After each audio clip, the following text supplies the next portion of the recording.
Hello and welcome to the second day for Echo in this race to world first in Sanctum of Domination. Soon I will be joined by two beautiful casters. My name is Ariana, I should probably say that. Hello, I am your host for today. Soon I will be joined by two beautiful casters, but before I do that, I want to discuss a little bit about what happened yesterday during the race. So Echo really quickly caught up with all other guilds.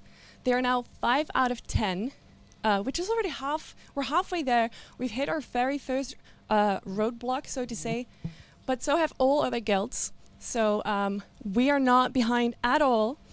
We're currently on Painsmith. The best pool was 38.5%, or like 38.46, which is really impressive. I think that they might actually kill it today. But before we're going to talk a little bit more about what might happen today, I first want to show you guys what happened yesterday. And I've said already a little bit, but we're going to be watching a video about it. So here it comes, the Logitech play of the day.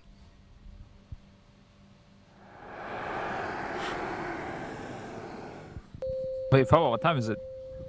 Well, 1 o'clock, boys. It's counting. Whack!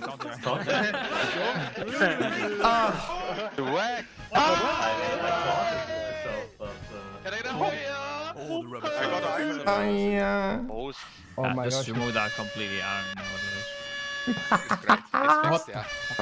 what it is. Jesus. Watch the beam out. Oh my god. It's thinking Honestly, good. I don't want to kill this boss right now. Alright, G Stevo, whatever. Game. Whatever. Check your loot specs. Nice boys. Let's go. Test. Go fucking next, dude. One pool, man. Let's go, dude. Leave me Four alone. And I stars. don't wanna complain, yeah, but you destroyed me, Loot bro. specs. I know, Loot specs. Loot specs. I know. Please weapon, please weapon. Boom. Get the fucking down. No, I got boots! Oh! Jesus, fuck. Perfecto! Yellow card. Cloak, perfecto. Cloak. Yeah, I just come on! Come on! Let's go. Nice, I'm man! going. Yeah, you can watch me flash.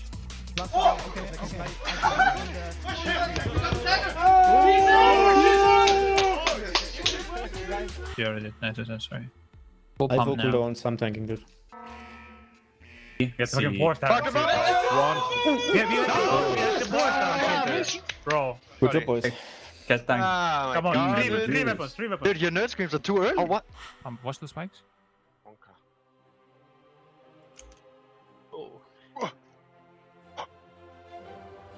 This squad is a bit soft.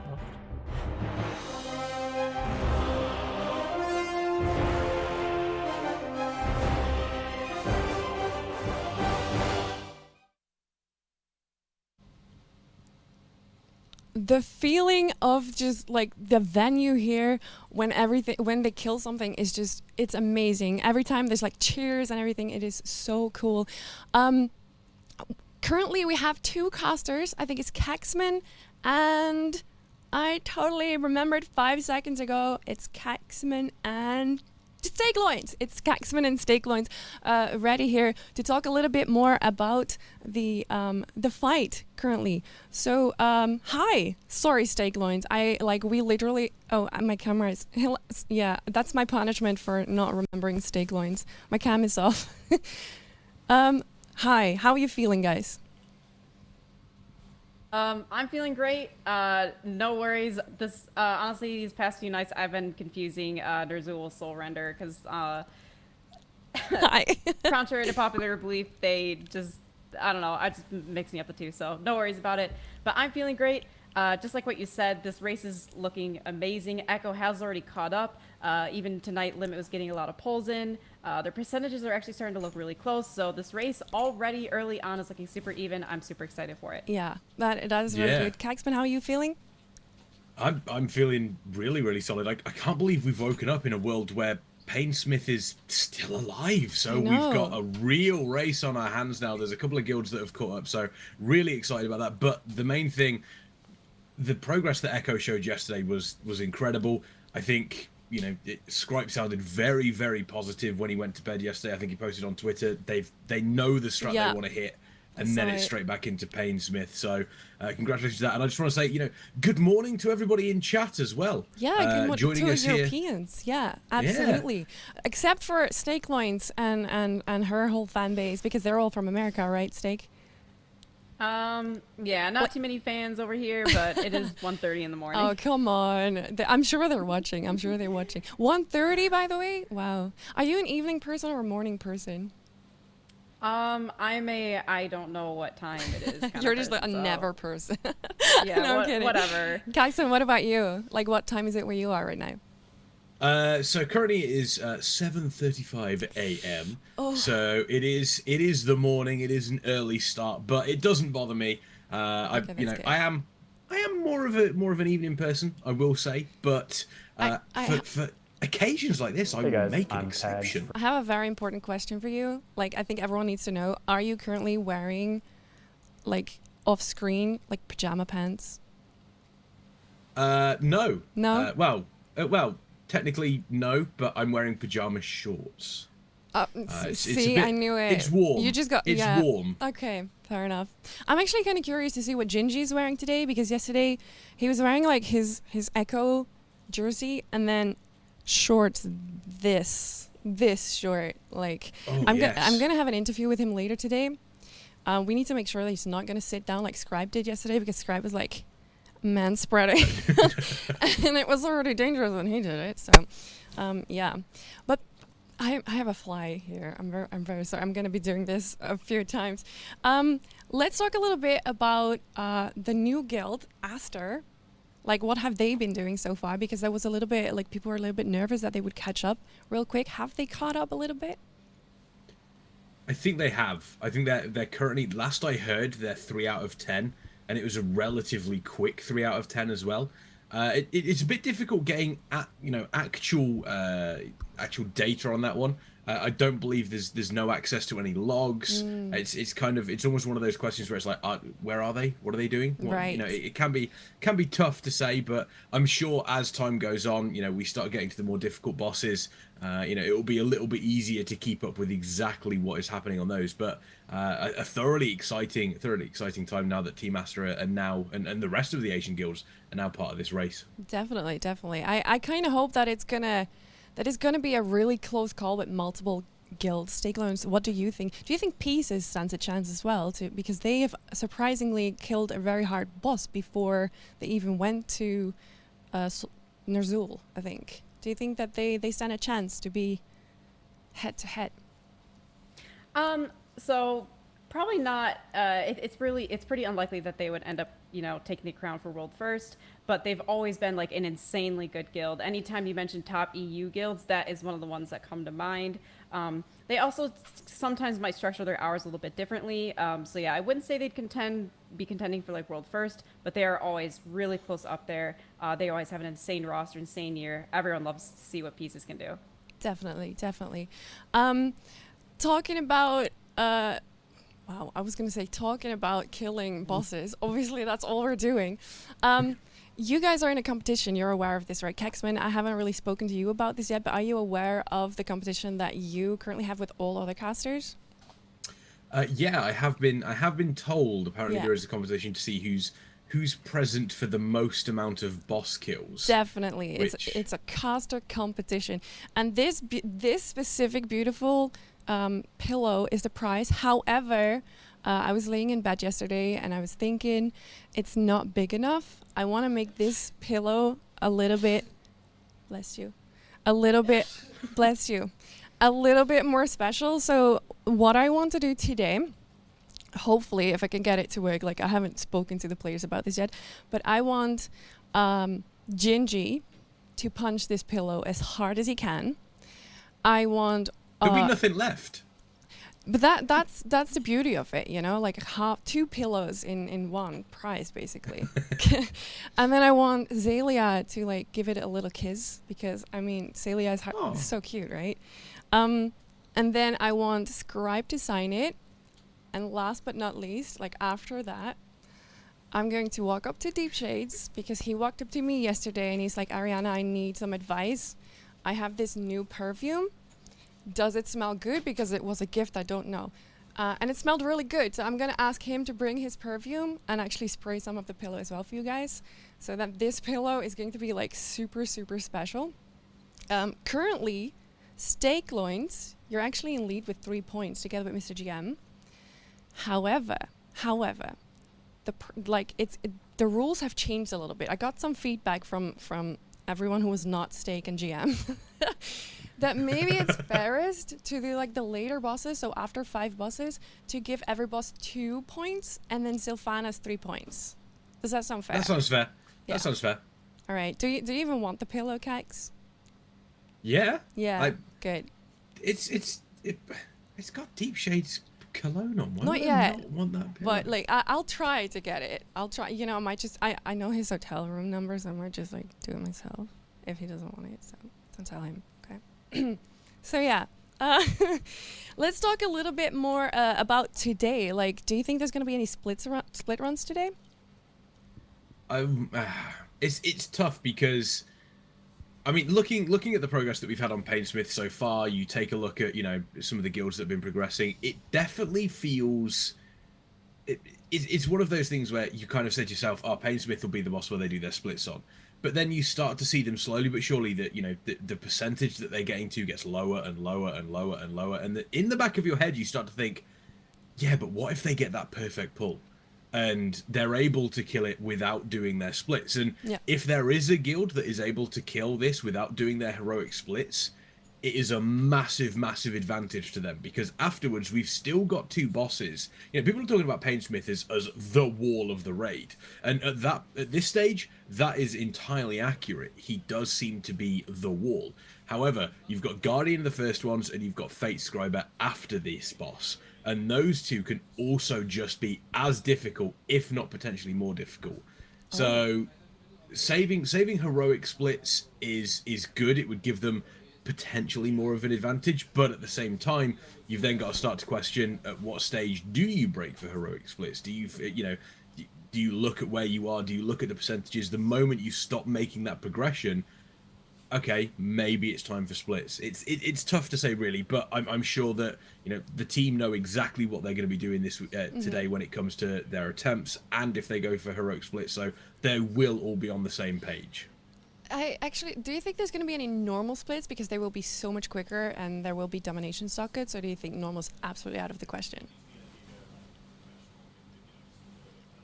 I think normal definitely is something to consider. The domination sockets and the domination gems themselves are extremely powerful, so I honestly wouldn't be surprised if that does happen, but again, that might be saved for later on. Heroic splits will give them more of a power increase with the item levels, potentially, depending on what loot drops. Right. So I could see heroic splits first, then normal splits if they desperately need to get a couple of extra domination gems or sockets.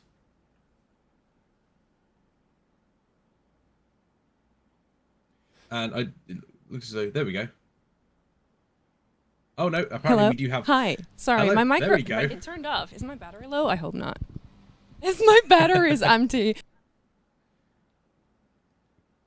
Yeah, seems as though we do have a couple of issues. I do apologize on that one. We will get the battery sorted at this stage, but yeah, I mean, State Loins, looking at where we see Echo, looking at where we see you know, you've got Limit obviously on the boss as well at the same time. A couple of groups have also caught up. How much of an advantage is the first guild going to get that beats this boss and is able to go on to Guardian of the first ones, do you think? Are you talking about an advantage regarding like doing the splits, or what advantage are we talking about? So advantage in, you know, knowing that you are ahead of the rest of the competitors, knowing that they still have to work through a boss that, let's face it, is still considered relatively difficult. And, you know, the knowledge that you do have that little bit of a buffer between you and the rest of the world, effectively, when it comes to Sanctum of Domination. Yeah. So one thing that is about that is when you know you're ahead, sometimes it can give you a bit more leeway when you want to start splits. You know, you can push those limits a bit more, like, oh, maybe we can spend a little bit more time on this boss, because the more mythic bosses you get down, the more gear that you can trade at lower levels, that being heroic, which does outscale mythic mythic castle gear. So I'm not sure if I have like a complete list of it, but the first thing that definitely comes to mind is you can push more time on these bosses without having to go back and do your splits. Yeah, it does give that huge, you know, that huge sort of like it's almost a sense of relief as well. Looks as though we do have Ariana back. Hi, Welcome yes. back. That was I should have checked that battery before we started. Like I hope that the battery in my like in-ears is gonna last. We'll never know. So if I suddenly just start talking over you guys, you'll know that that's also a problem. No, honestly, okay, I kind of want to say something about the mood here in the venue, because what you guys cannot see, especially like if you're watching the stream. They told me to lie about this, but I'm not going to do that. It's chaos here, but it's a good kind of chaos. But there's so much going wrong. Like they spend every time the players are having a break, they have to spend time just fixing all the problems in the background. Yesterday we even had a fly problem that they had to like hang fly traps everywhere during the break. That's the kind of stuff that Echo production needs to do here. It's really chaotic, but see, this is what we mean. We have a fly. I don't know if you guys can see it, but this fly is really loving me. I don't know. What about you guys? Do you have everything under control there, or is there also a lot of typing in the background going on? Well, I can only speak for myself, but like I cleaned up my background. There was a nice pile of clothes back there, but we've removed that. I did all my dishes before World first started. However, it's starting to pile up. So it's kind of like this back is clean, very empty. Not nearly as cool as Kex's background. I know, but right? I know. Yeah, Is that how all it is World over of here. Warcraft stuff, Kex? Not all of it, no. This sort of like this top shelf behind me is all Warcraft stuff. Then if you could like that's all Warcraft stuff. That's all Halo. There's Transformers. There's everything. Wow. Darkmoon Dirigible. Like you know, that's the biggest nerd background, and it looks so cool. It's like a bookcase almost, but then Thank you, cooler. thank you. But then cooler. But Steak, you have like some lights in the background as well. Can you change the colors as well? I can. We were actually talking about it earlier. Because he showed me he has this pretty awesome horde tattoo, and then I was like, oh, you know what? Maybe to contrast it, I want to make it blue. I'll be the Alliance person. Right. Like, so everyone hates. That's so cool, Kex. Yeah, but when I see the whole overview, I'm like, wait, the blue's just contrasting like everything on here, but I'm just like, whatever. It's too late to change it. Cool. Just leave it. I quickly want to talk about the charity that we're currently working on. Maybe we could see it on the screen as well, like what the amount is that we've raised so far. Because yesterday we went over $1,000, which was super cool because that unlocked a code that you can now use on the Echo merch store to get 10% discount. We raised $1,460.00. I think. Yeah, huge. it's amazing. !RAD in the chat if you want to know more about like how you can donate and stuff like that. We actually have a video about this as well. A video that we're going to be playing for you guys so you can know a little bit more. And after that, I will have a Roger on my couch, I think. I hope. Oh, I do want to say, as you can see here, the top donator, haven't mentioned that yet, but the top donator actually gets flown to the next Race to World First event of Echo. So that's pretty cool. That's huge. You will not want to miss that because, you know, looking at Nathria and then looking at how much better Sanctum of Domination has been. You know, Sanctum of Domination has been a phenomenal raid. Nathria was great, but this has been even better. Look how close this race is. And then the next raid that we have, hopefully, fingers crossed, is going to be even better than this one. Definitely. And if the race is just as tight, that is not something you will, if you've got the opportunity to be a part of it, you won't want to miss it. And I hope that all the casters will be here as well, because having you guys here would be so cool. All right. Oh yeah. So it's definitely going to happen. We're going to be watching a short video about Rad, Rise Above the Disorder, and then I'll have Roger ready for me. Hey guys, I'm Tags from Complexity Limit. And I'm Roger Brown from Echo. And we're here to announce that we're teaming up with Rise Against the Disorder during the Race World First. Links to our joint donation campaign will be on both the Echo and Limit streams, and 100% of those donations will go straight to Rise Against the Disorder. And we're also co-releasing merch so you can pick up t-shirts and hoodie where 100% of the proceeds will go to Rise Against the Disorder. My name is Jason Dockton. I'm the founder of Rise Above the Disorder. Rise Above the Disorder is a nonprofit that covers the cost of mental health care for people all over the world. This all started as a World of Warcraft guild. We were called Anxiety Gaming. You know, initially I started this as a way to talk with people about their mental health and make sure other people didn't struggle with anxiety the way that I had been struggling. You know, it was just me talking with people, and then it was a lot of people joining, wanting to also talk with others and listen. And very quickly we realized that perhaps the best thing that we could do for those that needed help was connect them to professional care. And the biggest barrier stopping us from being able to do that is most of the people that joined our guild couldn't actually afford professional help. So we started crowdfunding it. We came up with the idea that we would sell carries to cover the cost of mental health care. For 6-7 hours a day, we would boost people through Mythic Siege of Orgrimmar, do a lot of Gary runs, and constantly reset to just raise as much as we could to pay for people's mental health care. So we've been doing this since, 2012, 2013. To date, we've covered the cost of mental health care for over 38,000 people spanning 133 countries. And with your support, we can reach so many more people. For every $5 raised, we're able to help somebody afford their medication. For every $30 raised, we can cover an entire week of therapy. And for every $600, we're able to cover therapy for someone throughout the whole course of their healing. You can support RAD by purchasing a t-shirt or making a donation. 100% of the donation and 100% of the t-shirt proceeds will go towards covering therapy for those in need. This is a cause that's really close to our hearts, And we hope that you can help us support this awesome charity. keep an eye out for donation goals because we have a lot of cool things planned. And we'll see you in the Sanctum of Domination.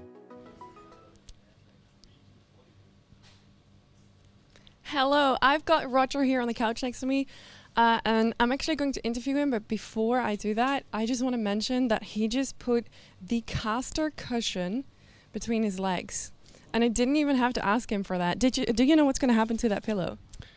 Not really, but honestly, I don't go anywhere without my add-ons, so I keep them close to me, yeah.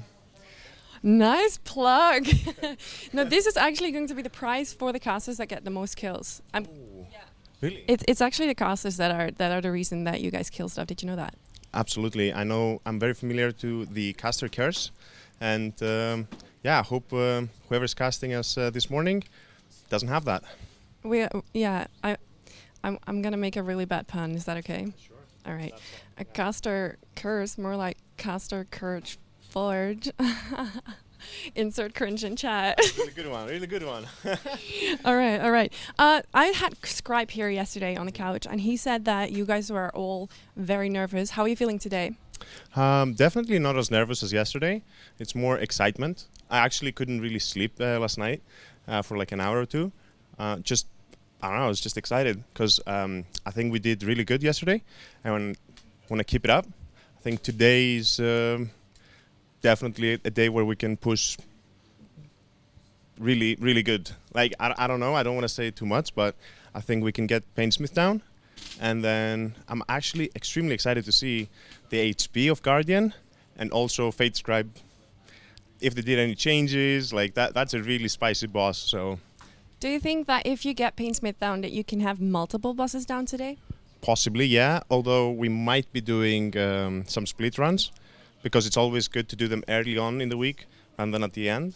So we might do, maybe not all of them, but some of them before we go to Guardian, because Guardian is like the Sludge Fist boss, so we need all the DPS we can get. And so I was actually talking to the casters earlier. We are really curious, is there going to be any normal split runs as well? Possibly. I've heard a certain rogue needs a dagger from Sylvanas. He's been telling us every hour. So maybe KT and Sylvanas, probably not so much the early bosses. The one thing we might do is kill all the bosses so that we can see whoever gets the shards, because the way the shards work, you only get one chance per boss, regardless of difficulty. So we might do a quick clear to get those damn shards. That's damn shards. Yeah. Okay, that's really smart. So you said you didn't sleep very well, right?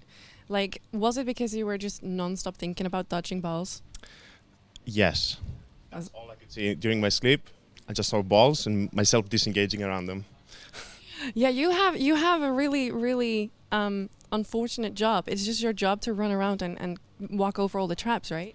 Yeah, I mean, honestly, that's my element. I like it a lot. That's why I switched also to Beast Mastery.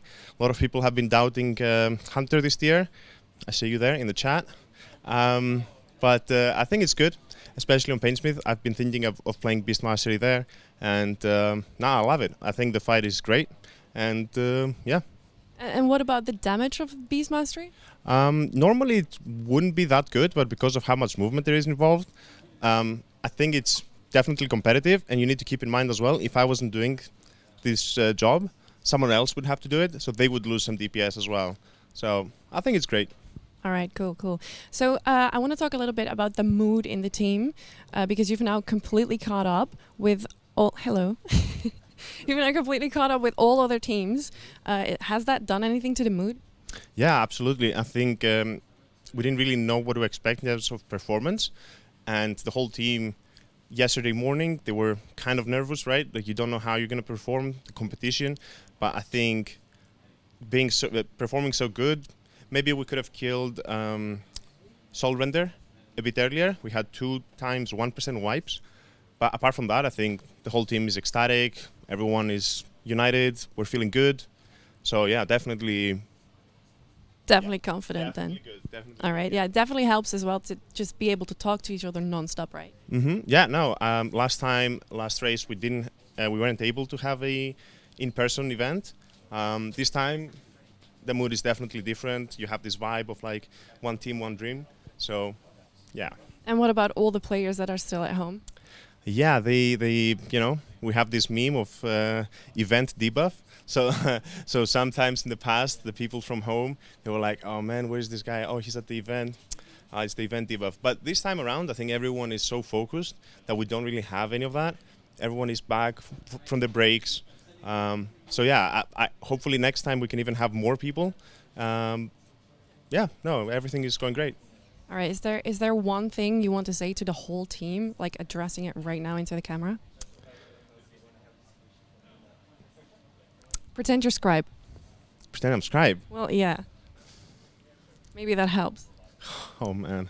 I'm putting him on the spot. That's a very hard one. I can't imitate. Just say that you love them.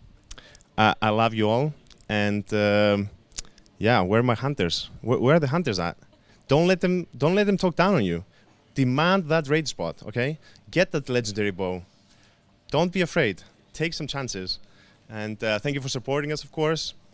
And tune in for sure. We're gonna get some kills today. That's all I'm gonna say. Thank you so much. That was absolutely lovely. Thank you for your time and good luck today. Thank you. Thank you. All right. That's him leaving. He was actually he was luckily wearing his long jeans. So that was lucky. There was no accidental awkwardness. So that's good. Hi, Kexman and Steak Loins. So now we know there might actually be some normal split runs as well. Did that surprise you? I don't think so. The power of the domination sockets, the power of the domination gems that come with it, upgrading those as well. It's so massive for these raiders that there's no way they weren't going to be doing normal splits at some point. Right. Steak Loins, pretend... Whoa, you changed your background. It's red. I've been peer pressured. Oh, no. I'm actually... Oh, yes, because I'm also red. Horde, right? Horde's for the... Are you all playing Horde or not? Oh, yeah. Yeah, this is a whole full Horde group. Okay, that's good. That's good. Steak Loins, could you maybe tell me a little bit about what domination sockets are and what the shards do? Because... I know the basics, but I think that me and a lot of people in chat are not 100% sure what it's about. Yeah, so just to give like a super general idea of what they are, a lot of people are kind of calling them like the replacement of tier sets, if you want to think of them that way. There's basically an item, and when you get certain sockets that coordinate with each other, they kind of give you a certain bonus. There's really not much room for like, you know, mixing and matching what you want. If anything, it kind of limits the choice that you make. The choices, depending on your class, are pretty obvious for what's best. So yeah, it's essentially like the alternative for tier sets for this current tier. And what is it was something with colors?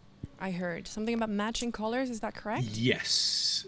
Yeah, there is a it's not so much the colors, it's the type. So you've got Holy, Blood, and Frost, similar to Death Knights.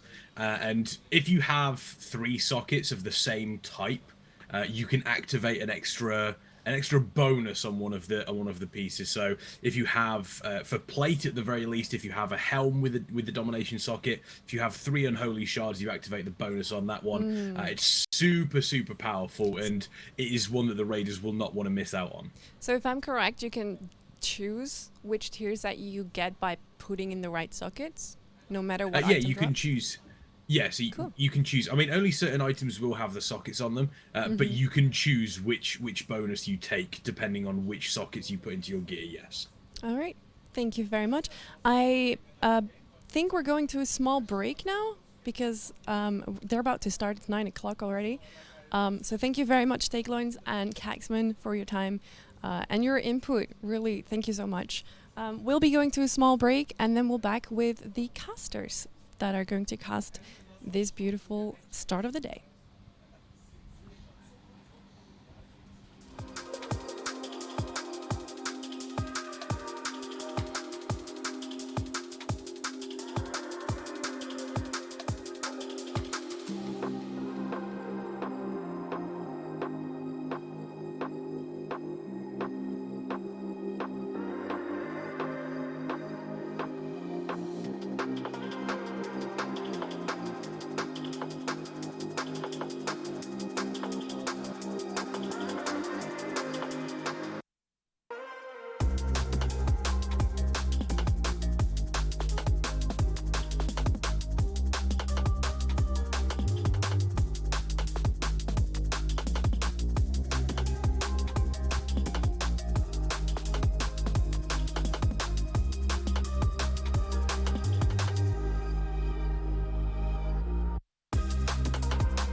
Good morning, everybody. How we doing? Welcome, welcome, welcome to day 2 of Echo's Race to World First, Sanctum of Domination. I am here with the amazing Nagura, and of course, you can't forget our third caster, the most important caster of them all, the chat. Good morning, chat. How we doing? How we doing? Morning, What's up? Chad. And we have some issues, of course. It's not Caxman and Steak Loins, but they were on earlier, and that's why, you know, it has been a busy morning, so things have been a little bit chaotic, but we are ready to go now. The players are in. Players are just waiting to get to Painsmith and to kill that boss, because I think they're kind of hyped. We've seen the player cams, and I mean, there was some, like, you know, moving around, getting some coffees, getting some snacks and whatever, but I think they're definitely hyped to get that boss down. Yeah. It's been certainly a bit of a wall, the old Painsmith. It was yeah, it was painful to watch, and we were saying just before the cast, it's just like horrible. It's a horrible looking boss. It's really fun to do, like it's fun to do, but on Mythic it looks like an absolute pain. Smith. Yeah. I mean, I was watching some of those tries yesterday, and I was like, how is my guild supposed to kill this boss when we get there? I mean, not that I think that we would get there anytime soon, because the bosses before are already difficult, but hopefully they nerf it by then, you know, it's like, let's just get some nerfs, like maybe some less spiked balls, or some less bombs, or some, just anything less. That would be nice. My name has changed twice already in this podcast. I was Kex a minute ago, now I'm Steak Loins. At least you're Nagura now. We're improving. There we go. There. We're working on it. There we go. We figured there it out. It is. Look, it's early morning. You can't blame them. It's tough. All right. All those spikes and balls. It puts your head in a bit of a spin. But yeah, it's a cool fight. I'm looking forward to some pulls. I think today, and I think during our shift today, they're probably going to be doing some Probably heroic splits, right? I don't know, because I don't know if it's a DPS issue, really. Is it more of a mechanics thing? I'm not sure. So I was thinking about this, right? Because usually they want to do the splits as late as possible, and we do know that there's a boss later that is like a DPS, like a patchwork kind of fight, Guardians, which is going to be happening right after Painsmith, right? So if they're doing the splits now for this boss, and then they go to Guardian and then he completed different classes there, or you know, whatever happens, then all of a sudden you've already done the splits and you might be falling really far behind. So yeah, I think they're trying not to do splits. Most of the guilds, they're just trying to somehow brute force this fight without starting their splits. And we'll see if it works out. If it works out, great, and then they can do the splits afterwards. If they're wasting a lot of time though, which they already have, considering this is like the 6th boss or something, right? A lot of guilds, a lot of people didn't expect the guilds to wipe so much in this one. So yeah, maybe they have to go to do splits at some point. We'll see. Yeah, it's definitely it's definitely an interesting race so far. I mean, at the moment, I think there's only 2 guilds that are currently on this boss. Obviously, yeah. Echo and Limit. I think Limit have currently around about, thank you, Chatpedia, 18.6% or 19.84. Thanks, chat. There you go. See, look, Chatpedia always the best. You know, you just kind of pretend that you don't know and then they just tell you. So yeah, I think wait, BDDG is on it. Oh, you know what? Once again, chat, thank you. And wait, Instant Dollars? Instant Dollars? Who's that? That's a great name. I love that. That's actually good. So, I made a mistake of not actually checking the rankings when I woke up today. Usually I always do that when I wake up, but today I was like late and I was like, you know, things happened. So yeah, cool. So quite a few people are now on 5 out of 10. Yeah, I'm just checking on our beautiful partner Raider.io, of course, who has all the rankings for all the guilds. So yeah, it looks like Complexity Limit, Echo, BDGG, and Instant Dollars. Again, the greatest name ever. That's incredible. I love that. And then there's a bunch of guilds. Well, I think Method and Pieces are on 4. Imperative are on 4 as well. And then there's just all the guilds on 3. There is just so many. But yeah, so I think currently right now, percentage-wise, I think Limit are in the ahead, as chat said a second ago, about 19 or so %. I think our best is around about 38 or something like that. Obviously, they did go to bed relatively early last night. They're already in the studio. I think a lot of the people are already logged in. We're ready to kind of get some POVs going. I'm not too sure when they're going to start raiding. I would imagine as soon as possible, as soon as they're all ready to rock and roll and they've got some coffee in their veins, they're going to be jumping into the Sanctum of Domination nice and early. Hopefully bright-eyed and bushy-tailed and ready to rock and roll, but we'll see what happens. I think the first couple pulls, especially with a boss like this that takes a little bit of brain power, might take a couple pulls just to kind of get into it, especially some of those spiky mechanics, like the one, I don't know if any of you guys in the chat, and me and Dagura were talking about this before, like there's that bit where you got to jump through, around it or something, and it just seems so strange that there's no gap, so it's like really horrible to watch. And yeah, I don't know. For me, that doesn't seem like it's intended, but maybe it is. I don't know. I want to find out what the thoughts are with Blizzard on that one, because it's really strange. Like, it feels like some classes obviously do better than others. Demon Hunters, it's like, yeah, I'm just gonna run around this, but you know, you get something like I don't know, like a Death Knight or something. They just kind of like, okay, what do we do here? I mean, everyone could go, what, Night Fae and just soul shape for it? Or turn into a goblin? I don't know. The reason why... Okay, so the way this happens is you could theoretically spike balls, you can attack them and kill them to open up the gap, right? But the thing is that the boss is tuned so difficult for them that they just choose to not kill them and use their, like, movement abilities to go past, right? So for us, I guess when we reach the boss and the boss has been nerfed or whatever, or we just have a lot more gear, then it will be a lot easier to just kill the spiked balls and actually just walk through them. I think that's what Blizzard intended us to do, but because it's just tuned so tight, they decide, you know what, we're not killing them. We're just gonna use any of our movement abilities because we are good players and we know how to do the dodge. And if there's somebody who doesn't have a dodge, we're just gonna replace them. And it's gonna be easier.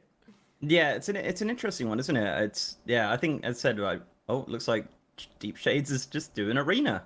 You know, that's when I wake up and I think, you know, it's 9 in the morning. What do I fancy doing? I think 3v3 arena, to be honest. You know, what else is there to do? Let's be honest. There must be some really sweaty nerds doing ranked arena at 9 in the morning on a Thursday, surely. Yeah, I'm actually really surprised they are getting queues, right? Especially because I'm pretty sure they are high rating. Yeah. Well, high for the start of the season. It's like, I believe they're 2.1k, right? Mm-hmm. I guess for like the highest item level you can get for PvE, which is 247. And the way it works, because they changed this actually, they changed it to, for you to be able to upgrade PvP items, you need to have 1 win above that rating that you want to upgrade it to that week, right? Because in the past, you only needed to get to the rating 1 time in the season. Oh, because of the boosting, and then right? you could always upgrade that was the reason, it. Yeah. right? And now they changed that. So that's why I assume we're seeing some of those games as well. And I guess also to farm like the conquest points anyway to buy the items that they need. I swear, like, I maybe I'm misremembering. I think last year they were doing it, and they're actually against each other when they were doing it, or something like that. They would, so I feel like that's kind of cheating, but yeah. So I guess I don't know, what is it? It's 9:20 local time as far as I'm aware in Switzerland. So I presume they're probably going to get into the raid in about maybe 30 minutes or so. They're probably going to do their morning stuff, maybe their dailies in Corthia. You know, you got to grind that rep for those mounts. And other stuff. No, not win trading, chat. Just competitive adventures. That's what it is. Yeah, that's what it is. It's not win trading. What is win trading? Never heard of that one. But yeah, one thing that I was wondering, like at the start of this patch, because we had this whole Corthia grind, right? And you get the socket once you're tier 6, and then I was wondering, like, what are these World First Raiders gonna do? Are they gonna farm everything like every single day during the race? Because the whole Corthia clear to kill every single rare, every single chest has been looted, kill every single purple mob, like blah blah blah, right? You guys know what I'm talking about. If you do a full clear, then I could take up to like an hour or so, maybe even more sometimes. And I was thinking, like, they don't have time to do that during their World First rating hours. So I guess all of them just gave up, because it would still take like a week approximately from this point onward to get tier 6. And at that point, you know, I mean, they might still be in the last boss at that point, but it's just, you know, probably not worth it for them to spend so much time to get that reputation. Yeah, time is pretty valuable, right? At this point, you know, you got to really kind of think what you want to spend your time doing, and like doing, you know, is it going to be worth doing the Corthia stuff? Is it going to be worth doing ranked arena? I don't really know. Production were very kind enough to let me know that it's going to be 10 minutes till they start raiding. So yeah, 10 minutes or so till we get into Sanctum of Domination. Yesterday, oh my god, I called it Nihilotha, Nathria, and I called Eye of the Jailer Sire. Like, I'm done. I had a message from the CEO of Echo. They were like, look, don't even bother coming on the stream tomorrow. You are fired. So yeah, today it's the Sanctum of Domination, and the boss is Painsmith. I need to remember that. I'm gonna write it down somewhere. But yeah, not Nihilotha, not Nathria. I'm not going through that again, please. Anything but that. But yeah, so at least Deep Shades is like, maybe he's literally just doing this to entertain us as well. You know, maybe Fabo is just like, you know what, since we're not gonna raid until 10 minutes, we're just gonna queue some arena to entertain the stream, you know? Fabo is nice like that. It's totally possible. Yeah, I've got no experience casting arena, so I think that might be your I don't know either. Like, oh, come on. I played some arena with like the AWC champions just like a few days ago, and sometimes like they're speaking to each other in like a language that I'm like, is this English? Like, am I supposed to understand anything? Yeah, there's like all of these like abbreviations of like abilities that are like PvP talents that I've never heard of, and I'm just like, all right. Yeah, I mean, well, as you can see from the chat here, it's easy. Go in, press convoke, and win. There you go. That's all you got to do. I mean, chat is just like outdated. You know, you don't play convoke anymore in PvP. It's Necrolord and Kyrian nowadays. Oh, Necrolord Moonkins is the new thing. You just gotta cast what is it called actually? Necrotic Swarm? No. I'm not sure. It's just some. Don't worry, chat will tell us in a minute. Just wait out. They certainly know. Oh, bless. Outdated and deflated. I like that. Adaptive Swarm. Yeah, that's it. There you go. See? That's what you do. You just like, oh yeah, so There what you is go. that? And then you kind of like drag it out, then you say it, but you like you just pretend that you're not reading chat. But yeah, if we could pull up the top 10 leaderboard, that would be very, very helpful from the production. Oh, there it is. Look at that. Amazing. From our good friends at Radar.io. As we mentioned, top 10 right now: Complexity Limit, Echo, BDGG, Instant Doors, Method, Pieces, Imperative.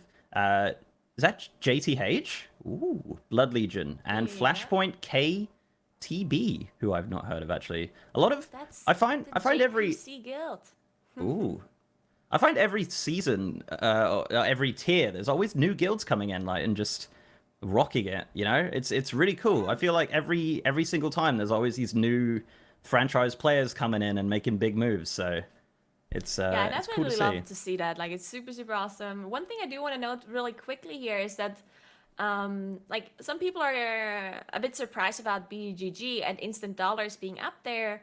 But not to take anything away from them, it's actually incredibly impressive that they're 5 out of 10. But it is the start of the EU day and like the end of the NA day. So that means they're actually like one full progression day ahead at this point. And Method and Pieces are both EU. And they were ahead of BDGG and Instant Dollars at the end of the day yesterday. So I would assume that Method and Pieces are going to kill that 5th boss that they still have to kill pretty early on today. And another thing I want to mention is that Pieces actually is the only guild, or like one of the few guilds, that went for Soul Render first. Or was it Dormacian first? The one with the ads. Well, that narrows it down. Soul Render, yeah, they went for Soul Render Soul first, Render, yeah. which arguably is the more difficult boss. So yeah, that's why I was thinking that Pieces maybe is still gonna do like a whole like run it back, because Pieces usually is a really good guild, but they are pretty far down. And I think that's the reason, because they went for the more difficult boss first, and then they can just get the easier boss later, and then they should be caught up to 5 out of 10 pretty fast today at least.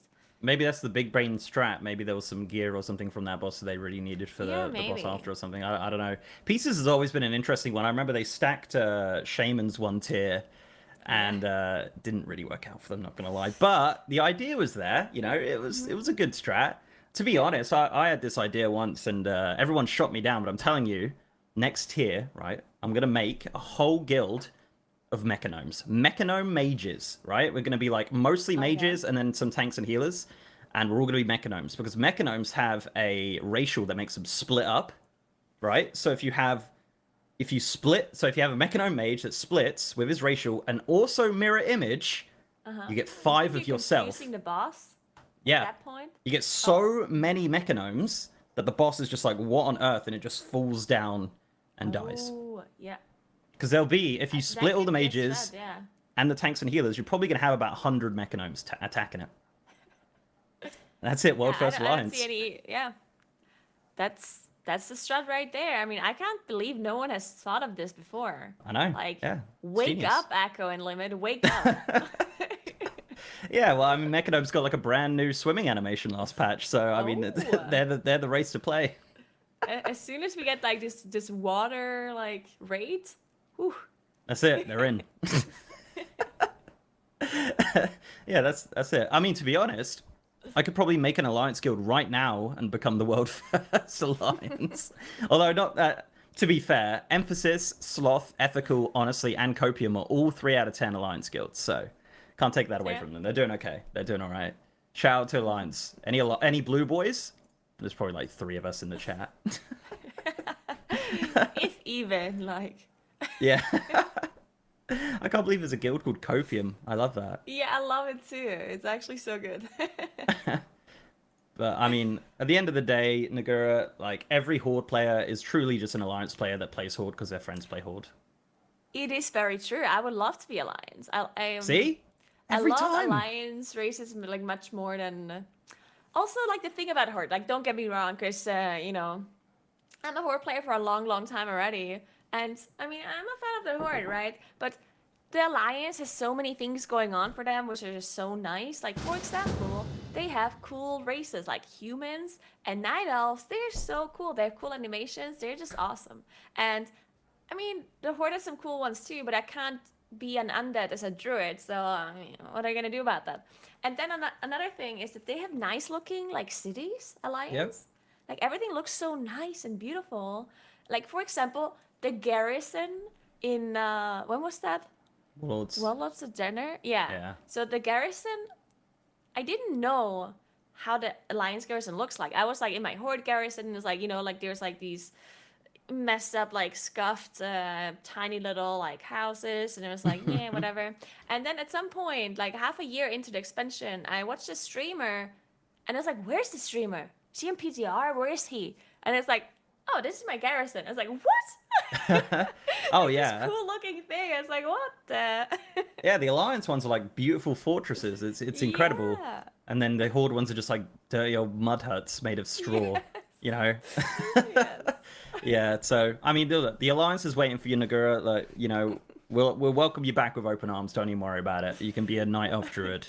All you like. Have you seen? Oh man, and the new customization stuff they added in Shadowlands makes them look 1,000 times better as well. That's all of very that. true, actually. Yeah. See, but you know, Blizzard try, but unfortunately, they're still very much outnumbered. Actually, I don't even. So here's the thing: I don't think the Alliance are actually outnumbered. I just think the amount of people that do like high end content in Horde just play Horde, right? So Yeah. I was talking to someone yesterday, one of my guildies who plays Horde, and he was saying about Mythic Plus. He was like, "Oh man, when I'm on the Horde, Mythic Plus, instant queues. You know, people just jump in and do it. And then on Alliance, you're like, well, I could probably do a 4 key. It'll take about half hour to get a group, and we'll probably fold. But you know, it's because they got to get back to farming old raids for mounts and transmog. You know, they're busy, super busy. It's also funny sometimes I get like I play with a player in a pug, or you know, like I do high end plus a lot, so we always go voice chat. And you notice when there's a player who just recently came from Alliance, when they call Bloodlust, like what is it called? Heroism. Heroism. When someone says hero, please, and everyone is like, what? What do you want us to do? I call it Hero. It's like, time warp. oh, okay. I see. It's hero, right? It's always hero. To be fair, they both came in at the same time when they were cut. Like you know, it's not like Lust was around before Heroism. They came in at the same time in Burning Crusade. So really, they're both right, kinda, I guess. Is this true? Was Bloodlust not a thing already in Classic? I thought it was, but no, it turns out it wasn't. Unless Chatterpedia can. Too. Bloodlust was in Warcraft 3 though. Yeah, true. But you know, didn't quite do the same what thing. could shamans do in Classic? Not a lot. Huh. Pretend to tank, I guess. Put some totems down. Chain heal. I actually played Paladin in Classic, and I was playing when we didn't have like the greater blessings yet, when like all of the blessings were 5 minutes. So I was doing this thing where you just buff everybody, like single hand, like you target buff, then you target the next person, you buff in a raid, in like a 40-man raid. Yeah. And then once you're done, you can do like a few heals, and then they start running out again in the first person because it only lasted 5 minutes. And it took you like a minute to buff everybody. So it's like, yeah, this is And then nice. they die, and then that's it. And you then gotta do it all over stay out again. of combat to rest them, so you can't even participate in a fight, because that's what paladins used to do. You could rest, like you could actually stay out of combat, even if the rest of your raid was like fighting the boss. You could just stand there. As long as you didn't like attack the boss or healed anybody, you actually could like do a normal resurrection when somebody died. So that was the paladin's job, and it was very interesting. I'm gonna say. Didn't enjoy it then. Not. Yeah. So you wouldn't say you're a classic Andy. Yeah. No. I mean, I did enjoy it back then. Yeah. Yeah. And but when Burning Crusade came out, I did prefer Burning Crusade quite a lot more than than Classic, because I was more in a casual guild anyway in Classic, and you know, Paladin wasn't that great. Yeah, it gets slightly better in Burning Crusade, but it's still not. Yeah. You know, At least still we had not some quite. items then, because in Classic I was just wearing like cloth, like chests, like I was actually wearing this like blue cloth like robe that dropped in Ankirai, and it looked so silly. And then I was like wearing these leather shoulders from Multicore. Yeah, that's classic. And you had no transmog or anything, so I looked ridiculous. Ridiculously awesome. No, I think yeah, no, you're completely right. The optimization in Classic is a mess. It's a bit better in Burning Crusade, but it's still not there. It's not quite what we're like now, you know. But yeah, I actually what was it? Shadowlands beta. I started playing Paladin because I thought like people would talk about how good they were and stuff, and they're so fun. Like what a fun class. It just felt like a healing warrior. In on retail, and I was like, wow, this is actually super great. So yeah, I leveled a Paladin on the Horde side incredibly, a Zandalari Paladin, and I always get lost everywhere. Alliance now too. Yeah, I mean it's all right. Joining the Horde now. Yeah, I did a bit of arena on it, and that was about it. And I haven't touched it in 9.1. I just gave up. I took on the Hunter life because I thought it'd be fun, which it is. You know, I realized like after years of playing melee and raids and everything like that, ranged people have the best time all the time. It's incredible. Like I was doing this raid and I'm like, who designed this? A range player? Like it's literally like everything is so nice. I'm just chilling at the back. Like for example, Painsmith. Like I couldn't imagine anything worse than trying to attack those bulls as a melee. Oh my god. It's actually like it must be like nerve-wracking because they have a pretty big hitbox, so you can attack them without dying. But it does not feel good, right? You're literally just sitting those spiked balls, and you know you're just gonna die if they touch you. But you're still. It's like Indiana Jones. So it's like yes, yes, it really is. I'll tell you though, I see the chat saying, "Oh, he must be Beastmastery. He must be Beastmastery." Now, here's a little known fact about me. You ready?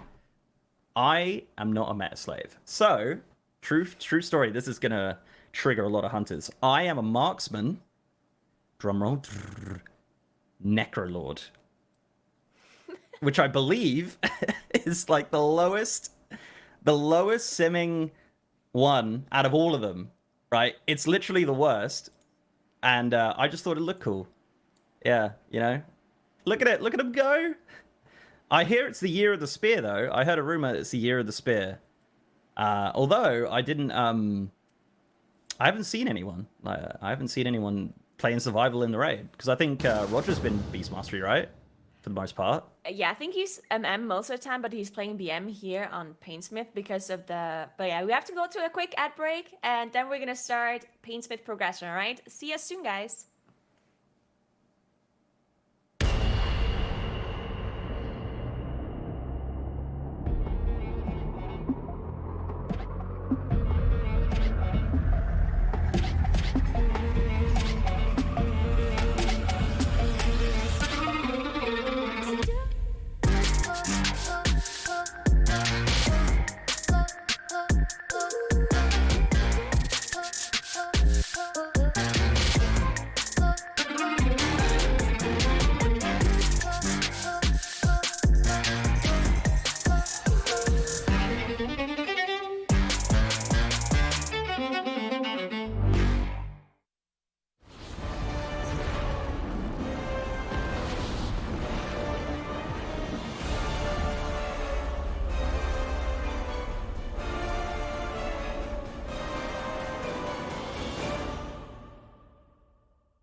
Hey, we're Marcelian and Flame from Marcelian Online, and we've been using the CurseForge client for like 6-7 months now since its launch with no problems. Get new cool add-ons, we update all of our existing ones with one button. I mean, it is the add-ons manager of our choice. And it's also the choice of the Echo players who use CurseForge app for their add-on needs. And it's really cool that Curse gives 70% of their revenue to the add-on developers. So you know what you have to do? You gotta check out curseforge.com/echo to get the CurseForge app and see the add-ons that all the players use and get them for yourself. Are you struggling with staying focused when gaming for longer periods of time? That's exactly why we developed the ELX Energy Elixir, the perfect companion for those long gaming sessions when you want to stay sharp and focused from start to finish. The ELX is a crash-free energy drink optimized for high-level gaming. It's specifically designed with the best vitamins and nootropics to ensure the best performance for gamers. That's why everyone at Echo uses ELX to stay ahead of the competition during the world's first race. Do like everyone at Echo and get your own ELX today. Use the discount code ECHO10 at the end of checkout to get 10% off your purchase. But hurry up, the offer is only valid until we kill the last boss on Mythic.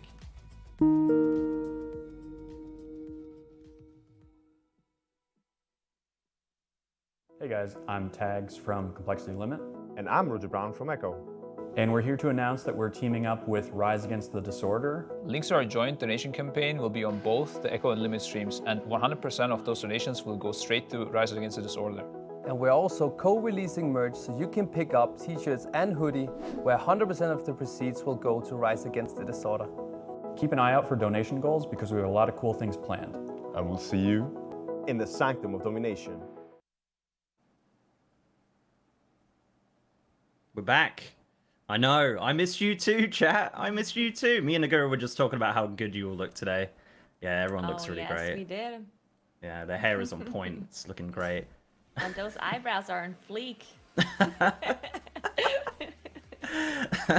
All right, so we're getting into some trash now here in the Sanctum of Domination. I had to really think about that. Also, I realized I didn't have my light on.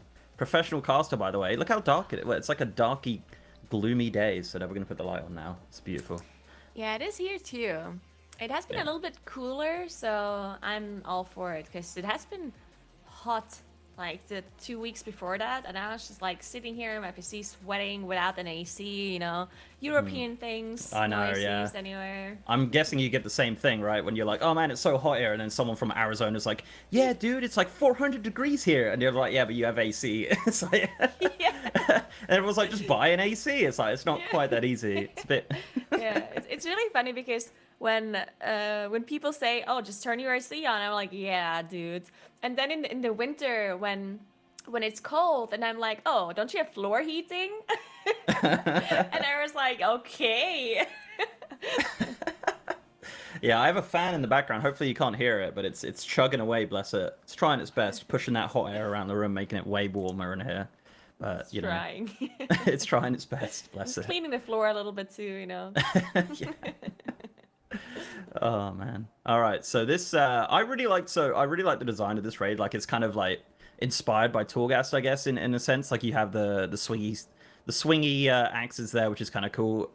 Have you seen anyone die to those at all? Or be hit by them? I've definitely seen people get hit by them. I haven't seen people die, but I've seen people die to the floor because the way this works is that there's like fire coming out from the bottom and you have to like find the location where there's no fire. But the thing is, most guilds just ignore the fire and just heal through it. Like here. You can see that the fire's coming out and it's just like, just heal. Someone died. Oh yeah, I guess they didn't heal enough. The healers AFK again. Ugh. Freaking healers. That's funny. It kind of reminds me of what is it, Zara Law? You know, the one with the two dudes. I can't remember the one. The money boss with the fire in the rooms. I'm sure the chat will tell me the name of the. Is it Opulence or something? Is that the name of the boss? It begins with an O. Oh yes, the one where you have to split your raid. Yeah, that's it. See that just because it had fire on the floor reminds me of that, I guess. But no, you're completely right. And it doesn't stop either. I don't think the fire stops even after you kill the ads and the boss and stuff like that, does it? As far as I'm aware, or at least when. Well, I know it's there when the boss is still there. But I'm not so sure. I don't know. I feel like it's just there. Maybe I'm just an idiot. You know, it hasn't opened on LFR yet, so I don't actually know how it all works. You know, I'm 3 out of 10. You see. I mean, I am 10 out of 10 heroic, but we haven't started mythic yet because I mean I'm in a 2-day raiding guild. We are doing mythic and we are pretty like hardcore when it comes to the raiding that we do, but we don't raid that much and therefore we're always a little bit behind. But whenever we do raid, we try to do our best.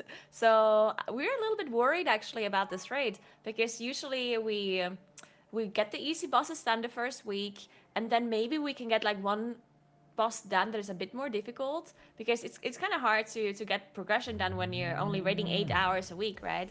But this time around we might only be able to kill 3 bosses on mythic because all of the other ones seem so difficult, right? Even early on. So yeah, we're a bit worried that we can only kill 3, but oh well.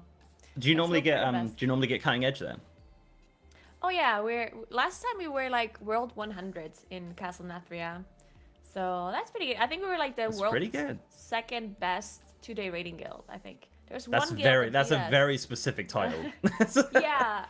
Like it's a thing that happens for guilds that don't raid that often because the raiding times like heavily impact your world like ranking, right? Mhm. So it's always a thing that the guilds who rate less, they always look at, oh, how are the other guilds doing that rate the same amount, right? So we always like look okay. up the other guilds. And if there's a 3-day rating guild, then surely a 3-day rating guild will also look up all the other 3-day rating guilds. Yeah, yeah. It's like a thing because you always want to compare yourself to other guilds that have like similar time investments. Because of course we can't compare ourselves to a guild that rates 7 days a week. It's Yeah, no, you're completely it's just a thing, right?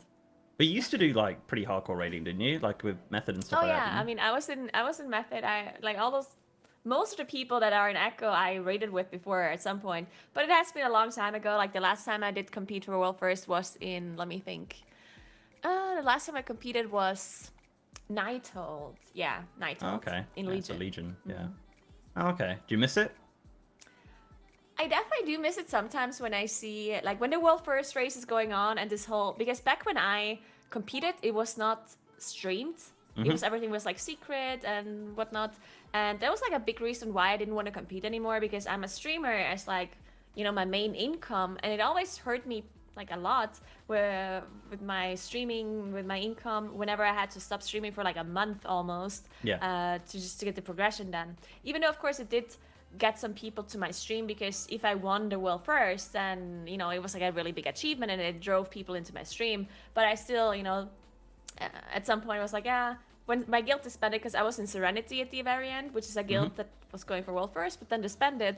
And at that point I was like, you know what, let's just stop this World First rating. I've been doing it for a long time. Let's do something else. Let's focus on streaming. But yeah, whenever I see those guilds competing, I always miss it a little bit. But at this point, I would be way too washed up to do it anyway. And it's like on a different level nowadays, right? Because it's become this like huge thing, this huge event where a lot of people are putting like much more time into it. Like everyone needs to play like 5-6 different characters that they can play at like a max level, and you know, it's just like this huge thing. And all of those players are incredibly good at the game, and I think I wouldn't fit in there anymore anyway. So it's good that I stopped when I stopped, I think. I think you're good at the game, Nagura. Don't put yourself down. Aww, thanks. It's definitely turned into a different beast now, though. As you said, you did it back in the day, and now it's just like all over the place. Like loads of different events. I mean, every tier there's a new event popped up with some like loads of awesome casters and giving opportunities to a lot of streamers and stuff like that to have a go at casting, which is really cool. I mean, it's it's awesome. I really do love this time of year. It's just a shame that, you know, it took so long to come to this one. I think it was like what, like 6 months. How long? No, it was more than 6 months, was it? 9.0. No, yeah, 9.0. So it launched in November. Is that when Shadowlands came out? More than 6 months. Like, people are just hungry for this new content. People are just so happy that we finally get to see something. 8 months even. Wow. Okay, that's crazy. My cat was. You guys want to see the cat? Hold on. Yeah, let's get the cat. Good luck charm before the first pull. Maybe we one-shot it. Oh. 5. Oh, she's 4, so cute. She's looking at chat. Look, she's looking at you guys. Luna, you looking at the chat? Say hi to Cat. There you go. Off you go. All right, so the first pull started. So let's quickly just get some recaps on Painsmith. So if you guys are new, if you guys don't know how this works on Mythic, then let's just recap this real quick and talk about some of the mechanics. The most important mechanics, I would say, is first of all these spiked balls that you can see right here. There's just a wall of spikes that just spawns. They have to either get rid of one of them, like just DPS one down to create like an area where they can walk through, or they somehow need to be smart about it and go around it somehow, which we've seen as well. But yeah, that's like one of the main mechanics.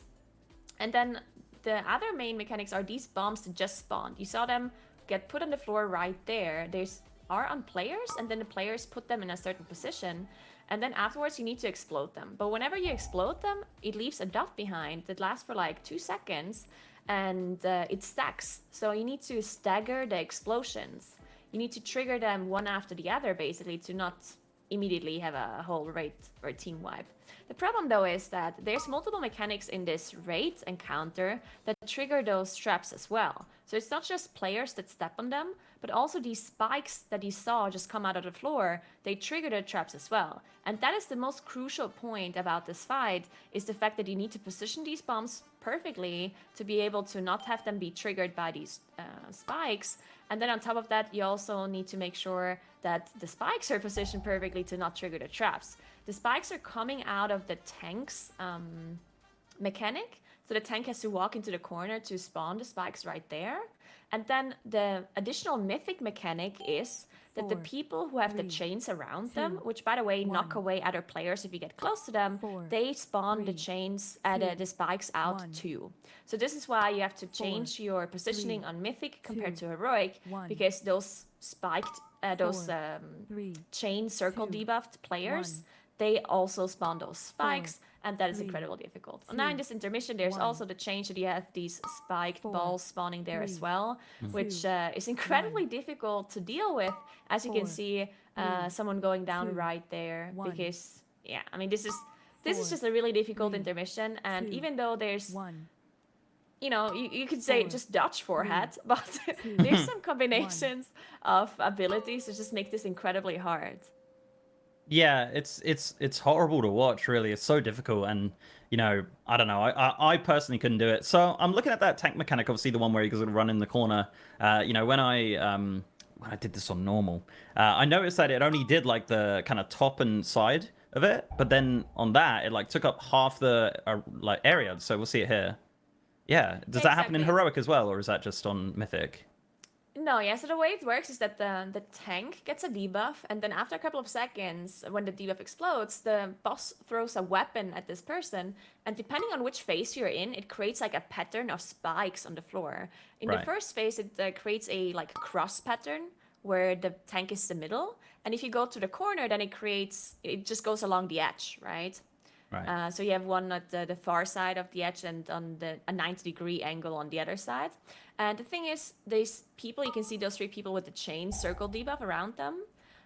They actually spawn the spikes too on Mythic. So they also get this cross spike pattern through them, which means that there's so many spikes, and if they get hit by someone else's spikes, they die. So that's why so much of the room is actually covered in these spikes, because they have to stagger them themselves to not die of each other's spikes. And at the same time, they are not allowed to hit the bombs or hit any other players. So that's why it looks so crazy. Yeah. So with the chain dudes, so say if the chains go on a melee, do they essentially just not DPS, or is the hitbox so big that they can still DPS, or is it only go on ranged? I'm pretty sure the way their ability is supposed to work is that the chains only go on ranged players, and the bombs are only going on melees and healers. But we did have it happen on heroic that sometimes a melee player got hit by the chain. I'm not sure if it was like a bug or if it's intended, because if you have it as a melee, you really can't do much. There's really nothing you can really do about that. So there's a Splody ad as well, right? That comes up eventually. Is that a mythic mechanic? There's some ads that come up in the intermission phase. That's mythic only as well. Yeah. So they spawn out of these like fire embers that you get on heroic and normal mode too. But on mythic, sometimes they spawn those ads out of them, and they seem to be pretty difficult. Like I actually didn't watch all of the progression that they've been doing. So whenever I saw those ads, I saw them like use lots and lots of cooldowns to be able to deal with them, which is interesting because when we tested this boss on PTR, those ads were kind of like whatever. They spawned and you just like, randomly like AoE them down. But I guess they buffed them quite a bit since PTR testing, and now they have a lot of HP and they actually need to be dealt with. I think they blow up as far as I'm aware. I might be wrong. Yeah, I think you have to kill them in like a certain amount of time, otherwise they do blow up. Yeah. But if we're wrong, then chat is definitely going to tell us in a second. Yeah. Just give it a minute. Chat will come in with the big brain strats. I mean, the good thing about chat is like you get people who have been in like every single stream and they like kind of have that information, whereas I'm only one person who needs actual sleep, so I don't get to watch everything, but. Yeah. If actually we production have got these cool little videos of the mechanics. Have you seen these videos? They're amazing. Yeah, they're awesome actually. I wonder if they have one of the of the ad. I don't know if that's possible. If we could pull that up. I think most of after the pull. Yeah, so we're gonna watch those after the pull. They are updating the videos, I think, because of course some of these mechanics are mythic only, and they had prepared the videos already beforehand. So a lot of the videos are for like just heroic mechanics, but I do think they're actually being actively updated. So if we have some of the mythic mechanics as well for the videos, then that would be awesome. But yeah, we're gonna watch the pull first, and then afterwards, if there's like any sort of smaller breaks, we can check out some of those mechanics on the videos. But yeah, I mean, this fight is really crazy. Some of these abilities, like the Nightfare abilities, shape. What is it just called? literally soul shaped. Soul shape, yeah. Soul shape is really nice to deal with this, and also Venthyr, Door of Shadows, is actually really nice for this. So. God, do you remember in beta when they had a conduit to make Door of Shadows instant? Oh, those were the days. Then I they got rid of it. Yeah, they got rid of it. I don't know why. It sounded like the best thing ever. Yeah, they were like, this is too fun. I guess they were, yeah, because Door of Shadows is actually a really, really big distance that you travel. Like it's like 30 or 40 yards even. So I guess if that would be instant, then maybe that would be a little bit of a problem. Yeah, I guess in like PvP and stuff, it's a little bit much. Yeah, potentially. I guess. Yeah. So with the chain boys, when they get the spikes, so they just eat the spikes. They literally just take the hit. They don't get hit by their own spikes. Right. But they do get hit by other people's spikes, so they do have to stagger their positioning. Yeah. Ah, okay, got it. I do like the extra little animation that is on the spikes actually in Mythic. Like it has like a little sparks around it. Yeah, it's it quite does cool. look nice. But with this fight, I mean, it's pretty. Is there many elements of RNG? Would you say? Could you get like a really bad kind of intermission or something like that? Do you think? Yeah, so I don't know actually. Like I don't know exactly how the intermission works with the spiked balls, because they do have this like wall of spiked balls in the intermission as well, but it's not a full wall. Like you have holes in there, right? Yeah. And I'm not sure if the spiked balls always spawn in the same direction or if it's RNG, because these like the spike things that you have to walk through, that one definitely does have patterns on heroic and normal mode, at least. Like you have certain patterns where I think there's like 3 or 4 different patterns, and once you see the first hole in like the spike, then you know, oh, this is that pattern or this is this pattern, right? Yeah. So I'm not sure if it's similar in Mythic as well with the spiked balls, if they maybe line up with the pattern. So if you get this pattern, you get the spiked ball spawning there, or if you get the other pattern, they spawn here. You know, like I'm not sure about that actually, but that would make the fight a little bit easier. Because yeah, this is madness. It's just like muscle memory, right? So these are the ads here, so they need to get these down before they explode. Otherwise, they're just going to completely wipe the raid there. You can see them trying to get them down. It's going to be close. No, they're fine. Yeah, I mean, that's the thing. With a fight like this, I mean, the more you do it, the better it's going to be, right? Like, it's just that muscle memory, kind of understanding where to be and what to do and stuff like that. So it's just tough. Yeah. There's just so much going on with it, and I mean, I've heard people say that this is like, you know, the hardest fight until Sylvanas, you know, which is so weird because it's the middle of the raid, you know. Realistically, you'd want a raid that has like a nice cadence of difficulty, but having like a boss like this like halfway through is a little bit strange, I guess. But as I said, it's not a bad fight. It's just difficult. Yeah, I mean, I personally like when there's like some more difficult fights early on. Just because usually the way it works, like all of the first couple of fights are like super easy, and then the last 2 are like incredibly hard. So it's just like a really weird difficulty curve. But so I do think sometimes when you have like a more difficult boss in between, it's kind of nice. But it depends how difficult it is, right? Yeah. Like if it's so difficult that that like barely any guilds can kill it, then that's a problem for sure. And funny that we like talk about that, because before I came onto this broadcast today, there was like a little bit of a segment on the Limit stream where they were talking about similar bosses that are also that like took a long time to die, that are not last bosses or penultimate bosses, right? And that is like top 10 of bosses that had lots of wipes. And this, I think the second and the most difficult boss was Dark Animus, actually, because only 5 guilds had killed it in the first week. So Dark Animus in Throne of Thunder, that's crazy. I didn't even remember that. And Star Augur was, I think, the second one where only like less than 10 guilds had killed it in the first week. So let's hope that doesn't happen with Painsmith here. What about Ashvane? Ashvane must be up there too, right? That was Ashvane was like number 9, I think. Yeah. Yeah. That was that was tough. Sludge Fist as well was also another one that was kind of similar, but that was a little bit further in the raid, I suppose. But yeah, Sludge Fist was, I think that was like number 3 or 4. Yeah, that one's pretty difficult as well. Yeah. Yeah. So yeah, it's gonna be one of those days, I think. So let's just cozy up and get ready for a big day of pulling.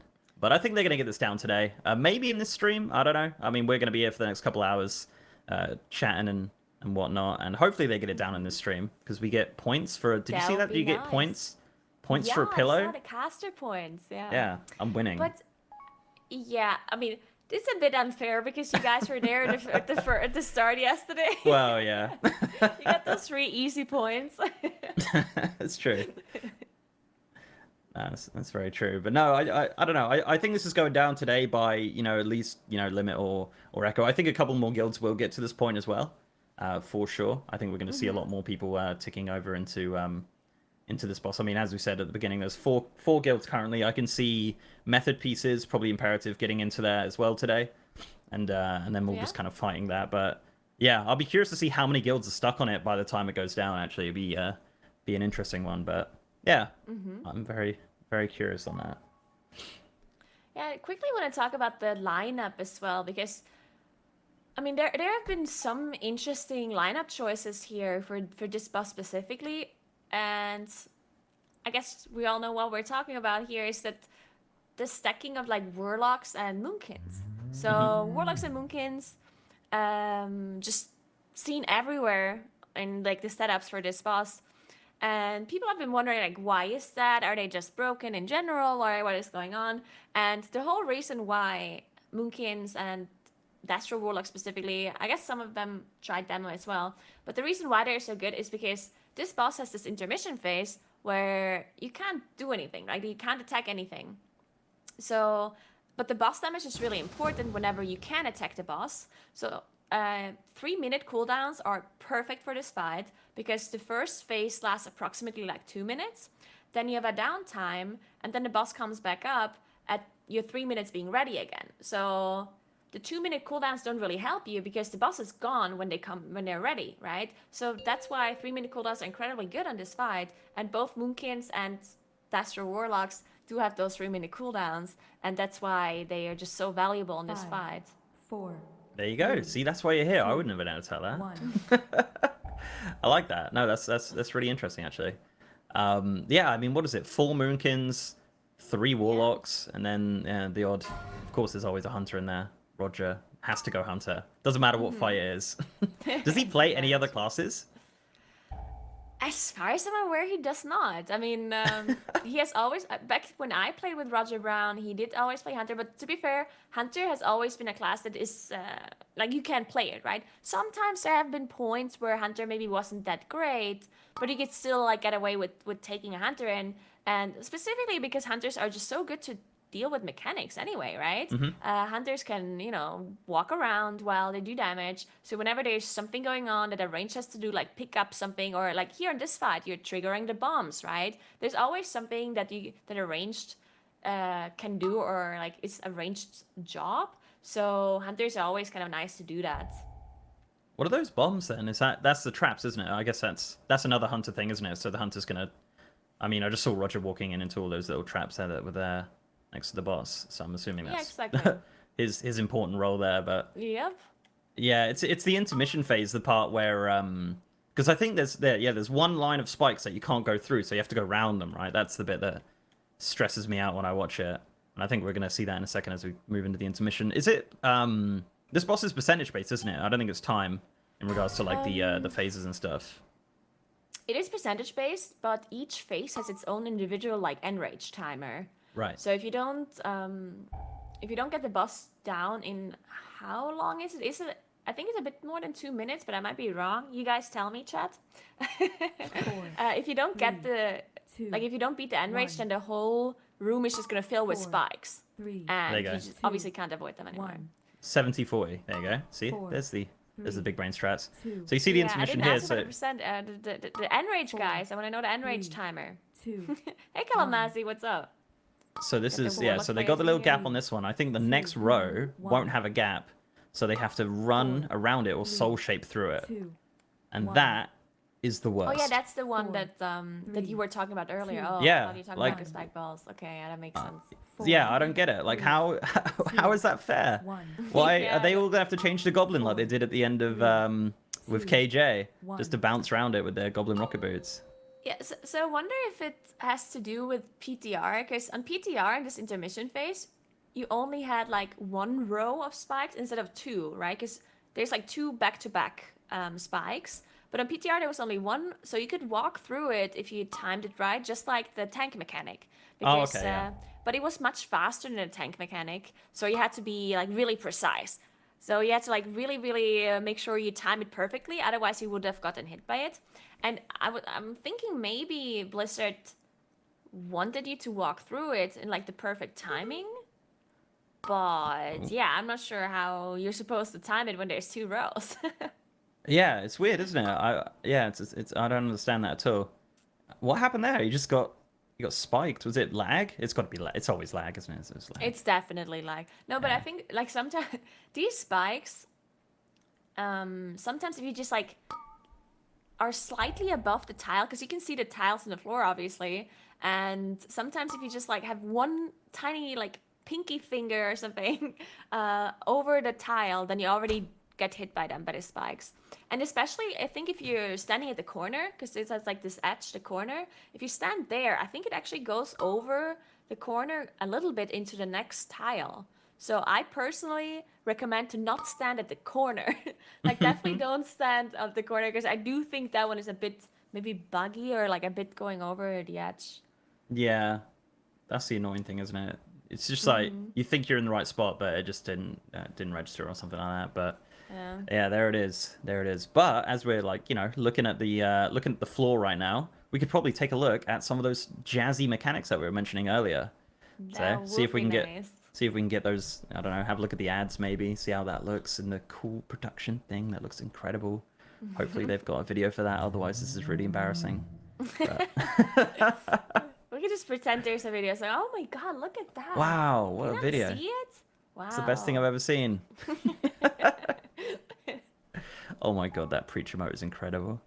I love it. Oh, they don't have the ads. Oh. Yeah, we only have the heroic mechanics because mythic mechanics have not been on PTR, I believe. At least on this boss, right? On this boss, the mythic mechanic... I don't even remember what the mythic mechanic was on PTR. Let me try to think. Oh, it was the spikes coming out of the circle, like of the chain players. That was the mythic mechanic on PTR. But the intermission was basically the same as heroic. Like it did not have anything different. So they changed this boss up quite a bit from PTR testing to live servers, which is always a bit dangerous, I feel like, because then no one has actually tested it other than their internal like testing teams. So, but for like considering that no one has really tested these mechanics, they seem to be working fine.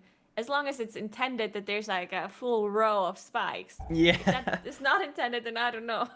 I mean, it's been there for like nearly a day, so they must have seen that that's there, and it must be intended, surely, right? They wouldn't be like, you know what, we'll just leave it. They're figuring out. And I also think that would be a change, because sometimes when it comes to the World First race, I do think that Blizzard is hesitant on changing stuff on a boss if guilds have already put a lot of time into it, unless the boss is like unkillable in a certain way, right? If it's unkillable, of course they have to adjust it.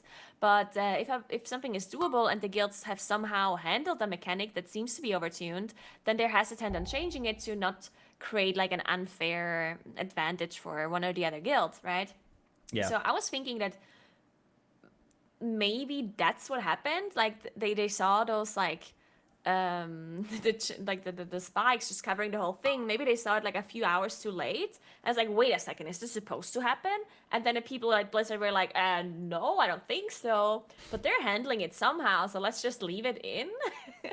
But I don't think it would actually create too big of an advantage if they would fix that, in my opinion, because it's not like they're changing like the HP of the boss or they're changing like the incoming damage or anything. It would literally just be creating a hole in the spiked wall, which means that you can save some like bops, I guess, and some immunities. But the thing is that I mean they're not dying to that though. That's the thing. Like no, that they're one not dying bit. to it, but I would assume that they have to use some like immunities which they would probably need otherwise, or would want to have otherwise. But yeah, I don't think them changing this or fixing this would actually be too bad for progression. Like I don't think it would give anyone like a super big advantage. Yeah. So maybe they should fix this or like change it. I don't know. It is a little weird. That's all I'm saying. It's just a weird. feels strange. Oh, here it comes. Oh, well, they just soul shape through it. Apparently, according to Chatpedia, Pieces is 5 out of 10. Oh, nice. Yeah, that's what I was talking about earlier, right? Like they started with the more difficult boss, and I was thinking that they're gonna catch up to everyone else pretty quickly. So that's nice to hear. Yeah, they're there they are. Painsmith now as well. They're gonna have fun. Yeah, don't count them out just yet. They're doing all right. It's good. They got a world first under their belt. What is it? Is it Crucible of Storms? Is that the one? Exactly. Yeah. But yeah, good times. Good times. I like the guys at Pieces. I think we casted over them before, didn't we? At the one in London. Yeah, that was good times.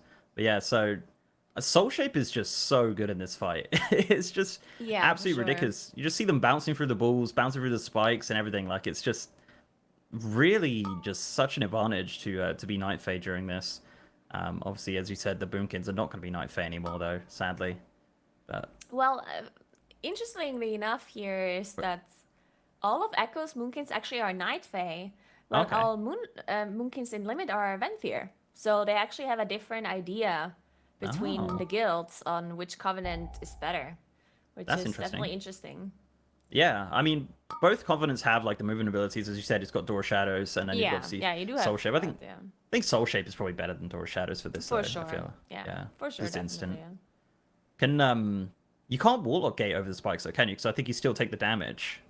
So there's some really fancy thing that I've seen Limit do, where they put the gateway all the way at the edge of the room, and then if you like jump off the platform, like just like a little bit, and then click the gateway, then your character like goes around the spikes. But it's a bit tricky, and I think most of the time like some people die to it. So yeah, it's definitely not easy to do that. Yeah, it's such a.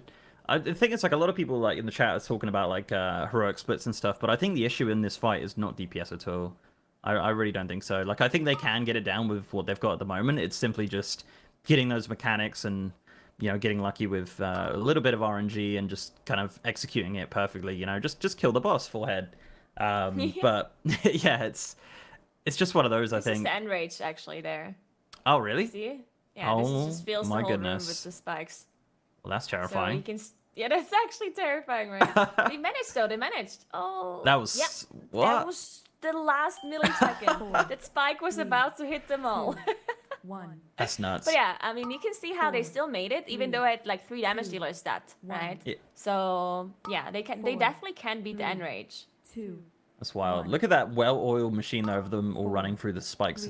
So the swirlies on the floor, are they generated from the players then, like where the positioning is? I think they're like close to the players, so that's why they're not all stacking up. Because I would assume that if they actually completely underneath your player like character, then I would assume they're all just gonna stack up. But they're spreading out a little bit because you see there's one. Yeah, they kind of get like dropped off sort of thing, don't they? Yeah. Okay, interesting. I do like the timer though. Perfect. There you go. Look at that. So not too bad. Quite a few dead. In the second transition, there was not a full wall, right? So it's only in the first intermission where you had this full spike wall, I guess. That's weird. Ooh, are they gonna make so weird. 2 seconds. Oh no. Yeah, they just need everyone alive here. Also, they don't have Bloodlust for this one because I'm pretty certain on the first ads they are using Bloodlust to burn through them, and then the second one they don't have that available. So that's gonna be a pretty difficult DPS check to be able to kill those ads. Yeah, that's tough. I mean, literally, like if you don't kill them, it's over. Like as you just saw, they just completely wiped out the entire raid there. So definitely some deadly ads that you need to focus on as soon as they pop up. And they just come up after the intermission then, I assume, yeah? Yeah, exactly. They spawn at the very end of the intermission.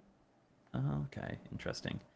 Interesting. So yeah, I think, I don't know, it's like best pool 38 points, 4-6. I don't think we've seen anything close to that today. A lot of kind of like wipes just after the first intermission at this point, really. I don't think, have we seen a sub 50 today or not? It's kind of hard to see on the little view. I don't think so. Actually, Wait, sub wait. 50, yeah, because we were just in the last phase. And I think Chat the was last phase starts at 40, right? So. Oh, right, okay. It Chat was like, this is 40, yeah. Yeah, the chat. I love it. Look at that. Yeah, chat. I was just joking. I was just joking about that. Yeah, so we are doing a giveaway. Did you hear about this, Dagura? I definitely heard about it, and I think the giveaways are amazing. I want to win. Maybe I should join in on the giveaways too. Yeah, I joined. I don't know if I'm allowed to join, but I joined in one of them because I was like, holy moly. I think one of them was like Rigged. 10 million gold or something.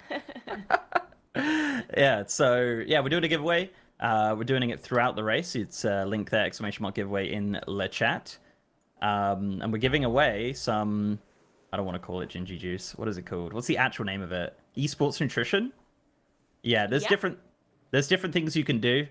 Follow different people on Twitter or Twitch or visit Logitech or, subscribe to YouTube channel. Follow me and Nagura on Twitch. That doesn't give you any entry to the giveaway. It just helps us. Also Twitter, if you don't mind. Yeah, also, Twitter. Look, some of us aren't verified, just... Yeah, so... Speaking to non-verified people? What is this sorry, I production know. here? Don't you get like maybe this is just a vicious rumor. Don't you get a verified notification so you only get there's a mentions by other verified people? Yes, it's like the most. I love it. What? It's Even like the elite club. Yeah, it's like the elite club where it's this tab where it only shows you if verified people liked one of your tweets or answered to you and stuff. The thing is though, I barely know any verified people, so I barely ever check this tab because popular people don't like my tweets or answer to my tweets, so it's useless to me. Popular people. Yeah. I guess verified people. Chat, we're just normies. We're just normies on Twitter. But yeah, 11 days left on the giveaway. As I said, ! giveaway in the chat. Do some of those, get some points, do all of that, and hopefully you win. So the actual prize pool is so there's three winners, a complete Logitech setup, including a mouse, keyboard, mouse mat, headset, and microphone. So you could be, potentially the next biggest streamer. A Cortex, a Chadder, 15.6 backpack. God, is that how you pronounce that? I don't know. I don't think so, but I already forgot because they told me once and then I forgot again. Because kind of French, but then not Chadder. French. Yeah. Attaché or something. Chad. I don't know. The Chad bag. All right, we'll go with Chad. Chad bag. Yeah, we are just gonna call it the Chad bag. Love that. An ESN bundle. So that's the Esports Nutrition, the Gingy Juice, as it were. A CurseForge Pillar and CurseForge Premium. Excellent. Guys, I see, look, the thing is with CurseForge, right, I see people saying, oh, this, that, and the other is better. But I'm gonna be completely honest. CurseForge, obviously they use Overwolf and all that stuff. The thing is with add-on development, it's such a thankless job and it's so difficult, right? Add-ons are so important in World of Warcraft. I'm sure all of you use add-ons and stuff like that. For me, I use CurseForge because, one, it works really well. I really do enjoy it. Not sponsored by me, but I genuinely, and supporting add-on developers, right? As I said, it's such a thankless job. They work so hard on add-ons, and to support them even in the most smallest amount, I think it's, I think it's important. So yeah, that's why I use it personally. I don't know. I have friends who are add-on developers, and they just, they do it out of love or whatever. But doing it through CurseForge supports them financially, and it's literally nothing off your back. So yeah, that's just what I say. It's tough. It's tough to be an add-on developer in World of Warcraft, but they do such great stuff. They really do. I agree.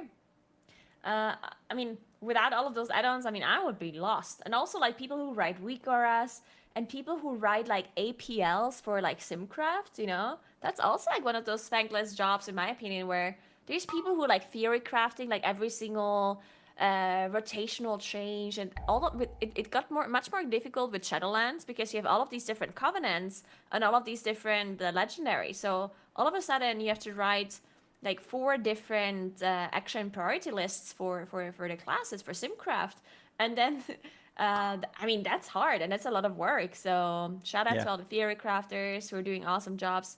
Well, except the warlock ones, because no, I'm just kidding. It's wild, isn't it? Yeah, like there's so many, like these days, like there's so many guide writers, so many like massive big brains to do with different classes and stuff. And again, like I said, it's a thankless job, but you know, we thank you for doing it. And I would, I mean, I would be even worse of a player if that's even possible without them, you know, like so yeah, it's awesome. But anywho, back into the fray with Painsmith. Is this it, Nagura? Are they going to kill it this time? 3, 2, 1. I mean, it's looking good, and they're also like, I think they're really hungry for the kill. Like sometimes we see them, you know, do a try, then have a break, do a try, have a break.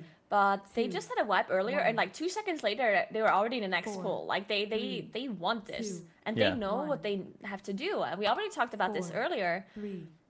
They know the strategy. They just have to like execute it. It's really hard to execute, which is not usually, or I guess it depends on the boss. Most bosses are strategically difficult, where you have to figure out, so you need to change cooldowns here, you need to have, you know, like less cooldowns on the ads, more cooldowns on the boss, you have to need more defensives here or whatever, and then you relocate your cooldowns and your positioning and your strategy, and then all of a sudden you can kill the boss. But on this boss here, they don't need to figure out which, like what they have to use their cooldowns on, right? There's only one boss and the ads that you have to use their cooldowns on. So the only thing they have to do here is execute the mechanics properly. And that's not usually something these World First guilds struggle on. But because this fight is just so mechanically difficult, it is actually what they're griping to. Like they're losing players here and there to the intermission, here and there to the spikes, here and there to the bombs. And that they just can't afford that, right? They need everyone alive to be able to get into this last phase. They need to kill the ads, and then I do think that they should have it in the bag. But yeah, I mean, they need to get there first, and that's really hard. Yeah, and that's the thing. I mean, we're watching Frag's point of view right at the moment, but man, Demon Hunter POV, this is amazing. Like, what on earth? This fight is literally designed for Demon Hunters. He is absolutely blasting. Totally is. Yeah. Yeah. And I just saw how he just fell rushed over these spikes. I didn't even think about that, because of course he can dodge these balls by just jumping off. That's obviously neat, right? That's nice. But the fact that he can just like fell rush through the spike pattern is so nice, because if you just use like normal movement speed, then sometimes it's sketchy, you know? It's like, am I gonna make this? Should I move a bit earlier? Should I move a bit later, you know? But when you just have fell rush, that's just so nice. I mean, these days, like a lot of the classes are kind of homogenized in regards to like, you know, every class will have like a, you know, builder and spender sort of thing. Like, is there any classes that don't have a movement speed ability? Like, to at least to like blast them forward or something like that. I'm just trying to think. Maybe I was gonna say DK, but they got Wraithwalk, right? That's that. The priests have nothing, but I think both of them are actually goblins, so they have a goblin jump. Couldn't the priest just shield? Because is it a talent or something that used to make? Maybe I'm misremembering. I did have a priest that you could use the shield and it gave you a bit of a speed boost. Oh yeah, they do have speed boost. Yeah, it's definitely like a speed boost they do have. I don't think there's any classes who don't have like a speed boost or anything like that. So I think every single class has that for sure. Yeah. Okay. Yeah. Warlocks. Oh yeah, I guess warlocks. They have Burning Rush, which also they have Circle. Demonic Circle, which is really nice for you can see it in the middle there. Yeah, they just use Circle. Okay. Also, hey Tattles, I saw Tattles in chat. He was asking if the boss is dying anytime soon, and the answer is no. I think it's still gonna take a little while, but they're doing well. I mean, they've got some good tries in for sure. But yeah, just losing players here and there, and it's a problem. It's a problem. I feel like with a fight like this as well, like the more you like do it over and over again, like in a row without taking a break or something like that, you kind of like lose your might start losing focus a little bit, you know. But you know, and I can't even imagine how hard it must be to progress on this fight as like one of these World First raiders, because they already raid so much. Like they're raiding like 10, 11 hours a day, which requires like absolute focus this whole time. But the thing is, maybe on some other bosses that are less mechanically difficult and more like strategic, you don't have to like fully focus once in a while, you know. But in this fight, I think you actually have to like fully focus on your own like positioning, on how you dodge everything and whatnot. And that must be draining, you know, like that must be so difficult. This is the new best. Yeah, this is actually an incredibly good try. They managed to get the ads done, which is really impressive because they had 2 players that, right? They had 2 players that, and they still managed to deal with the ads. That's really, really nice. So now they still have a bunch more players that they wouldn't be making the end rage here. They need everyone alive for that. But this is looking incredibly good. They have losing some more players here and there. And this is actually the most difficult phase as well, because you get the scythe, which is a combination of the first spike pattern on the tank and the second phase spike pattern.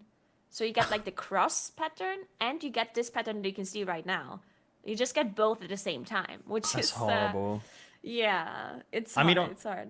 On Mythic, do the spikes one-shot you, or can you out-heal They it? definitely one-shot you. Yeah. Oh dear, poor Roger. So what is Roger doing to take those bombs? Like, is he just turtling them, or is he's literally just wandering into them? It doesn't do more, like it does raid-wide damage, and it doesn't actually do more damage to the person who triggers them. It does the same to everybody. Oh, okay. So it's just timing, really. You just get one guy to kind of pop them. It's just like a staggering thing. What am I just have thinking? to wait for the debuff to be gone, yeah. Is it Solia in Tazavesh, the last boss? There's like a whole kind of bomb mechanic there that's horrendous. I hate that boss so much. Have you done the new... boss?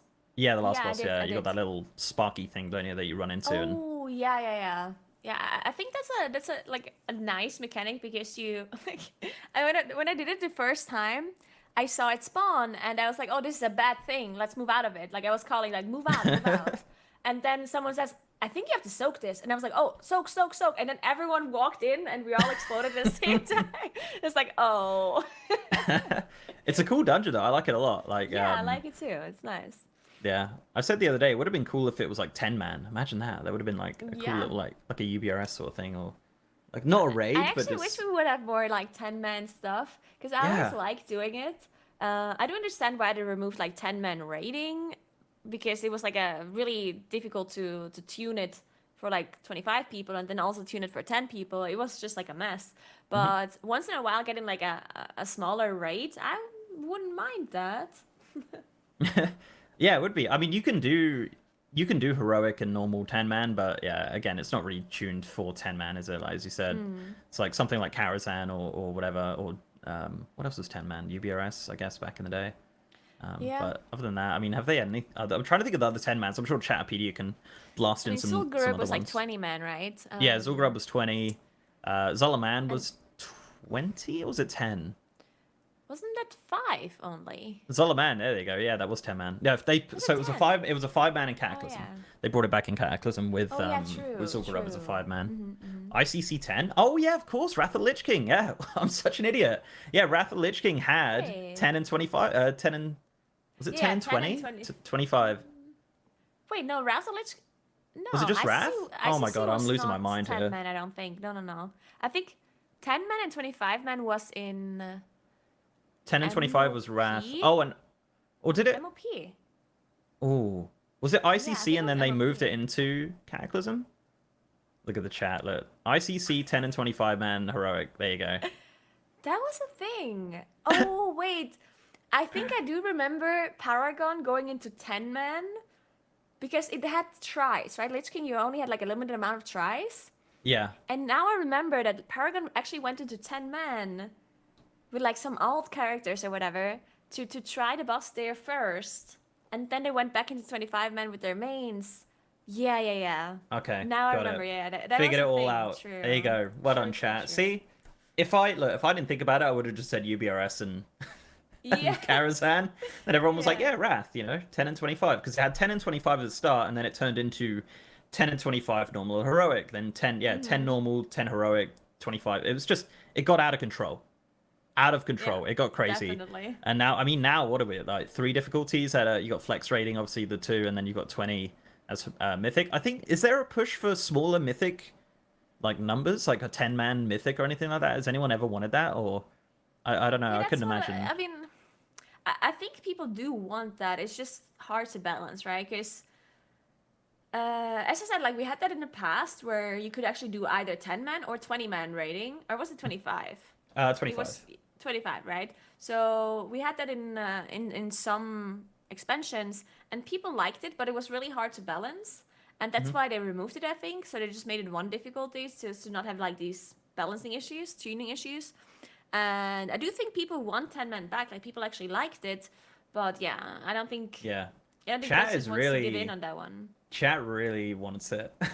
Yeah. Oh, LFR, of course. I forgot about LFR. Did it yesterday. 3 out of 10.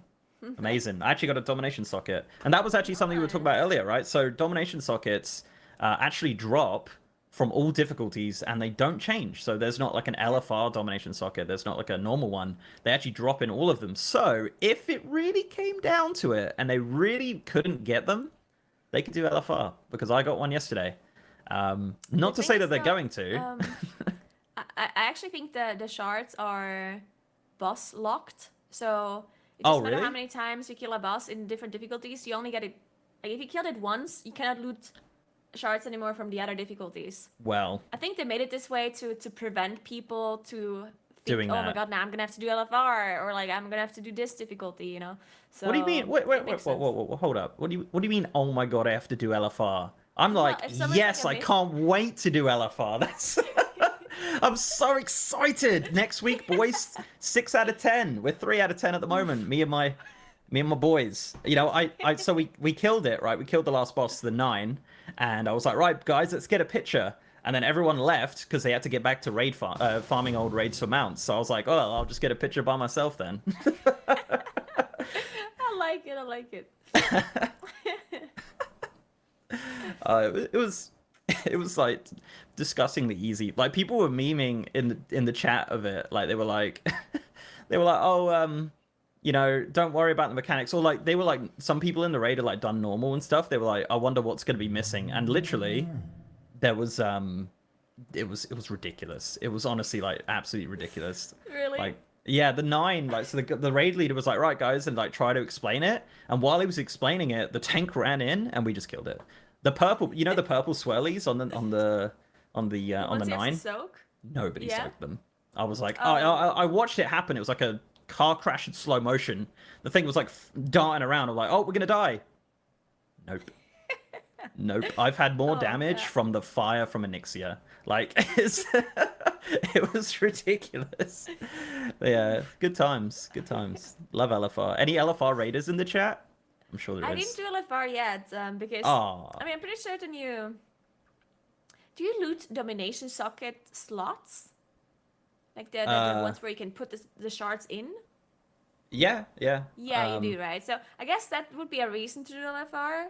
For people who are like mythic raiders, right? Even if you don't need the item level of it, but if you're missing like a slot to, like, let's say you have 3 shards, but you only have 2 items to put them in, then I guess you could do LFR to get one. Yeah. I personally, I don't have the shards, so I don't need the slots. So therefore, I don't think I'm gonna do LFR this week. You also get, you get embers. I believe you get embers as well. Yeah, those are also difficulty locked. You actually do get more embers the more, like, the higher the difficulty. But, so the way it works, like, I think you loot 3 on Mythic, 2 on Heroic, 1 on Normal, and 1 also on LFR, I guess. And you, like, so let's say you do Normal mode first, you loot 1 Ember, then you go into Heroic, then you will loot 1 Ember again, so you have 2 in total. And if you would go from Heroic to Mythic, you would loot, again, 1. But if you only do Mythic, then you immediately loot 3, right? So that's how it works. Ah, that makes sense. All right, cool. Yeah. People talking about LFR Nihilotha. I remember, so I streamed just for bants, of course, not because, you know, at the time I was progressing Mythic, and I was like, you know what, let's do LFR.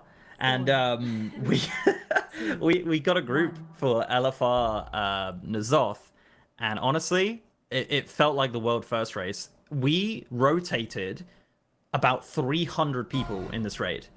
Right, every wipe they just left. Right, the whole raid would leave and would fill it back up with people, and eventually you just like rotate through people. Now we killed it in the end. I think actually, like, we ended up having to get people from my stream in voice chat to tell them like for like calls and stuff because there was a delay on the stream. It was, oh man, it was the worst. Didn't even get anything. It's pointless. What was the point? But yeah, it was absolutely horrendous. Like there's some bosses that they dumb down for LFR, but they're still kind of difficult because like there's no voice comms and there's like people that just don't understand what's going on and stuff. So it's an interesting experiment for sure. And I mean, I don't normally do LFR that much now. Like these days, I'm like normal and heroic rating at least. So, but you know, if I need some renown, dude, LFR really good for renown. I'm pretty sure like every single boss you get some renown. I guess chat could confirm that, but I'm pretty sure it's something like that. So there you go. Yeah. Actually, really nice to. That's the reason why I do LFRs too. Just like catch up renown in case I need it. When I switched to Venthyr, I was like, it was funny because when I switched to Venthyr, there's something that people did where they farmed like a dungeon in 5 minutes, like Plaguefall and Halls of Atonement. You could just do some, some invis pot gun shoes kind of shenanigans, and you would be able to do the whole dungeon in 5 minutes, which was really fast for renown. But then some people in chat like baited me into doing LFR. People were like, LFR is super fast for renown. You should do LFR. You should do LFR. And I was like, oh, okay. You know what? Let me just do LFR. So I joined LFR. And, until we got everything done, until people came in and left again and whatnot, it took me like 10 to 15 minutes to kill a boss. And then some of them didn't even drop renown. And then I was like, come on, chat. I'm doing like one whole dungeon in 5 minutes. And you just baited me into doing LFR. It was all a debate the whole time. They just wanted you to get LFR Raider. Yeah, I think so as well. They just wanted to see me in there and suffer. I'll tell you what, I wouldn't be upset if they removed it. Let's just say that. If they were like, oh, you're not doing a next tier, I'd be like, it's fine. Like, I don't know. It's. I understand what it. The purpose of it is obviously for non guild people and stuff like that to see the raid, but I wouldn't be upset about it. I'll be honest. Yeah, I personally don't care so much that LFR exists, but I would. Like, I do have a feeling that maybe if LFR is not there, then people would have a bigger drive to start raiding, Because some people who are, like, in between LFR and normal mode, they say, oh, why would I, like, raid with my guild if I can just do LFR eventually and I'm seeing the same thing? But if LFR is gone, then maybe some more people would be like, oh, maybe I should be raiding, Maybe I should find a guild, maybe I should look into it and blah, blah, blah. And I think that maybe might be healthy for the whole raiding scene and the guild scene as well, because guilds, I feel like, are slowly just dying out because the need for a guild is sometimes just not there. You really only need a guild for a raiding, and you don't need it for LFR. Sometimes you don't even need it for normal mode because pugging is a big deal. Like sometimes people are even pugging heroic, so you don't even need a guild for that either. So, and that is a bit sad because guilds are such a huge part of the game, or at least used to be. So, I think the thing with WoW, like, the game could be as bad as anything, but if you've got a good group of people to play with, then it could be really good. Like, a lot of people have, fond memories of Warlords of Draenor, which, statistically speaking, kind of a rubbish expansion, but if people are having fun doing challenge modes and playing with friends, then maybe that was the best expansion they've ever played, and I think that's the thing with WoW, it's very... I don't know, at the end of the day, like, it's who you play with. Like, I've been having a good time on TBC, not because, TBC is incredible, which, it's pretty good, but, like, because I'm playing with, like, people, from my chat and people that I know, it's, like, kind of cool. It's just one of those. But, anywho, this pool was pretty good, right? It was pretty good. They did the intermission so clean. I don't think anyone died during it. And then it kind of, they've lost to 4 people at this point, but they're definitely getting better at that intermission for sure. Yeah, that was definitely really clean up until those 3 people died. I think they just died to, like, one of those 10 one-shot mechanics that this boss has, like either the spikes or, like, the spiked balls or something. So, yeah, that was unfortunate. But as you can see, they're actually really good at the damage checks, right? I mean, the boss faces at 40%, and they're just now getting the end rage. So they're missing just, like, maybe they're even gonna make it. Yeah, they're actually gonna make the damage check here, even though they had 3 damage dealers dead for most of the duration, and then a 4th damage dealer died at the end of this phase 2. So the damage check in phase 2 really not a big deal for them. That's like one thing that actually they might want to do is switch their bloodlust maybe at this point, because they're so good at the damage check here. Maybe they actually do want to switch their bloodlust to the last phase. I'm not sure if that's something they consider, because of course they're using the bloodlust as well for the ads and not just for the boss push. So maybe they. So when are they lusting at the moment with the ads? Yeah, at the moment they're lusting at the start of phase 2 to kill the ads and push the boss. But but I'm thinking because they're so good on the enrage in phase 2, maybe they just want to move it to phase 3. Ah, okay. So here's that little horrible. Oh no, it's not the horrible bit. They already did that. I love that weak by the way. It just says death. It's just death is coming. Did you see that guild achievement pop up? It was for the Everbloom. I guess someone's doing the. I guess they're doing the weekly Warlords of Draenor time walking. Yeah. The bench players. Yeah, the bench rogue. Yeah, the bench rogue's doing Warlords of Draenor. He's like, you know what?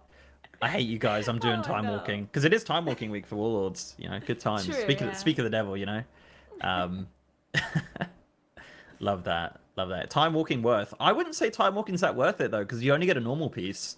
Yeah, it's just 226. I guess if you get the domination socket item, or maybe if you get the dagger, I guess that's why the rogue is doing it. Like if you get a Sylvanas dagger. That's true. Yeah. Yeah. I no, assume you could get that from the chest, and I So think what's he so- still needs it, right? So what's so special about this dagger then? I keep seeing people talking about it and whatnot. Like, is it like the greatest dagger that's ever been made? It's like Sylvanas has some of these special weapons that have like additional effects. I think it's like a damage proc on your target, and the rogue ones are just really good. Like the daggers, they do a huge amount of damage. So like this proc, which apparently makes it worth to downgrade your weapon item level just to get this extra proc. Like it's worth that much item level, I guess. Really? Yeah, I think so. Okay. So so I might be wrong in saying this. So most classes have like a proc or cool weapon or whatever, but I'm pretty sure do casters not have one? I swear I read that somewhere. Or No. Yeah. In Sanctum, we don't have a That's really sad. caster weapon. Yeah, it is sad. But I'm just happy there's a higher item level weapon for casters now on the last 2 bosses, because in previous, I think it was Nyalotha. In Nyalotha, the last 2 bosses did not drop a weapon that you could wear as a moonkin. It was like, I think it was a sword. So mages could wear it and like warlocks, but moonkins didn't have a weapon, and it's always the last 2 bosses drop a little bit higher item level. So for the rest of the expansion, for like this year of content, we didn't have a higher item level weapon, and it was like really sad. So I'm just glad that Sylvanas drops. Actually, I'm not sure if it's Sylvanas or if it's Kel'Thuzad. I think it's Kel'Thuzad actually that drops the weapon. But either way, it's like one of those last 2. But it doesn't have a special effect now. So Edge of Night is the one we're speaking about, right? The dagger. I think so, yeah. So your attacks apply Banshee's Blight, giving you a finishing move, a 3% chance per combo point spent to deal 1,000, well, whatever damage, shadow damage, and then stacks up to 4 times. Wow. That's pretty cool. Yeah, I mean, I personally, to be completely honest with you, like I'm personally not the biggest fan of these like passive procs, because to me it always just feels like no matter what you do, it just like does its damage. Which sometimes it's nice, but if it's too big of a portion of your damage, if it makes up too much, then I'm like, oh, you know, like I'd rather do damage because I'm playing my class correctly and not because I have a proc that does the damage for me. So I'm always a little bit hesitant about these kind of things. But as long as it's not too RNG heavy, it's fine. You know, as long as it's not like infinite stars corruption or something where you just get these huge stars falling down and doing like 80% of your damage. Don't say the C word. Not here, please. The two-hander, I remember, so on the PTR, I don't know if it's still there, but you can actually buy the weapons and try them out at the moment, at least over there during testing. The two-hander is wild. It consumes, so if I remember rightly, the sword consumes other weapons and creates like a proc from that. How wild is that? Oh. So if you have like a crappy green in your bag, you can like click this weapon and it will munch it down and it'll create a new weapon with like a proc. I don't know. Cool. Yeah, I don't really know how, but the problem is I think it's actually worse to do that. Not green? Oh, it has to be high quality. All right, well, when I tested it, it was a green, right? It was back in the day. It was a green. Yeah, because I just had a random green from Korthia, like when I tried it out, and I munched it down, and it actually made the weapon a bit worse. But I don't know if they changed it to make it better or not. But yeah, back then it was not that good. But it's a cool Oh, it is actually worth it now. Well, there you go. There you go. 4. That's a Oh, win-win. just some Medic is in chat. Big 1. shout out to Medic. Big 4, fan. 3. We got 2, all the professional 1. casters in here, all the all the 4, famous people. 3. Oh my god, Famous I'm people, nervous. verified people, yeah. The verified people. All the verified people are in the chat. Let me just go to my verified tab right now. See if anyone's mentioning me. 1. But yeah, I think we're gonna take a quick repose and cut to some comms and see what the guys are talking about. Probably a bit of a profanity warning.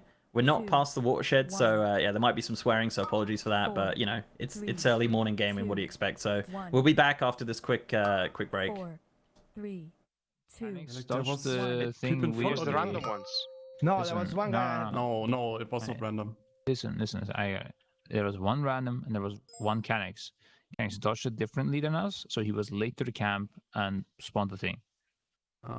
But wasn't Mike super in the front? But maybe Mike didn't spawn. I don't know. No, that was me. No, it was a druid, but I'm not sure who. I couldn't see, but it's fine. I was on the camp, except for when I had to blink because of the spicy thing, and then I jumped out and disengaged back in to do it instead. But I wasn't in front. I was on the side. One question: do you get spiked twice in the intermission, or like can you pop a PS and just survive? Oh yeah, it was KNX, not you. That's all. No, you can get only once. If you mean the block, that's what I do sometimes. Yeah, you just pop So something, you you just get jump in. in. Yeah, you jump in, you get a spike once, and then you get. But you always need to wait for the fire to appear. He has fire alarm. Oh, What? Yeah, you should beer back fire alarm. holy fake! Bro, it's the Painsmith is today attacking his home, dude. Thank God. You wanna do a quick break then? Yeah, so Man, fire. Roger. Five. Roger, is the room break? hotter today? 6. Robin, are there? Can I drag you really quick? Robinho? Yeah, what's up? I'm dragging you really quick, okay? Before you go. Oh, I was gonna be because. Only 1 minute. It's only 1 minute. Sorry. Was moved out of your channel. Wait. So Grim. Grim, you here? Okay then. What's up, dude? Can you rest? Sorry. Yeah. I know No, it's about the updating thing. I guess it doesn't update. Grim said. Hello there. Hello. We're back. That's We're one back. of those caster curse things where you go into voice comms and they immediately wipe. And then go on a break. Yes. Splendid pool, lads. Care for a quick repose. Yeah, that's good. No, I like that. I mean, it's not as bad as it used to be. Like I remember casting over method back in Nihil. I think it was Nihilotha. Oh my goodness, the amount of breaks. So like I think it was like me and Falcone and some other people, and we were just like sitting there casting, and then we'd be like, right, there's another break. Let's talk about what we had for lunch and stuff. Like it was just horrible. But at least like, you know, nowadays it's like not too bad. Like they kind of do it on the fly, especially with Scribe obviously being the 21st raider and stuff. So it makes it a lot easier for them to kind of get the pools in for sure. Like before it would be like one pool, 15-minute break. It was a good lunch though. I mean, true. Yeah, it was not bad. Yeah, but that's definitely nice for him. I keep talking about these breaks being important though, because especially in a fight like this where you have to focus so much on your own personal play, like this is like incredibly mechanically difficult of a fight. So getting up once in a while, getting some water, some fresh air, whatever they have to do, just walk around, get the blood flowing in your like body. I think that's more important than some people or some gamers specifically think it is. So I definitely do want to do that once in a while. Doesn't matter what game you play, right? If you're having really long gaming sessions, you do want to get up once in a while and just, you know, take a little bit of a breather, because it might just help you improve your gameplay. Exactly. You know? Take breaks, guys.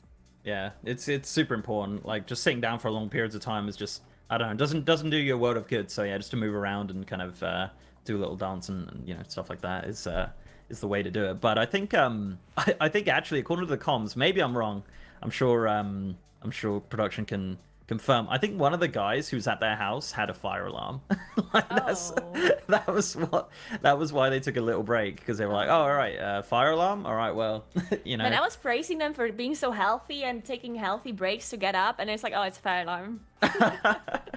Fire, manga ass fire alarm. No, I think it's probably a false alarm. I'd like to hope so anyway. It's like yesterday. There was they were playing Soul Render, and then Lorgok's PC didn't work anymore, and he had to be replaced. But I didn't know that, of course. So I was like casting, and I was like coming up with this like really lengthy explanation of why they replaced the Moonkin with the Mage. It's like, oh, actually, it's because they need more boss damage, so they get the Mage in. It's like blah blah blah. And then at some point, someone says, oh, his PC didn't work anymore. It's like, oh yeah, I knew that. You over analyticized it. You were just like, right, this is the reason they're doing it, but really it's just his PC broke. I love that. Look, did you see that? Splendid fire alarm, lads. Perhaps a break. That's amazing. Analyzed, yeah, so overanalyzed. Thank you. Yeah, look at that. You know, English. They're not only helping you with like boss encounters, they're also helping you with English. I like that. Yeah. Yeah, there it is. There it is. You know, yesterday someone thought I was Australian. They were like, oh, fellow Australian. I was like... It's funny that you say that, because people thought I'm Australian too, not because of my accent, but because I lived in Austria for a while. Oh, I know people have a hard time with Austria and Australia, right? Yeah. So a lot of people were like, oh, you're from Austria? You don't sound Australian, huh? Interesting. Do you have a lot of kangaroos? I'm like, yeah, lots. Loads of kangaroos in Austria. Yep. Loads of them. Oh, that's so funny. Look, people in the chat, look, wait, you're not Australian? No, apparently not. Apparently not. That's so funny. But yeah, no, it is weird. I find that it happens a lot. Like, at least a couple times a week, someone will be like, oh, man, how's Australia? I'll be like, yeah, it's doing all right, mate. Just had a little barbecue with the boys. A couple of Fosters and that. Yeah, so I don't know, but I would imagine we probably have some OCE people in the chat, right? We probably have a lot, because it's like kind of in their evening. They're probably having a lovely Thursday evening, and they're watching the stream. So shout out to them, you know, for that. Yeah, there probably is. I always find, like, especially in the morning shift, like it's a combination of OCE, EU, and then American degenerates that are just like, man, I've been up all night. Yeah. There's probably some limit spies in there as well, because I think every single like World First Guild has like 1 or 2 players who have the complete opposite schedule of the raiders, because they want to watch what the other guilds are doing while the raiders are sleeping. So you have one of these, like some of these spies that are just like staying up while everyone else is asleep, just like looking at what the other guilds are doing. So maybe there's like 1 or 2 of those. You saying like Valoris is in the chat? I think Valoris is in the chat, actually. They're spying on us. They have like people around the clock. Yeah. That's so funny. Yeah, no, I honestly, like, if I wasn't casting, in fact, even though I am casting, I can't stop watching the event. Like, I finished my shift yesterday and ended up watching the Echo stream for what, like, all day. I watched your shift, and then I watched Kex's shift, and then it got to like nighttime. I'm like, oh crap, I haven't done anything. I've just been watching this all day. So yeah, I love the race to world first. But yeah, do you know what else I love? I love free stuff. Do you like free stuff? I love free stuff. That's why I'm a streamer. Yeah, that's it. Got to get the free stuff. Get those sponsored PCs. But ladies and gents, we have a giveaway going on. It is with GiveLab, and if you do !1 giveaway in the chat, you can actually see it right now. You can enter. You have 11 days to enter, and there's different things you have to do. You have to follow. Well, you don't have to do it. I mean, you could do just one, but you know, the more stuff you do, the more chances you have to do it. No, it's not. Look. It's chat. Look, guys, stop. You right? fell for that, guys. Come on. You just got to do it once. They fell for it. You just got to do it once, and then you just got to click the link. It's just the one, just the one time. But it looks like we're getting back into some pools. So yeah, !1 giveaway. Click the link, follow the stuff, win some bits and pieces. Yeah, lots of really cool giveaways. Lots of cool prizes to win. So you should definitely check that out, and definitely check out the charity as well, because the top donor is actually gonna fly to the next. He's gonna get flown into the next World First event.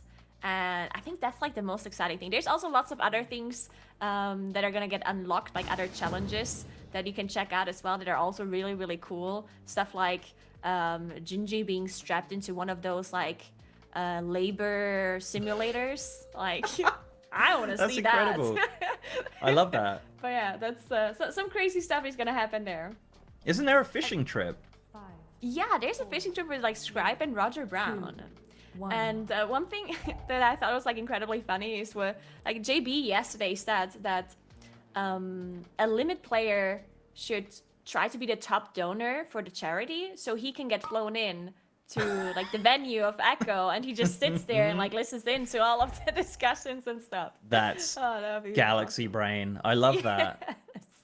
That's incredible. Awesome. Yeah. So yeah, we're obviously, as I said, charity. Rise above this. Rise above the disorder. Right. That's the the charity we're going with. So yeah, good stuff. Good stuff. But we're getting into a pool now. Once again, after a quick repose, the fire alarm's done. The fire's been put out, and it's time to face the real fire and flames of Painsmith. What's his actual name? Painsmith? Is it Raznal? Raznal, yeah. I didn't Raznal. know that either. I just read it on the screen. But I There he pretended is. to know. He's wearing those shoulders from Torghast that you can get now. Oh my god! In the dungeon journal, there's just it tells you about the ads, and one of them's just the ball, and you can like look at the ball and spin it around. It's just called Spiked Ball. Isn't one of his lines like really funny? It's like prepare for a spiky death. It's like really? What is this? Like it's just Dragon Ball Z or something. It's like the most silliest thing, but yeah, it's awesome. It looks like a good pool so far, and that's it. They're probably gonna wipe now, but yeah. No, this is the famous like best pull of the day after break. I'm calling it right now. This is gonna be the pull where they get a new best percentage. The best right now is I think it's like 20-something%. Do we have it shown somewhere on the screen? No. 28.66. 28.66 best pull. So I do think this is gonna be the try where they are gonna do even better than that because they had this break. They have a fresh mind coming into this. This is it. All right, so they're in the first intermission here. Let's see. Hopefully they don't lose any players because the battle rests are incredibly valuable in this fight. Because there's lots of things that can go wrong. So definitely want to save those battle rests for later on. 4, 3, Oh no. 2, 1. Oh no. Someone 4, died. 3, Oh, there's that It's horrible okay, bit. we have a battle There it rest. is. 1. It's okay to accept that, you know. It's like, Yeah, you that's save it. the battle rest is. It's okay, we have a battle rest. 3, 2. Yeah, I mean it's as you said, it's pretty valuable to. Oh, they're using the battle res now, I believe. It's kind of hard to see. It's a little bit small. But yeah, no, it looks like pretty. Yeah, they're back up. Yeah, pretty clean. Got to take down the ads now, otherwise horrible exploding death is coming up in about 7 seconds. But they're going to get it down probably with about 3 seconds to spare, or so. Or yep, there it is. About 2.5 seconds left on the thing. So have they popped lust at this point, or no? They haven't. So still no lust. I don't think anyway, unless I'm squinting. And another death. Oh, you hate to see it.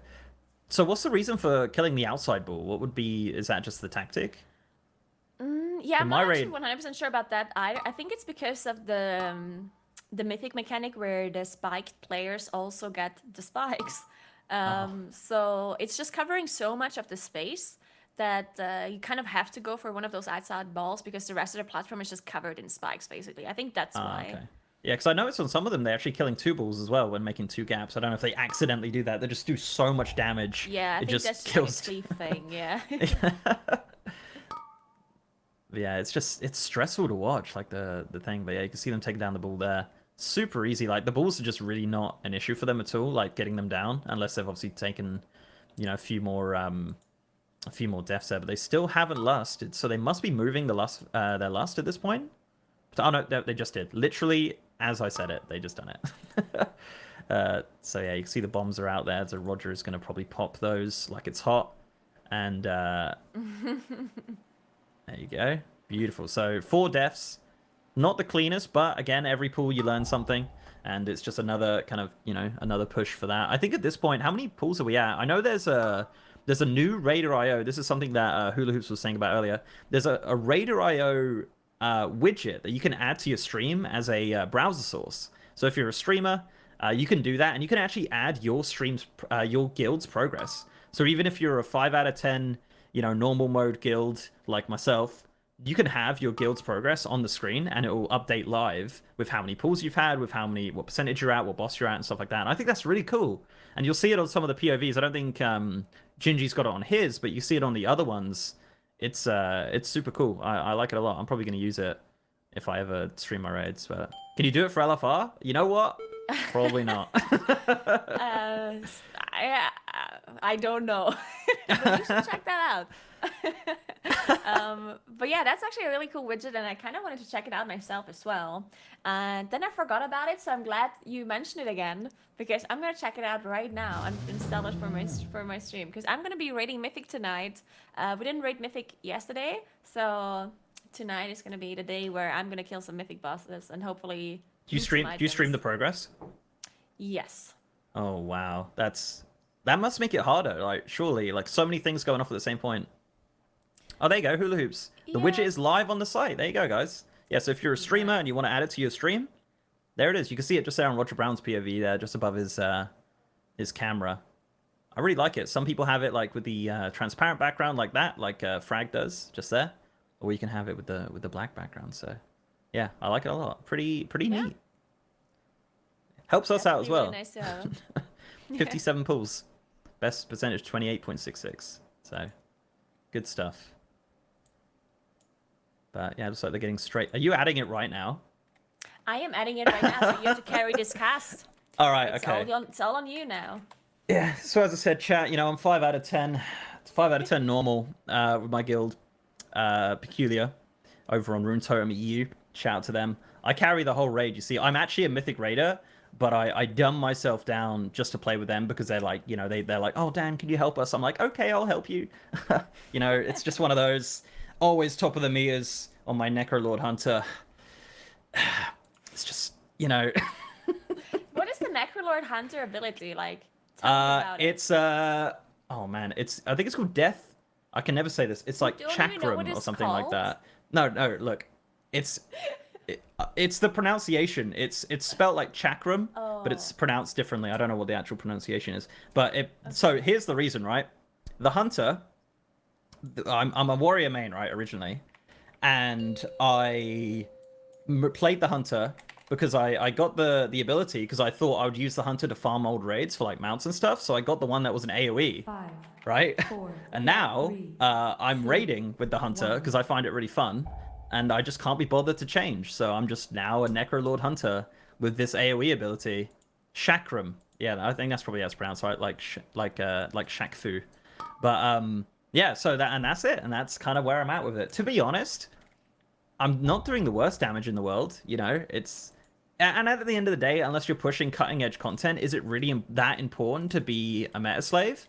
Like, why would I play a Covenant that I'm not interested in? Like, I don't like the Night Fae, and I don't want to play Night Fae, And I'm not pushing cutting-edge, like, I'm just doing whatever. I definitely think a lot of players are too caught up with this like min-maxing when it comes to covenants and like lots of other stuff too, like talents and legendaries. And I understand for some players it's just overwhelming on what they should be doing, and they kind of want to do it like somewhat correctly. So they're just going with what people tell them to. Because one thing to note is that if let's say you play a Necrolord Hunter and you want to find a guide, you're probably not going to find one, right? Because they exist. All of the guides. They do exist. Okay, yeah, Moose did it. I take it all back. But yeah, I guess it depends on the class, right? Maybe some classes struggle with actually just finding information about stuff, and then they could just do whatever they feel like doing. But people don't usually want to do that. They just want to like look at the guide and then follow it. It's like, I'm gonna do this and that. So it just makes it easier for people, I guess, most of the time. I do find it funny though. You get people that like literally just like run old raids, and they'll just like not do any like kind of, they wouldn't do Mythic Plus or raiding or anything like that. Maybe a bit of LFR, and they'll literally go with the best one because they're like, I don't know, they saw Sloop play it or something. They're like, oh yeah, I want to do that. It's like, come on, just play whatever you want. Like, it's not that it's really not that important. Like, and so this is going to stress everyone out in chat, and this is what I love doing. So I have, you ready? A Kyrian warrior a Necrolord Hunter, and a Venthyr Paladin. So I think most of those. Banter Paladin is meta, isn't it? Is it now? I mean, I don't think it was originally. Yeah. Dude, that Ashen you were Ashen like ahead Verdict. of the curve. Yeah. Apparently, because everyone was like hearing to start, I think, and Venthyr like got popular eventually once they figured out, oh, Ashen Hollow is actually broken. It's a great ability. I love it. Yeah, Ashen Hollow is wonderful. But it's a ret paladin, yeah. But yeah, I just did it because I wanted to do like one of each covenant, and I don't like the Night Fae. I find it too weeby, and the voices annoy me. So I was like, you know what, you can keep your fairies, keep that in Final Fantasy. Yeah. So there it is. Yeah. So and that's me. That's Dan. That's why I'm bottom of the meters all the time. So oh, they haven't done Bloodlust. Look. Yeah, that's actually nice. See, that's what I was talking about earlier. I was thinking if they maybe can hold their Bloodlust for the last phase, and they have been doing that. So they managed to get the ads down without using that Bloodlust. That is incredible. That's a crucial moment of their progression, actually, because having that Bloodlust for the last phase is definitely going to make that a lot easier. The push on the ads is going to be a lot easier, and the Enrage push is going to be a lot easier as well. It also means that I think they're going to make the Enrage in the last phase, even with people dead, because we saw in phase 2 before, sometimes they just had a bunch of people die throughout phase 2. Like sometimes even 4 people were dead at the end of phase 2, and they still managed to beat the Enrage. So that means that in the last phase, if you lose a player here and there, you might still actually make it. Now, they lost 2 people already here, unfortunately, before pushing the boss. And I'm not sure if they're going to make that in phase 2 now, because now they don't have Bloodlust in phase 2. So the Enrage is going to be a lot tighter. So not sure if they're going to make it with 2 people dead. Well, we will see. Yeah, I mean, it is interesting. So when do you think they're going to do that Bloodlust? I'm trying to see the percentage of the boss, but there's a freaking massive weak aura over it. There you go. Just under 50%. It's going to be the start of phase 3. So after the second intermission, basically. Okay, so let's see what happens here. So the get balls down are coming to, like, out. the ads and the boss at the same time. Oh, that was the worst. So the tank had to run. He had to, I think, Soul Shape or go around the balls with the tank mechanic there, and that was just horrible. Like that was just a horrible combination of things there, with the angle of the balls coming in. The big, I think Alex called them hate eggs. I like that. Yeah, the hate eggs rolling in. It's incredible, but yeah. So here comes the spiky death, now. And there it goes. Oh dear. Yeah, so if they don't use Bloodlust here in this phase 2, they definitely need to have like everyone alive. Otherwise, it's gonna be tight for sure. Yeah, I wonder if they're gonna try to do that. Then maybe they'll think about doing heroic splits to maybe get a bit more gear and stuff. So I think they definitely don't want to do splits, because I think they can do it. Of course, they need to everyone be, like they need everyone alive, which is easy. Just dodge everything for that. But they can do it, I think. Yeah, this time for sure, right? It's the next one. Well, how many pulls is this? Like 50? No, 60? No, yeah, about 60 or something. 58. 58. Wowzers. Okay, that's pretty intense. But I mean, how many pulls is Limit on? Obviously, Limit got to it a lot earlier than. I've been looking for this extension this whole time. Hula, if you're still here, where's this extension? I swear I've been trying to find this whole time, and I just can't seem to find it. What is it called? I guess if I just have the name, then it will be. Oh, there you go. Community stream widgets. There you go. Someone said it in the chat. Oh, people are putting links, but it's not coming up. Oh, that's really sad. I'm sorry, guys. I sometimes do that because in my stream, if you post a link, you get banned, like timed out. Yeah, and I got the sometimes same. I'm like, can you guys post a link of this video? And then it's like a message deleted, message deleted, message deleted. It's like, oh. Love that. Oh, I found it. Perfect. There it is. Yeah, so guys, you can set that up for yourself as well with your guilds and whatnot. I think that's so cool. I love like little tidbits like that. So many people stream now, even like, people that thought they would never stream just kind of stream their raids casually and stuff. It's so easy to just pick up and start streaming now, which is super cool. So yeah, I do like that. But looks like we have another Wiperino, of course, with the lads. But yeah, I think it's going to be a... There you go. Look, there is. Natty linked it. Raider.io/stream widgets. Perfect. Thank you very much. Incredible. Oh, I like that. The raid event widgets. Oh yeah, so the raid event widget is like a notification thing for boss kills. How cool is that? I'll tell you what they need. They need a Raider.io app. That's what I want. Oh, yeah, that would be great, actually. Make it happen, please. Yeah. A Yeah, little that would push be notification says like, look, Dan and his guild have killed the 6th boss on normal. Something. Oh, yeah. We need that. Super important to... LFR tracker. LFR tracker. Unfortunately, that's not an option. I just saw. It's only normal, not heroic, and mythic. Maybe they can change it though. Oh, it's only heroic and mythic? What? It's only normal mode, heroic, and mythic. Bloody gatekeeping. That's it. What? Yeah, How am unreal. Oh, now what? Like, I have to wait. To wait till I'm soloing it in 10.0.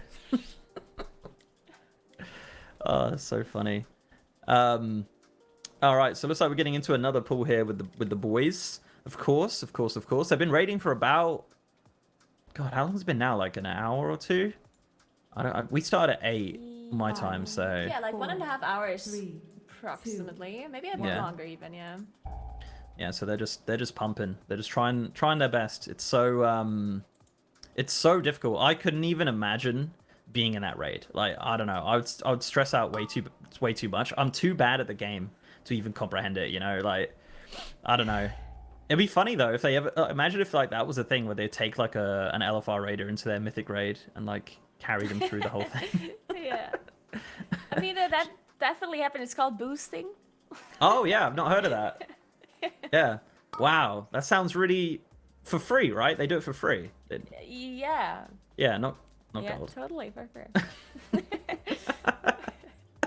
But yeah, no, I agree that it must be like mentally exhausting, especially because like these players usually like when you make a mistake, right?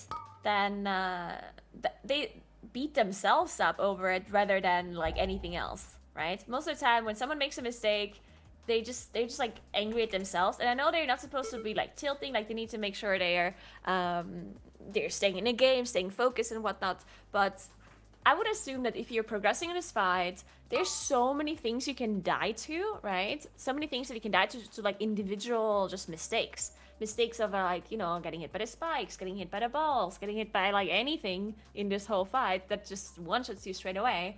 And you probably feel bad if you maybe like make a few mistakes in a row. You know, let's say you die like 2 pulls in a row, or you have like 3 weird deaths that you could have avoided. That must be like, you know, especially when you know that you're holding like your guild back with your progression, even though it's totally natural to make mistakes, especially in a fight like this. But yeah, it must be exhausting for those players to Oh yeah, it will drive feel you. like Yeah, this, you know? just bashing your head against the wall. I mean, at least they are progressing. You know, obviously, like Yeah, a few they of are, the sure. a few of the wipes have not been, you know, ideal, but you know, some of them have been, you know, they're getting past that intermission and stuff like that. And then with the intermission, I feel like the more you do it, the cleaner it's going to get. I think it's going to get to a point later on when they're just going to be like smashing through it without anyone dying. But again, it's just like, I don't know. Do they get to a point like if like say for example like one person keeps dying on it and stuff like that? Do you think that would be a point where they could potentially bench that player, or do you think they would rather try and tell them where they're going wrong? I don't really know. So I definitely think that in a guild like Echo, there certainly isn't a player that would be like not as good as the others, that unless they have like a really bad day or something, or like a bad they probably don't have bad days, but they're like bad hours, you know, like maybe they've been stressing out playing too for much too or something, long, yeah. or they're stressing out, and then like they're making like a few mistakes in a row. And I'm not sure if actually replacing them would be the play then, because maybe that would be even worse mentally, because you're like, oh, I played so bad, they have to replace me, you know? Yeah. Like it might be like just piling on to make them feel even worse. And then when they come back in, like let's say like an hour later they come back in, they would feel even more pressure to perform now because they have been replaced, and now it's all eyes on them, you know? So I think if that actually does happen, that a player has like a bad short like time, or like a few minutes, or like a few pulls where they're not doing well, I think the play is just to like keep them in and just let them Motivate them. recover, hopefully. But it's also another thing is also that if you put in a new player that hasn't progressed the fight before, then that person is probably gonna make a few mistakes too, because they're doing this for the first time and they have to see all of the overlaps as well. So yeah, I think usually you don't just replace players unless they have some issues with internet, PC, or any other things. Yeah, no, I get that. That makes sense for sure, right? Like, I kind of like after I said it, I was like, hang on. I was like, yeah, okay, I'm an idiot, but nothing new. But but yeah, you can see they are. Oh, this Rogers UI, beautiful. You can see the percentage on the right hand side. It's everything's so wonderful. The huge battle res thing as well. They actually used a battle res already, haven't they? Or 2. Yeah, they already had to use one battle res, so they cannot have any more deaths, especially since they have switched up their bloodlust timing now. So without lust, they need everyone to be alive in that phase too. Yeah. So everyone needs to do this dance perfectly. And this dance is just so scary, especially with the fire just coming in, right? Oof. Oh yeah, it's horrendous. And again, like, so the gaps in the spike. Oh no, you hate to see it. The gaps in the spike. So they're not always the same positions, are they? Or they are, right? I was trying to figure that out. Like so. The spiked balls or the spikes? No, the actual. So you got the spikes that come out of the ground, and you got the gaps in them. Are they always in the same position, like in the intermission, or do they move around? Well, in Heroic, you have different patterns where, depending on where the first, space, the free space is in the first spike, the pattern of the spaces on the next few spike rotations. But I'm not 100% certain if it's the same on Mythic. I haven't really been paying attention to any sort of patterns, but maybe chat did pay attention. Do you guys know if there's patterns or if it's complete RNG? Because I doubt it's complete RNG because that would be really difficult. I would assume that it's just patterns as well. Yeah, But, you'd imagine so, right? I'd be kind of scuffed if it wasn't. So according to Chatterpedia, it is a fixed pattern that always happens. So is it one fixed pattern or is it multiple ones that it's choosing from? Oh yeah, someone put patterns. There's an S on the end of that. Oh no. Okay. No. See, this is what makes it so much easier when you're actually there in the venue, right? You could walk up to Roger and be like, "Yo, Roger, how does this work?" And they'd be like, "Oh yeah, it goes like this." Exactly. It's the remote affix for the casters. You just got to guess. A lot of guesswork. Yep. But yeah, we're going back into another pool here. Pool number 61, I believe. If I'm looking at that, so they've done a total of 60. So this is 62nd pool, getting close to. I don't know how many pools do you think they're going to do this. I think it's probably going to be over 100. I think, honestly. So I think it's hard to tell with this fight because you could just have one of those pools where everything's just working out, no one's dying, and then you kill the boss. Because it's really it's phase by phase kind of a encounter.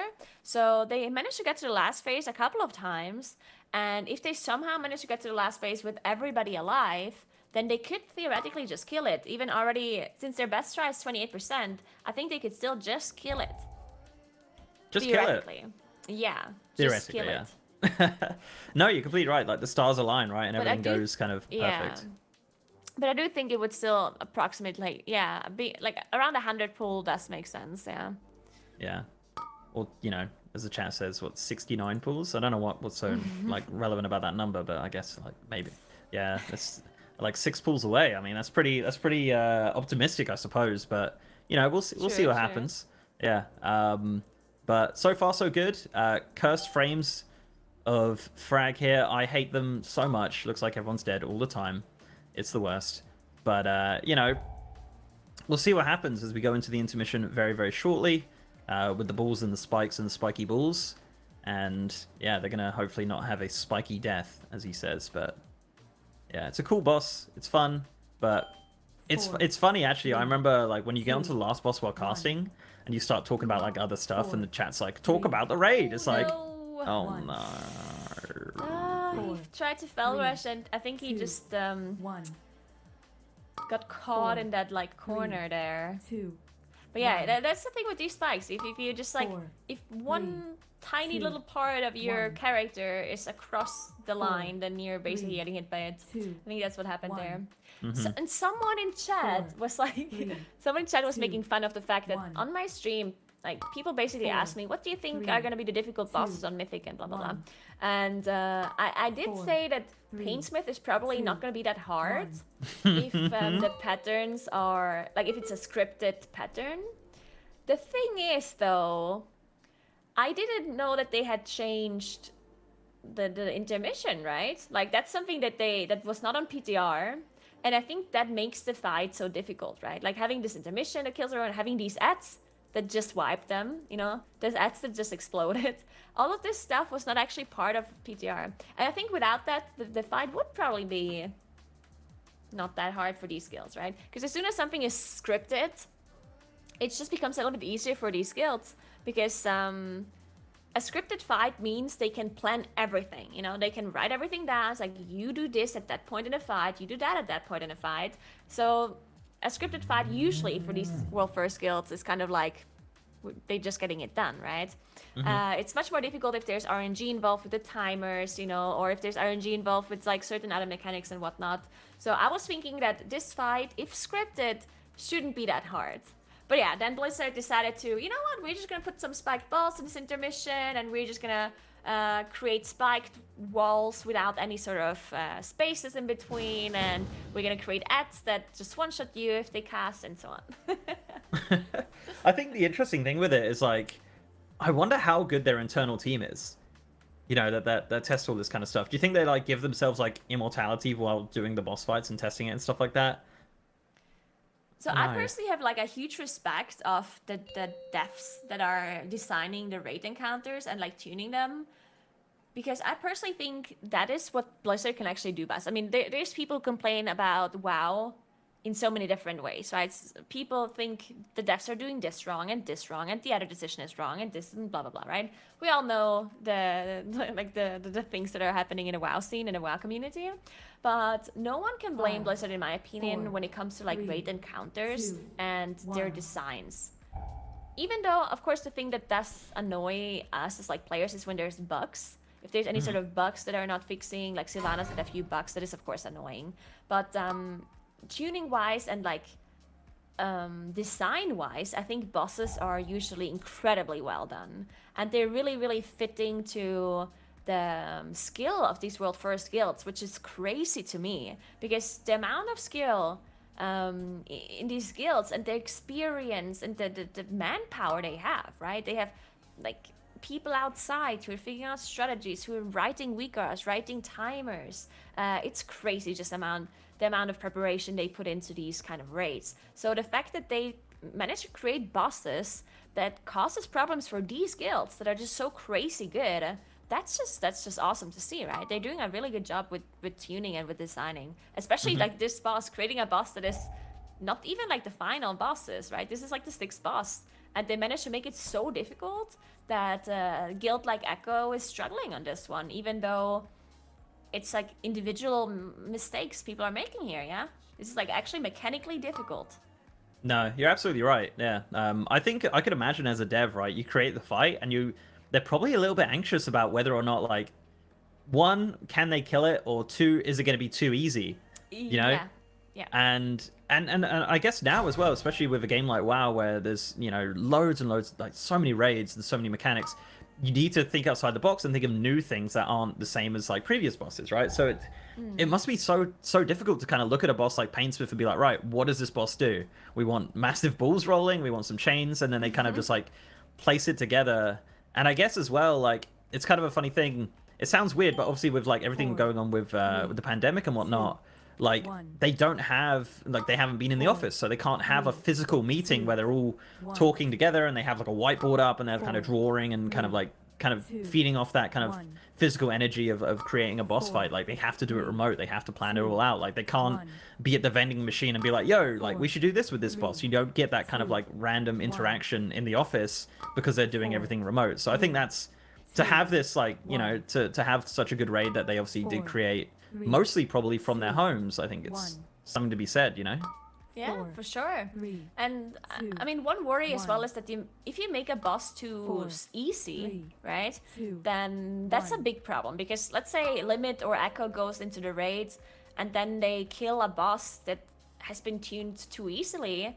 You can't, like Blizzard cannot go and say, oh, well, you know what? Actually, we're gonna hotfix this boss and make it harder. Then all the other guilds are gonna be like, wait a second, this guild already has killed it and now you're gonna make it harder? Like, that's not something they can do, right? So usually a boss is tuned too hard rather than too easy to not make that happen. Because if a guild reaches a boss and it turns out it's too difficult, well, then they can tune it and make it less difficult. And it's not nice, of course. Like, it happened with Soul Render, right? Soul Render has been nerfed after Limit already had quite a few wipes on it. So, of course, that is a little bit unfortunate for Limit in that case, because once EU got to the boss, it has already been nerfed, right? So that is always a little bit of an issue. But you would rather have that than have the boss be that already because it was too easy, right? Because then you can't change anything anymore. Yeah, at least it's not the last boss. You know, that's the thing. Like, I bet they're sitting there like right now, like thinking about Sylvanas, thinking like, oh man, I hope they don't just go there and one-shot it. Like, imagine that. That would be kind of, I guess, a little bit embarrassing maybe for the design team to be like, oh no, that's really awkward. You know, like they had really difficult Painsmith, they kind of fall over the rest of the bosses and then get the Sylvanas and one-shot it. It's like, okay, this is awkward. But, you know, the quicker they kill it, the quicker you get to see that cinematic that everyone really liked quite a lot. I thought the cinematic was good, but, you know. I liked it too. I'm not really into it. It's always funny because I personally have never cared about the lore a lot. And I've been playing this game since Classic, and it's embarrassing how little I know about the lore. Like, you would be surprised of how little I know. And like recently, I've been trying to get a little bit, you know, more involved in the lore. Like, I tried to ask some questions once in a while. I was like, who is that, and who is this person, and why is this happening? Just because, you know, I figured why not. And I've watched some videos and I thought it's kind of interesting, and people have been outraged about the lore. So I was thinking, oh, maybe I should be like reading into this a little. And then the funny thing is, whenever I do ask a question that everyone kind of should know, people in my chat are like absolutely going nuts. Like, oh my god, nigga, I cannot believe you don't know. And I was like, oh god, I'm sorry. They just clip and ship it. 4, 3, 2. But yeah, I think we're gonna let us have a little break, and we're gonna listen to some comms from the lads on this next pool, and hopefully they're nice and calm, nice and relaxed, you know, whatnot. So yeah, we'll be back in a little bit, but here are some comms from the boys at Echo. Window. Can you take it in second phase? Are we back to last? No. Yeah. But yeah, you get an IQD in last phase, of course. That should be worth me.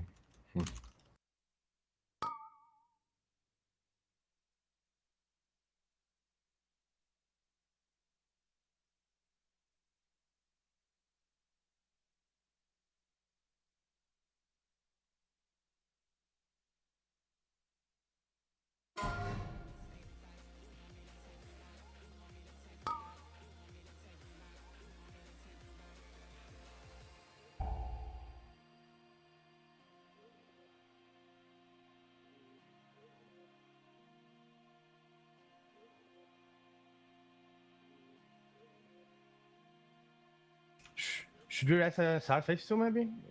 I don't think we need dips anyways. That's fine, I guess. It's fine, just get him up.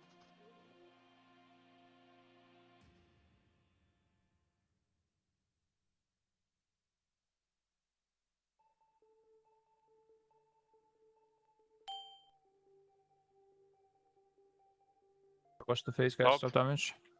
What did you say, Lorak? We should have rested him at the start of phase 2 because we stopped dips anyways, so... Right, and 2, 1, pumping. Don't knock each other. Logo, careful. Through quick. Just give him stamina when you 4, can, priests. 3, You have swag low. 2, 1. 4, Right. 3, 2, 1. Far left. 4, 3, 2, 1. 4, Far right. 3, 2, 1. 4, Block. 3, 2, 1. 4, Middle. 3, 2, 1. Right. 4, 3, 2, 1. Mechanics. Middle. 4, 3, 2, 1. Left. 4, 3, 2, 1. 2 feet out. Unpop the lust. Everybody who loses from AoE, just go boss. Gonna go green, I guess, yeah. Yeah, we're going green, yeah. That's not regular wall spirits. Jesse Diva. Be close to the things. Yikes! You just moved last second. I couldn't even talk that. Spikies? The spikes, yeah.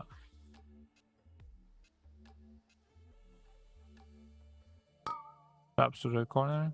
Getting in Ryzen's barrier.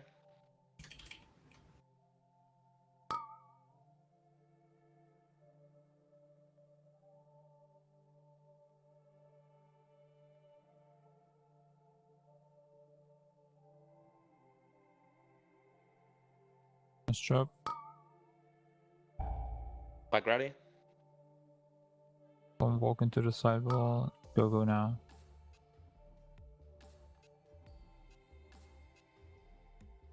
Spikes are creeping up. Give space for the chain, guys. Sorry, Jeff, but I need space there actually. I gotta wait it a little bit. My bad. Getting Nice to the Ken's corner. barrier.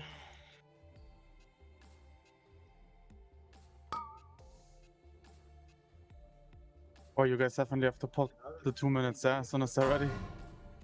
The spikes creeping up. Yeah. I'm Perfect bashing down, simulation careful though. aggro here. Ready, risk, mechanics. There's Diva.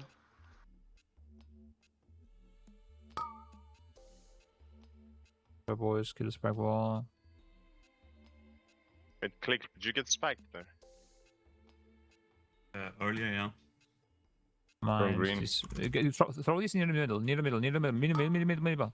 Okay, it's fine. This is fine enough. Getting Jimmy's darkness. Clear the last one. I First, get sorry. it. I get it. Yeah, okay. Go. Health pods. Alright, we got it. Okay, dodging This the one? last spikes from the tank.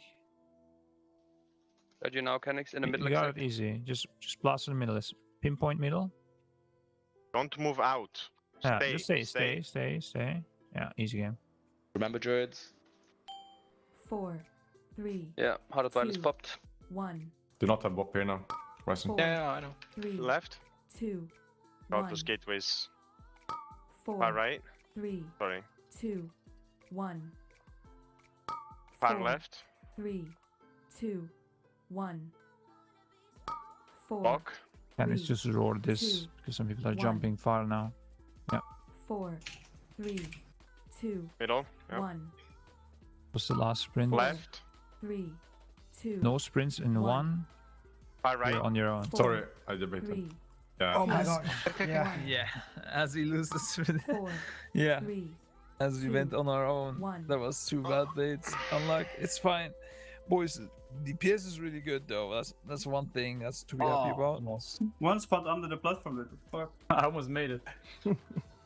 Just to be clear though, is there anyone that has died in the last we few tried- tries? Is there anyone that has died in the last few tries from spikes or balls or whatever the fuck that thinks that there is anything that can make them survive, like, or just better play?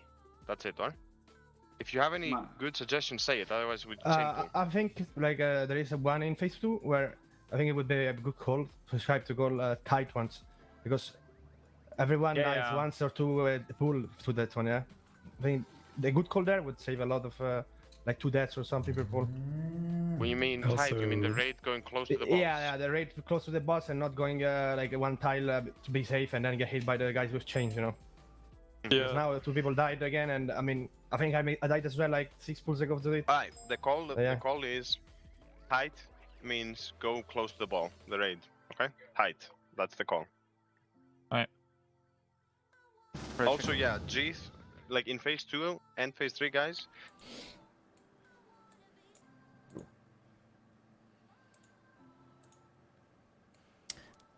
Hello. Hello. Chat. Oh my god. Where have you been? Oh wow, we have just been talking so many nice things about you. Yeah, they're using TeamSpeak, I think. I might be wrong. That's hilarious. I love that.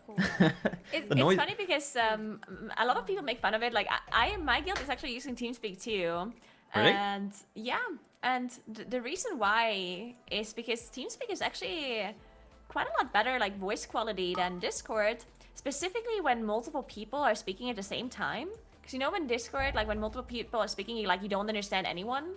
But on TeamSpeak, you can clearly hear each voice whenever people are speaking on top of each other, and I think that's actually pretty important on like progression. And another thing you can do, which is pretty neat with TeamSpeak, is you can make these kind of whisper buttons where you just only whisper certain people in the channel. That's nice for like calling healer cooldowns if you don't want to have it heard by the other people, to not like distract them or whatever, you know. That's always cool. Nice. We actually we raid with MSN Messenger. We just have like a big group chat over there, and we nudge each other, and we put like I can't remember the rest of the things. Yeah, it's really good. We were gonna switch to Windows Live Messenger, but we felt MSN was still pretty good, you know. Wow, I cannot believe you're making fun of TeamSpeak. Oh, Ventrilo, that was another one. Yeah, God. Yeah, true. Skype, Humble. Windows Team, Microsoft Teams, yeah, built into Windows 11. I use it all the time. That's funny because I was playing some Among Us with my real life friends, and a lot of my real life friends, they don't play games, they don't even own PCs. Nice. Yeah, so people wanted to play Among Us from home, and it's like, how do we do this? Like, how do we communicate? And I'm like, Discord? And it's like, Discord? Nah, what's that? I don't know what that is. And then they were like, we were Skyping with cameras. Like, we had video cameras on. Skype? And we were playing Among Us. Yeah, Skype. And it was like the worst quality, and like they keep moving around all over the place, and it's just all around awful. But yeah, that was the thing. Wow, I'm surprised it wasn't like FaceTime or something. a group phone call. Oh my goodness, cups and strings. I actually I was thinking about this the other day, like with everything kind of like slowly getting back to normal as such. I haven't done a LAN party in so long, like getting people over and actually like playing like a LAN game of some kind. But yeah, it's been a long time since I've done one of those. But yeah, I do love a good LAN. It's been a while. I don't want to. I think the last time I wanted to play it was when the Warcraft 3 Reforged came out, and then you know it came out. Yeah, and, that has been a while. Yeah. it released. But good times. But yeah, TeamSpeak. There you go. They actually use TeamSpeak, which is interesting. I love hearing the sounds. You know, like a user has joined your channel, like all that. Like it's incredible, incredible. Yeah. But anyway, you know what else is incredible, Nagura? This pull. This is the one. Yeah. Yeah, they've had. Well, Nice. no, I was gonna say they had a break. It was supposed to be the one, but then you caster jinxed it, caster cursed it, and now they're gonna wipe. So thanks for that. That's it. Yeah, It would have that's been really. a kill, but you had to ruin it. Yeah, I'm sorry. I'm sorry. To be fair, they're doing all right. You know, don't wanna. Yeah, they're doing really good. Yeah. They were just talking about. I like this discussion earlier when we were listening into the voice comms. Like Roger Brown was basically saying, he was basically saying to any people that died to like personal fails. He didn't say personal fails, but he said to people that recently died to like the spiked balls or to like the spikes on the floor. Is there anything we can do to make you live, to make you survive it, right? And I like the way he worded it because it didn't say, so to any of you guys that are failing, is there anything we can do to make you not fail? But he was basically just meaning, like, because it depends on the class, right? Some classes have a lot more mobility than others. And for some classes, it is really hard to get to dodge this stuff. Like, maybe you don't have enough movement speed. Maybe you need, like, more immunities or whatever. So if there's, like, a wind rush, they can put, like, get a shaman in to put a wind rush or something, or use their stampeding roars in a different order or whatnot. Like, that's all stuff they can consider. And all of this, like, utility movement speed that they have available to them, right? Also, Bobs, they have, like, 4 paladins for Bobs, which is really nice. for these like spikes. 2. All Venthic doing their Ashen Hollow. 4. Smashing it 3, down. But yeah, into intermission looking pretty clean so far, which is 4. That's it. I've just said it now. But yeah, no deaths, 0 deaths so far. Soul Shape through the little Gapparino, and then they are looking good. Final layer of spike. So yeah, an absolutely beautiful. 3. Oh no, there is another layer. I'm sorry, I didn't mean it. 4. Wait.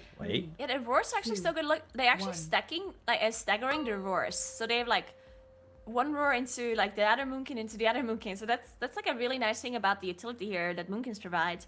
And then on top of that, I also heard them say that they are using Heart of the Wild to help like healing, I would assume, in like the second intermission, because there's so much movement, and all of these healers here, like priests and paladins, they're not good to heal while moving. That's more of a Resto Druid thing, right? So they can't really do that much while moving, so having the Moonkins help out a little with off healing is actually really nice. Ah, there you go.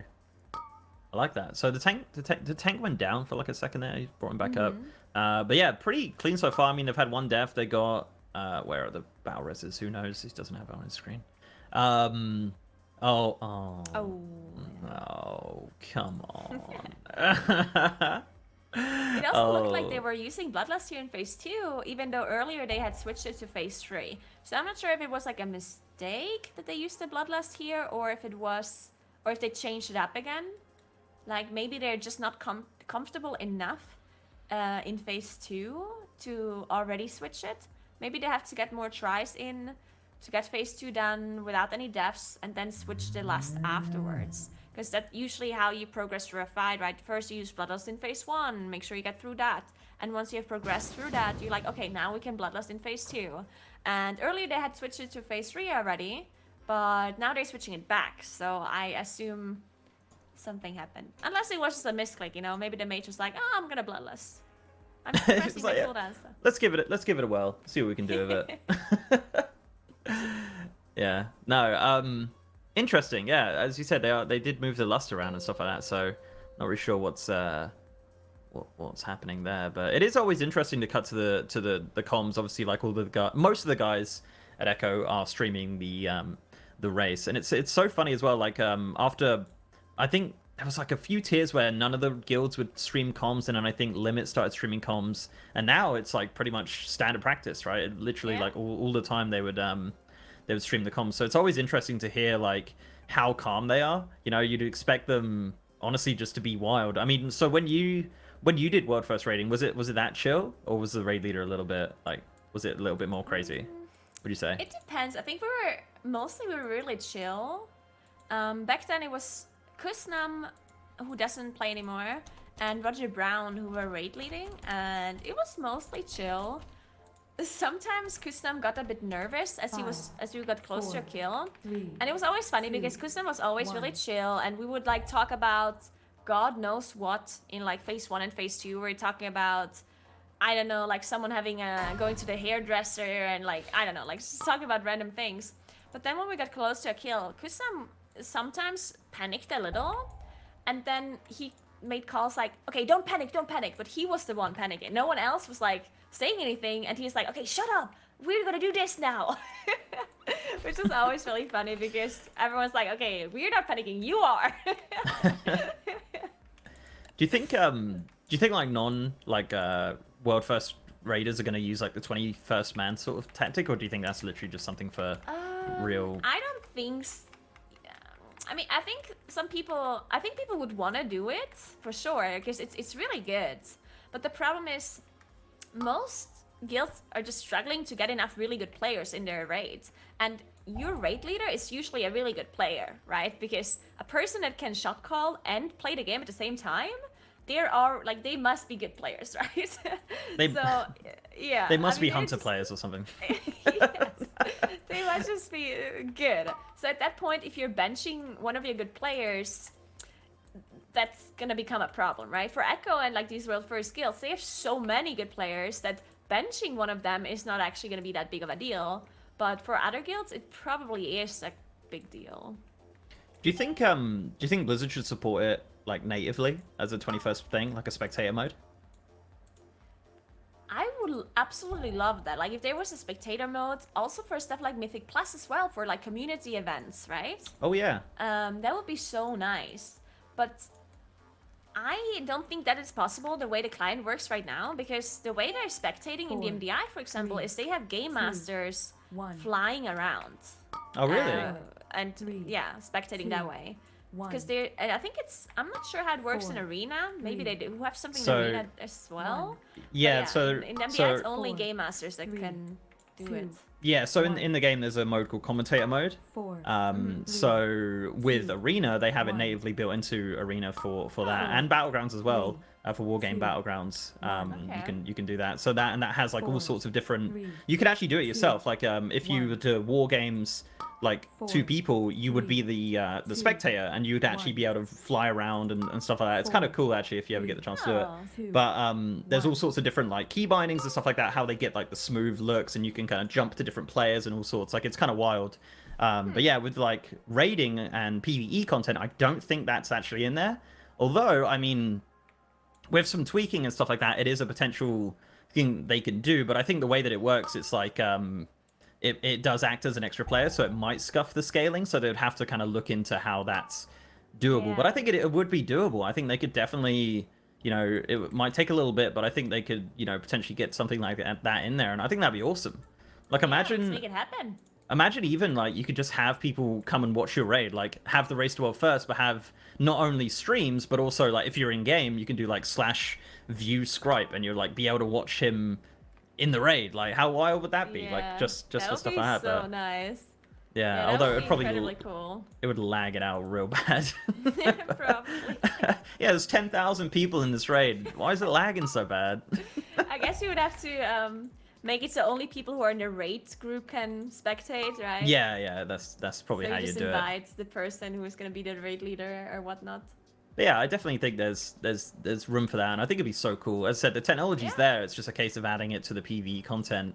So yeah, but they added war games and like spectator mode to classic as well. So they added it to classic arenas, classic battlegrounds. So that's why they're doing the TBC AWC in a couple weeks. So yeah, that's gonna happen soon. Yeah, true. Yeah, that's gonna be wild. That should be exciting. Yeah, definitely a little bit different to your regular AWC, I think, because I think people are just gonna have like random gear that they've got and stuff like that. So yeah, it'd be interesting. Cool. Yeah, that was slightly off topic, I guess. It kind of went off on a bit, but yeah, but I think. Wait, they're playing Painsmith right now. Oh my god. Oh wow! I've seen this boss before. But they have a pretty decent try actually. They're gonna be facing now. They need to get into the middle because it's gonna be Enrage in a second here, and the boss is still on 40. Okay, they can make the Enrage. Okay, this is fun. They definitely are making this. They have one dead player, but they have a battle rush available, so they can get the person back up as soon as they are in the last phase. But yeah, this is again one of those tries where they did use Bloodlust in phase 2. They did not save it for the last phase, so that would mean it's incredibly difficult for them to get the last phase done. But if they just get further into the fight, that is already progression, right? They need to see the timers, because in the last phase you have a different pattern, or it's not a different pattern, but it's like the overlapping pattern of the spikes from the tank weapon, the tank mechanic, when he's throwing the scythe at the tank. So getting a bit more into that phase will definitely show them exactly how that works and how they have to handle that. So yeah, any sort of progression in the last phase is valuable. They lose one more player here, unfortunately, but again, they have one res, and as long as they manage to kill the ads, they should be fine to progress a little bit. But yeah, having the ads, killing the ads is actually really hard. Yeah, this is going to be a bit of a struggle here. So let's see, they rested the Warlock back up. Let's see if they can manage to get these ads done before they're not massively stacked either. 2 seconds. No. No. Damn. Yeah. That is tough. Like even just losing 2 people is such a Painsmith. It really is. Yeah, but, for sure. Yeah. Oh well. You hate to see it, chat. You hate to see it. But this is that was the 67th pull, which means we're closing in. The kill. To the kill. Yeah. Yes. That's what the chat reckons. And look, I don't want to be that guy, but the chat is right most of the time. You know, 2 pulls to go. They're just hanging on. Like, to be honest, they could have killed it ages ago, but they were like, you know what? We're chilling. We'll just keep going. Yeah, I think that was the case too. Like, I definitely think they were just holding on for the 69th pull, certainly. It's a For entertainment reasons. I mean, this is a broadcast after all, and we do value our entertainment and our content. So sometimes you just have to do something for the content. Yeah, that's it. I'm paid by the hour, so you know. Gotta try. That as well. Yeah, love that. But yeah, looks like we're getting ready for another pull, of course, with the guys over at Echo.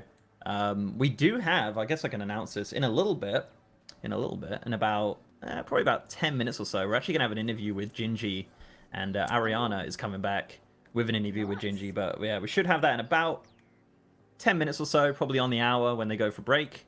And after that, we're gonna have Hula Hoops joining us as well from Raider.io. So any burning questions for her, and she can join us with some casting and stuff. She's wonderful. So I'm sure the chat will be have some burning questions for the people at Raider.io as well about different stuff and things. I mean, yesterday we had Hula on, and we were talking about like the Mythic Plus score and stuff that just come out. Like, how do you feel about it? Like, obviously you do a lot of Mythic Plus, so.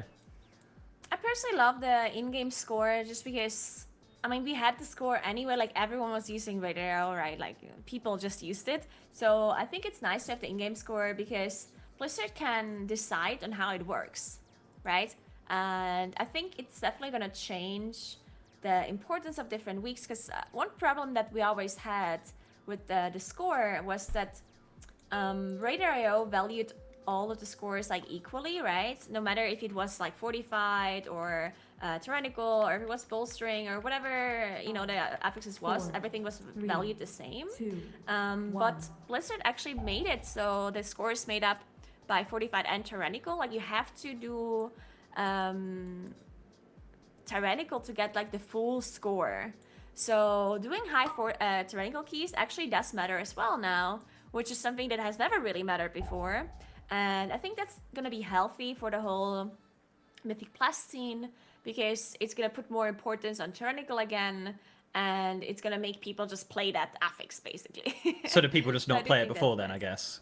Yeah, people just basically didn't really play during tyrannical week. At least the ones that were like pushing for score. They all just said, you know what, we're only playing 45 and we're just going to take a break during tyrannical. And that always was a bit unfortunate, because that created this thing where people just hated tyrannical and they, you know, just had full weeks of not playing, or where they didn't want to play. So yeah, I think it's better this way. And I also think, you know, just the whole balancing thing is going to be a bit better if Blizzard is actually doing the score, and we're not reliant on like a third party kind of thing. Nothing against Raider, of course, they did like an awesome job to even implement all of this.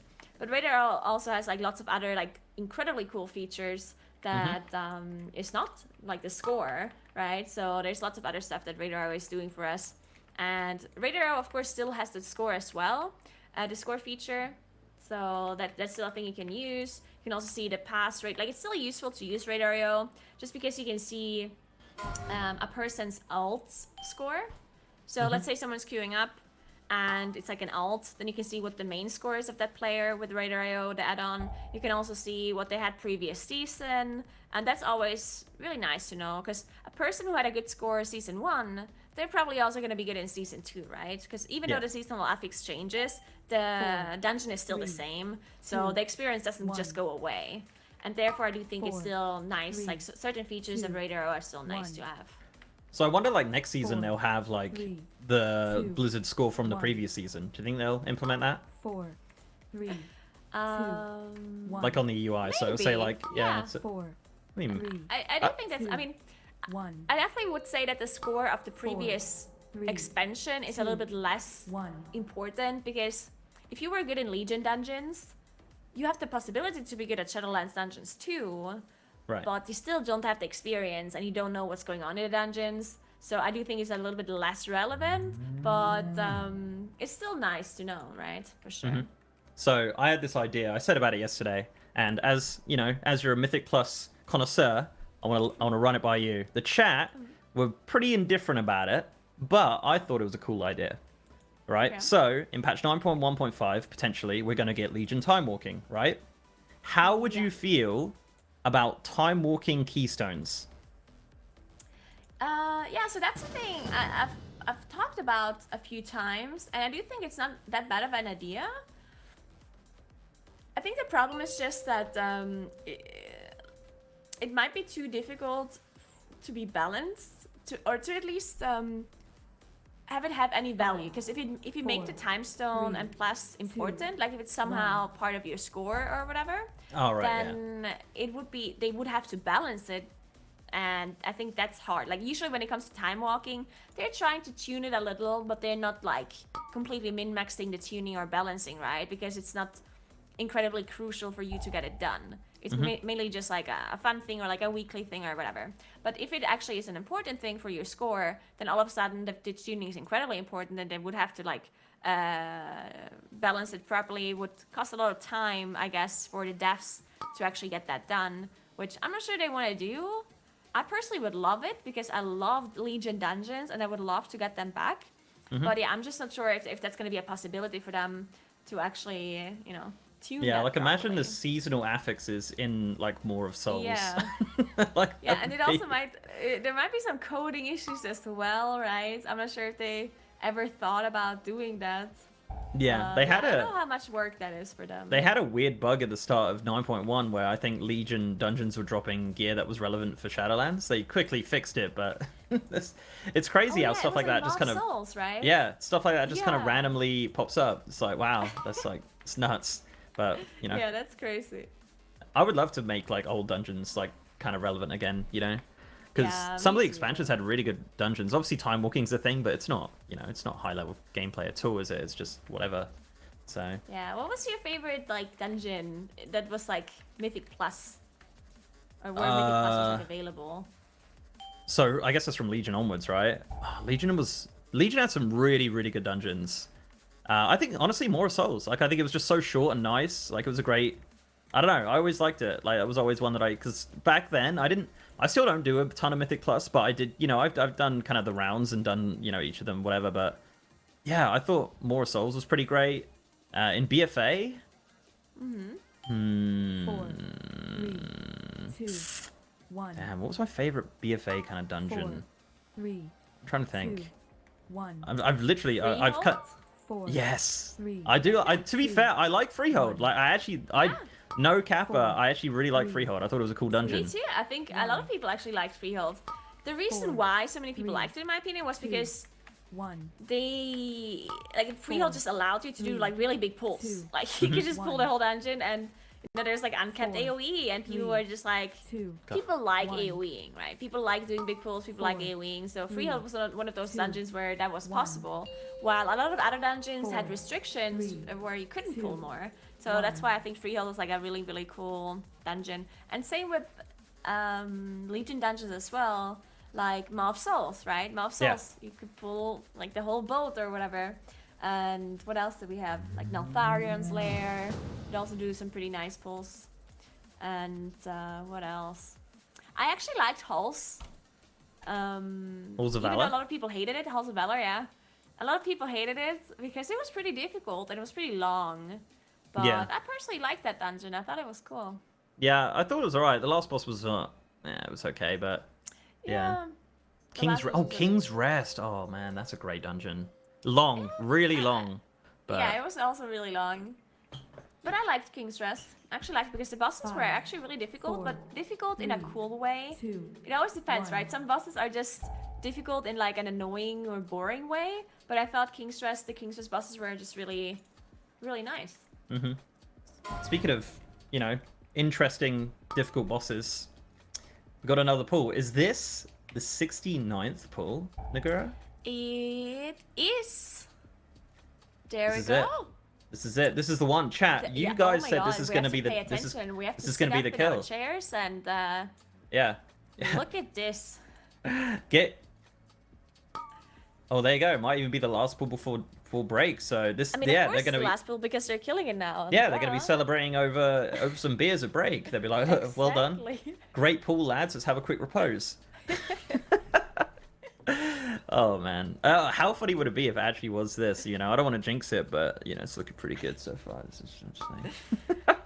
Yes, I wonder if they're changing their bloodlust timing again because it looked like phase 2 was pretty clean with everyone alive. Not sure if it was just like a lucky pull that they want to change it again or whatever is going on.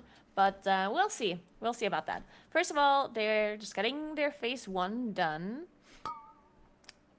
No issues there. I mean, obviously they don't want to have anyone die in phase 1. Phase 1 should really be on farm now. 2 full moons coming in, which is not actually ideal.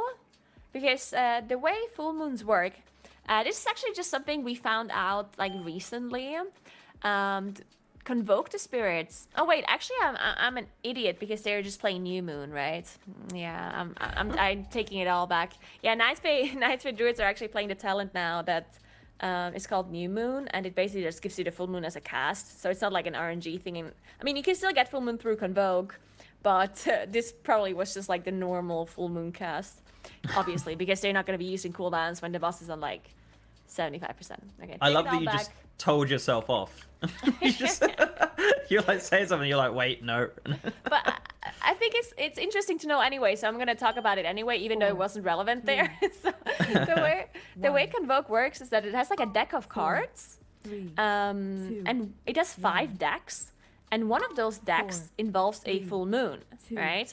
So the first Convoke you cast in the counter has like a 20% chance of getting a full moon. If you don't get it, then that deck is gone, pulled out of the cards.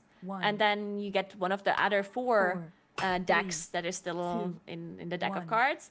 And then you have a 25% chance of getting a full moon, and so on, right? So eventually you will guaranteed get a full moon, but it also means that you will not get a second one unless the fight lasts like 14 minutes or like longer.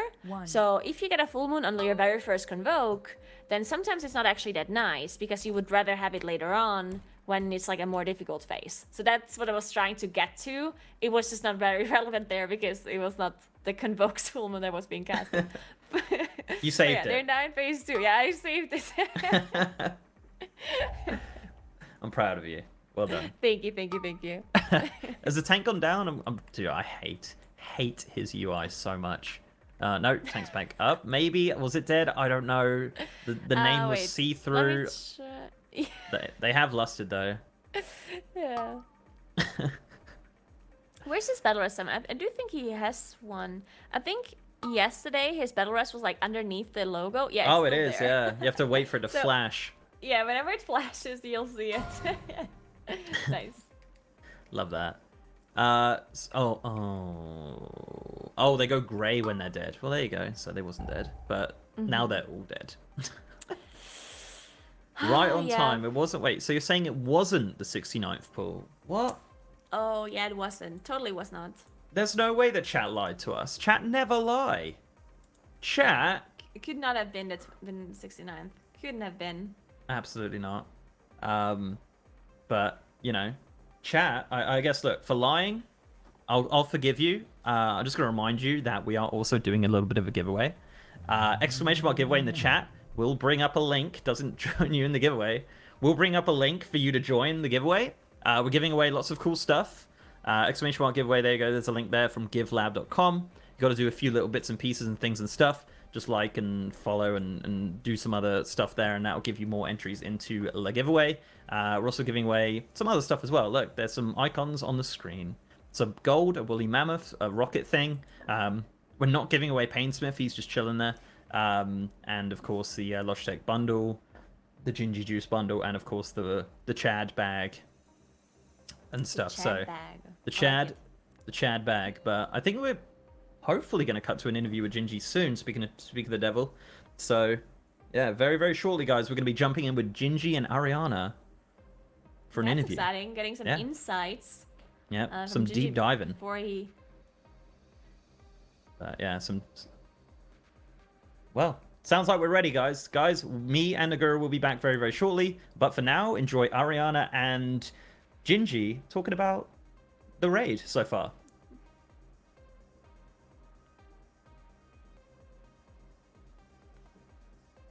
Or maybe not. Oh no. Oh, is my mic? Yeah, it's on. Hi. Yeah, we had to wait a little bit because Gingy, you were still on your way here. How are you feeling? Good. I mean, it's I really like this tier. It's probably one of the best raids I've ever progressed, I think, and this is a really, really cool boss. And I mean, just from heroic testings, I think the follow-up bosses coming is also looking really good, and I think our progress is doing well. So after the break, we're gonna do our normal runs just to get the remaining shards, and then see if some people can complete the set. And there's still some people who hasn't opened their vault yet, so we should gain a lot of raid DPS, and then I mean it's just about getting consistently into last phase, which obviously. Doesn't happen often, but there's a lot of things that can go wrong in this fight. It's a very very individual mechanical fight, and everyone just needs to play perfect. But after just getting some more shard sets, some people, I think it could die like just one good pull, and it will just fall over. You said that some people hadn't opened their vaults yet. Is there a reason for that? Yeah, that's mainly because if you open your vault too early, there might be a chance that you ended up picking the like not the best option if you end up getting a similar piece in the raid. So you usually end up like, you don't want to be too passive, but you also don't want to be too aggressive when you start buying PvP gear, or when you start, you know, upgrading your Vala, gear and opening your vault, you know. But you also you just need to find a balance. When you think it's the right time, you do it, and we think it's the right time now. All right, and so there will be normal runs. Will there be heroic runs as well? At some point, but not now. You're saving that for later. Yeah. Yeah. Smart. We just need the shard sets are what's gonna increase the raid DPS by like the most. I mean, it's so broken. There's no better big upgrade than just having a full set of shards. So you're now on your druid instead of your like usual hunter. Do you like that, or do you wish you were a hunter? I don't really mind what I play, to be honest.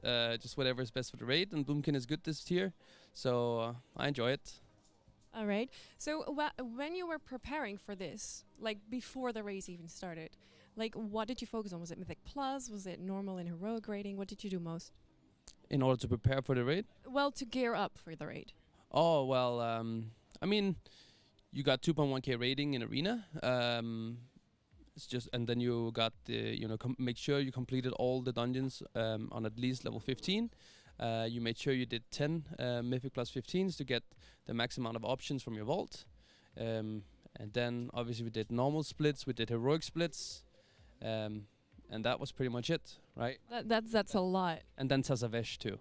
So and then we did Coffee rep up to a certain point. We did the math on it, and since Darkmoon Fair didn't turn out to work, we ended up scrapping the rep farm, because we felt like you could get it like towards the end of Mythic Week, but unless you're benched, I don't see how you would find the time to do coffee every day. No, I get that. That's a lot of preparation, and that's just for the raid, because you also probably had to like mentally prepare yourself and like maybe physically to be able to pull off these long hours. Like, how did you do that? Yeah, I mean, mentally, that's you prepare through, you know, obviously re-watching your VODs, analyzing the fights, having a lot of team meetings, discussing the strategies, the compositions, and whatnot. And in terms of physical thing, obviously, I think it's important that you get enough rest, especially when you're at a venue like this, because we have travel back and forth. You need to go back to a hotel room. You're not just, you know, your bed is not right next to you as you normally would have at the home. So I think that's like one of the challenges, is that you just need to force yourself, go back to the hotel, jump bed instantly, because it's gonna creep up on you over time if you end up cutting sleep for a long tier, especially if this tier is gonna last, you know, late second reset or even maybe third week, depending on the difficulty. We'll see. But it's looking to be a hard tier. If this is like Painsmith and we have like a Guardian, a Fate Scribe, a Kel'Thuzad, and a Sylvanas coming after that, which is obviously supposed to be tuned harder, then it's looking to be a really, really hard tier this time. We might not even see Sylvanas week 1, so we'll see. We'll see. All right. So I heard you were really good at German. I heard a lot of German shouting coming from you. Is there anything like as a last kind of thing that you want to like say in German to the chat right now? Well, of course, I want to say guten Tag to all my stiff brothers out there, and I just want to appreciate everyone who's always made sure that they helped me out of the spül machine. I've been stuck there a couple times. Wunderbar. Exactly. Thank you. Thank you very much. Good luck. Have some nice food, and thank you so much for this interview. We're going to take a small break, and then the players will be back as soon as they're done eating.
Hey, we're Marcelian and Flame from Marcelian Online, and we've been using the CurseForge client for like 6-7 months now since its launch with no problems. Get new cool add-ons, we update all of our existing ones with one button. I mean, it is the add-ons manager of our choice. And it's also the choice of the Echo players who use CurseForge app for their add-on needs. And it's really cool that Curse gives 70% of their revenue to the add-on developers. So you know what you have to do? You gotta check out curseforge.com/echo to get the CurseForge app and see the add-ons that all the players use and get them for yourself.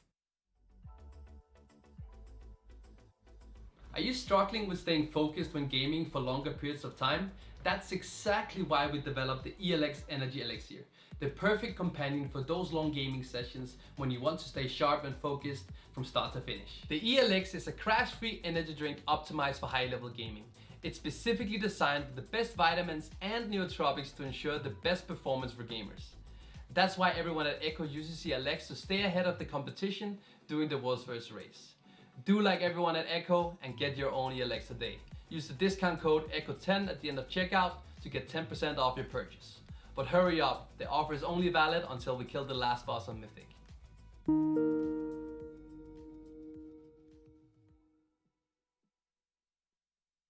Hey guys, I'm Tags from Complexity Limit.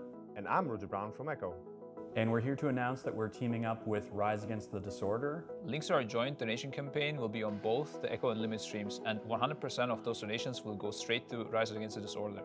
And we're also co-releasing merch so you can pick up t-shirts and hoodie where 100% of the proceeds will go to Rise Against the Disorder. Keep an eye out for donation goals because we have a lot of cool things planned. And we'll see you in the Sanctum of Domination. Hello there. Hello, chat. We've got an extra person here. If you haven't noticed, the eagle-eyed viewers among you will notice that we are joined by the one and only Hula Hoops from Radio.io, and of course we're here with Nagura as usual. And yeah, how you doing, Hula Hoops? I'm great. I like this screen. I'm sitting on top of things. It's fantastic. Had a bit of a panic. Yeah, basically. Hello. Had a bit of a. It feels like the Muppets. Do you remember the Muppets opening screen, where they're all in those windows? Yeah. Anyways, yeah, I'm dating myself, aging myself here. Had a bit of a panic this morning. Actually, I couldn't find one of my earbuds, and I'm freaking out until my cat walks in the room with it hanging from her mouth. Incredible. So if I can't hear very well, there's a reason for it. But no, things are good. Nice, bright and early. It's 3 a.m. for me, so I am here to watch some great raids and to cheer on all the teams. Fantastic. How's it going this morning? Painsmith is painful.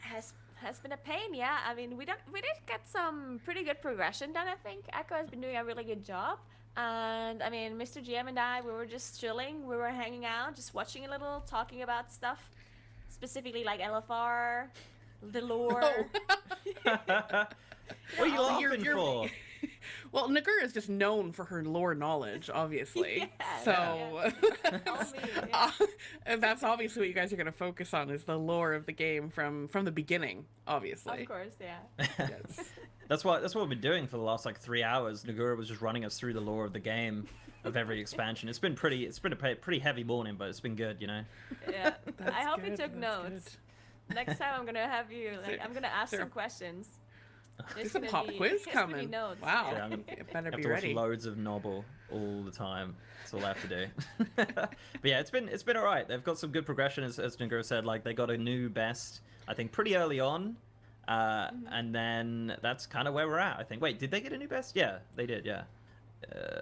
Oh my god, I don't know. I don't think they did now. Oh no. Well, I guess we'd probably check on Radar.io, couldn't we? Yeah. They did get 28%. Yeah. 28, yeah. God, oh man, it's been a couple hours, but we're hanging out, we're having a good time, and yeah, we're joined by Hula Hoops, as I mentioned. So, Hula, what's been going on? Have you been watching all of the stuff going on? I've been trying to as much as I can, yeah. Kind of, you know, I'm hopping on with you guys in the morning, and then I was on Pieces yesterday as well. And so I'm kind of all over the place, and then I'm watching when I can, and keeping tabs, as you will. And things are going really well. It's really interesting to see that we're kind of, you know, hitting a quote unquote a wall on the 6th boss already of the raid, and it's been a while since we've seen a raid where a mid-tier boss has been this difficult for the teams. And I think the last time we saw that was Fetid Devourer in Uldir. And that was the 5th boss of the raid, I believe, after Vectis, 5th or 6th.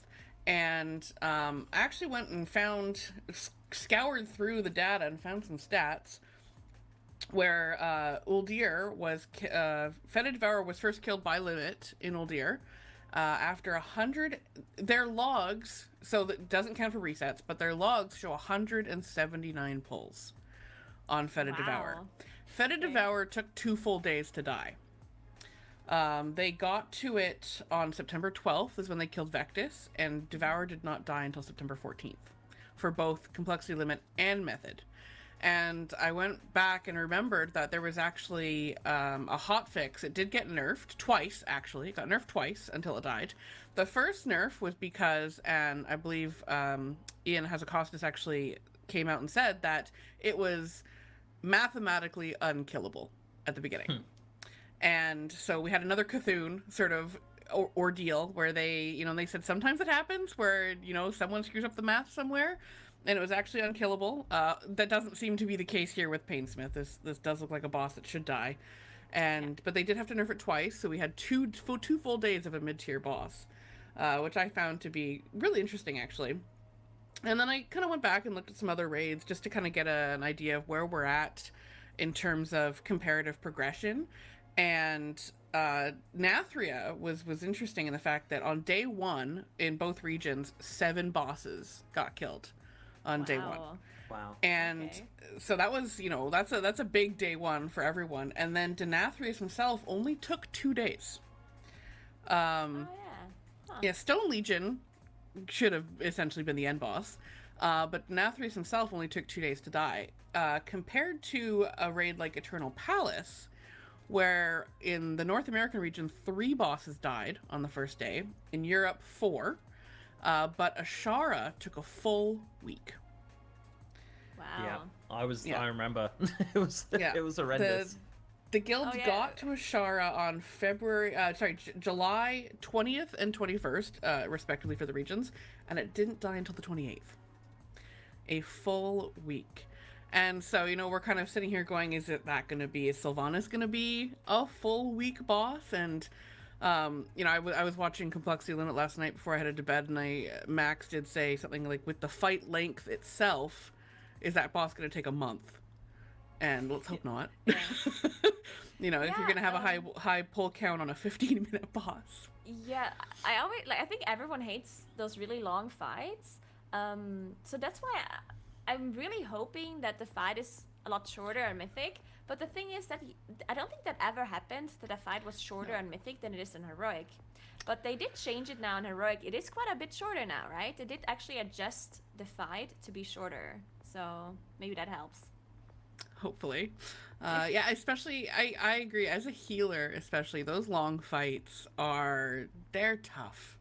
You're sitting on progression, you're healing your heart out, and you say, oh, I have no mana. Oh, we're only 4 minutes in. Oh no, what do I do now? Can only call for so many innervates.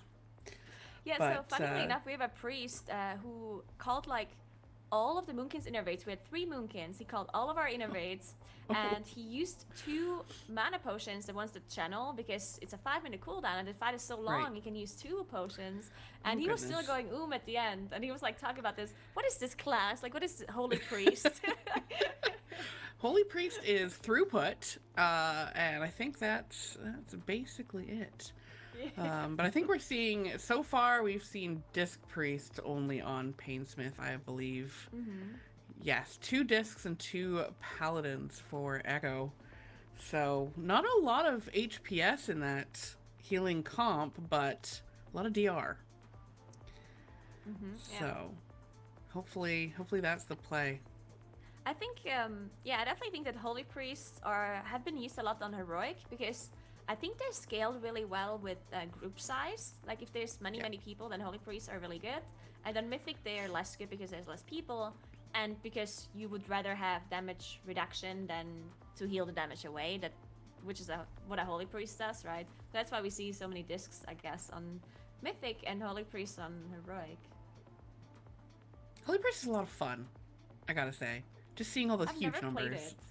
Oh, it's a lot of fun, especially when you cast Holy Word Salvation and the entire raid just comes to full life, and then you see Prayer of Mendings just ping-ponging. It's a lot of fun.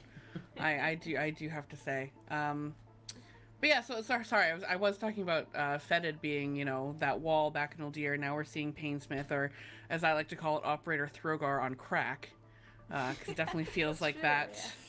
That kind of panicked running for your life away from mechanics that are coming at your face. And it definitely, when I'm watching these guilds progress on this, I'm panicking. And I'm sitting here, not even playing the game, and I'm going, oh god, move, left, right, you know, I'm freaking out. And they're just calm, cool, and collected, you know, Especially just when following. the enrage happens of the face and the spikes just come from the side, and you know you have to push the boss, and you're like, oh my god. You know, it's intense. It's very stressful, actually, just to watch it happen. So I think Painsmith is going to be an interesting one to see when it falls. So Limit ended last night at 19% best and 123 pulls. So we're already at 28, I believe, with Echo percent, and what was it, 69 pulls? I think the magic number was. Just. It's there or thereabouts. I'm sure we could check with roughly the chat. 69, yeah. Roughly 69 pulls. So, you know, Echo's progression is going really strong. And they haven't even done their splits yet.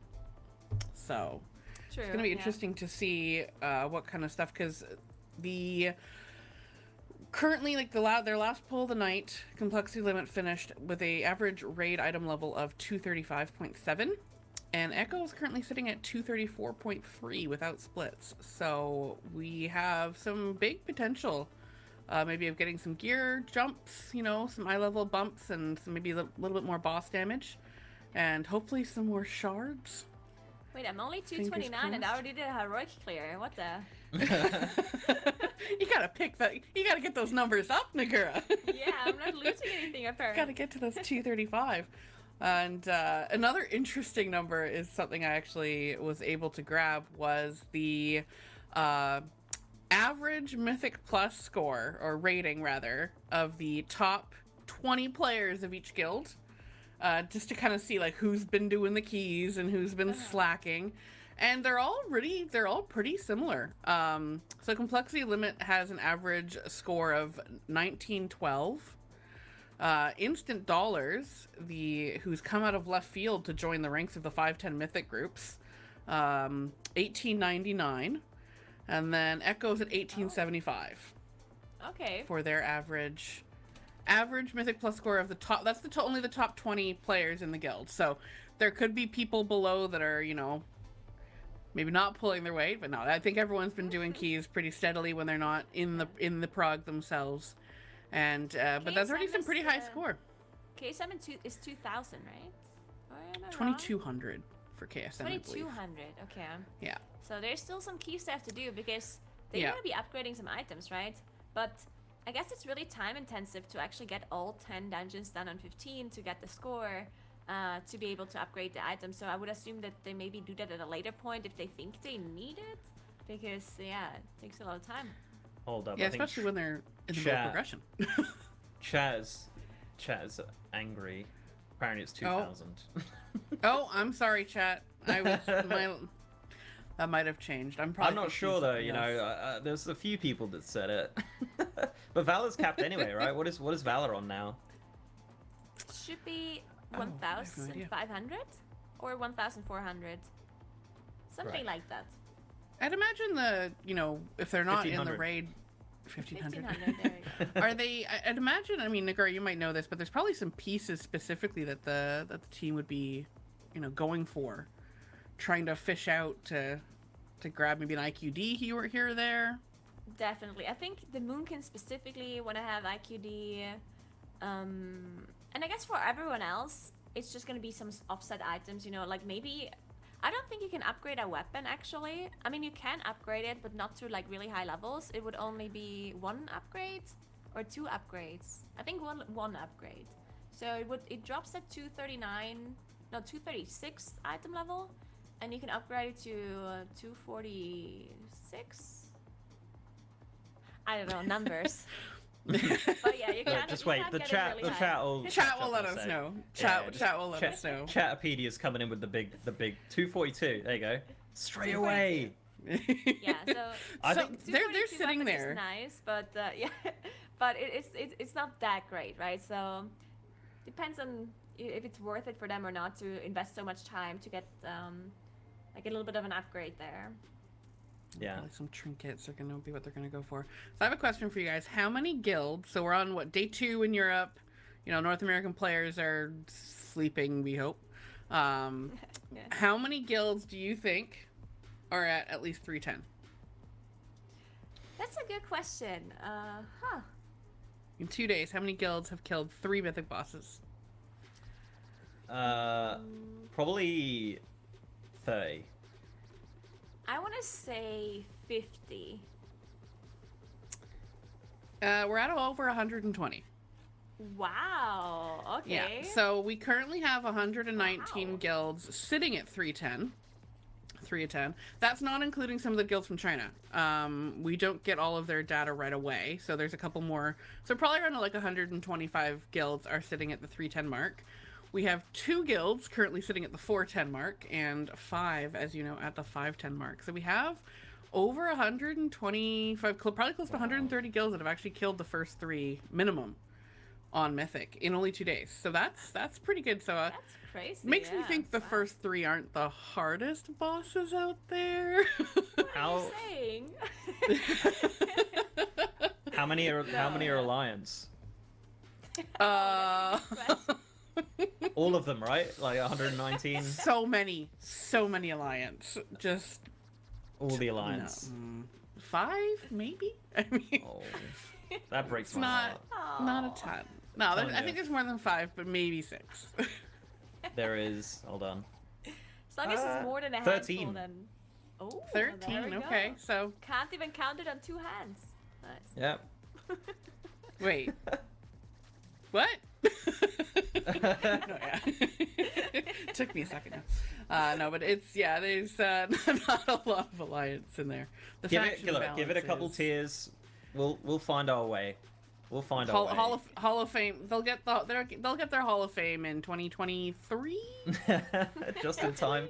Just in time for the next patch. 9.2. No, that's being a little harsh. No, so far the raid looks. I actually haven't had time to even step into it myself. As I'm sure you guys know, the Race World First is our busiest time of the year, so I have been run a little bit ragged, so I haven't even had time to do the raid myself, but it looks really fun. These bosses just look so fun. It's a little stressful when you talk about Painsmith, but just generally speaking, they look like a lot of fun. I did get to do some raid testing. I tested Terragru, which was just a hilarious boss, especially the last 10%. That one just looks fun. Because the funny part to me is that's a boss where, you know, how many times have you guys been doing a raid, and this is for chat too, where, you know, you're on progression and you actually, that's how you kill a boss. That's how you actually get your kill, is by everyone's dead. You've got 4 people up, you're taunting back and forth, just kiting the boss, and then Blizzard's like, let's make that the fight. Let's actually make that a mechanic. You know, how many times have you gotten a kill just accidentally, you know, half your tanks are dead, and you just got your Ret Paladins, your Moonkins going bear form, just taunting back and forth. You're next, you know. And Blizzard's like, you know, I like this idea. I like this. Yeah. So the it's chat. Great, it's great. The chat laughed at me earlier, right? Because I'm a Necrolord hunter, as you probably know, probably the best one there, right? But I have a soulbind that makes it so I can live after I die, right? I play as my armor, and that fight couldn't be more perfect for it. It is, yeah. I'm the last one standing. I'm shooting those kill shots, and I'm killing it. Isn't there like one of those trinkets that drops in a raid that has like a 10-minute cooldown, and you can use it on like a dead player, and it revives them, and they become the skeleton, and they have like 3 abilities or 4 abilities that they can use, and you can walk around as I think the skeleton too. Really? Yeah, I I like think it. so. Someone used Do it you on remember the the PTR, and I was like, what is going on? That's from KT. It's like, did I go back 3 expansions and there's a Death Knight reviving me as a ghoul? Like, do you guys remember being able to do that? You did a lot of damage. as that ghoul form. cool, You know, actually. when you die, Yeah. somebody like battle res me. No. Make me a ghoul. That's way better. But that was really cool. actually a lot of fun.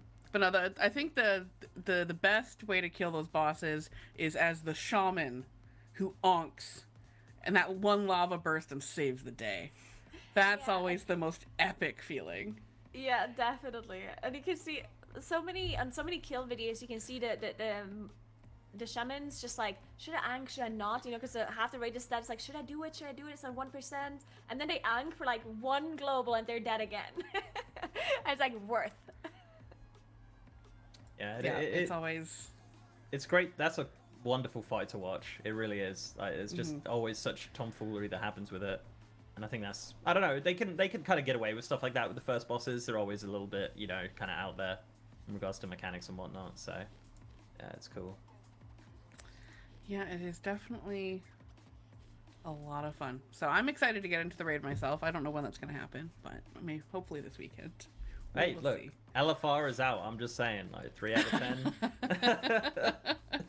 You know, am I going to get the same experience? Yeah. We'll see. Yeah. I'm gonna get that. I'm gonna get that 10% Terra Group experience on every boss. Is what you're saying? Yeah, exactly. That's It's basically how it's gonna go in LFR. It's wonderful. It's funny that you talk about this, because the thing is, like, the higher the difficulty of the raid, the more difficult the bosses become, but the lower difficulty of the raid, the more difficult your teammates become to carry, you know? So it's like it's like a trade-off. I think I've turned into the one that's getting carried these days. So I'm getting washed up. I stepped back from Mythic Prog last year, halfway through Nathria, so we'll see if I can get back into it for Sanctum of Domination. It's a great raid. You got it. Yeah, it's great. I really do enjoy it. I think, like, yeah, as I said, like, you know, wow, you know, whatever's going on outside of like the raiding scene, like I always find the raids are always top notch. Like Nathria was super great. Nylothar, you know, it was there.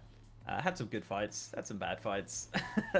Casting over N'Zoth was not fun. It was rough. I mean, that N'Zoth fight, how many pulls was that? Was that over 300? It was a lot. Yes. Maybe. I believe. I was on the Race to World second broadcast, and it was getting very monotonous by the end. And chat would be like, "Oh, cast over the boss." It'd be like, "Look, dude, I've seen this 280 times. I know exactly what's gonna happen." You know. So we just I was not the biggest fan of Nylothar. Definitely, it was not the greatest raid for sure. It was okay, but you know, not the greatest one for me personally. And then Castle Nathria, I did enjoy it, but it was also not up there. I think that the biggest reason why Castle Nathria was not like one of the best raids in my opinion was because SLG was such a nightmare when it came to issues here and there, bugs here and there, and then like the RNG with the abilities. It was just and then I think Sire was a little bit too easy actually. I think Sire would have been like a great fight if phase 2 would have been a bit more difficult. But yeah, I think it just fell over a bit too fast. Yeah. Like I said, it was 2 days. 2 days. Yeah. That must be really like one of the fastest. I mean, Jane actually felt like a long time as well. It actually is the fastest from all of going back all the way to Uldir. It is the fastest. You know, we mentioned the Fetid was this huge long, you know, wall, but then the final boss only took 3 days. And then and BOD Jaina took a week. Oh. Jaina also took a week, 6 and 7 days. But yeah, no, it's Denathrius was the fastest. Can't wait for Sylvanas. So since BFA, right? So because in Legion there was like Emerald Nightmare, which Xavius, people talk about Xavius in the chat like it's apparently just like we don't. Yeah, I was just talking about BFA and Xavius. I don't even count that as a raid. That was more of a big dungeon, really. We don't talk about Xavius. Yeah, it didn't happen. Yeah, but it seems like the lads are at the desk. So if we're going to cut some gameplay of them jumping up and down in the raid, waiting patiently for the next pulls. But yeah, we are the 69th pool we just had, so we're going to go into the 70th pool very, very shortly here. I think Gingy mentioned in the interview that they are going to go do normals to try to get some shards to finish out some sets and get those DPS bumps. Yeah, it looks like they're starting their normal. They are going to make this so embarrassing for me, aren't they? This is going to be We've been wiping on Painsmith for like it was, to be fair, it was only last raid we kind of wiped on it, but it was kind of rough. And now, yeah, this is going to be embarrassing. I mean, even watching like Preach does normal raids as well with viewers, and I'm like, they just knock over every boss. I'm like, what the hell? They're not even using comms. Like, how do they do that? So yeah, I'm going to take some notes. I'm going to get my notepad out in a minute just to see what's going on. I think the test is just to bring a bunch of Echo players with you. Yeah. That's it. That's how you get it. That's how you get yeah, it. Yeah, to be honest, I reckon I could bring like one Gingy and it would fall over. Like that's just one Gingy. Just one Gingy. That's the secret weapon. One Gingy. That'll do me. Just a singular Gingy. So, one thing to note about the normal runs here is, as far as I'm aware, they don't actually have to do splits, right? Because normal modes, the reason they're doing this is for shards, because the way the shards work is that they don't have, like, they're all the same shards no matter which difficulty you do, and you can only kill each boss once for a shard loot. So if you killed Painsmith on normal modes and you didn't loot a shard, then you're also not going to loot a shard on Painsmith on any other difficulty. It's like a boss specific lockout no matter the difficulty. So that's why they're going into normal mode, clearing all of the bosses for their shards to complete like unholy sets or whatever they are looking for, because the sets are like a pretty huge damage increase, and they can also upgrade it as well with their Stygian Embers, and it's really going to help them out. Wait, so are they just going to kill the bosses they haven't killed on Mythic? Is that basically what they're going to do? Yeah, if they have an ID, I guess. They if might they have a kill all of lockout, them. yeah. Yeah, I'm not sure if they have a lockout with like 5 bosses stats, but if they have one, then they might go for it. I've got one. I've got. Take my lockout. Bring me. I imagine they would do the full run just because they've got players who weren't in those first couple bosses, right? True. Yeah. True. So, and I mean, it's not like it's going to take them a long time. Let's be honest. But are they doing 2 separate runs, or is it just the one? I mean, I'm wondering why they would do 2. There's one thing that I know that the Limit did yesterday when they were doing their normal runs. They basically did a full normal run with like all of their mains, and whenever there was a boss that dropped a domination item that a player did not have on that slot yet, like let's say a druid doesn't have a domination slot boot yet, then they're just gonna replace them on that boss. So in case later on they would have to do like a split run for them, like a funneling run, then they can do that. So they can just go to that boss with like all leather people, right? Right, so that makes that's sense. what they did at least. Maybe they do something similar here with Echo as well. Can you guys think, what was the last raid where doing normal during progression was beneficial? I'm thinking Nyalotha with Corruption. I mean, so Eternal Palace had the trinket, didn't it? Or the thing from the last boss? I can't remember what it was. Was it a trinket or a staff or something? The font, right? Font, yeah. I think yeah, that was the thing. But then you only did the last boss, right?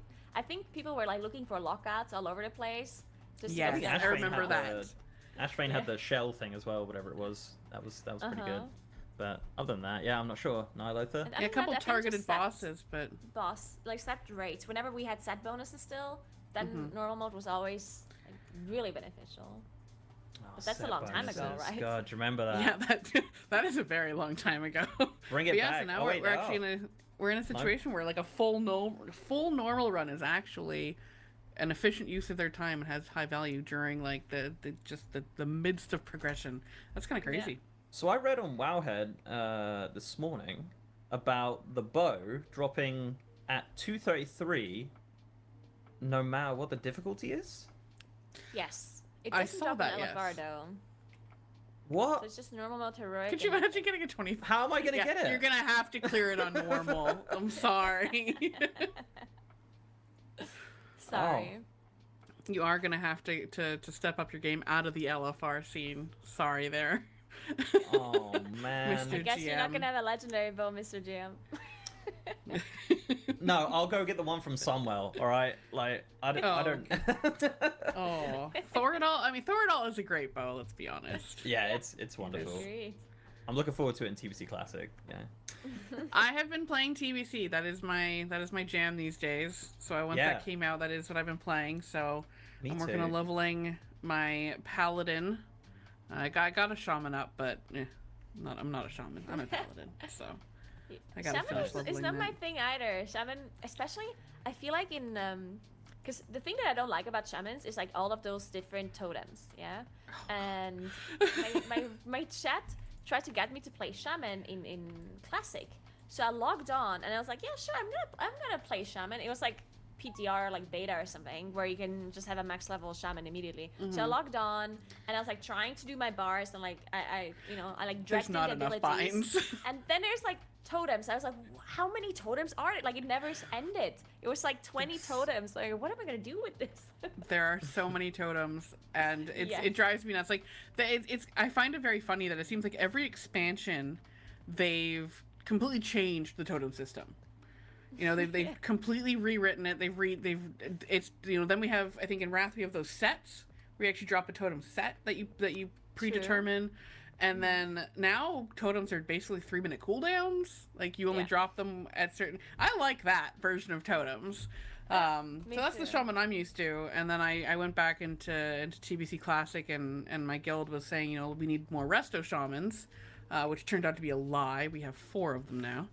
And so I'm swapping to Holy Paladin.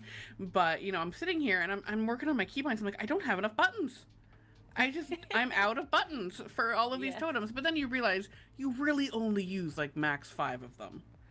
You always drop the same 2 or 3 depending on your group, and then you might drop Tremor here and there, and then just a couple. But yeah, no, it's rough. Oh, here goes. Oh, they're resetting. Okay. Did they get the anima powers? I think they did, didn't they? And it's also the point where you start clicking like something where like I'm not gonna bind this one, I'm just gonna click this. Yeah. But then when you're a streamer, you just know you click one single ability, and it's like you're a clicker. Oh my god, I cannot believe you're clicking. I'm going to Twitter. Nagura's a clicker. Oh, they got 1 power. Wow, that's embarrassing for me. They only got 1. Yeah. I guess they're just getting cocky. They don't even need any more. They should have done it with none. I wonder what the glory achievement is. I bet it is like doing it with no powers. It's got to be, right? Oh, probably. I would assume. I have no idea.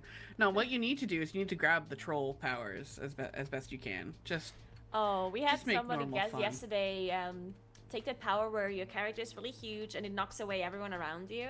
Basically just a Painsmith mechanic all the time. Yeah.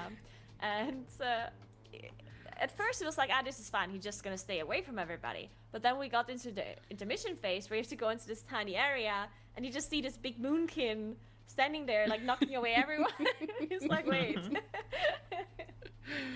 Yeah, that one, I definitely made a point of taking the troll ones when I tested this on PTR, just to see what would happen. The group I was testing with was not pleased.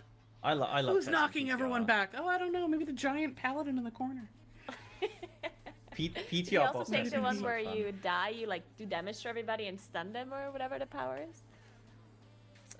I didn't do that one, but that sounds like a fun one. You should. It's really good. So someone said, are they doing a normal split? I don't think it's actually a split. I think it's just a run, isn't it? I don't think there's... Yeah, I don't think it's a split. It's just one run. Yeah. Looks like it at least. Yeah, like Nagura said earlier, they probably will make a point of dropping a raider here or there so they don't get loot locked or locked to a boss where they could get a better item out of the heroic. Right.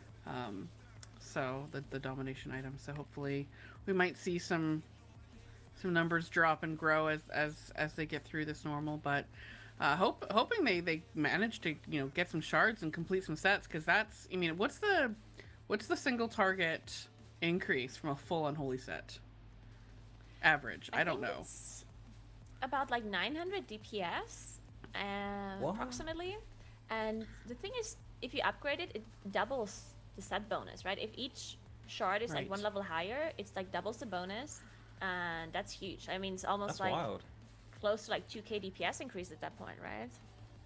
Wow, that's insane. Yeah, that's a substantial substantial gains. I mean, that could be the make or break between going in and just getting that Painsmith kill. Yeah. That, you know, if the RNG luck that they managed to get out of this normal, could make the difference. So, fingers crossed. On PTR, you can test out obviously the domination sockets and the trinkets and the weapons and stuff like that. I had all the stuff on my warrior, and I was running around just playing with it, and it had something. I don't know if it was the sockets or it was the trinket or the weapon. Something gave me the Shadowmourne animation. Oh. It literally looked exactly the same, and I don't know what it was. I think it might have been the trinket. It was. Maybe. I'm sure the chat will tell me in a second what it was. Chatapedia. Chatapedia will tell me. It was the Unholy Shards. Yeah, I thought it might have been. It was awesome. I was like, what on earth? Like, I had like the full-on like ghost flying around me and everything like that. It was Chaos Bane. Cool. Yeah. Bane stuff. Yeah, that's that. I mean, I'm happy with them reusing that. It's an awesome animation. You look freaking awesome. Chat got you that info really fast. They're good. I told you. We must all be lucky and all have the Chaos Bane set. Because I mean, I was not lucky. I don't have any sets. I don't know about you guys, but I already did all the things that could give me shards this week, and I have 2 blood, 2 frost, and 1 unholy. So just super lucky. So how? Yeah, so it's not getting I saw a. This is going to be a super casual question. I apologize, but there's a vendor right in Korthia. So how does that all work with the embers and everything like that? Are you upgrading the sockets with the embers and the other sockets? Is that how it works? Yeah. Yeah, you just you have the Stygian embers that you loot throughout, you know, the raid, and I think the world boss drops some of them maybe as well. And then you just take the shards that you looted, and then you can just upgrade them. The way the bonus works is, of course, you need 3 of the same, and the bonus increases with the shard level, but with the lowest. So if you have like 2 shards that you upgraded to rank 5, and the other is still rank 1, then your bonus is also going to be rank 1. So that's something that people have to be aware of. You need to upgrade all of your shards of a set. So even if one just gives you like leech or like, you know, like some defensive stuff, you still want to upgrade it because the bonus is the important thing, and that's what you want to upgrade. Right. You can't take them out though, can you? Can you? Like. You can, yeah. You can take them out as many times as you want. There's an item you buy for Stygia that lets you just remove them and put them back in, and however many times you want. It's a reusable item too, thankfully, because I don't want to farm Stygia all my life. Oh yeah, it's the worst. Because I noticed like on the Death Advanced vendor there was a 220 domination socket item. I think that everyone gets when you hit a I think it's honored. Honored, yeah.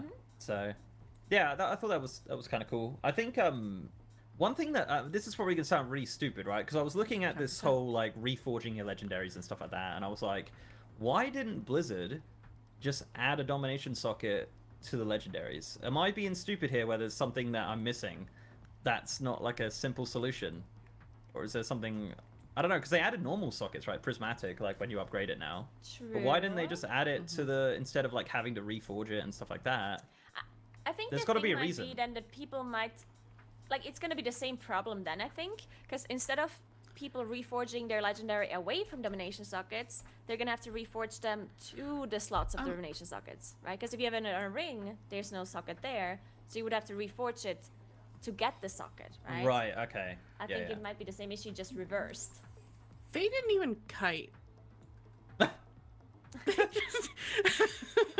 Now it looks like now bubbled, and then as soon as his bubble was up, Mirez took it over, and they just healed him through it.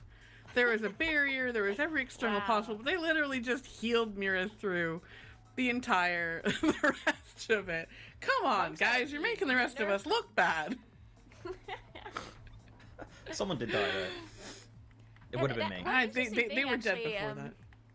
That we talk about Mirez here is that I think we barely saw any brewmasters at all except Mirez on Painsmith. So I wonder if that's just. Yeah, I'm not sure what the reasoning is. Either Painsmith just favors Monk because of the transcendence and stuff, or Monk is just really good at it fight. I'm not sure.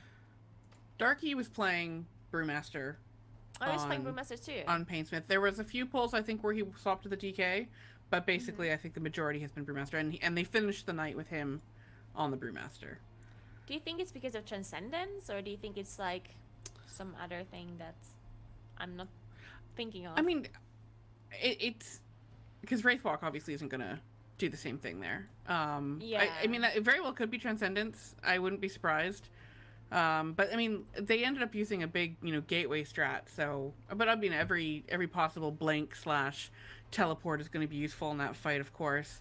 I wonder if it's because they're using, 2 Holy Paladins and a Disc Priest, and just the healing profiles of those classes. It's hard to keep someone alive when you're moving so much, and when you don't have anything to hit, obviously. So if there's no ads and they're just running from stuff, they're not actually, the Paladins aren't sitting in melee range, Crusader striking and resetting their Holy Shock, and the Disc Priest is sitting there, penancing a heal target. Every Disc Priest loves to see that. And so I wonder if it's maybe because just with Stagger he can survive those parts of the fight better. I don't know. Like I said, I haven't even done the raid myself, but just from a healer perspective, I wouldn't be surprised if it has something to do with that. It didn't seem like the tanks were really in too much danger on that fight. Sometimes it also didn't seem that way to me, but maybe it's because they're playing Monk. It could be. Yeah.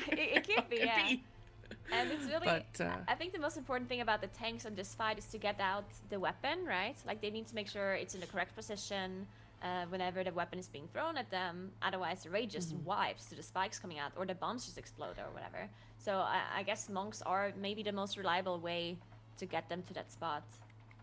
What Covenant would a Brewmaster Monk probably go? Would they be Night Fae? Kyrian, right? Yeah. So I was going to say, if they were Night Fae, then they could just Soul Shape as well, right? That would be kind of handy. What about DKs? I don't know what they play. Necrolord? Necrolord? If you wait yeah, like like 2 seconds, the chat will tell you, Tony. Just give it. I'm pretty sure Venthyr. Darky's is I don't know if his DK is Venthyr or Necrolord. I don't have that up right now. But yeah, it's either Venthyr or Necrolord for the blood DK. There you go. But See? Chat just coming in real quick. They're so quick with it. It's like they're at the precipice of information. Like, it's just incredible. I don't know if it's so much that the precipice of information, or they just love proving us wrong. I feel like it's more the latter than anything else. Yeah, definitely. They're sitting going, I should be casting this show. I know everything. How could they not know this? Yeah, we should do a chat quiz. Oh my goodness, yeah. That'd be so good. But be only like, one person can answer. Like, we pick one person at random that was like, like a smartass or something, and then that person has to answer all of the questions. And they only get like 5 seconds for each question. All right, I'm gonna think of one. Give me a minute. All right. Take your time. Take your time. It's gonna be a really specific one that no one's gonna know it. No one's gonna know it. Okay, I'm ready. It is. Right, the question is, what is the name of the Kyrian Paladin ability? Wait for it. That's super easy. What? Easy. No, come on. What? Divine Toll. It See, needs look. to be much more difficult. Wait, all right, did you ask that because you didn't know yourself? No, I knew that. It was Divine Toll. You totally asked that because you didn't know the answer. They could have said anything. You'd be like, oh yeah, no, that's what it was. That's totally what it was. I'm on to you. That's what that was. Yes, it is in fact Divine Toll. And you know, and it's such a fun spell. My favorite part is my Paladin is Kyrian. Prot Pally Divine Toll is just the most fun spell to hit Avenger Shield, or as I like to call it, bung bung bung bung bung, because that's the sound you hear. They just like shields everywhere, just bouncing. It's just so much fun. It is just a really, really fun ability. That sounds very similar to Convoke. It's also like a lot of spells going around. Yeah. No, but Divine Toll is a lot of fun. Okay, I got a good one. You ready? Okay, go for it. What is the name of, right, chat, you ready? The third boss of Grim Batol. What the? Okay, I would not know that. I'm really bad with boss names. I'm gonna have to Google this. You're D's. Jonathan? It's definitely Jonathan. Susan Windrunner. That's definitely it. They did it! Draga. Draga Shadowburn. All right. Now, the question is, did any of you answer that without Googling, wow heading, etc.? There's no way did they anyone Googled just it. know Why would they? that? There's no way. Who just no one... had that knowledge? Everyone answered. Who Googled? No. No, they knew yeah, it. that's- Look, the that's chat. like- The chat are honest. They never lie. They're completely. I agree. Oh, Any smileys in the chat? Any smilers? Oh yeah. I used Bing. Just give a Bing main. We Just it Bing real it. quick. Bing it. Yeah, I'm gonna Bing that one. chat. There was this whole meme on the Eternal Palace broadcast. I remember. We have a big main in the chat. Jeeves told me. AskJeeves.com. No, I'm sorry. I can't. Siri. Oh, do you think Siri knows? Hey Siri. Siri knows for sure. What's the Or third Cortana. boss of Grim Batol called? Okay, I found this on the web for what's the third boss of Green Butthole called. Check it out. Sorry. Oh no! You can't even make. That couldn't have gone better if you'd scripted it. Oh no! Bellylog got it wrong. Beautiful. Sorry. Well, never mind. That was worth waking up at 1 a.m. for. That right there. That's. Oh no!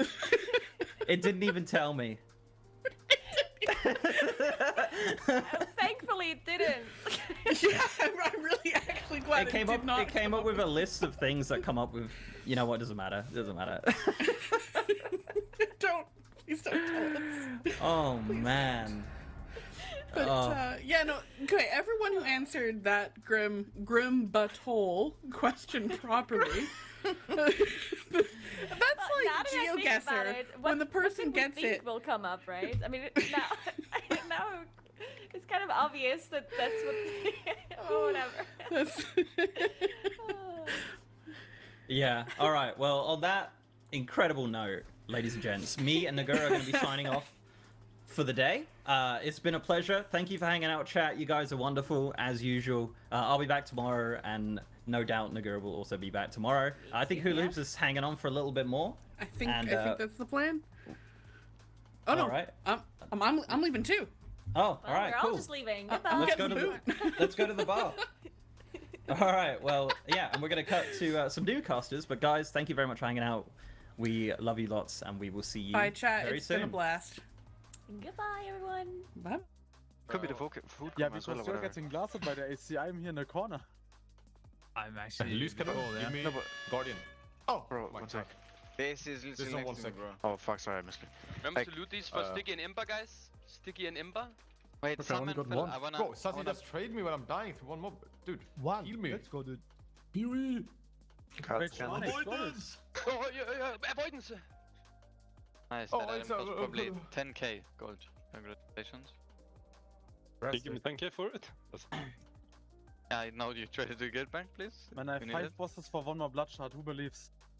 I don't. Easy. I can loot. I need Nagia? 2 unholy shards, 6 bosses. I need 1 unholy. It's not Do you happening, believe? I have a feeling, yeah. I need one blood, five bosses. Is it possible? I need 3 unholy. It's easy. Fuck, I need Zero, the blood actually, eaters. Fuck, Zero, you haven't said already, bro. The fun like, I fact is swear. for Zerfo, it's actually easier. But you can swap around on different bosses, yeah, if it's better or not, yeah. Exactly. By the way, how many people can loot the one-hand fist weapon at this rate? Not a lot, right? Okay, who here has a fully juiced unholy set? Type 1 in raid chat. Derek has, right? That's That's weird. That is mega. That's a really weird flex, yeah. Wait, what? But There's a only quick 3 question. people who have this. Logger? Are we allowed to talk about Yeah, the what's boss up, in the normal run? You or have should a we juiced focus up on this on normal? Holy Set, right? Yes. Type 1 in chat. The idea was not to talk to streams now. No. Alright. From the start to end. We need a summon stone. We can discuss it in the tomorrow meeting or something if you I want saw a to. lot of but builds I on think it's cooldown, minus on fine. cooldown. The only time we will talk These is split runs, you mean, is fine, when or we what? do split runs.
All right, and got the new caster crew on the desk. I am JB, joined by my good friend Alex of Fat Boss Notoriety. I'm sure you've heard his voice, as you've watched the videos. So we're just kind of, you know, I'm sure Alex probably been paying attention. As a European, you have the luxury of this being the middle of your day, so I'm sure you're staying up to. I wish it was the middle of my day. My sleep is always ruined. But from what I can tell, the guys have been working really hard on Painsmith. They've managed to get some really solid prog done this morning, and they've obviously reached the decision that we could do with a little bit of extra damage. So we're going to pop into normal and get some shots to get those Dominion sockets kind of more rounded up, maybe get that tier set done, which makes a hell of a lot of sense. So yeah, there just seems to be kind of bum rushing it in a way. Doesn't seem to be any sort of split. I think I just see only mains in that group. So they're probably just doing the bosses that they guaranteed don't need any loot from. They're just doing it only for shards, which for me seems to make the most sense. Yeah, and you know, we talked very briefly before our shift started here that, you know, I'd seen a Blizzard employee on Twitter last night talking about the domination shards and the loot rules behind them, and he was being a little coy and saying basically that Blizzard didn't feel comfortable talking about how domination shard loot works, like what the rules are behind it. Right. Because of the fact that they didn't want to disclose that information in what would be sort of like one pocket of the internet. Like, let's say that they divulged that on Twitter, but that didn't make its way back to like a blue post on the forums or something. There's sort of the official, you know, lines of communication from Blizzard and like Twitter or, you know, talking with content creator or something. That wouldn't be like an official way to do it. So he said, basically, you have to trust us that domination shards are working in the player's best interest. You know, that as long as you're out there killing bosses, you'll get your domination shards eventually. Which I understand why you know, would have to kind of walk that line on Twitter, but not an especially satisfying answer. Like, that's one of those things where there are, and I guess what's annoying about domination shards is that for most other types of loot, the rules are pretty clear about how you earn that loot. You know, like you have sort of different categories of like raid loot. You have like the actual equipment that drops off the bosses that, you know, you can go earn like once per difficulty per boss. So if you want to go take a shot on heroic, you can do that, and then you can go back and re-clear all those same bosses on normal and have a shot at lower eye level, but each boss could still drop the same piece. But then you have stuff like embers, you know, currency from the raid, where if you do it on heroic, there's literally no reason to go back and do it on normal or LFR. Like, you won't earn anything. And those rules are very explicit. Like, I think Blizzard has made that kind of stuff pretty common knowledge about when it makes sense to do every difficulty and when it doesn't make sense to do every difficulty. But with shards, you're kind of like, I don't know where this loot falls. Is it a thing that I could earn like only once per difficulty, or should I be going back and slamming LFR?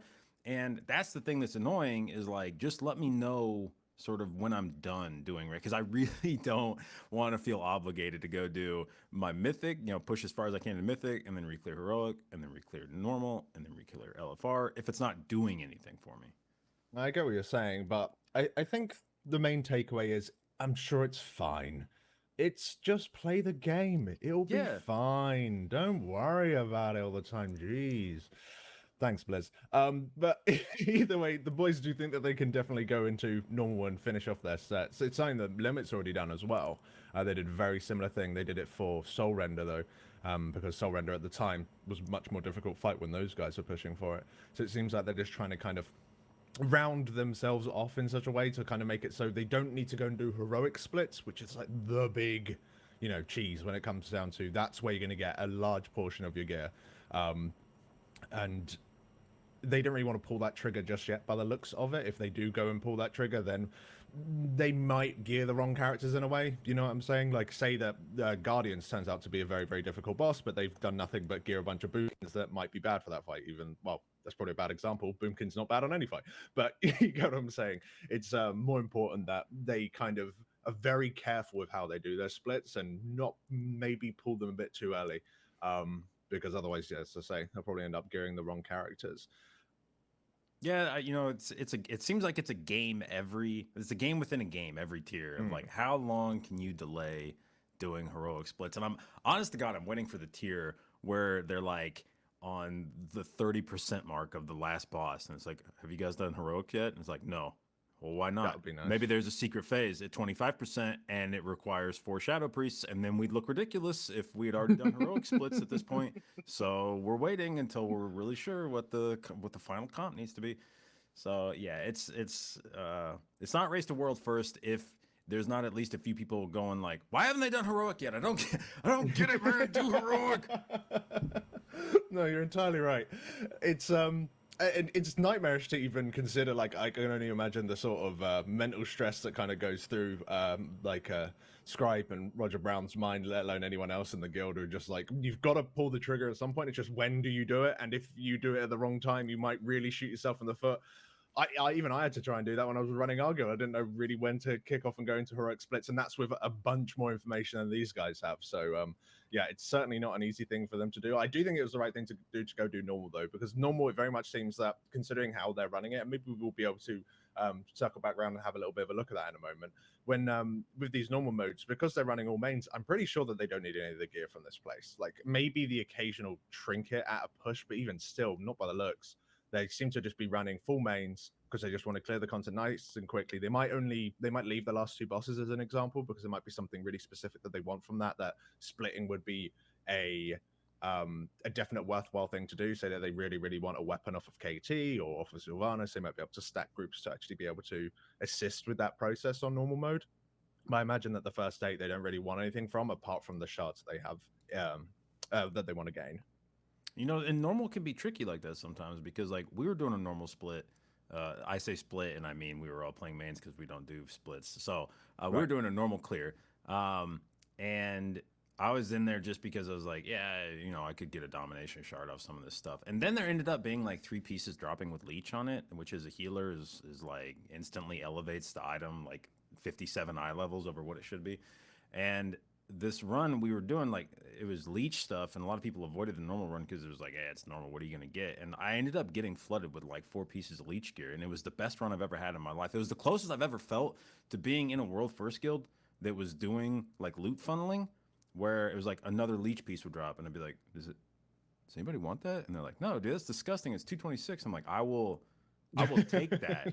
If that's a thing you don't want, I will take that and I will be happy about it. And I ended up gaining like 6% leech out of that normal clear, and it was really nice. Leech is huge. It was a highlight of my tier probably. So. Oh, dear me. But to go over a few little things as well, of course, you do see below us that we have our donation tracker for our charity that we're running, which is Rise Against Disorder, Against the Disorder, a mental health charity. And of course, this is in combination with Limit as well. We are all kind of banded together in order to raise some funds for this mental health charity, which is very close to all of our hearts. So if you can, of course, donate, and you are able to, then there are a bunch of really cool rewards that seem to be going out there. If you are the top donator, next event, you'll be flown out with a +1 to Echo's next event, Race to World Verse event, which is awesome. But look at all of these goals. I must admit, like the IRL fishing stream, that sounds really good. Yeah, that's certainly one of those deals where I would actually love to see that stream, just because Scripe, among all of the guys in Race to World First, Scripe to me is the most interesting, because I only really ever see him in these events where he's in like very serious, you know, raid leader, guild leader type mentality, and I never really get an opportunity to see him when he's just like relaxed and doing something as like a hobby and not as I gotta win this Race to World First. So it would definitely be, I think I'd definitely come away with a very different opinion of him having watched an IRL fishing stream. Yeah, and of course, if we reach 40k, I think across both donation incentives from both Limit and Echo, we might have a raid race between them, which would be really, really awesome. Like, once this whole thing is cleared and it's pure speedrun strats where they're doing really, really risky things with stupid comps, I imagine a couple of months down the line, or a month or two, once they've like really, really pimped out their characters, that'll be super, super cool as well. So if you do want to donate towards a good cause, as well as have some fun community rewards that will be coming out, then yeah, do make sure you check out the link in the wait, is it the description on Twitch? It's been so long. It's below the stream. Below the stream, yeah. Or you can, I think there is a command in chat as well that I'm sure one of the mods will post for us. So it looks like that with these normal splits going ahead, we also do have, oh yes, of course, some giveaways. If you'd like to go over those for us. Oh, giveaway! You know what? My favorite part of any stream. Look, I know how many people are in chat because there's a whiff of free stuff. And when we've got it here, I have fantastic news. This is a stream that's chock full of free stuff. So we're actually doing a giveaway for every boss kill. And if you've checked out the Dungeon Journal recently, you might know that there's 10 of them. So it's a lot of giveaways. And there will be 3 different winners for each giveaway. And we've got different, this kind of 3 different groupings of stuff. And so the first one is obviously ELX. I'm sure if you follow Gingy on Twitter, as you should, you've seen these nutritional supplements that are, by all accounts, amazing. Taste great. I even came up with a new flavor in the middle of the Soul Render progression yesterday. And so I'm waiting for them to update their line of products with that one. Maybe you'll be able to get one by the time these are shipped. We've also got a bunch of Logitech swag along with a blue mic, and so that's pretty much a full kit. If you want to do, if you want to get started as a content creator, you got the mic, the headset, keyboard, mouse, all the stuff that you need. Supply your own PC, but otherwise this should have you taken care of. And then you've got the Couturix backpack that I had to ask chat how to pronounce it. It was the attaché, I think. It makes me sound very dashing when I pronounce it. I'm not even gonna try. I'm not even. Yeah, gonna try I didn't. and pronounce it. I just typed it in chat, and I was like, somebody else let me know how I pronounce that. Caturix. Okay, sorry. I say that wrong every time. Caturix. Okay, there we go. So yeah, I got all those cool things to be going on each time we get a kill. And do you think we'll be getting a kill today at least on Painsmith? Because Limit, they've been working hard on that thing, and they didn't get it down. They got it to 20%, mind you. Well, just shy of 20, 19%. It's tough. You know, I think a lot of times on bosses like this, it's an execution type boss where you just need to play well. And at a certain point, in my mind, there's like 3 types of checks on a boss. You've got skill check bosses where everyone knows what the strat is. You just gotta do it. You know, like there's no more talking about how we need to do it. Everyone just needs to press their buttons and in the correct order and not make any mistakes. Then you've got your sort of like brain check bosses where you actually do need to come up with a really good strat, and that's what you'll just hit a wall where it doesn't matter how well you play, you're just not doing the fight correctly, and you got to figure out a different way to do the fight in order to progress past it. And then you've got your weak aura check bosses where you're just waiting for the guy outside the raid to make the weak aura that will play the fight for you, because it's like a Fate Scribe type boss. The second that you saw that on PTR, you knew that no one was actually going to like watch the runes and call out who's going where. You're just like, all right, we'll write the weak aura and it'll give you guys markers, and you'll run to the thing, and maybe I'll make maybe Scribe will make a couple call outs if somebody needs backup or something, but otherwise the weak aura is playing that fight for you.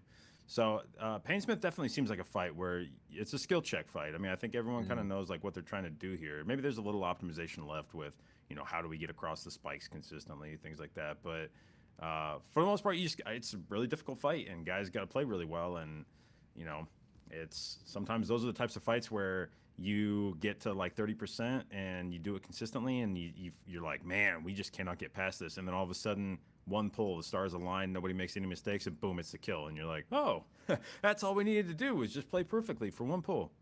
Yeah, no, it also seems very much this sort of boss is a learn it overlap by overlap in a way, similar to Operator Thogar, if you remember all the way back in Black Rock Foundry, where you learn him train by train.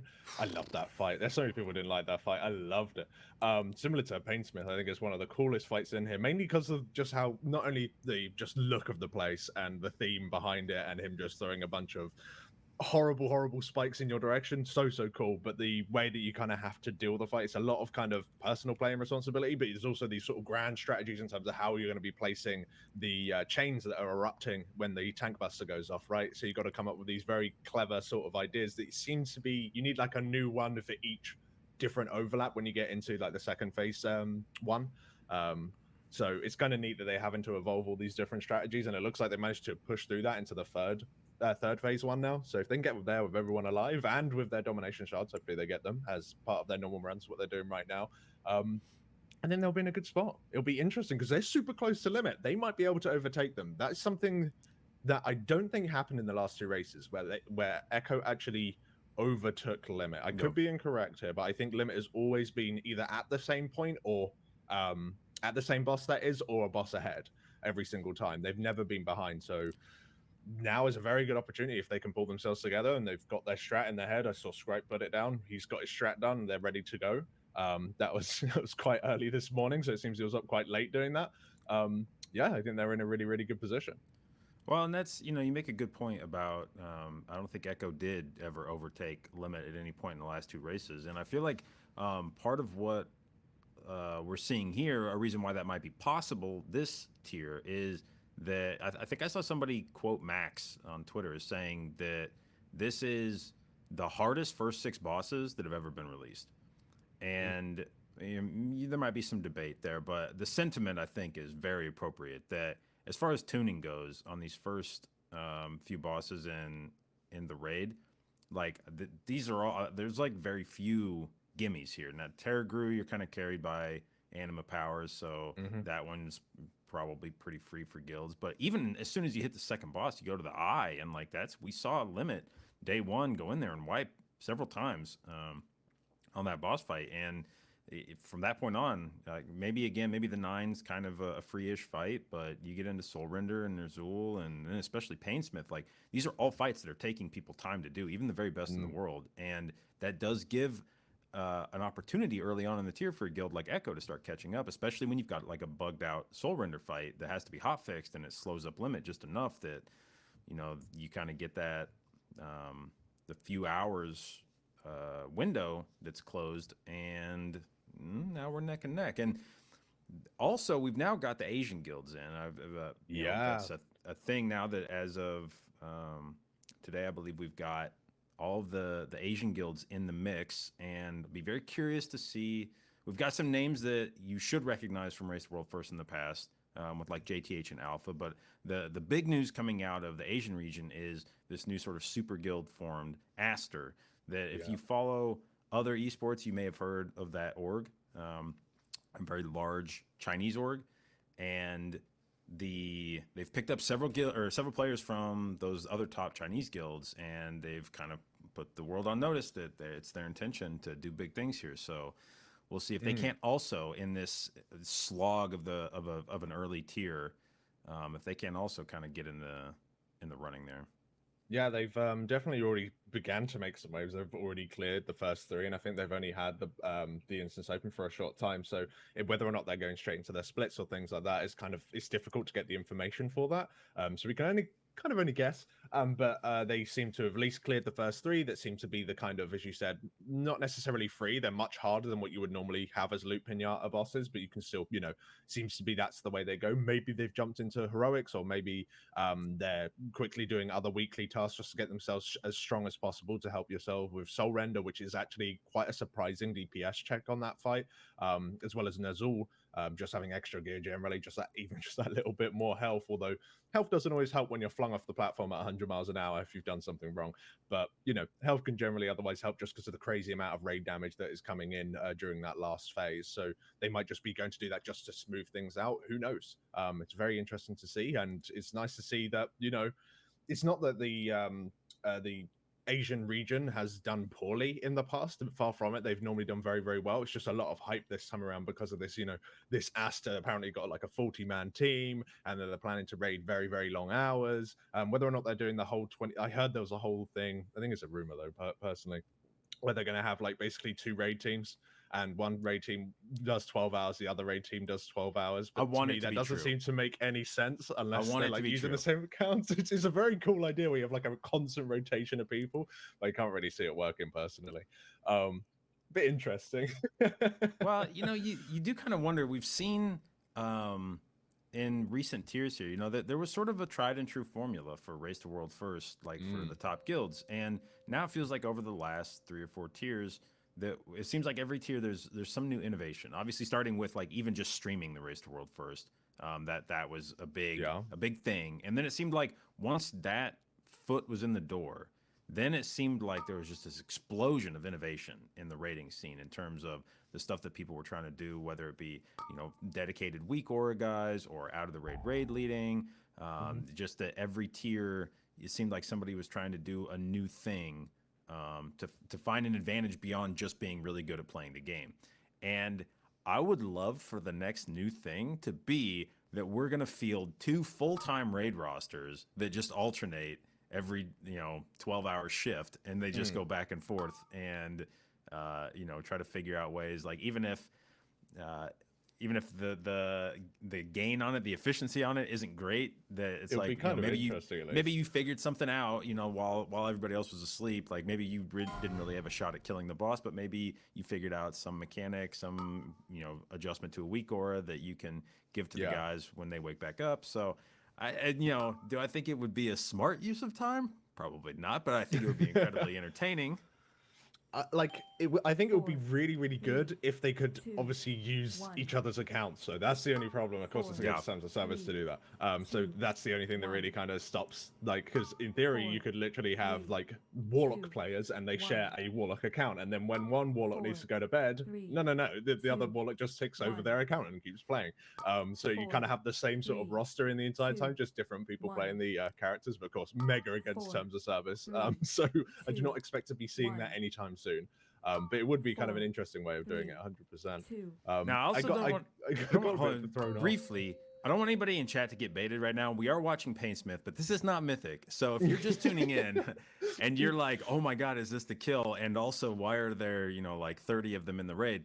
We are watching a normal split for Echo to try to pick up presumably some domination gear. Obviously, the sockets and shards are a very big deal this tier. They can noticeably improve your throughput. So Painsmith, obviously being a very difficult mythic boss, the Echo has decided that this is the appropriate time to come in here and farm up some stuff in normal and see if they can finish up some guys' set bonuses or get them a nice new shard. You see the little boop off the edge with the chain there. Just didn't give him any space and just knocked that poor druid off. Bullying. There he goes. That was so out of order. That was beautiful. Oh dear. But there we go.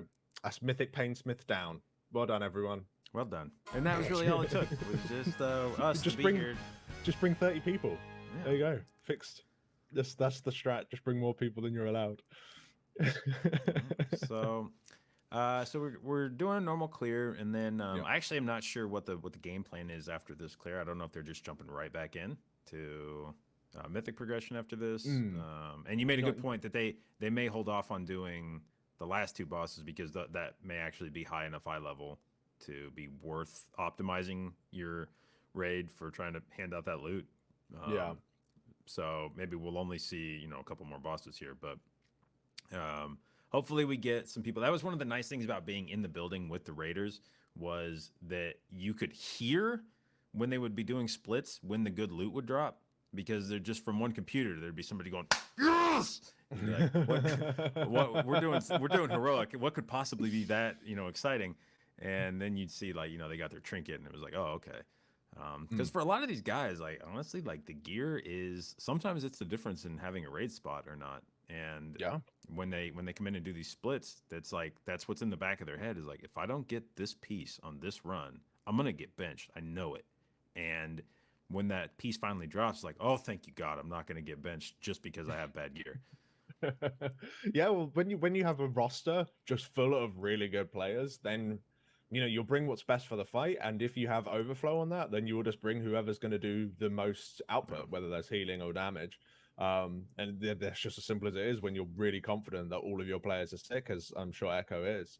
You know, yeah, it literally comes down to have you got the loot or not. But the thing is that even if you don't manage to get an actual raid spot, there's still quite a lot of ways of getting gear outside of the raid, which you can, you know, go and do. Maybe it's not as lucrative as it once was with the plus, that is, but it is something that you can go out and spam or go get a little bit more of your weekly tasks done. So that way you're not, you know, if you are going to be asked to come in, you're going to be as strong as you possibly can be. Yeah, I think Mythic Plus right now dropping, was it 236 loot at max end of dungeon level. So if you were just sitting there, you know, like just farming dungeons outside the raid, waiting for your moment, you could be getting a fair bit of boost on all, you know, assuming that you were decked out in mostly 226 with a handful of 233 coming out of last tier, you are almost assuredly still carrying around at least probably like 4 or 5 pieces of 226 loot that you could easily upgrade in Mythic Plus given the time. So unfortunately, it used to be last year that, you know, PvP was, well, I say unfortunately, I'm sure there are a lot of people out there that are very happy that PvP loot has changed from this, but it also was last year that you could be farming PvP and that it gave really good loot and loot that you could, you know, deterministic loot that you could choose. And if it was a piece you need, you know, it's like if you needed a bracer upgrade, here you go, you can get your bracer upgrade. Now that's been sort of redesigned this tier. I think there was a massive outcry from the PvE community, sort of ironically, because that's often how the PvPers feel, that they're forced to do PvE and then the shoes on the other foot for one tier and like the sky's falling. But yeah, they changed this, so now PvP loot is really good in actual PvP content, but less good in PvE, so you don't have to feel compelled to do your RBGs this tier. Yeah, I think most of the top end is still trying to go get 2100, probably just to get some few bits and bobs, just as like sort of considering it's kind of a free thing to go and do during Heroic Week. I know that a lot of them went to go and do a heavy amount of PvP to pick up some of that gear. But I imagine, as you said, yeah, I remember last year that I went and did PvP. It was an awful experience, one that I would never like to recreate or inflict upon my partners in Arena because I'm just garbage at PvP. Well, so for whatever reason, maybe it's just anecdotal, but I feel like we have like almost like a record number of specs where verse is really good for them, and it just felt like every class in the game was like, yeah, I like verse. Oh, hey, PvP has a ton of verse. Yeah, let's go do PvP. And at first it was kind of cool, like when the tier started, and you're like, oh, I can go do PvP and just earn conquest and buy whatever I want. Like that's sick. And then I, you know, rolled a paladin where like all of my best gear came from PvP, and suddenly became a lot less sick when it's like, how do I gear this character up? And it's like, oh, you got to go do like, you know, 120 RBGs, and it's like, but actually though, it's like, yeah, don't even bother playing the character if you're not going to sit in RBGs for a few weeks. And it's like, this sucks. Like this is not why I rolled this class to do PvP all day. So I still like the system that they have with the whole idea of you go and earn conquest and just go buy the item that you want, though. Like I'm a massive fan of that kind of deterministic system. I'd much kind of prefer. I was so jealous of the PvP system. Like I was like, why couldn't? And luckily they did take some stab at that with the Valor system. So similar-ish thing, allowing you to upgrade the pieces that you want if you can manage to get them to drop. But yeah, at the beginning of the tier, when I saw what PvPers got for a loot system, I was like, this is why is not everything in the game exactly like this? Yeah, no, I'm a massive fan of those sorts of, like, I would rather at the beginning of the tier make a spreadsheet and know exactly on which weeks am I getting these bits of gear, and then literally just math it out, and I know, okay, within 11, 12 weeks I'm going to be biz because of this currency that I'm getting. I'd much prefer that than random rolls on bosses, but then again, I'm boring. I know that some people love having the random loot and, you know, getting bits and pieces, but I think there's a couple of people at least that share the same sort of feeling, like, yeah, no, I'd rather just map it all out. Just so you know exactly what you're getting, you know when you're gonna get biz. It's really, really good. At least in my mind, but that's what it is. I guess it is what it is. Once again, I'm seeing questions in the chat as people filter in. This is not Mythic. We are doing a normal split here to pick up Domination gears. So you did not, you know, tab away from the stream for an hour and miss the Painsmith kill.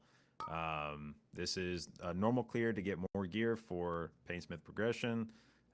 So bear with it for probably another 30 or 40 minutes, and then hopefully we get back to Painsmith progress, which by all accounts has been good. I mean, I think Echo's been making great progress on this boss, and certainly Painsmith, I think, you know, when there's always that little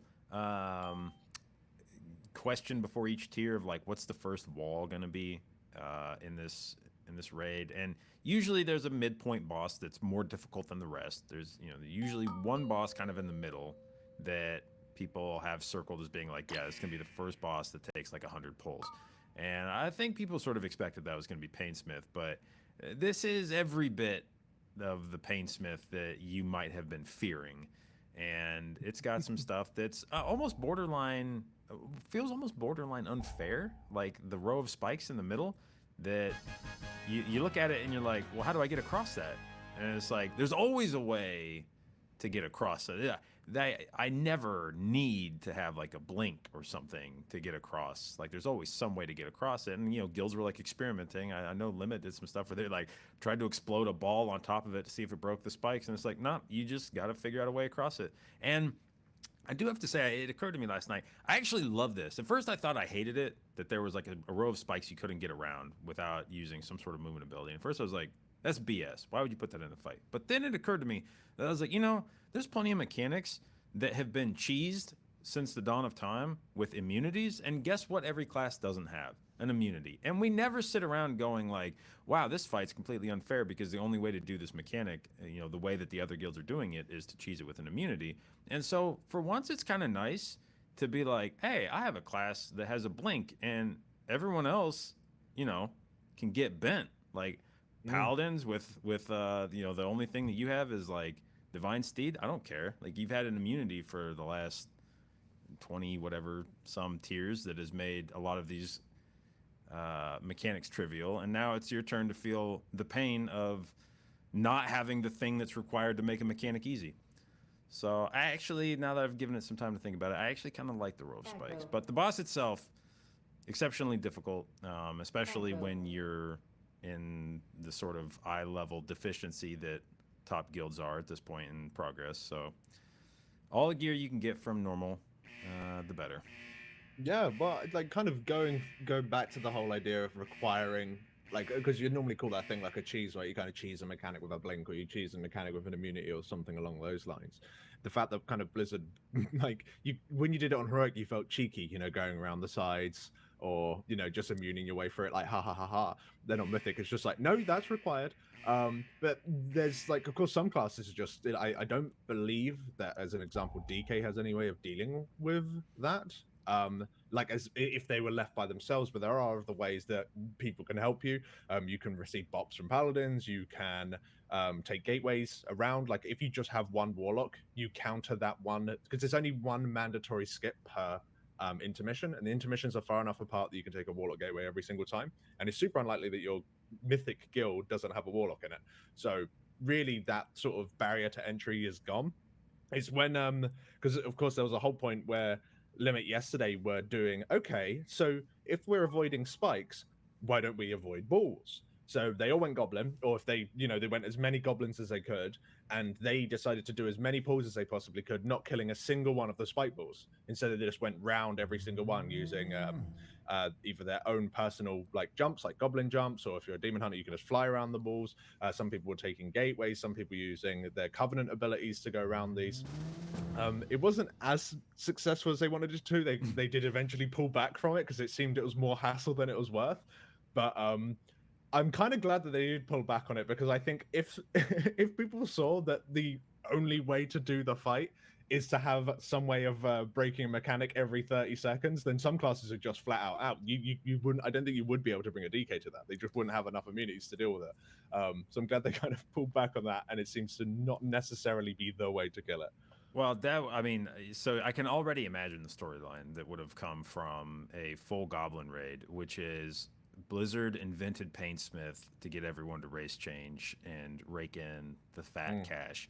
And that, I think, actually, now that I think through that, I actually would have been ecstatic with a full goblin raid that killed Painsmith. And especially if it, like, trivialized the fight. Especially if Goblin Jump just made everything like really easy, and they all switched Goblin and killed it like 5 pulls later.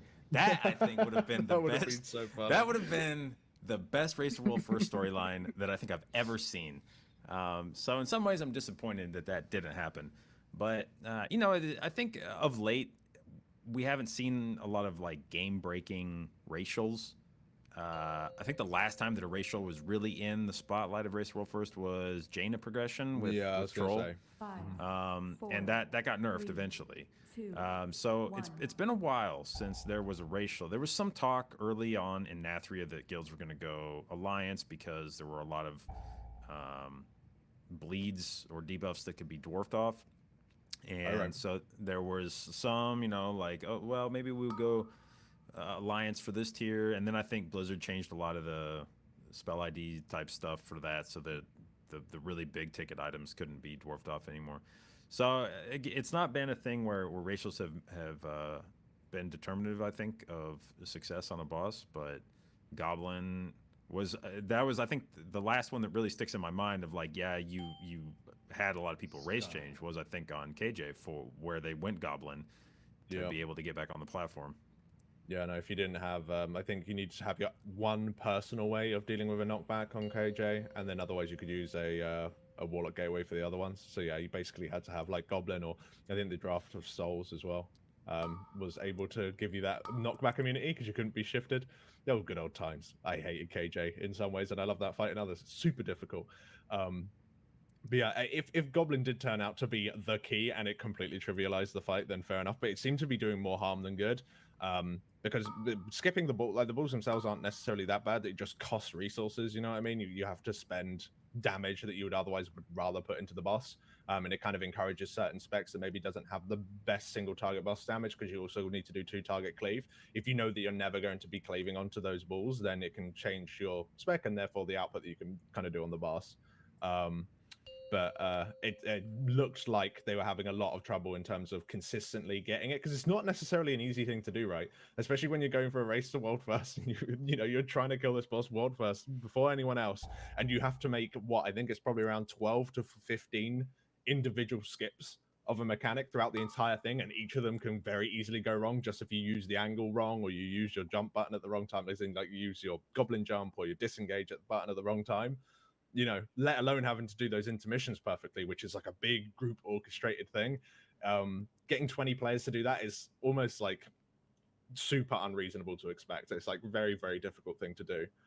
Maybe like skipping the occasional bad one, say it like spawns at a time that you really don't want to damage it, then you can use some of the cheese that you just picked up, whether or not that's with your goblin racials or not. But yeah, if it's occasional, then fair enough. But if it's like 15 times a fight, I just don't think it's going to happen. Yeah. And again, just because I imagine we're going to have to keep doing this until the normal clear is done. We are watching normal right now. Yes. So if you're just tuning in, you did not miss a few bosses here. This is not Mythic Fate Scribe. Okay, so yeah, you can see here at the bottom we got normal splits. We're not doing. I think this will maybe be the only clear we do. I assume so. Yeah, maybe I can be corrected if I'm wrong here, but I think this is the only split we're doing to try to pick up some shards or domination sockets to finish up some set bonuses for people. But hopefully get back to Mythic progress pretty soon here. Okay, production is checking on the plans for the day, but hopefully get back to Mythic after this. And you know, I'm not sure really how I feel about domination. Like it, you know, there's always seems like there's always kind of something in each raid tier that tries to make raid loot special. And I think Blizzard has acknowledged that they're going back to tier sets next tier, and I think people are very excited about that. The domination system just sort of feels like a stopgap and not. You know, I don't want to pile on Blizzard here, but it doesn't feel like an especially inspired stopgap. I don't think any of the shards themselves seem particularly interesting. Like none of the effects are really. They're all passive things. You know, they're not. None of them are changing the way you play your character, and the set bonuses are are good, but again, kind of the same. They're just sort of procs and stuff. And it's sort of annoying in that you only get it from raid. So now we're back to the thing where like everyone feels like they have to raid, but the shards aren't like, you know, it's like when you raided for like Azerite or something. Some of the Azerite traits are like really cool, and you could get it from outside of the raid too. But maybe there was like a specific Azerite piece from the raid that was, or that there was like a higher Azerite level that you could get from the raid. But the Domination Shards just sort of feel like Blizzard knew that they didn't have tier sets ready to go yet, but they wanted something to put in raids. So, you know, it's like, I'm kind of with you on that. Like, I'm not personally a massive fan of the system. The thing is I think it will kind of be like a neat way of like getting some progression done for your character in terms of like a long-term sort of thing. You can slowly gain all the shards, and once you get all your pieces, and you can start putting them together, and it can make for some like interesting choices once you kind of have it all. But once again, I think with most of the systems, the loot systems that kind of Blizzard introduces, normally the acquisition that's the problem rather than the actual items themselves. In terms of just randomly not being able to necessarily get the sets that you want. But then again, we're not entirely sure how the whole system works, so can't really sit here. And as I said, don't really want to dogpile on it. It's as you said, so it is what it is. The players are still kind of, you know, have to just do what they can with the systems, whether they like it or not. And it looks like, I think that was boss number 8. So are they going to KT then? Looks like it might be. Yeah, we'll see what the plan here is. And I do kind of wonder if, like, I was trying to see if there was any rhyme or reason to who is in the raid, and it seems like a lot of mains. Like, I feel like I'm not seeing people's like rat alts in here or anything. So I think for the most part, these are like, it looks like we're trying to get as much eye level in here as possible to facilitate trading. So I'm guessing that they're foregoing normal splits later, and this is the one for the week or something. Yeah, like, because they obviously, like, there's no stacking. You can see a whole mixture of different, because you normally you'd armor stack, right? I guess there isn't a lot of male in here. But then again, I just don't think they have a lot of male characters, you know? I don't think they're using like a lot of hunters and shamans. They've only got a few really waddling about. What do you think about enhancement shaman, by the way? I'm so glad that that's been represented. Like, it hasn't been in like the tiers for ages, although I don't actually see it in the raid right now, or unless that shaman there is I can't see currently. I think it's Ellie. Oh, right. Yeah, I mean, enhances, so it's actually very, I think, appropriate. Enhances role in the raid right now, which is it finally shows up and everyone's like, yes, enhance, and it's like, is it doing really good damage? And it's like, it's okay, but it brings Wind Fury. And it's like, yep, that sounds like the enhanced shaman I know. Like, that's exactly that's sort of what you expect for the lore of enhanced shaman to be, is like, why is it in the raid? Well, because there's other melee that got really mad when they didn't have Wind Fury totems, so we brought enhanced for them.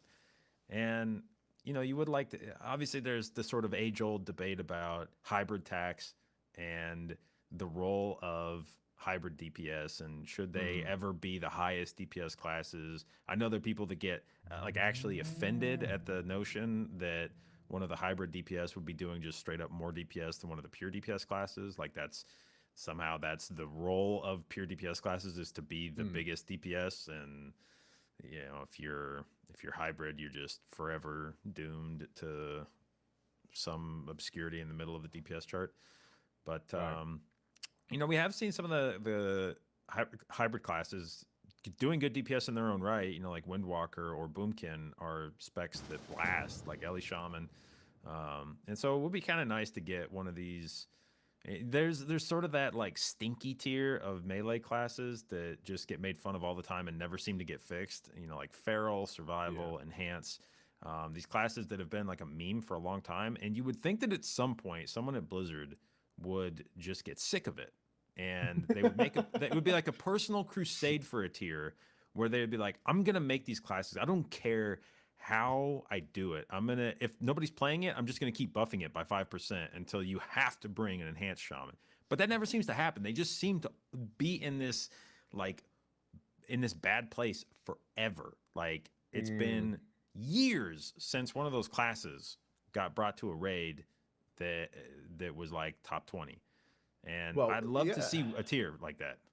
There's a couple of like people who kind of main like bit of these sort of exclusive characters. Like I remember from Unat, back in BFA, Club Camel, who killed it in a really good world rank. They had a Feral Druid, and it was actually an ingenious pick because if you remember that fight, melee were like, it was really horrible for melee because there wasn't a lot of space, but with balance affinity, he was basically arranged and he did amazing damage.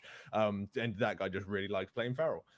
It would be nice if they did have a bit more of like a mainstream sort of presence, as you say, because it's kind of, you know, I really like it when they do kind of pop up, like Enhance. It's nice to see them actually in the raid, and they have loads of other uses apart from Wind Fury as well. They've got the Wind Rush Totem, which has been very, very useful for Soul Render as an example when you want to do the dance, or even on Painsmith, it helps you kind of navigate the arena a little bit better.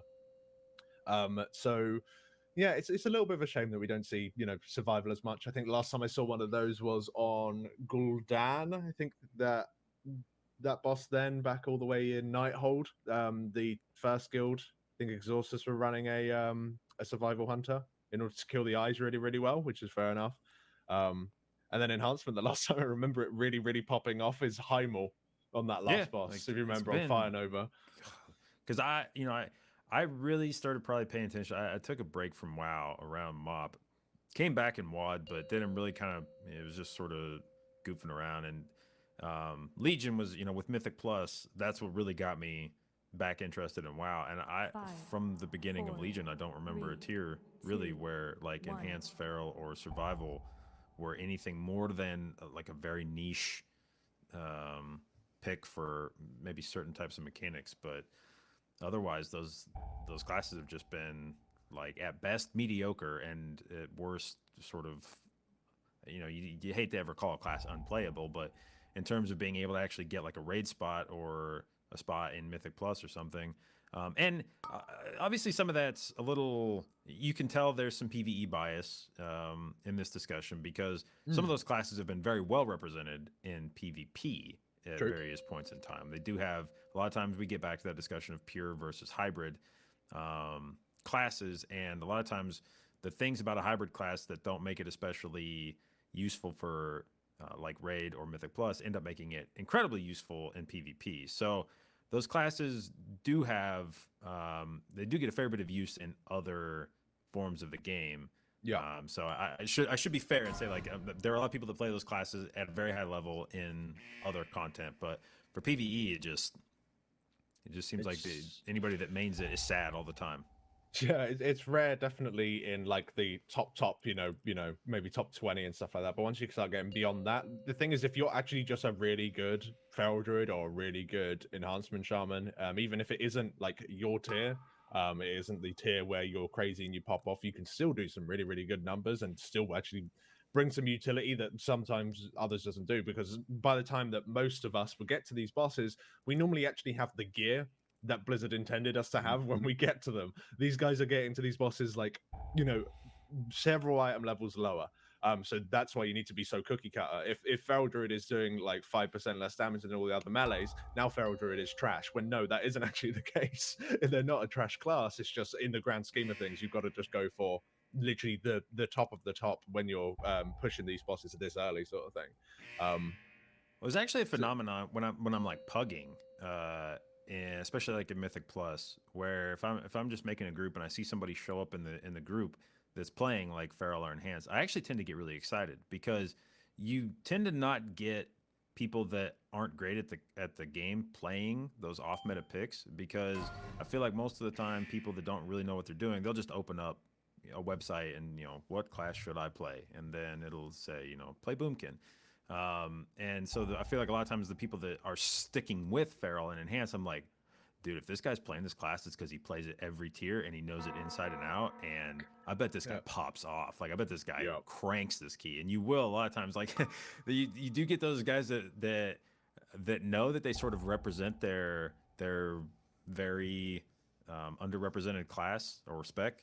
And I think they go into every dungeon feeling like, I have to prove to the world that Enhance isn't terrible, and that every time they're in a dungeon, they know that they're being judged as if they're every Enhanced shaman. So they're like, I'm gonna do it for all the Enhanced shamans.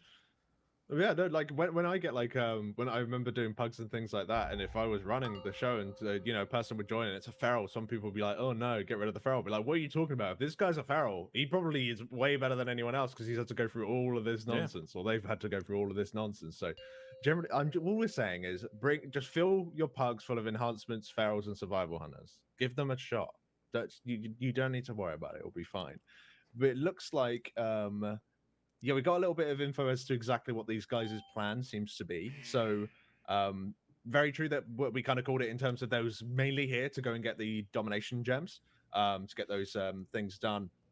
And after they've done this, they're going to go straight back into Painsmith. And if they seem to still need the damage to get through phase 3, then they might be looking to go get some weapons from elsewhere. So that seems to be the overall plan. So once we're done with this one normal run, it's not necessarily splits. It's just, you know, one normal run, and they've got all the shards that they can get, those gems. Then they will be heading off, and hopefully they get the ones that they need. There's only one way to find out. I'll be interested to see if they go to Sylvanas as well, just to finish that off. You see that the raid size as well has also gone down. Maybe they've got rid of the people that actually might need these bosses on normal mode. So you can see that they've only got, what, like 19 people in here, I think it is? Yeah. Yeah, 18 now. As they're going into Sylvanas, they're starting to get rid of the folks that...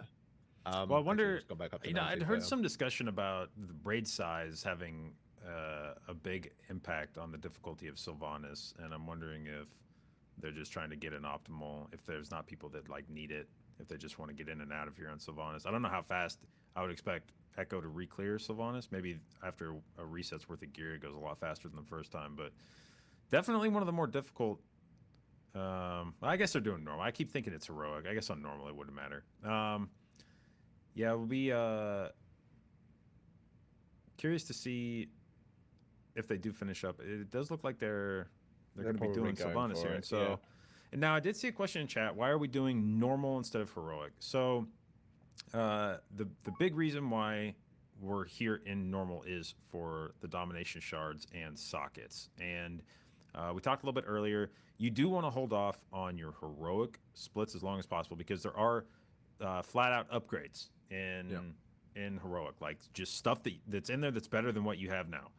And eye level upgrades, but especially stuff like weapons and trinkets could have a very big impact on your damage. And you want to make absolutely sure that you hold your heroic split for as long as possible to make sure that you are getting the loot on the people that are going to be in on the last boss or whatever you know, if it happens for whatever reason to be a tier like Emerald Nightmare where, you know, the hardest thing is going to be the second to last boss, then you'd want to make sure that you have the gear for that.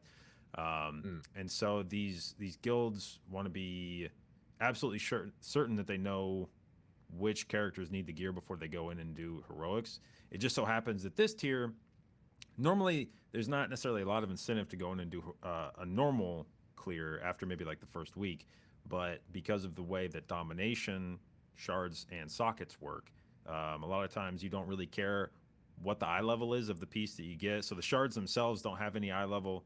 You just get the shard and then you can level it up with currency. And then the domination sockets that you would get on gear, a lot of times you probably don't care if it's a 226 piece with a socket in it. If that's what gets you your set bonus, let's throw in some 226. I don't care. Yeah, no, 100%. Like, because as you say, heroic's just way too valuable to kind of be doing at this point. At least that's how they feel. Whereas normal mode, they ain't gonna get nothing. The people that do still need specific bosses just don't come in for those bosses. Like you saw, they reduced Song KT to 19, and then they're gonna increase now because there's obviously some people who need KT but that don't need Sylvanas. So, yeah. I like that there seems to be a lot of chat right now as to what this socket up here on the wall is. I'm not going to tell you. You have to keep guessing. Everyone's confused. That's that's actually a new charity goal. At $3,250, Alex will tell you what exactly that socket is for. Okay, yeah. If we get it within this casting slot, I will tell you. Actually, at any casting slot, you have to remind me though. I'll only remember for this one. So you're gonna have to find out. Someone thinks it's well, I'm not even going to address it anymore. So yeah, going into Sylvanas here.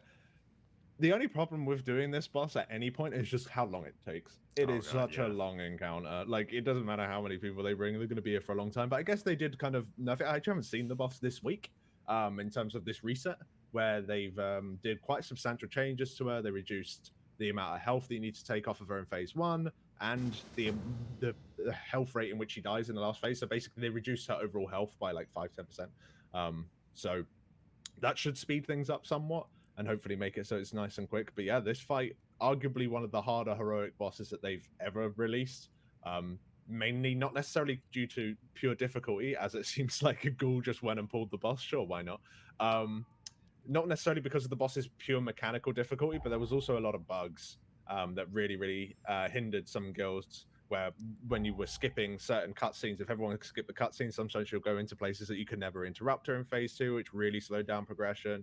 And phase 3, there's a fair amount of progression to do, but it just takes so long to get there that it kind of makes it so that, you know, it took guilds much longer than they would otherwise expect on an end boss, especially on heroic. You know, the guilds that, you know, top 100, top 200 would normally kind of breeze through heroic quite easily in the first week. But even still, I know that there were some people who were going way beyond their standard hours. I kind of had to book more hours in because I just kind of underestimated how difficult this boss would be. I knew I would have done the exact same thing if we were still running our guild. Like, I would have just said, yeah, no, we'll kill her twice in the first week. No. Very few people actually managed to do that, especially on a non-7-day schedule. Yeah, I remember seeing my friends list like Tuesday night before the E reset, and it's still like everybody was in Sanctum of Domination, you know, on Tuesday night. I assume because they were trying to get their Sylvanas kill at the last hour, and it was just like, I do not envy them. And I did like the Sylvanas patch notes on the nerf, where Blizzard, you know, said like, okay, so we're reducing the amount of health that you have to push in phase 1, and they gave a little explanation of it, which, not in so many words, was basically like, okay, so it turns out it's like harder to have uptime on the boss than we sort of anticipated for a lot of guilds, and they're doing less DPS than we sort of hoped they would. So we're gonna make the phase go a little bit faster, because it turns out when she's like running around everywhere, some guilds are having difficulty hitting her and doing DPS, so we'll make it a bit faster. Yeah, it's I always thought that this boss, like the couple of times that I've kind of looked into it and done it, well, I've only done it on normal mode, mind you, but it does feel like there was quite a big pacing issue on this fight. It felt like phase 1 was just that little bit too long. Phase 2 was just that little bit too long. Phase 3 felt all right, you know, because there was like a hard, like it got more and more intense. You know, that flowed quite nicely. Yeah, just phases 1 and 2 always just felt, yeah, just tiny bit too long. But as you can see here, let's see if there's probably going to be one person who doesn't skip the cutscene. We will find out. Yep, I'd be terrified. Honestly, after the issues, I'd be terrified to skip the cutscene ever again. I'd be like, I'm sitting here watching the whole thing. That's a good point, actually. And there's, you know, you always do have those little like conspiracy thoughts sort of in your head. It's like, I wonder if Blizzard did that on purpose. You know, it's like, oh, it's bugged when you skip the cutscene. And it's like, well, you know, in the future, if you would just watch our nice cutscene every time, you wouldn't ever have that problem. For me, if I was, what I would do is instead, oh, that's scary. I forgot he was playing Demon Hunter there for a second. I wonder what happens if you skip the cutscene at certain second intervals. So say you skip the cutscene 11 seconds in, does it give you different overlaps in 10 seconds in and 9 seconds in? And then you have to find the perfect one where you have to skip the cutscene just perfectly, so you get a phase 2 just so. Yeah. And there will be a week lore for that. Yep, there will be. Skip in 3, 2, 1. Oh god. So it's weird that interaction even took place. But then again, it's very rare that Blizzard has a cutscene that you can kind of control in a fight. Very rare for cutscenes to occur in fights anyway. But I guess Argus kind of had a cutscene. It was kind of very much set though. You know, you were picked up and you were sliced up and died, and then you had to go to the tree to resurrect. So in theory, that's a bit of a cutscene. I think it's a better one than what we were given on normal mode, however. But yeah, so some of the weird little side effects that are coming through are kind of interesting to see. And I'm sure that there'll be some shenanigans during the Mythic Prog where they find something weird relating to the cutscene. It wouldn't surprise me. Yeah, I mean, I understand the desire to have, you know, the last boss. Like, I assume the expectation from an average player is that, you know, a boss like Sylvanas will feel epic. And one of the ways that you can sort of inject that epic feeling into a fight is to probably have mid-fight cutscenes. It's like, this is not your average fight where we're actually stopping the action to show you important characters mid-fight. So I get it, but at the same time, it's sort of weird that the first time, you'd expect everyone to probably watch it the first time, and then you sort of know that from that point on, everybody's going to want to skip it. And I don't really know how you balance that, I guess, as a fight designer. Because like I said, I understand why for the average player, it may seem cool to have a cutscene mid-fight, but for anybody that's doing this, at sort of a high level, it's like, yeah, cool. Put it at the end of the fight where I can skip it with no consequences, please. Yeah, no, I'm with you on that. Sometimes it's nice to have a little bit of a respite, like a little tiny break in a fight, especially if it's like quite an intense sort of encounter. Like you could even argue, like on Blackhand, falling between the different phases, in theory, gave you even just 5 seconds of being able to kind of just kind of wipe the previous phase from your mind and get ready for the next one, because it's a very segmented sort of thing. There's just a small bit of interaction where you can't do anything. So even having that kind of stuff, I don't think is necessarily a bad idea. But when it lasts for 30 seconds, it's like, ugh. Well, look, and people bringing up, it happened in Siege of Ogma as well, didn't it? With Garrosh. I completely forgot that I had a cutscene on Mythic where you went into the last phase.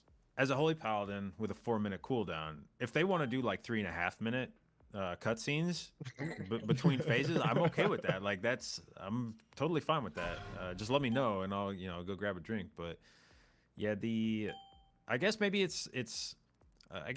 feels different when it's not actually like a cut scene and it's like there's like, I don't even know what you'd call it, like a action, like scripted action that you can't, like when you like fell through the floor on Blackhand or on Argus when it's doing the slicey thing and you don't actually cut to something else. It's just you're sort of frozen in place. I guess I feel that there's less opportunities there for shenanigans in the game, something to go wrong. Yeah, no, I get what you're saying. And someone in chat was just saying, if you just sit out the cutscene, then you can let your cooldowns go down. It doesn't work that way, unfortunately. It kind of slows your cooldown regeneration rate whilst you're in that stunned state. So basically, it has no effect. Although I'm not entirely sure what effect it has on the battle res timer.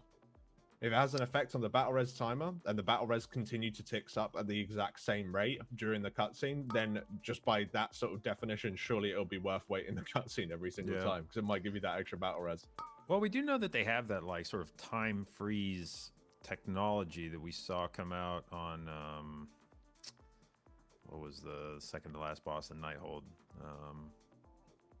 I'm blanking on her name now. Oh, apparently the CR is the exact same way. Never mind. Elisand, that was it. Oh yeah. That she would actually like freeze the state of your cooldowns and stuff, so that it was actually like just essentially pausing the fight. And so you know the Blizzard can do that if they want to, if they consider it a big deal to have cooldowns. If that's like sort of cheating to have your cooldowns running during cutscenes, they can just lock the state of all of your cooldowns. Yeah, no, 100%. I kind of liked the Elisand fight. There was parts of it that I remember absolutely hating. I think it was the interrupts I had to do. It was a very interesting fight. Yeah, Nighthold was I thought it was a really good raid. I thought the fights were interesting. I thought the Suramar was probably the best zone in recent memory. I think the best aesthetically, one of the best zones. The storyline was fantastic on it. It got kind of a bad rap because of how involved it was. If you ever had to go back and do it on like an alt, you got sick of it real fast. But the first time you did it, it was very cool. Like I thought Suramar was definitely in an expansion that I thought was a fantastic expansion in Legion. I thought Suramar was one of the bright points of it, and it's unfortunate that I feel like some of the other zones that have tried to have sort of like a theme and a storyline behind them haven't quite gotten back to what Suramar was, because I really enjoyed that. Suramar was cool. I remember that whole there was that whole like little micro dungeon where you went around with like commanding a giant horde of minions with you as well. Like that was it wasn't even really there for anything apart from it just kind of being a bit cool. It was a bit of a fun thing to do early on in the expansion, and then I just never looked at it again. So yeah, no, there was lots of really cool things in Legion. I just loved Star Augur from that instance, though, from Nighthold. Star Augur on Mythic was cruel and unusual, and it was a guild breaker, and it was my favorite fight, just because of how many explosions there were that you just instantly killed everyone. It's it's fantastic. I'm sad that I was kind of half expecting the the Jailer fight on Mythic to kind of have that sort of interaction, because of course you can't stand next to each other if you have Scorn or Ire on Mythic. I was kind of hoping for that to maybe be a little bit more involved, where it was a little bit Star Augury, where you had to be careful with one another a bit more. Turns out that wasn't really the case. Mero's got something. He seemed pretty happy. Is he happy, or is he did get a shard? Okay. Look at this. Is I like this that the shards are. Yeah, well, let's go. Let's cut the comms. Yeah. Let's hear the pure joy. Bro, wait, it's actually guaranteed. My God, is it actually guaranteed though? No, I can confirm no, it's not guaranteed. Wait, Mike got it as well. Oh my God. Okay. Mike, you got the full set? It is higher chance though for sure. Bro, I have all set bonuses now. Did you skip any bosses? Wait, Phil. Before this kill, Fabu spent a whole 3 minutes crying to me that he's gonna fly home because I get a second. Mike, did you get the full set? Wait, did I have off-white share? Look at. Wait. Fabu is still crying. I can't believe this. Happy crying. Look at Phil, by the way. This is Phil. This is Phil. Yeah, but Whack has all of them as well, by the way. I remember Phil saying that he didn't loot big this time around. Yeah. Why are you not using them? Like, why are you just leaving them in your gear? We're playing a game here. I took them out to take the screenshot. Yeah, I don't know. You have perma have them in your bags just so you look at them. I know. Okay, bro. You're not fucking giving us these. Right. Ken has the same. Holy fuck. Yeah, I have to about. Did Mike get the people set or not? Oh, fuck. This game is so... They were legit more happy about that particular set of loot than they were about killing Soul Render. Like, no joke. I was there to listen to that kill, and they were like, okay, cool, guys, well done. There, they were just... that was actually some, very excited people right there. That's so funny. Really when was the last time you got that excited about normal mode loot in week 2? In, like, Mythic week? In the Mythic week? Like, never. I've never seen that. That is hilarious. Yeah, like the shards are definitely, it's definitely interesting that you can, like, I guess in some ways it's sort of nice to always have like some incentive for like normal mode, that you could get something nice out of it.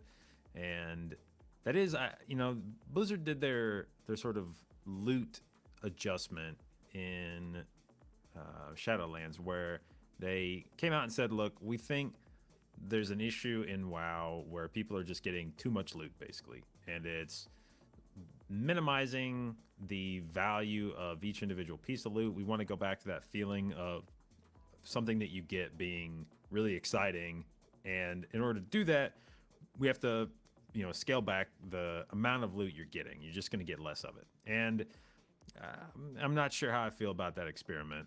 And one of the things that I feel like is missing from that is that I think part of that change was to Titan Forging. And I know people have a lot of different opinions about Titan Forging, but one of, in my opinion, the high points of Titan Forging was it meant that there was always the possibility that you were going to get something exciting. And that by itself is exciting. That any boss that dies in any content could potentially Titan Forge into something that's a really incredible piece of loot. And I can understand why it's very frustrating for players to have that loot system, because then you feel like you're never done. You could never have actual BIS, because there could always be something that could Titan Forge higher. But it meant that you could do content for the entire tier and never get that feeling that like there's nothing that could drop here that I wouldn't enjoy. And it's nice and it's like reassuring to have like full BIS, but it also takes some of the excitement out of the game. And with Titan Forging, it meant that the entire tier, there was a chance that something would drop that would make you go, oh my god, oh do you see this? Titan Forge with a socket, what? Whoa. And yeah, I get what you're we saying, don't have that anymore.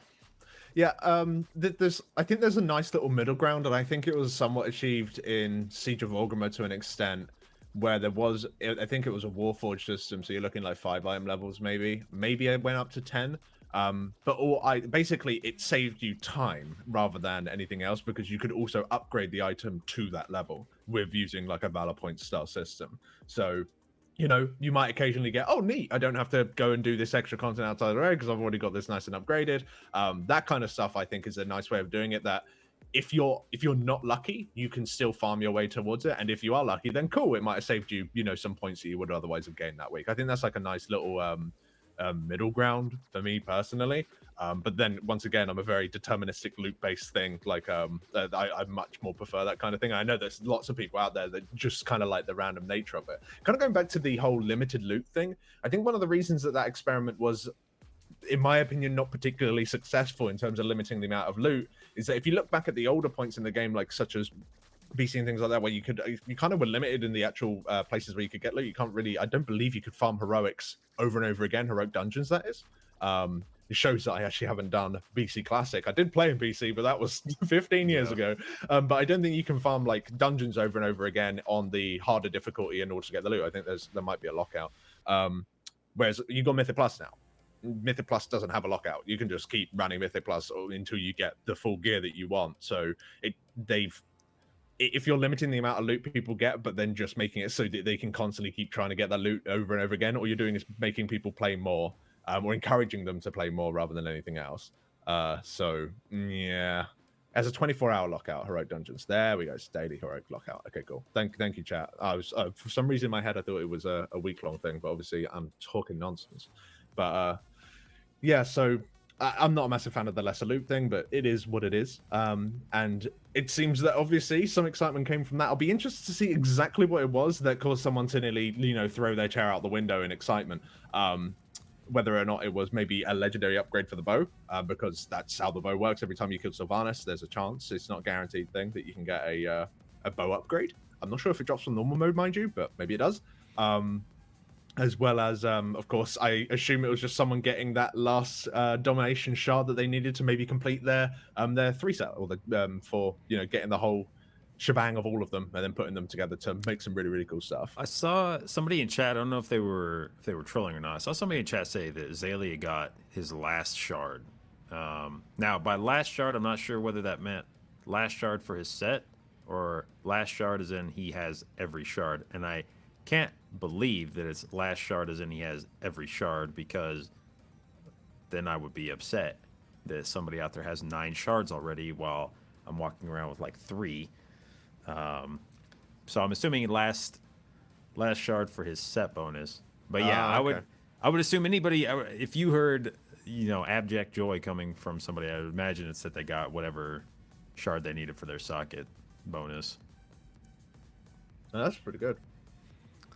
Yeah, so again, we are doing a few things here with the with our Race to World First coverage. So underneath the stream, you can see that we are doing a charity drive in connection with Limit. So this is, you know, it's nice that in the middle of competition, we also have things that we recognize are more important than the competition. And one of those things is charitable giving, which is has been a central point, I think, of the Race World First for several tiers now. And yeah. I love it as a gamer that I think the gaming community does a fantastic job of making sure to give back when it can. So we are doing a charity drive. You can see the underneath the stream, there's a link for the donation for RAD. And we also have tiers for, you know, if you'd like to have a little bit of incentive. We have tiers for donations where each time we hit a certain amount of money, we unlock some new thing. As you can see, the next goal will be at $2,500, where we'll do some behind the scenes content. I know you love seeing the guys in their natural element, where they're just kind of, you know, prowling and what goes on at the Race to World First. Oh, and so as you can see here, one of the big ticket items down here, $20,000, is a Roger and Scribe IRL fishing stream. Oh yeah. And we've got an actual hashtag for that, I believe. Race to World Fish. Race to World Fish. Yeah, So- not first. No one cares about world first when there's a fishing stream that couldn't be done. So hashtag race to world fish. Race to world fish. Oh God, what have we become? Yes. So again, I want to know what Ginji Labor Simulator is as well. That seems. Yeah, I actually. Is that a game or is that a? I have no idea. Oh, and like a very literal Ginji is just heard going to from go into labor simulator. Yeah, Is that a thing? Apparently, there's going to be something that simulates the pain of labor, like childbirth, and Ginji is going to go into that if we reach 10,000. Yeah, okay, that makes a lot more sense. I thought it would be like, a game where you lift bricks around. Hang on. That's. I want to know in what universe they said we're going to simulate him going into labor, and you're like, okay, that makes a lot more sense than what I was imagining. I want to know what your idea of labor simulator was, where him feeling like he's giving birth to a child is the thing that makes more sense. Like, having a kid, that makes sense. I thought it was going to be like, that you get those like simulator games on Steam, like the really, the kind of crappy ones that's, I don't know, farm simulator or something like that. I thought it was going to be that, except you'll be playing as Ginji and you'll be moving like bricks around. But you still thought that made more sense than having a guy like Ginji experience the pain of childbirth. I think the childbirth one makes more sense because I was like, why would we want that game? Like, don't get me wrong, I think it'd be kind of cool moving around Ginji in a 3D space, but I think this one makes a bit more sense. All right, well, yeah. So if you guys want Ginji to experience the miracle of childbirth minus the child part, then 10,000 is the price tag for that. And of course, all going towards a good cause, most importantly, to the Rise Above the Disorder charity. So any donations, of course, are very much appreciated. Oh, dearie me. But and, well, I'll let you take this one. I was going to say, we also do have some giveaways. So when we are killing some bosses, we'll be running a giveaway in the chat.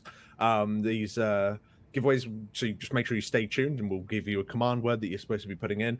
The rewards can be several things in terms of things in game, as well as some of the cool little bits and bobs that we have on the outside here, such as a full set of cool computer swag from a mixture of Logitech.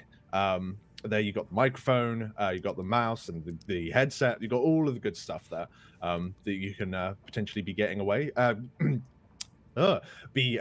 Winning as part of the giveaway, as well as some of the cool esports nutrition stuff from Ginji himself. I'm sure it will help him during his labor simulator by taking some of those. So you can, of course, be getting some of those, as well as the Catarix, I believe. I'm going to get corrected by production again. We're also going to... Oh, I did it correctly. Nailed it. Oh, nice. As well as some of their swag as well. So all those sorts of giveaways will be happening as and when we are killing some bosses. So make sure you are stay tuned for that. Very, very exciting. Yeah. And hopefully that will be coming soon, as the guys, I assume, are just getting their bits and pieces together after that normal mode run, making sure that they've got all of their items exactly where they want them, and are probably getting ready to jump back into Painsmith on Mythic. So with how they've been doing so far, what do you think of like the kind of last sort of hurdles that they need to kind of jump over in order to start getting closer towards a kill? Well, I didn't actually have the privilege of watching Echo's most recent attempts, so from what I tried to kind of catch up via the Reddit. Reddit has a few threads on like the WoW subreddit where they track kind of the Race to World First progress, and so I like to pop in there every once in a while and just kind of see what, if anything's been happening, people are talking about. And oh wait, what was that? Is that a 239 socketed leech piece? Hang on, let me interrupt what I was just talking about, because I saw all the magical words and things on that. Haste verse leech socket. That's and there's a fist weapon otherwise. Ooh, that's a tough choice. Weapon is normally what you go for, but with this Dominion socket with leech, it's kind of nice. This Domination is socket, mind you. And this is one of the things about the Race to World First that's very particular, and a thing that you have to sort of change your loot mentality for the Race to World First, which is that in a lot of ways the only important thing when you're racing for world first is what will help you in the next week and a half. And it can be a very difficult decision when you're opening your cache if there are 2 items in there, one of which will clearly be useful for you for longer. Like this might be your BIS item in a slot. Like maybe you get bracers with like avoidance on them or something, and you're like with like BIS stats, and you're like, this will be the best item that I could possibly get in that slot. I will use this for the rest of the tier and it will never get replaced. But if that's competing, like let's say you got like 252 bracers with avoidance, but you also got like a heroic weapon off of like Sylvanas or KT that would be 240. I don't remember what that is, like 246 or something. Right. So like it's not going to be your BIS weapon. It will get replaced probably sooner rather than later. But for the next week and a half during Race to World First progress, it will be a bigger deal for you than those bracers will. And a lot of times you can have this sort of dilemma where you're like, there's this one piece of loot that's not quite as good long term, but it's definitely more important for me in the span of this Race to World First. And so trying to figure out how to prioritize short versus long-term gains on your loot can be difficult, like psychologically. Like you're like, okay, I know I should take the weapon, but like I'm going to replace this in 2 weeks, but those bracers would last forever. Yeah, especially because they haven't done heroic splits yet either. Yeah, that's another thing to kind of take into account. The one good thing or bad thing, I suppose, about the Vault is that you get to make the choice amongst all of the options that you've been given, and you don't need to make that choice right away. You can leave it until the very last day of the reset. You can kind of go back and pick up the piece that you want. So I couldn't not go to the thing on Wednesday and pick it up straight away. Like as soon as I log in, that's the first thing I do. Go and get it, and I immediately take a piece. I'm way too impatient just to wait until the heroic is over, in order to pick it up. So yeah, it is definitely something that they kind of need to weigh up, especially as you said, if a biz piece is in there, but you gotta pass it up just because something is going to give you that bigger power spike earlier. It's way more important that you get the power spike earlier. No way you're going to complete this dungeon in biz. Although saying that, this particular instance, Sanctum of Domination, has not been easy. It's arguably the slowest the guilds have progressed through a raid tier in a long time. Not seeing past the 6th boss, and we're on what, day 2 now? You'd really expect them to be a little bit further than this, you know? I'm glad that they're not, and I really like that the bosses, each of them are actually, you know, they've got their own teeth, you know what I mean? They've got a bit of a bite to them. They've actually got difficulties that the guilds need to try and overcome. But it is strange seeing that, you know, the bosses have been really hard. It'd be interesting to see if the bosses after this one are difficult, because we might have a Gorfiend situation, if you remember all the way back to Hellfire Citadel, where Gorfiend was this immensely difficult boss.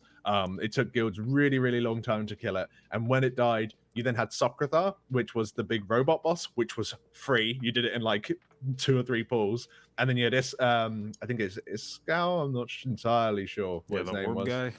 Yeah, the big bird boy with the orbs. That guy was pretty free as well. So you had those kind of 2 free bosses, and of course after this we got Fate Scribe and Guardian, the first one. It'd be interesting to see if any of those are free. Personally, if I was raiding in this tier, I wouldn't want Guardian to be difficult. I'm not a massive fan of those sorts of fights, like you know, the sort of butcher style, the patchwork style sort of fights, and that fight to me doesn't seem to have enough interesting about it to make it necessarily a fun fight to do. Like Stone, what's his name, Sludge Fist. He was interesting because he had all the, you know, crazy amount of movement and all the chains and everything. It kind of made that patchwork fight kind of fun to do. Whereas I can't see it with Guardian just yet. Yeah, Guardian seems a bit easy. Definitely on heroic, we did that boss fight and it was kind of like, wait, is that all he does? Like you just kind of soak it and then you stand in the thing and then spread it. Like, oh, okay. So yeah, I think you could be onto something there. I think maybe the next few bosses after this could be potentially. You know, I think Fate Scribe is a boss that looks like it's mechanically a lot going on, and I think mechanically a lot will be going on. But I imagine it's a fight that's made quite a bit more realistic with weak auras. And you know, to your point earlier about this being a very difficult raid, you also have to keep in mind that not only are these bosses, like, not only is this raid seemingly difficult in the number of attempts it's taking, but also bearing in mind that, you know, we've talked earlier about how over the last few tiers, we've seen a lot of innovation in raids, in the way that they've approached the Race to World First, the amount of preparation, and the optimization that they've done. And so every tier that we see these guys come out, they are better than the tier before, objectively. Like the performance of these players, they become more and more professional, more and more like a well-oiled machine, and they figure out ways to get better every tier. Like that's their goal, is how can we be better this tier than we were last tier. And so it's not just that this content is getting harder, it's that it's getting harder while guilds are getting better. Yeah. And the fact that it's taking this long for guilds as good and as dedicated as Echo and Limit is like, it's incredible, because the rest of the raiding community is not having nearly this same like leveling up from tier to tier. You know, most raid rosters are staying more or less the same in terms of performance. And so as these bosses get more and more difficult to keep pace with the Echoes and Limits of the world, the rest of the raiding community is more or less stagnant, I think, in terms of, you know, every once in a while you'll have something like the Weak Ores add-on show up that revolutionizes some facet of raiding and makes it easier for people. But for the most part, you know, I don't think the average raider has improved a whole ton over the last, you know, 5, 6, 7 years or something. But these top guilds certainly have. And so the fact that they're having this much trouble with these bosses is like very scary for everybody else. Yeah, it's very, very scary and kind of exciting as well. And I think we're going to be able to pop back into Mythic ever so soon, which is very, very cool. So we'll be getting a transition over to there. But one thing that might happen because of this sort of long-term thing is that although I imagine top 1 and 2 is probably not going to change, it's very likely to be Echo and Limit. They're going to be within that sort of space, although potentially with Asta, everyone seems to be going pretty crazy about that guild, newly formed guild over in the Asian region. Also guilds that don't necessarily day raid, like day raiding and things like that, they very much give you an early benefit, but you can't continue it on forever.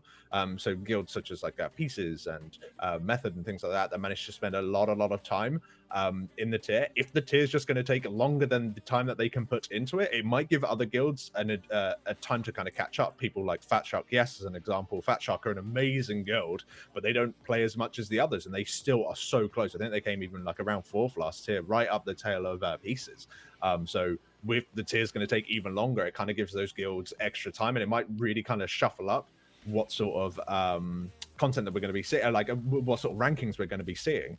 But there is a little bit of a concern though, because if you're like just, you know, an everyday Mythic guild, and you're just kind of plodding along, like I know that if I was running my guild and I was seeing what was going on right now, I would be kind of really scared, because how are we supposed to kill some of these later bosses? They seem to take up so much time, and you know, I would be really concerned to see what happens even past Painsmith. If this sort of difficulty still keeps to ramp up and it's like a smooth curve going up, then you're going to be looking at Sylvanas like taking hundreds and hundreds of pulls. Like you're looking, if it's going to keep this sort of curve, I could imagine her being like a 700 pull boss, and she lasts for 15 minutes each time. You're going to be there for months. So we'll have to see exactly how that kind of balances out, because right now the curve is kind of going up at a bit of a spooky angle. Yeah, and it's been a very long time since we've had a Race to World First go into the second reset. But this is the kind of difficulty curve you would expect that something like that would look like, where you're having, you know, mid-tier bosses taking 100+ pulls. Now, if the next few bosses are gimmies, and maybe we just fast forward to Kel'Thuzad after this. But if any of these other bosses between Painsmith and KT are legitimately difficult, you know, you have to wonder if the guild's even going to get very much uptime on Sylvanas before the reset. Like, are they still going to be like in Sylvanas Phase 1 by the time we hit the next week's reset?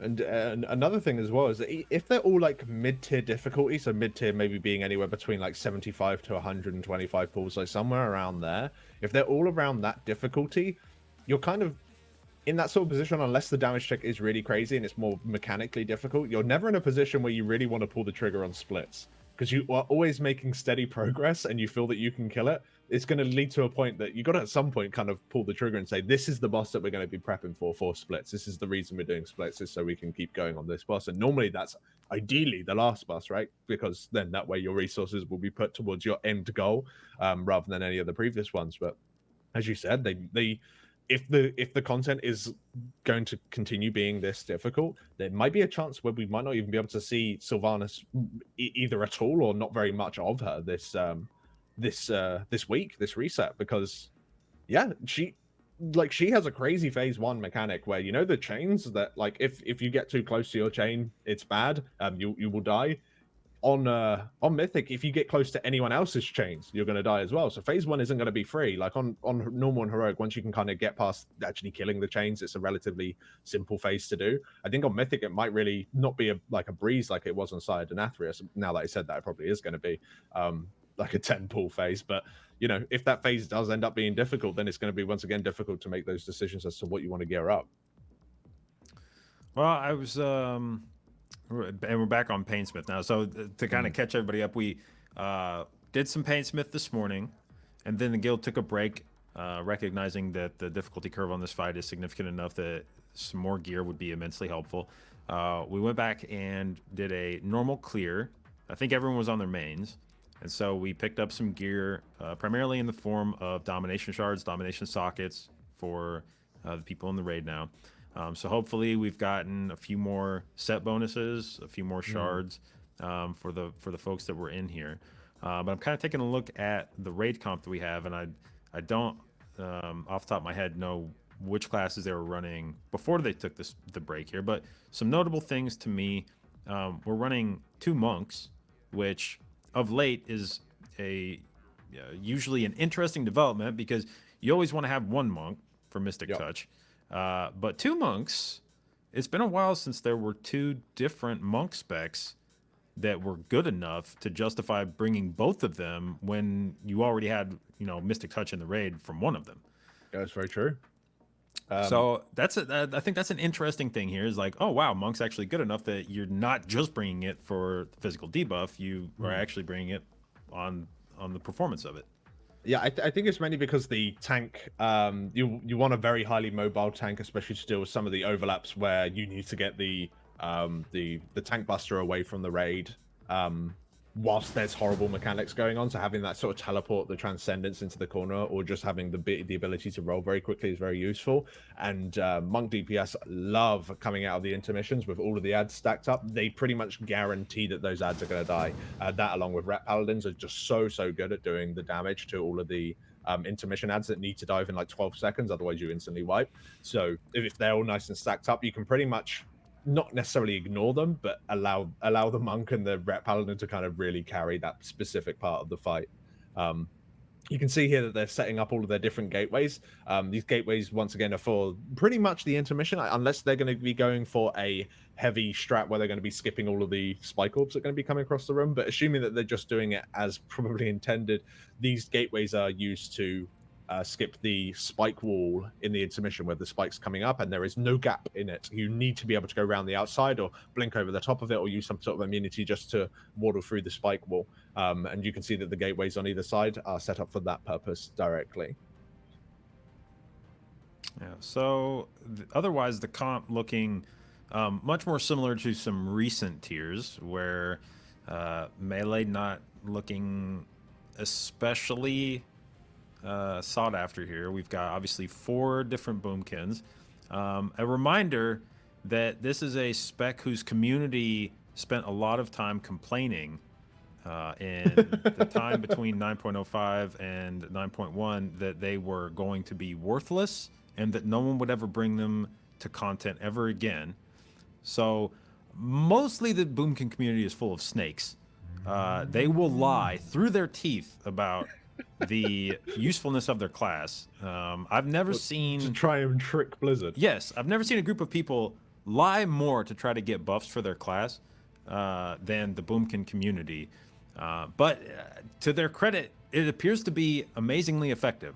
Like they have managed to. They did it once in the Shadowlands beta where they screamed that their class was like worthless.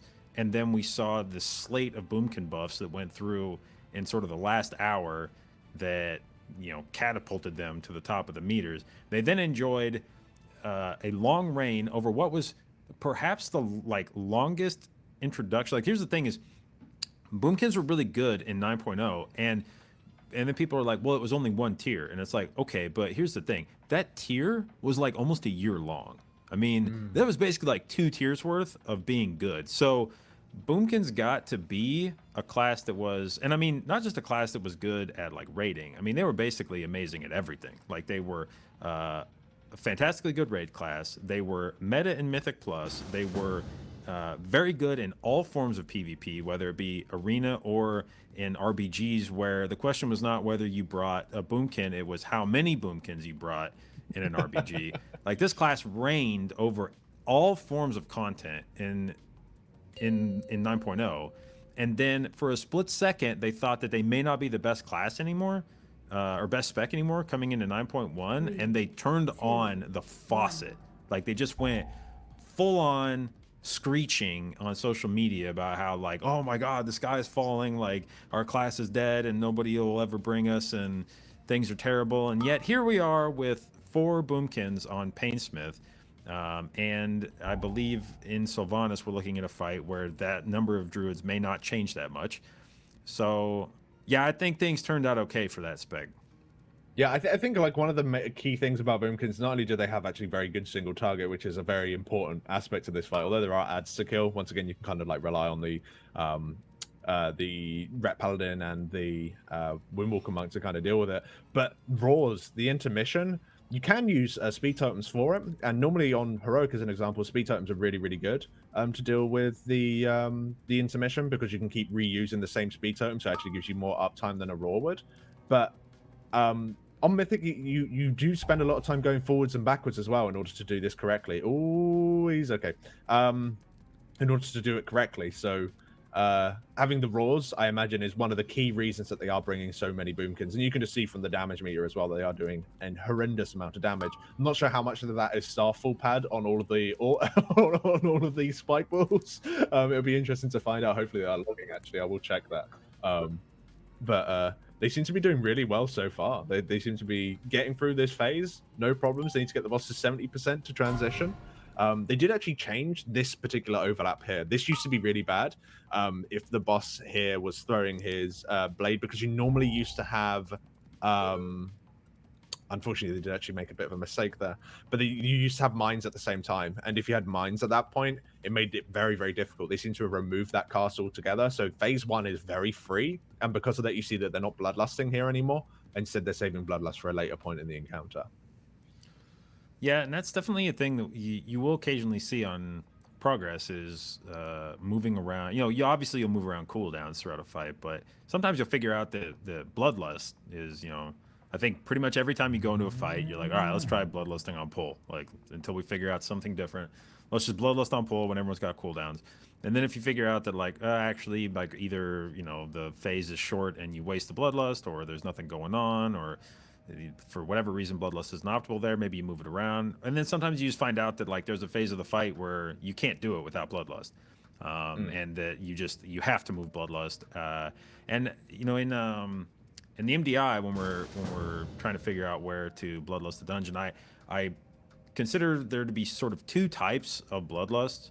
There's the bloodlust for speed purely, that you are lusting in order to just kill stuff as fast as possible and to shave as much time off of the boss or trash that you're doing. But the other type of lust, and in my opinion, the more important kind of lust, is when you're lusting for safety.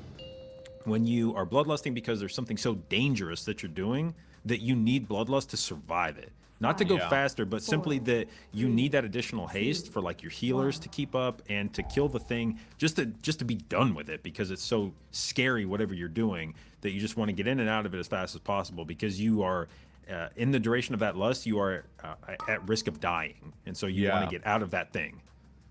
And the thing that quite frequently happens in raids as well is that you kind of do progress lusts, so you can just see further into the fight, and eventually you'll remove it from there. Now that can sometimes be a bit troll, like you can kind of screw yourselves a little bit if you do that too frequently. We're using these sort of lusts that you do use for progress, but for this fight as an example, it allowed them to consistently see the intermission without having to worry about it.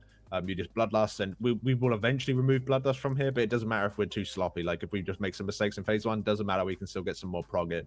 But eventually when we actually go for the kill, you know, we will be being a lot more careful about it. But as you can see here, one of the things that you'll be noticing on Mythic is that when the tank buster goes off, all of the chain people send out markers in each of their like sort of cardinal directions, which of course is very, very spooky, and means that you need to do a lot of weird geometry based things. You can see that they got all of those different markers down, and the rest of the group is huddled into the corner in order to deal with it. During this first phase, it's relatively easy to deal with, but some of the overlaps you get in the second phase 1 even, and even the third phase 1 do look to be really quite cruel and unusual. So it's always something good to look forward to. Yeah, and you know, we do see Mirrors back on the monk here, and we've had now playing Paladin the entire tier, and he's still on Paladin. So I assume that you brought the monk in for a specific reason, because we also had I think the very popular tank combination this tier is going to be Pally and Blood DK. That seems to be what a lot of guilds are defaulting to on tank selection. So bringing in a monk here, you have to assume that it's for stagger, essentially. That's one of the things that monks are incredibly good for. We saw monk being very popular in BFA because it's very difficult to balance stagger. It's a thing that frequently allows a tank to just live through things that would kill every other tank, and make it so that it's really hard for the tank to just get, you know, annihilated when you're not looking. As you see here, when Mirrors takes the mechanic out to the corner, he gets, you know, dunked on pretty hard every time, and it can be frequently, if there's any kind of additional damage coming out, it can be very scary. And so this may have been a fight where, especially with DK, like whoever's job that is running out like that, that person doesn't have uptime on the boss there, and as a DK, if you're not able to hit something immediately after you take damage, that's going to be a spicy proposition. So I think monk probably this is a much more natural fit for a monk tank. Yeah, no, and you can just see how easy it is for them to get out. Very, very useful. But they managed to get through the intermission there relatively cleanly. That's so horrible. Well played, though. Yeah, it's a difficult intermission to do. You saw how stacked up they had to do, like, be. That whole phase is pretty much follow the leader. Like, if it would be, I said this yesterday, it would be really good if like the ideal way of doing that fight is if one person controlled everyone else's characters, like, you know, just moved everyone. Put me on follow. Yeah, basically, if you put them on follow, it would actually be very, very strong. But as you can see there, they managed to get through the intermission relatively well. They have got one person dead that unfortunately they haven't been able to res, whether or not, I guess they just don't have a combat res. Monk surviving a ball to the face with the tank buster at the same time seems pretty crazy, but I'm not sure if this is all about to go a little bit downhill here. We have got a couple of people, one person there in a Night Fae seed, and the tank buster about to go off here. You're going to see CDs going down so they can start to break these mines one by one, because of course if they don't break them, then the boss mechanics will, and if they go off all at the same time, then you're in big trouble. But you can see that generally speaking, people have got very, very comfortable in dealing with that tank buster wave. It's not a particularly hard thing to do in isolation. None of the mechanics in this fight are hard to do in isolation. It's difficult when they overlap. It's all about the crazy overlaps that the boss sends your way. And generally speaking, it seems to be going quite well. They're about to get into the second intermission. Obviously, they have got 2 people dead, so this is unlikely to be a kill, but it's looking to be a very, very good pull so far. They have got a res for Maras there. So it'll be interesting to see how they manage to move around this intermission, and just mainly, I would say, keep an eye on how stacked they remain, and look how they try not to split up at any point. Because if people start taking different paths, you're going to get these embers go down in different paths. Like here, it's probably been called that really the 2 people that went in front of that rather than behind it could have caused some issues for the teams. So it's mainly about trying to stick together as best you can, and then you've got this spike wall that you've got to cheese your way over. You've got to find a way of doing it, either taking a gateway or flying around it or teleporting over the top of it, because there are no gaps in that particular wall. By the way, they managed to get through that relatively chill. And I think this might be the last ember here. Yeah, No, they've got one more. This one they want to be really stacked for, because this is going to spawn ads. So that's the ad spawn locations, and you need to AoE them all down within 12 seconds. If you don't, you're in big trouble. They do not have lust for this, but I imagine they have a lot of cooldowns. In terms of the classes that you really want, have they got the Windwalker? They do not. But they do have the Rep Paladin, so they might not be able to get through it. Unfortunately, the deaths kind of prevented them from doing that one. Yeah, this is definitely a fight where, one of the things progressing this as a holy pally. This is a fight where some of the more meta healers that we've seen are not especially a big fan of this, because you get into that intermission and obviously the damage slows down. You're not getting trucked with a full amount of damage, but if you're playing like a paladin or a disc priest and you're constantly on the move in that intermission, you don't have anything to really be like hitting throughout that to be getting your holy shock back up faster. You're constantly on the move, so you can't really stop to cast. It's a fight that, dare I say, like a resto druid would be really great for, where you could just be running around and just effortlessly throwing rejuves out on everybody in the group, and you don't need a boss to hit to bring your cooldowns back up. And hey, you've also got great mobility and plenty of ways to dodge stuff. And I'm just saying, if anybody's looking for a fight where maybe they've got a resto druid that is on the bench that they could bring in for some progress, looking for one of those bosses that lines up well, maybe we're seeing one here. I think that Resto Druid would be a good call. The only problem with Resto Druid in that sort of sense is that there's like really big spikes of damage that you want to mitigate, and unfortunately, they haven't got a group-wide like DR that could really help with that. But if you wanted an output healer for this fight, it would certainly be a good call. But talking of calls, it'll be interesting to see exactly how Scripe is going to be calling this fight bit by bit. So we're going to jump over to player comms for this particular pool and see how well they do. So let's have a little listen in with blue microphones. 5, 4, 3, 2, 1. Can you watch the last pool second intermission and just see if the rolls fell off or anything, or if someone didn't get? I already checked. Oh, you checked already? Okay. Yeah. Did, like, you think I thought you... Okay. No, I'm checking already. Gosh, alright. Never mind this. Do not bloodlust. Will not do it.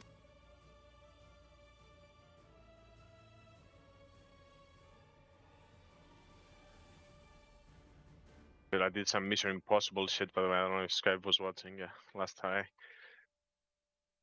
Like every try, dude. But people can also blink over or gateway over, the circle over and just start prepare on the last one. User left your channel. Okay, do you want to just drop the last on phase 2, by the way? It's hard to stop. It was way too much. You just said we just talked about it. Last okay. said now to move it one. Go for a kill now. Unironically, we can literally kill this with. Yeah. I was never ironically saying it. No, I'm saying that I'm not saying that unironically. But there's a backtrap. Oh no. Yeah. Need the second ELX. Same. Fuck this early. Yeah, my head is fucking exploding. I'm juicing it on cooldown. Can you face like 2 seconds after that we did the last time? Stop. Hard stop. The tanks need to hit. Don't. But please stop. Yeah, okay. Everybody else, hard stop. Get ready for spike balls. Don't even put the Don't boss have there, arc. dude. Don't have arc. Don't have arc. Don't even put the boss. Have another ball, dude. Just for memes. Done. You got permission, dude. Doing? Wait. Yeah. When I get the debuff, we go. Go. I think it's like 1.5 seconds or 2 seconds late or something. Push it. I'm so confused for a second, dude. 69. Oh, log the animation 4, shit. 3, 2, Don't die now. 4. Right, far 3, right. 2, 1. Far left. 3, Marathon. 2, 1. Far right again. 3, 2, 1.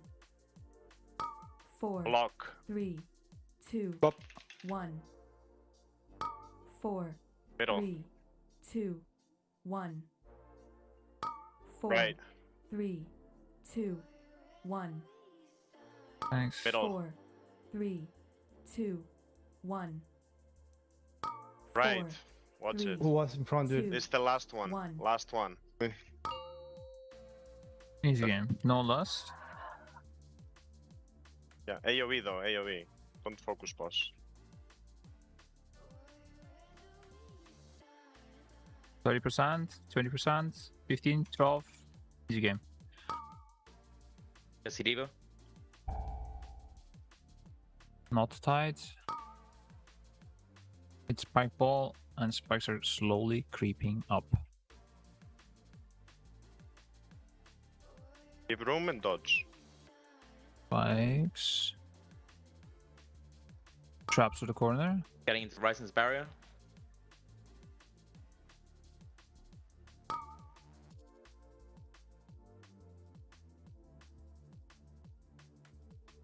Spikes creeping up.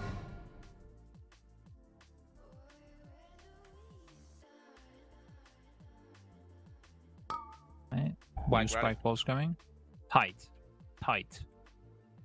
Hit the ball as well. Spikes creeping up. Why? Don't expect that, Maris. Press Maris. Come back to red. Mines. It's safe, Maris. Mines to the corner. Getting into Ken's barrier. Nice. Ryzen just PS, Roger. I might call for ball from G-Film. My transcendence disappeared. Couldn't really hear you, Maris. Oh. G-Film might can call rest for on ball. this. Rest Yeah, I'm ready for it. I'm ready for it. Alright, Okay, tight. Last the ball, Tight. guys. Garrus. Tight. Real tight, like a real tight. Okay, just do it. And move. That was my bad. And full was. We even skipped the traps, dude. Holy fuck. Like. What's dead on my screen? Same. Ravage rally. Hold. Watch it. Hold. Wait. To dodge this wave. And pump damage as you dodge. Hard 40. Alright. That's 4, Good, you know what to do. 3, You just do way better than that. 2, 1. 4, Left. 3, 2, Famous. 1. Last one. Far right. 4, 3, 2, 1. Far left. 4, 3, 2, 1. Block. 4, 3, 2, Quick sword. 1. Nice. the tricky one. 4, Middle. 3, 2, Oh, I didn't have it. We are gonna miss the roar. Right. 4, 3, 2, No roars from 1. now on. Far 4, left. 3, 2, This is One. bad. Own sprints. Own Holy sprints. shit. Immunities. 3, Good This luck. is the last guys. one. Gather. Yeah. Gather. What are you? Flex. Bro, I had to. Alright, pump, bloodlust, You're potions, purple and one of nuke. it. Nuke, we got all, dude. 25%, 23, Combo. 17, 25. Oh! Nice. Oh, okay. Alright, give me darkness. Change. Tight. Remember You need to go what you China. do. Chains, go China. Chains, go China. Yeah, Chains this are is sweet. China. Irons are asleep. Yeah, it was very low time left after the burst as well, yeah. Yeah. It was very hectic. But here is always move to the side with the chains. I actually thought for this very first one we didn't have chains. But Yeah, apparently wait, do. wasn't that the case? I thought it was, right? I thought so as well. Because I was not Fine. ready to go through the walls, to be honest. All right. Well, I mean, I think we're seeing pretty much all the pieces of the fight here. Like this is. Oh, I think it might just be me for a moment. I think something went a little bit wrong, but picking up on that sentence from JB, that yeah, all the pieces of the fight are certainly coming together. You saw there that there was oh, and you're back. Hello. Yeah, I was so excited I accidentally pressed back on my browser. So, that's how excited I was. So excited I lost connection. Welcome back. I literally continued your sentence saying the things have started to come together as you were saying. Sorry.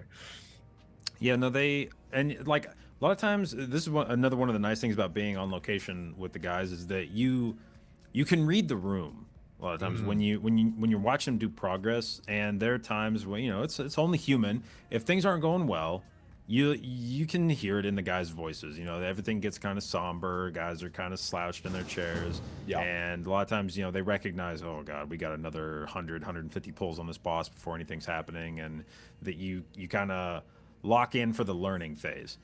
But you can also tell when the guys think that they've caught the scent of the boss, and that they sense that a kill is close, and you get this kind of electricity in the room where all the guys know that, you know, this is any one of these pulls could be a kill, and they start getting really excited. And there was that kind of energy in voice chat just now where they realized, you know, like, oh, dude, we could do this. Like this, hey, pay attention. Like we could kill at this pull. And when you can get that kind of excitement, that kind of confidence going into a boss, that's really good for the mental of the raid, because then people get like really focused. Like it's easy when you do a few hundred pulls on a boss, it's very easy to at some point kind of zone out, and especially if you don't have a job that's like super you know, difficult. If you're just kind of doing your rotation, it's pretty easy to zone out. But when you get close to that kill, you get everyone's focus again, and all of a sudden you start doing really well as a raid. People make a lot of insane plays. Yeah, no, it's super easy to check out, especially on a fight where, you know, those are the sorts of fights I'm not massive fans on, where there's like a select group of people that have got a super difficult task and everyone else is literally there to nuke. So you kind of got like two different versions of a fight going on. You kind of got a patchwork in one corner and then like a black hand in the other. You know, it's like completely sort of polar opposites, and the patchwork group just get bored and annoyed and frustrated with the group who can't really do their job. Like a part of that was kind of like Zakul, if you remember, from the Ajara tier, where the downstairs group, if they didn't manage to pull off what they were supposed to do down there, whilst the upstairs group was doing fine, it was like, oh, damn. And, you know, you start getting annoyed, especially on that fight where you had to wait a week before you actually transition properly. You know, it can be really quite frustrating. As you can see here, the guys have just dropped themselves into a little bit of a break after that pull. They did very, very well. They actually came back with quite a lot of momentum. That was only their second pull after doing their normal mode splits. They might be just doing some quick things in order to figure something out, maybe fixing a weak or just quick bathroom breaks or something like that. Because of course, when you're playing like these guys are, they've been playing since around like 9 o'clock this morning or so, maybe 8 o'clock this morning, go full hard. You really got to make sure you do take some time just to stand up, stretch your legs, get something to drink, and make sure you're in the right place. So it's totally the right thing to do. Although if they were so close, part of me was really, really hoping that they'll just keep pulling, because there was, you know, they really do believe in themselves that this boss, as Scripe said, it is dead on his screen. It is going to die any pull now. Well, and that's what I appreciate about, I think, Echo's approach this tier is I feel like the times when we take breaks, it seems like it's because they've gotten to a point in a fight where they need to discuss something. It's not like a break because they needed to like work on a weak aura or something. It's usually that there's a break because they've hit a new novel issue in the fight, and you can tell a lot about a guild about like sort of when they take a break. You know, there's some guilds that have a reputation for just chain pulling, and you know, it's sort of like we'll figure it out mid pull. Like, you know, it's just keep doing it, slam your head against it. After a while, you'll figure it out. And I think Echo has a bit more of a thoughtful approach to the way that they pull, where they are more likely to take a step back and say, let's talk about it. And in this case, you get to the end of that fight. If you sense that like, okay, we've got the early part of the fight cleaned up, maybe there's a tweak we want to make to the last phase to make sure that we can put this boss away next time we get there. Like the worst thing you could have right now is to have this kind of momentum after that last pull, and then to consistently get to phase 3 and keep hitting a wall, and then you get back to that, you know, guys start getting kind of dejected again. So when you've got this sort of attitude now, if people sense the kill is coming, you want to make sure that you can hang on to that feeling and finish out the boss. So if you need to take a little bit of a break while guys are still excited, I think that's the right approach. Yeah, no, it's definitely not a bad idea. And the thing is that from what I've heard from the folks in Echo, is they really want to try and minimize the amount of times that they need to have downtime, especially when it's not like an actual break. It's more like the time between pulls in which things need to be fixed. So there's a reason they've got someone on the outside who are trying to sort out weak or someone who's trying to sort out the boss timers as well. It's like an ongoing thing to try and keep things moving as smoothly as possible for the players. But the players are not, you know, pure machines. They also need to have their time as well in which they can, you know, take that moment to kind of have a step back, especially when things might be getting a little bit too hype. It can lead to actual mistakes as well. And the last thing you want to do is start regressing rather than progressing. But of course, if this boss is going to be going down, we're going to be lucky enough to kick off a giveaway, which is going to be absolutely awesome. Because we managed to do one of those for Soul Render. I was there present for that, so that was awesome. We managed to give away some awesome goodies from Esports Nutrition, which you know, GG is very much a big part of, with awesome supplements and things like that, as well as things from not only Blue but with Logitech as well, with a whole set of awesome microphones and headsets and keyboards and mice, as well as the, I'm probably going to say this incorrectly even though I keep saying that and somehow I keep managing to do it, the the Caturix. I think you nailed it. I got it. Yeah. Why can I not speak? I'm terrible at these sort of But things. you I did slayed it. Yes, as well as their they got awesome backpacks and things like that from those guys. So very, very exciting. Mices. Either way, new pool. Kill pool question mark chat. Is this the run? Is this the one? Now that I've said that, watch them fail the first mechanic because caster curses are real. They did it. Yeah, no, this is the kill. Now that I've said it. This Well, is you know, it. one thing that I thought was interesting to your earlier point about certain fights having more of like a tank and spank element for a part of the raid, and then, you know, a few people having like actually a super in-depth job. And one thing I noticed on this fight is that a lot of times that, you know, there's a bit of memeing that goes on with raid tanking where sometimes it can be kind of a brain dead job. You just stand there with the boss and then you wait for your weak aura that tells you that it's time to taunt swap.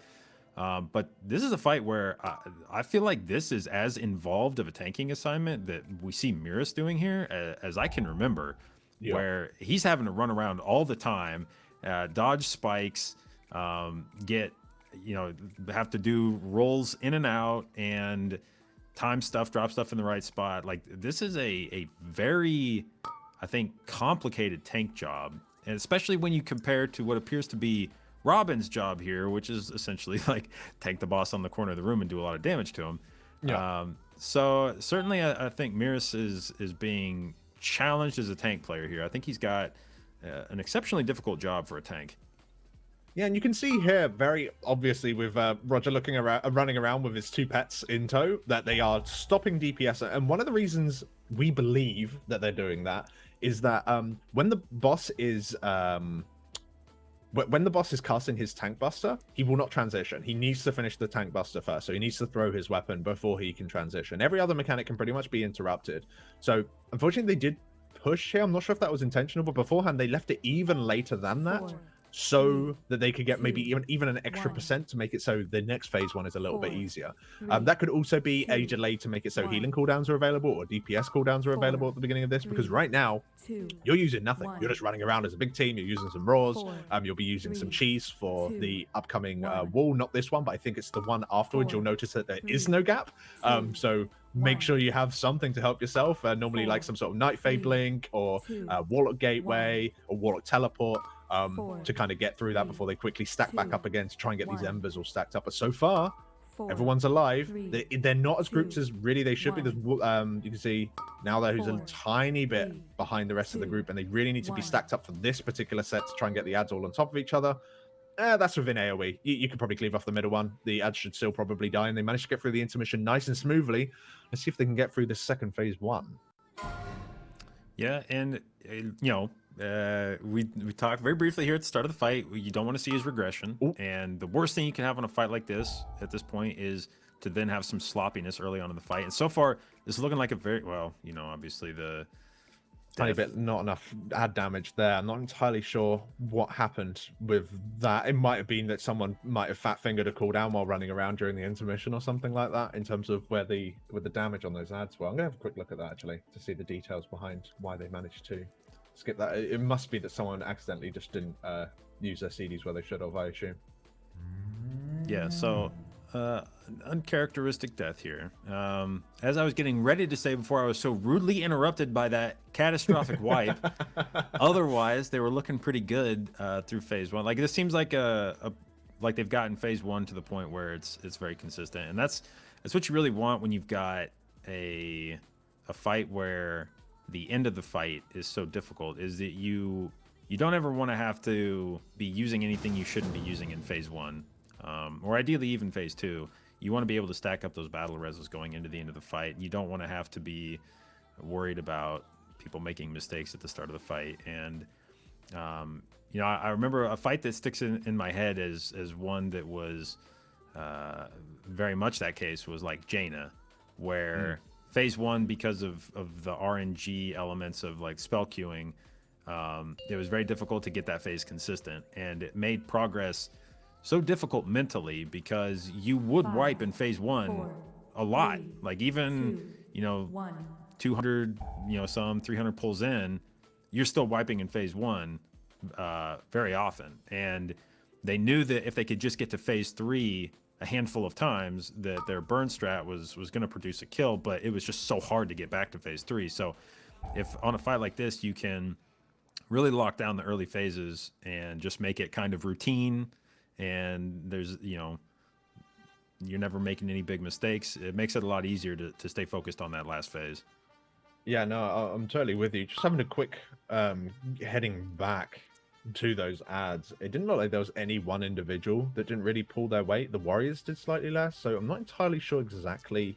I don't think the Warriors are to be blamed. I just don't know whether or not they just got unlucky with their damage or anything, because like the damage done to those ads, basically the Boomkins and the Warlocks, if you combine them together, they're doing like 1.5 Warriors worth of damage. They're not there to damage those ads whatsoever. So not entirely sure what gave them so much grief for that. I just imagine that maybe people just, maybe their lack of stack, maybe them just being slightly too spread out, just lowered that Warrior's damage to make it so that unfortunately they weren't able to get it through. So it just kind of emphasizes how important the movement in the intermission is. It's one big regimented dance, and you really can't split up. Not only because it will make it unsafe to move around, but at the end, if you don't spawn the ads properly, then you're pretty screwed. Especially when you're not lusting it. The second time around, the second intermission, they go into that phase with lusts as well as pots and everything. So they can make a bit more of a mistake on the second intermission with it being a little bit less clean, which is a good thing as well, because the longer into a fight, the more scared you might be getting, and so you're more likely to make a mistake, right? So, or not scared or hyped, you know what I mean? You're getting very excited, so chances are that things might be going a little bit wrong.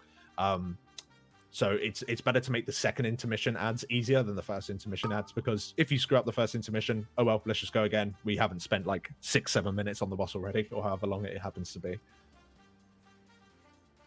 All right, so I am still, you know, we mentioned delaying the boss a bit before we push into the transition, and I saw chat say a few different things regarding that I thought were interesting. One was that there was someone that kind of confirmed your thought that maybe they were trying to space cooldowns for phase 3, and that they wanted to, to have their 3-minute cooldowns back up for the last phase, and so they were trying to transition it a bit later. Then someone else said something about him using a different, like that it caused him to use different pattern on the next phase if you transitioned to it at a certain time. Oh, don't tell me that. I hate spell queued related bosses. That really makes me sad. I'm getting Artificer Zymox vibes right now. Yeah, no, both of those certainly could be true. I remember when I was listening to the comms just a few pulls ago, when they got into the third intermission, they were kind of surprised that they had the chain so early, and that very much could be based on one of the few things that you seem to be able to control in this fight, like in terms of player input, so to speak, is the intermission. You can control when you go into it by pushing the boss at certain times. So I guess that kind of makes sense. Ooh, I was going to say, where's the transcend? That's super spooky, but he managed to do it. You saw there that we also did have one of our boomkins go down. But having a boomkin go down during the intermission isn't as bad as, say, something like a warrior, or as long as it's a boomkin or a warlock, basically, it's not too bad because you'll still have the damage for the ads because the boomkins are wet noodles when it comes to actually cleaving those ads down, mainly due to the build and probably what they've been told to do as well. It's more important that they slam the boss rather than AoE everything down. But looking good so far. Let's hope that this whole intermission thing is actually not the case in terms of pushing the boss at certain times, because that can certainly add a lot of difficulty to an encounter, and you could argue it might even be artificial difficulty. It shouldn't be that hard, but it is because of the way that players control the intermission and spell timers for the next phase.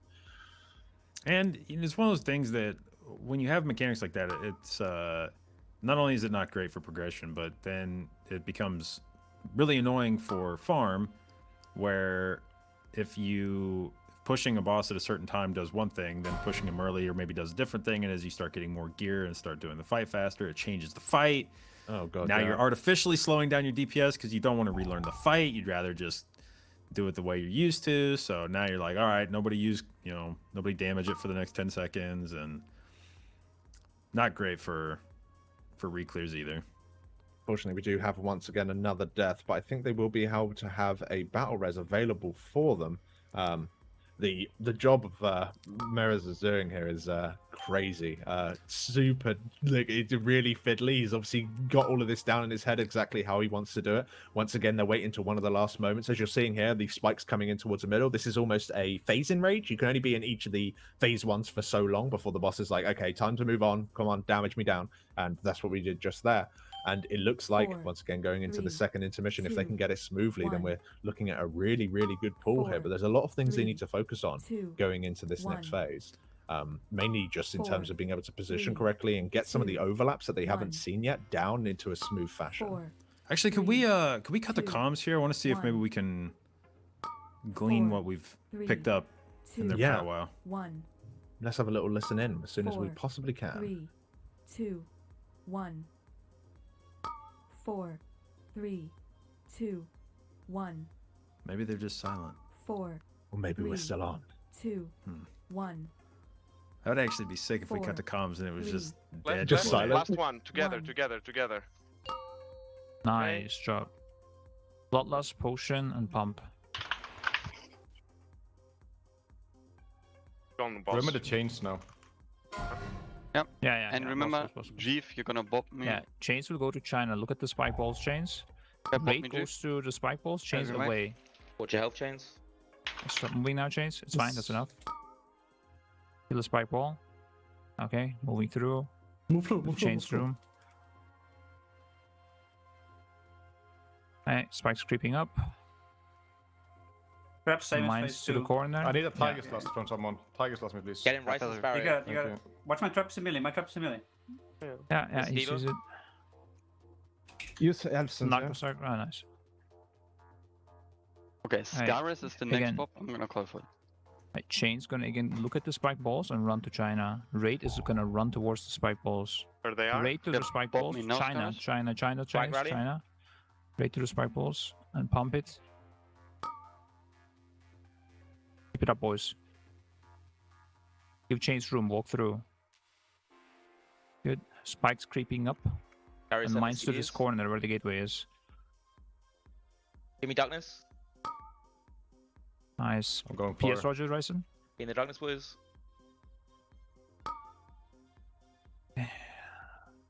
Next surgery will be action. Narcolis. Me. Chains. Okay. Spikes creeping up. And then Chains positioning. It's fine, one less spike. Get ready for the spike balls. Run to it, Chains running away to China. Darius Diva. Smack the spike ball. Smack. Sack Ryzen. Full smack with the spike ball. And full boss now. Trap's gonna...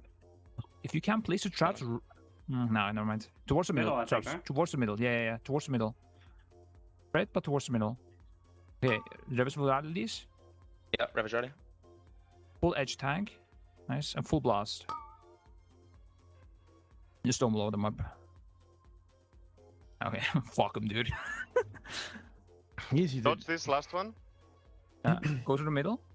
Wait, what's the middle? Circle. I just nuke. Dude, boss is dying, man. That's it. And now you didn't pop yourself before you died. No way. No, I died Fucking to the sick, tank dodge at boys. the end. Go again and kill it. Bro, I didn't see the fucking hole in the transition, man. Literally go again and insta kill, yeah? We don't need to wipe.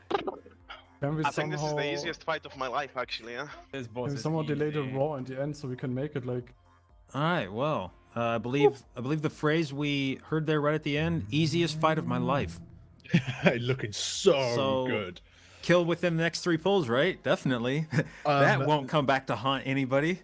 Legitimately, if they can just get because it seemed like quite a lot of the deaths were just mistakes. They were whoopses more than anything else, rather than a fundamental strategy issue. People just seeing overlaps that they haven't seen before and things like that, and maybe just slight mispositioning and mistakes during the intermission. I think we went into the last phase with 2 people dead, and we got the boss down to 10%, and it was not a clean phase. They seem to come up with a very, very good strat in terms of. I love how many bops Mirror's saying to you. Bop. Another bop, please. Hello, I need another bop.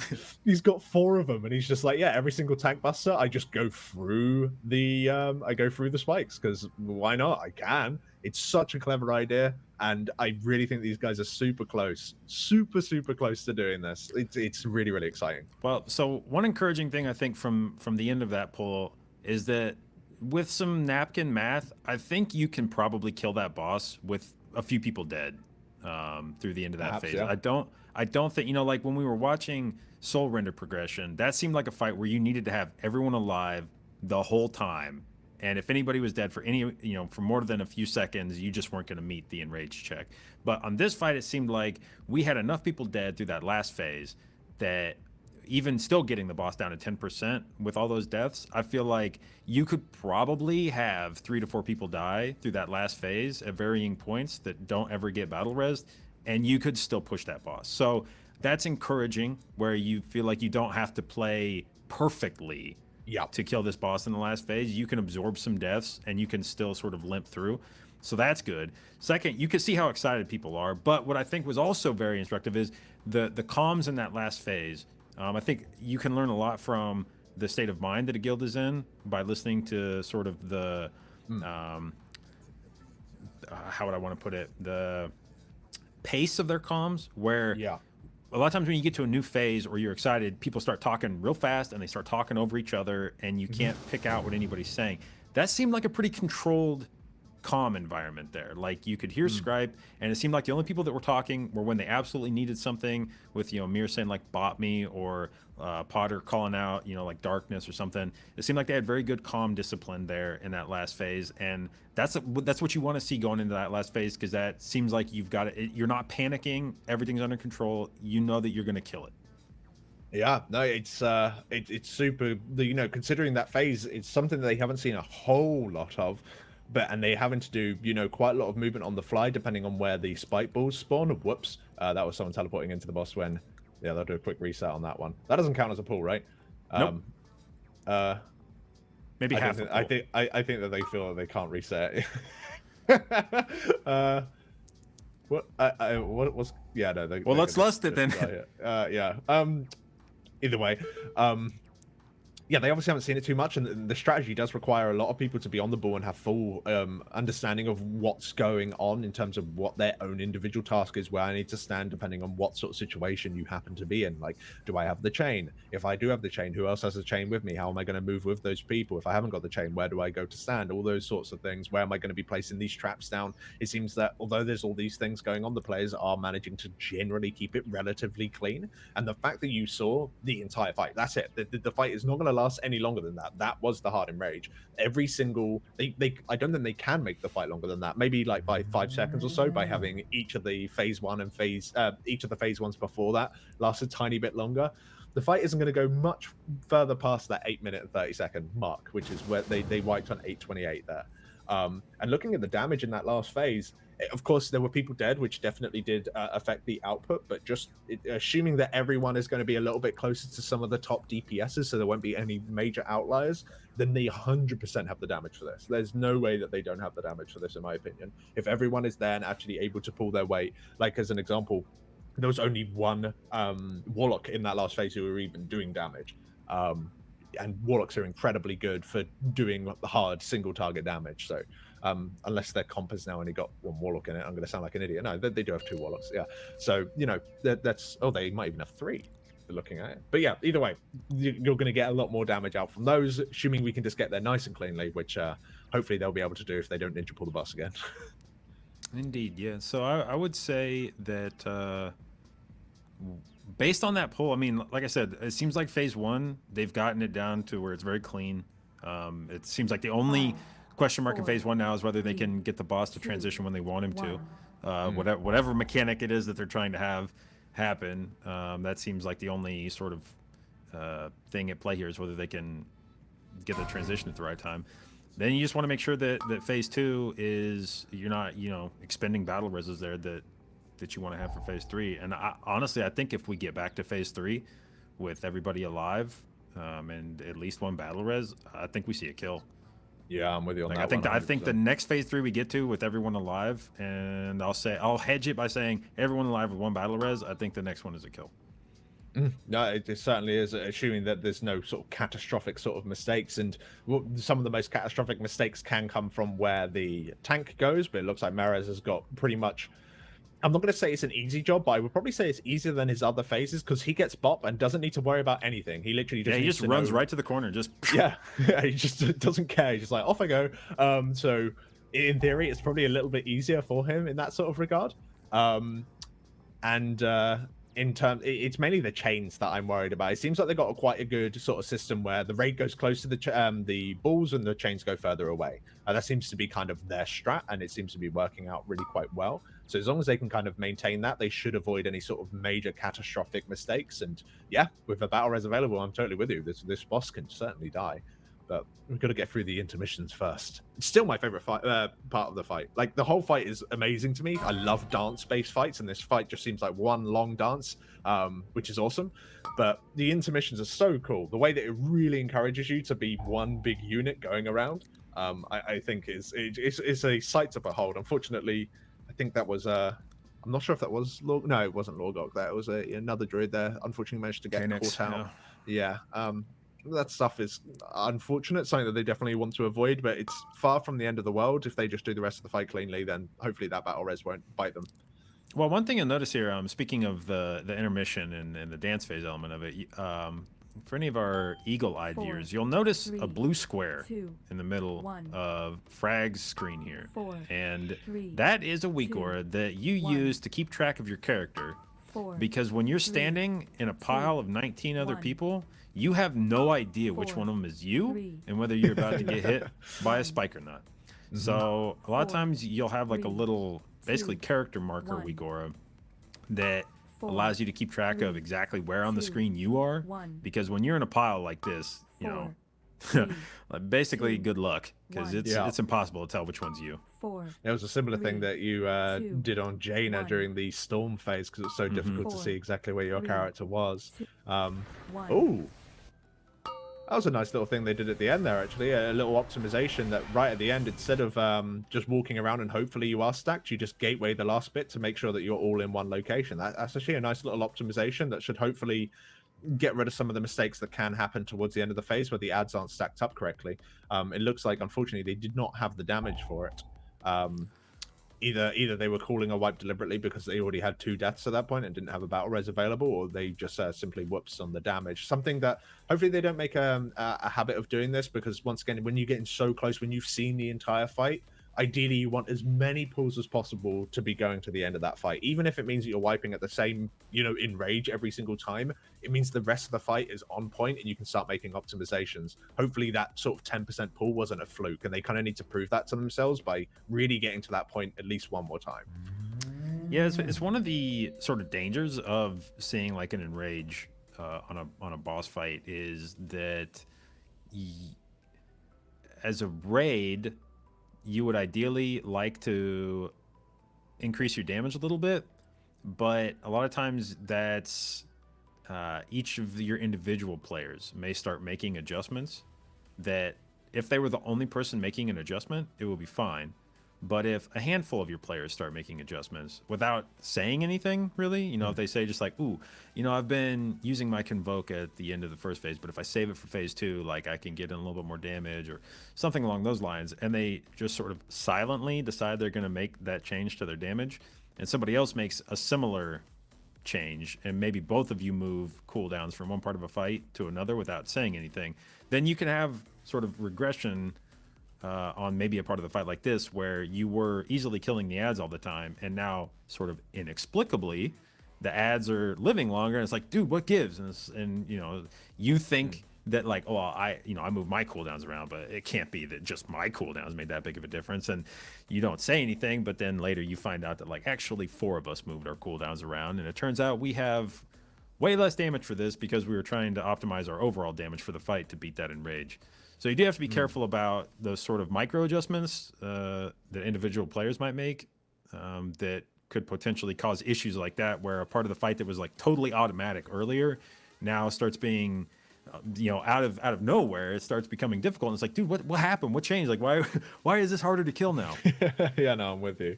It is something, especially with players making their own sort of decisions based on cooldowns. Most of the time, it's all right, but it's in these sort of situations here where, you know, the guilds are under geared really to be killing these bosses. Every single CD placement is so important.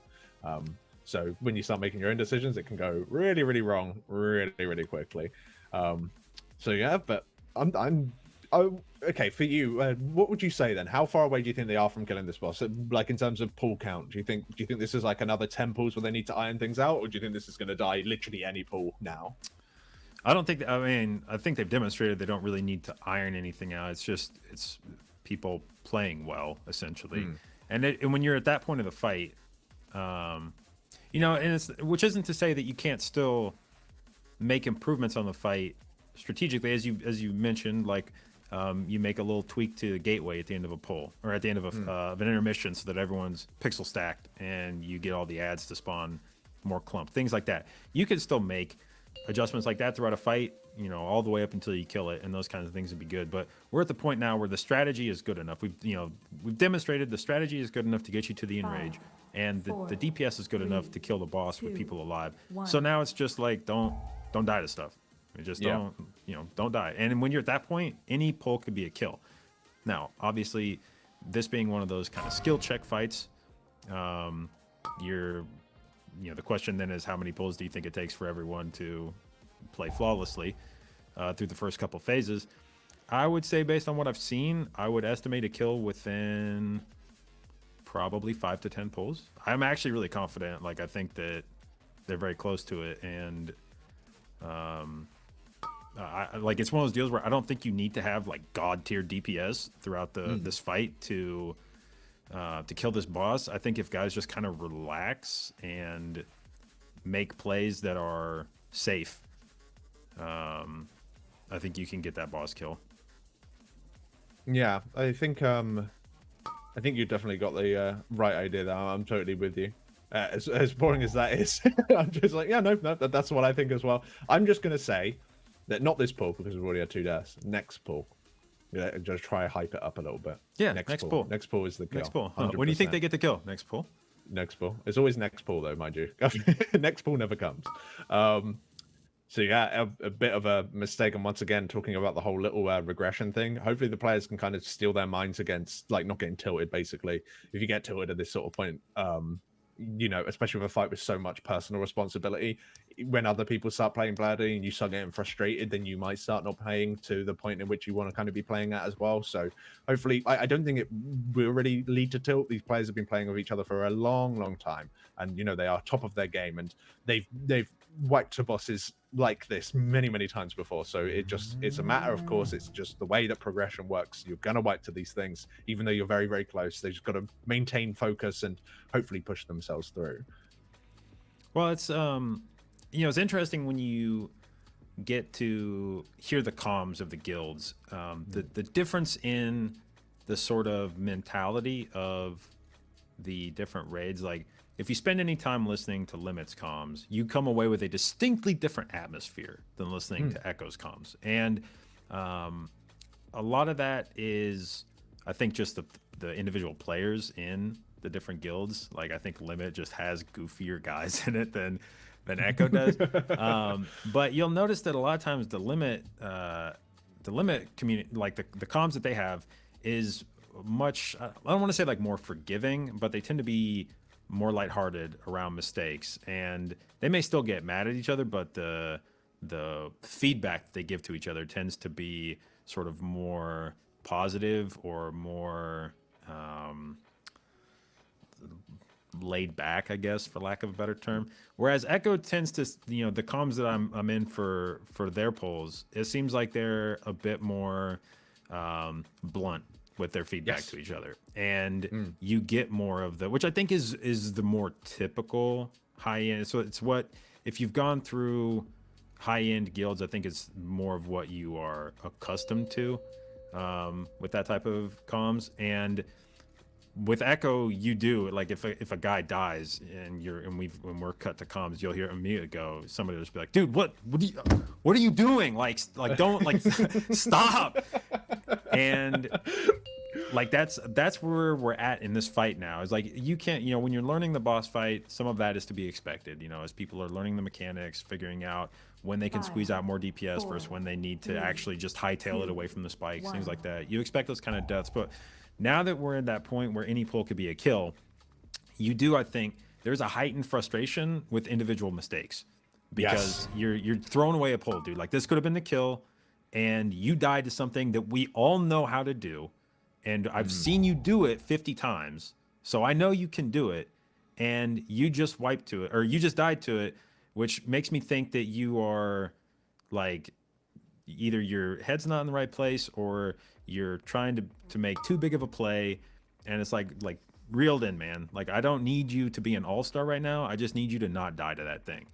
And so I think we're at that point in the fight now where it's like, guys just need to we need role players at this point. We need guys that don't make mistakes, that do the job that they're here to do. And if all 20 players can do that, I don't need people to make, you know, like exceptional plays. Aside from maybe Miris, actually. Like, I feel like Miris, of anybody, Miris is out here having to make all-star plays. But for the rest of the raid, it's just like, DPS the things you're supposed to DPS, don't die to spikes, and we're gonna kill this.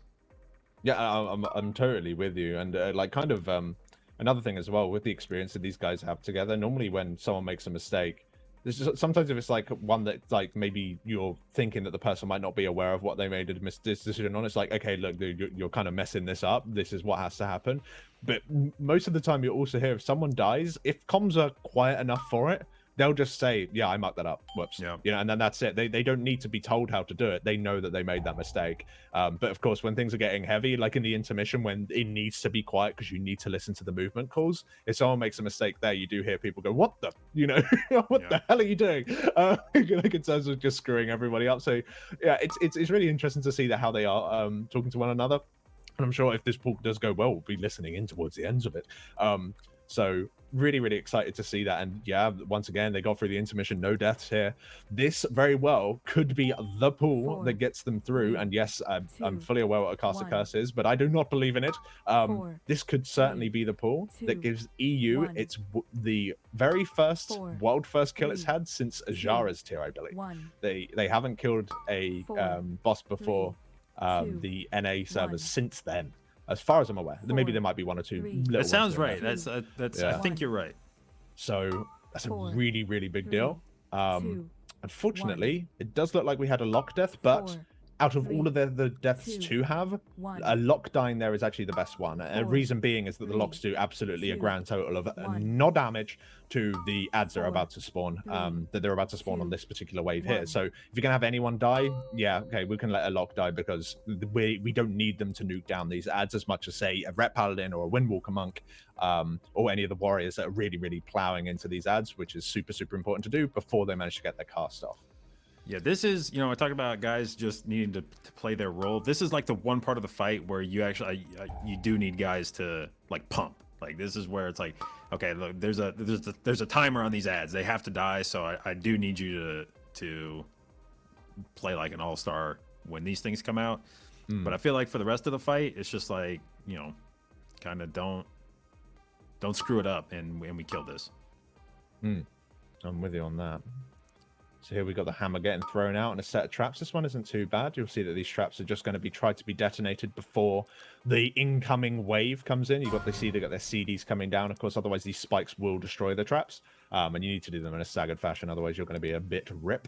But they managed to get through that nice and easily. Here comes another overlap, and you'll see that all of the other people here are going to be exploding. That's why there's so many spikes everywhere, but they still managed to find a little safe spot in order to do it. Unfortunately, we do have one more death here. I'm not entirely... I think that might very well be a healer. If they got another round of traps to deal with, that's going to be really bad. If they don't have traps, however, maybe they will be able to survive until they get their battle res back up. Potentially. He says as a new set of traps come down. But fortunately, it wasn't his barrier that they needed. They already had used... that particular cooldown, so it looks like they still have things to catch up on. Hopefully no one gets caught out by these spikes.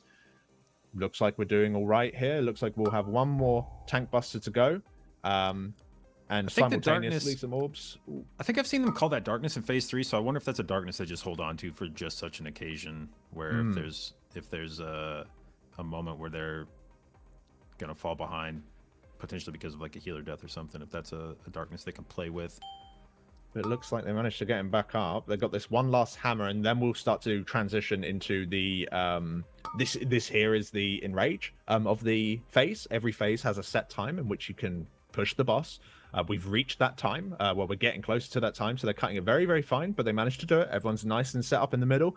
This is the intermission that they need to really, really focus on, and maybe we can jump into some comms here to see how they manage to do for the rest of this fight. 4, 3, 2, 1. Far left. 4, 3, 2, 1. Far right. 4, 3, 2, 1. Block. 4, 3, 2, 1. It's wrong. 4, Middle. 3, 2, 1. Far 4, left. 3, Panics is 2, roaring. 1. We're Far gonna right. use the right 3, gateway. 2. Are we using now? Oh wait, we don't need to. We don't need to. Fuck it, 4, dude, right? Oh no, yeah. No. Sorry, You no. ready? Use. I'm Zero just now? sending these No. yet. No, dude. No way. Bloodlust and pump. Sorry, I got confused. My bad. Okay, Pot, that's remember, Yeah, pot. Garrus will be the first swap. Alright, remember, chains might need to go to China. Or will go to Garrus China? Go popping China, up. go China. Raid Chains is watch close out. to the spike ball. Killing the closer, yeah. And boss. You can still do it. Oh, Let's wait, wait. Spikes creeping up. Spikes Pot, creeping pot, up. And then to the corner mines. Getting to Ryzen's barrier, Jesse Devo.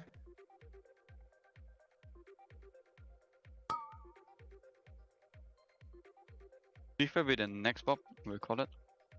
Okay. Chains to the middle. After spikes creeping, watch it. And China chains, China And away Bob from the mid. balls. Raid to the Flag rally. balls. Raid to the If- balls. yeah. Hit it. What? Keep going. It's fine, it's fine. It's still really good. Spikes creeping up, get ready. And Room. traps, you know, you corner, but also through the spikes.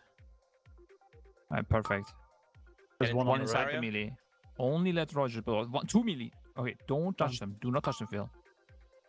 Then still Okay, perfect. Then next pop is Robin. Spikes creeping up. Chains out. Spikes creeping up. And those And- chains going to China. Raid. Pop Sideball. me.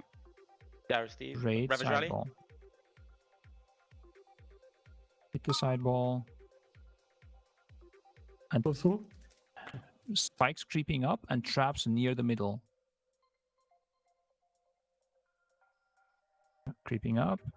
Traps near the middle. Getting Jimmy's darkness here. On Let persons. only Roger blow them up. Live this. Live now. Darkness. In the darkness. Hellstone's tonics. Roger's blowing them up slowly. Don't touch them. Okay, one more. And Dodge slowly the other towards... spikes. Oh, there was a The second. tank one It was a bit coming slow, in. Roger, yeah. Oh. It was a bit, you did a bit Yeah. slow as well. I But forgot these about traps mouse. dying. This Yeah, was the a thing is, this dying. one I can bubble this one and give you more room. I can bubble Bubble, and bro. run. All right, well, you know, another enrage pull, so that like those aren't bad. You know, getting enrage pulls under your belt.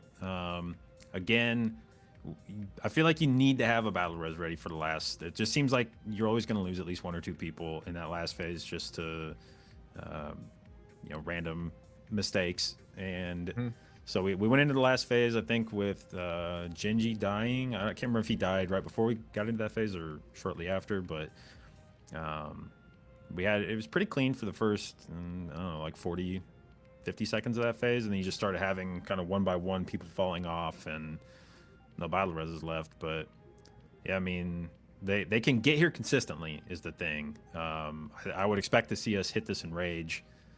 Like if they don't get a kill soon, I expect we at least continue to see the enrage frequently, because it seems like they've gotten this fight down to the point where they can consistently do all of the phases, and it doesn't feel like it's RNG anymore. It doesn't feel like it's a dice roll to make it through it. It feels like when someone dies, that's now the exception rather than the rule.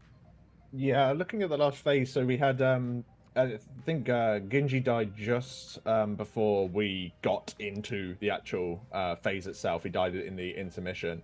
Then Lorgok died at 7 minutes. Then we had Warrior die at 7:30, and then 7:55. And then it seemed to all go a little bit wrong when the mine was detonated by accidentally at around 8:10. So, you know, we did lose like quite a lot of uptime there, but it does look like the guys are going to be jumping into a little bit of a break. I assume maybe once again just to kind of maybe go over some things. Maybe they're a little bit unsure. Maybe it's just time to go and grab themselves a drink. Not entirely sure as to the purpose behind the break, but either way, these guys are so close, and I'm sure that they're really wanting to get their teeth into this, as I say, to get that world first for EU again. Even though, you know, it's not the last boss or anything, but it will kind of, if they're managing to kind of squeak out in front of Limit, it kind of shows, you know, it's really good morale for everyone here. So super cool. Yeah, I was in favor of some of the earlier breaks. I felt like if they were taking the break to discuss strategy, I feel like we're at the point. I'd be surprised if this was a strategy break, because it feels like we're kind of at the point where just if you do it correctly, and I don't know what you'd still need to talk about at this point. So this would be one of those breaks as a player that would be frustrating to me. Where I'm like, just pull it, you just pull it again, like just pull it, like we can do it right now, just pull. I'm with you. Yeah, no, I'm kind of the exact same thing. It's just sometimes when you're super close to a pull, all you want to do is just keep getting your teeth back into it and just keep spamming over and over again. Just keep pulling the boss, because now it is purely down to execution. It really doesn't feel like they can do any sort of major strategy changes, as you said. We just need to do the deeps. We just need to stay alive and just stop making small mistakes. Because some of the deaths, like pre phase 3 as an example, we had 2 deaths, and both of those were just spikes on the ground. I don't even think that was during intermissions. It was just whoopses, and they're just so costly. You really can't afford to have those deaths pre-phase 3. Really, you need to, if you can go in there with 2 battle reses available, everyone alive, and everyone slamming the hell out of the boss, you can just really melt the guy down, especially with lust and potions and everything like that. So, it's just a matter of time. It just really is a matter of time.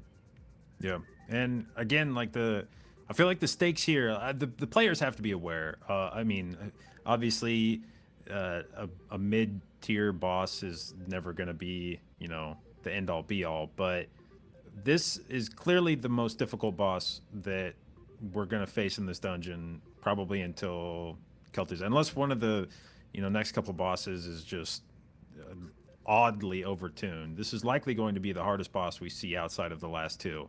And so if you could pick this boss kill up before any of the NA guilds that got the head start TM on you, it's a huge confidence boost. Like this would be big for morale, and knowing that, because I mean I don't care how confident you are as a player, there's always going to be the doubts that creep into your mind when you've got the last 2 tiers limit wins, and some of these, like some of the last few bosses didn't, like the race wasn't especially close. You know, we've had some races between Echo and Limit in their previous incarnations where it was like neck and neck the whole way down, and it really did just come down to like who got the reset first and the day immediately after the reset, and it was a legitimate question who was going to win World first right up until the kill. These last couple of tiers, it felt pretty much like it was, you know, Limit's game to lose almost the whole way through, and it didn't really seem to be in question. And so at a certain point as a player, you're gonna have to wonder, you know, did something change? Did we lose a step? And certainly, you know, I know that a lot of those Echo guys don't lack for confidence. Those are guys that believe in themselves, and they're fantastic players, so they should. But any competitive person is going to do like a self audit and kind of ask, like, did something change? Did we somehow get worse? And if you can come in here and get this kill before Limit does, with way less attempts, and especially if you do it cleanly, if you have like a blaster pull where everyone's alive and you just slam this thing and beat the Enrage handily, I think that does a lot for your confidence as a raid, where you're like, dude, we haven't lost a step at all. We're going to win this thing. Yeah, no, like if you can just pull on their head, and it was kind of brought up in chat a little bit. There is a slight difference in how the guilds operate. Was talking earlier about how the sort of environment on their comms. There's a sharp difference, and there is somewhat of a difference between them as well. Limit does definitely seem to be a guild that would rather kind of get a lot of pulls in to try things out. Like I remember when they were doing Painsmith yesterday, and they were trying the whole let's avoid every spike ball by cheesing it with loads of different teleportation based or jump based mechanics. They just wanted to spam that out, see if it would work, and then they can talk about it over dinner. And then that was kind of their thing. So there's a lot of like very, very quick pulls, where Echo seems to be more of a guild that, especially historically, they seem to be slightly doing this less and less in terms of having breaks.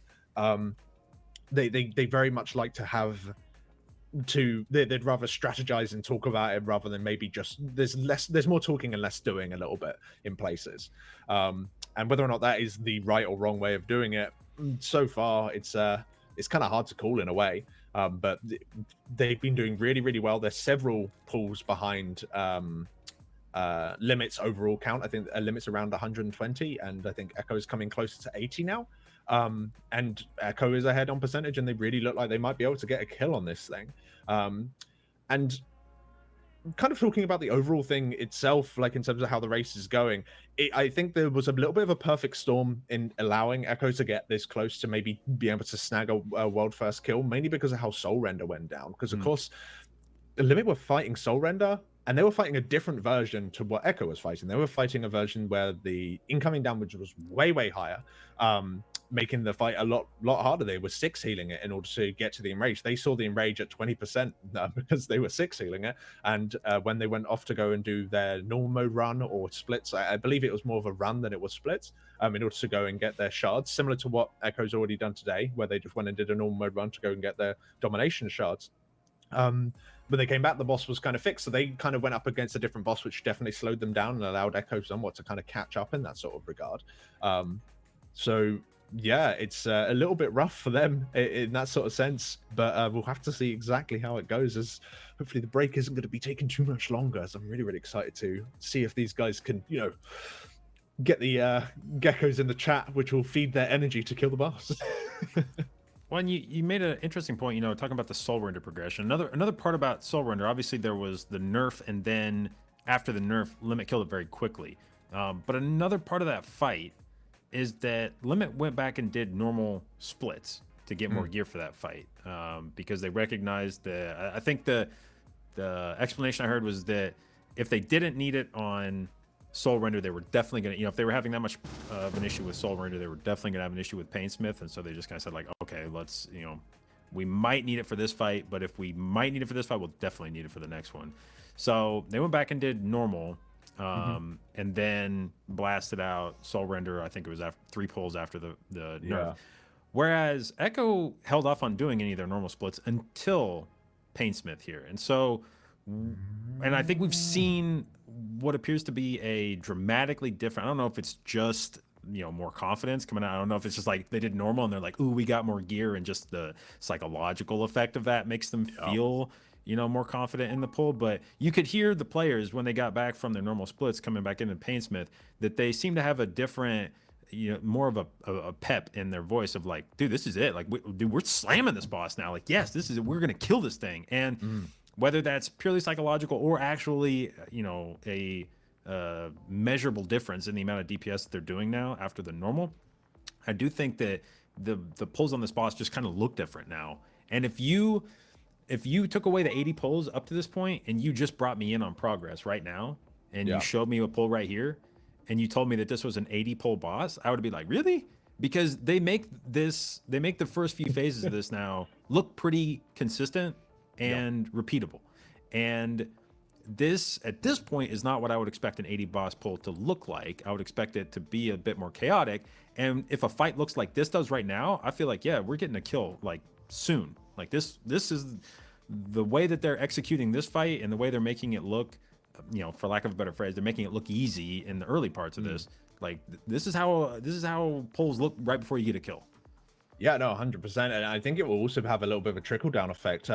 Because when, like, for pretty much any guild that isn't like top 1 or 2, they're normally yoinking strats from the guilds in front, or at least taking great inspiration from it. That's not like a diss on those guilds. That's just a matter of fact. Everyone is looking, like, I'm sure Echo was looking at what Limit was doing on the first day. Should be. I'm sure, yeah, and I'm sure Limit. Strats. Yeah, Limit is looking at probably what Echo is doing. They probably got someone who stayed up and just had a little bit of a look over it and kind of reported back, this is what they're doing. I don't know if you're interested in doing it. Whether or not they'll change their strat, they will or not. But I could see this boss, although it's like being 80 pulls or over 100 pulls, however many pulls it is for the people who are kind of developing their own strats.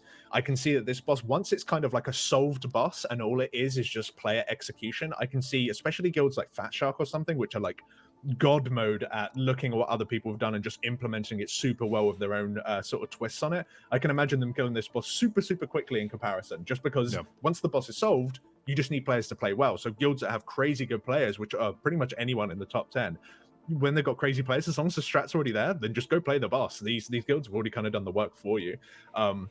So I'm super excited to see how well everyone else does once this boss finally dies. But yeah, it has to die first. And with a 9.8%, 9.8% best pull, with, to be honest, a pretty messy last phase with quite a lot of deaths. We haven't had a clean last phase yet, just because of the amount of mistakes going into it that we've had to use battle reses for.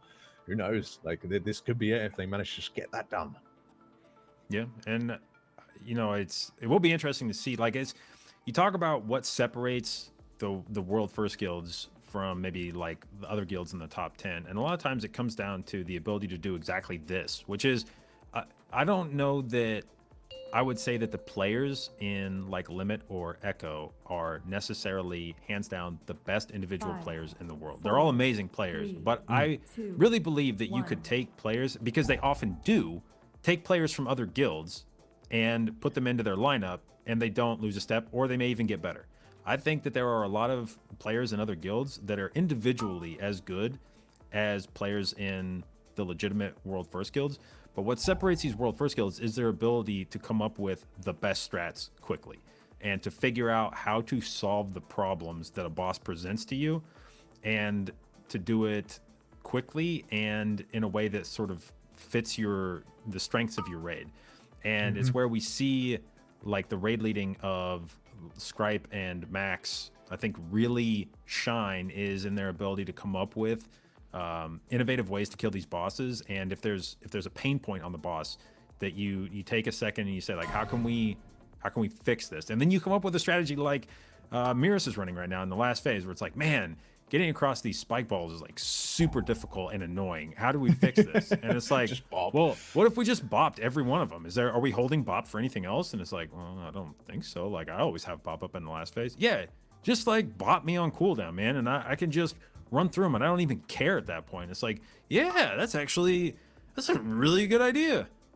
Yeah, and it's definitely paid off. The fight, when it's going correctly and when they haven't made those small mistakes, they're doing so well. And I'm not gonna lie. I'm really thinking that any of these pulls is going to be the kill, as you said. It's just executing it, and they're getting so close. And so far, this phase 1 is looking very good. They got one last little overlap, and once this phase 1 is done, they get to go into the intermission, and that is the where the nightmare kind of kicks in. Not gonna lie, it does get a little bit spicy, where everyone has to move around, and normally we do have a death in the intermission, so we need these deathless intermissions, and I really do think that they will be able to do this. We just need to get the hype going. We just got to believe in the boys because they're super close in terms of being able to get this and being able to snag themselves, fairly or not, an EU for a world first for the EU in what feels like generations. So often when we say EU first, we mean world first anyway, so it's to be expected. World first for EU, I think is probably the correct terminology. All right, so we got geckos in the chat, and that's good because we're going to need all of them now as we do the little intermission here. And you'll see that Deep Shades Like Frag has his own dot in the middle of the screen to keep track of his character, which is super important on this phase because there's a lot of movement. It's really hard to see which character is yours. Incidentally, his dot is actually different than Jimmy's. It's weird. He has a circle. Jimmy had a square. They're both blue. So I don't know if every player was slightly more transparent. Yeah, as well. I don't know if every player was left to their own devices to come up with their own thing. But we have a death, but that shouldn't be too impactful because, you know, it was a healer death and we do have a battle res available for them. It's something that we don't want to see, but if we don't see any more of those deaths before we get into the last phase, we will have at least one battle res.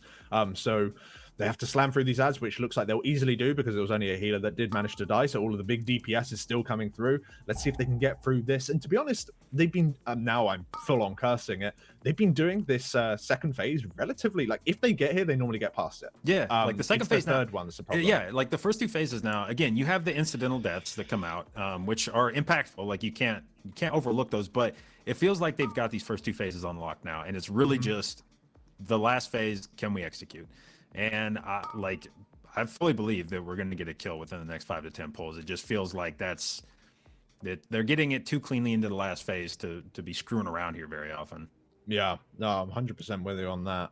And it looks like they managed to do all those sets of mines there nice and easily. The hammer is going out, whereas it must be a very fun job. That's like the reason to play Monk Tank is exactly what's going on right now. The fact that you just, I'm just going to teleport to the other side of the room, easy peasy, then teleport back and, do a backflip. I do whatever the hell I like because I'm a Monk Tank. But they just got to make sure they don't get hit by any of these spikes. To be honest, just like unfortunately there, we do get kind of deaths to what is arguably, each individual mechanic on this fight, as I've said before, isn't difficult. It's how they overlap and combo with one another.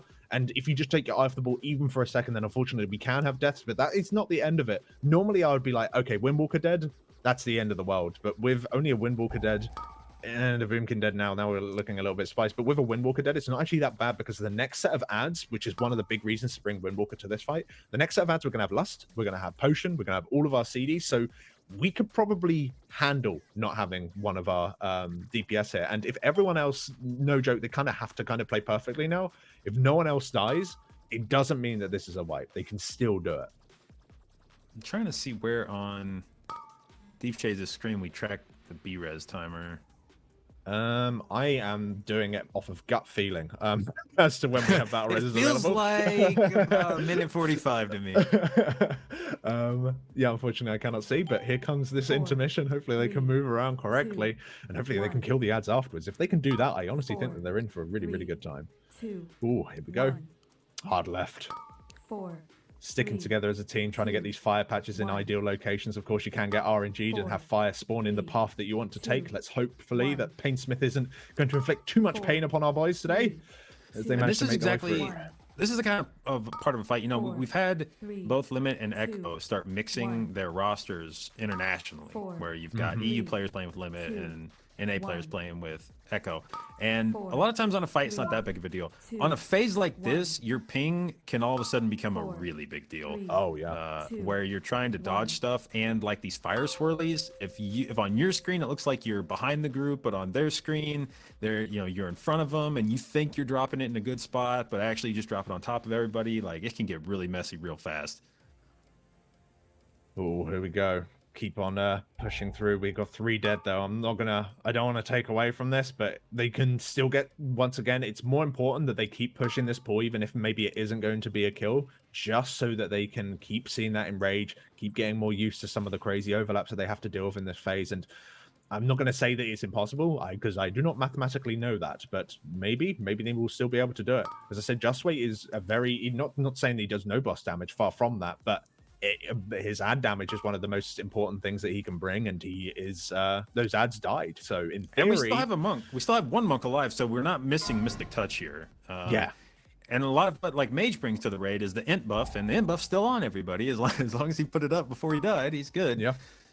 So we are missing a healer though, and that could be, especially like missing a Devo, missing a bot potentially in this last phase could be a big deal. Yeah, the bop is probably one of the bigger spooky things, and yeah, you can start to see that we're starting to bleed out a little bit here. We have got another player down, unfortunately. You got to remember that the raid is taking a fairly chunky amount of damage just passively from going through those intermissions as well, which isn't too nice. But it looks like they managed to get everyone topped up again.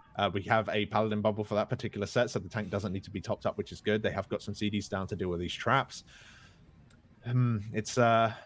It's going to be rough, and it'll be interesting to see at least what the players are thinking at this point with only 2 healers alive. Maybe we can drop him for comms just for this last little bit of the boss, because I don't think it's going to last too much longer, but it'd be interesting to hear what they have to say. Pumping it's good. I'm in a pot, Logok. Right, traps GG, near sorry. diamond. Traps near diamond after the crossing. Around diamonds. That's good. That's Darkness fine. here, Ravage Rally. Nice. Darkness, every button. Thunder is available. Dude, he's gonna die with everyone alive. Good tries, bro. Good tries. Yalla, We can give this block to shoulder, boys. Yeah. Easy peasy, dude. Oh, this is actually easy. I just walk into the spike balls, yeah, no problemo. If this happens. I died to a fire patch that I gatewayed through.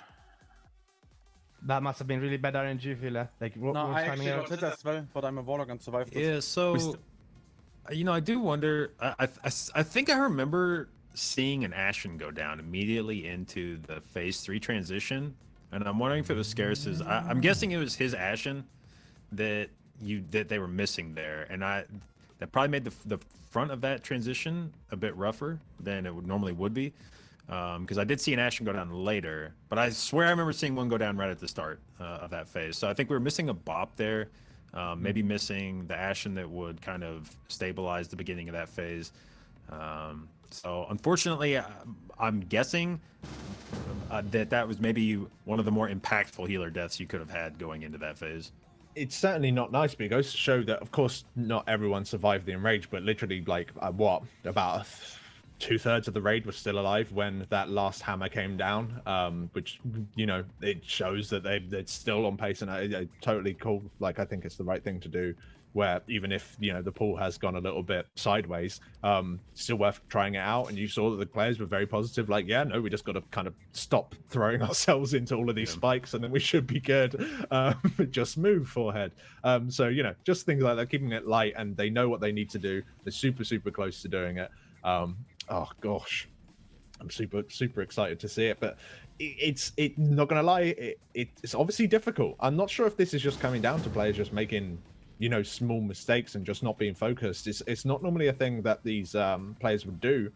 It just probably goes to show how easy they're making this look just because they are so good at the game, if that makes sense. They know how the they played the game for so long, and when they're doing a hard boss like this and moving around and everything, when you see like the odd person make a mistake, it's like, oh, because they're not focused. It's probably just because it's really hard. It's just a difficult thing to do. Well, sometimes, you know, one of the nice things about getting like more phase 3 time into phase 3 is that your DPS will get better, your healing will get better the more time you spend in a phase, even if it's clearly not a kill. As you get more comfortable in that phase and you start to see, you know, just make sure that you're not, like, occasionally even if you think you know how a phase is going to go, until you actually do it, maybe you're holding a few abilities just in case. And so as you see the phase a few times, you become comfortable that you know exactly when things are going to happen, and what you'll need and when, and you get into that routine, and in some ways you can like turn your brain off, where you stop thinking about the mechanics actively and just start thinking about the like pressing your DPS buttons. Like you go through the motions of everything else, and now it's just, can we like can I slam more DPS while my subconscious takes care of doing the mechanics? Yeah, I'm not entirely sure what happened there. Just, I think when you have a death that early and to such an easy thing, it might have just been that the person had a technical problem, or literally just, whoops, I hit disengage off the platform, lol. You know, it's just best just to go, yep, that pull didn't happen, just start again. We'll just go from the beginning once more.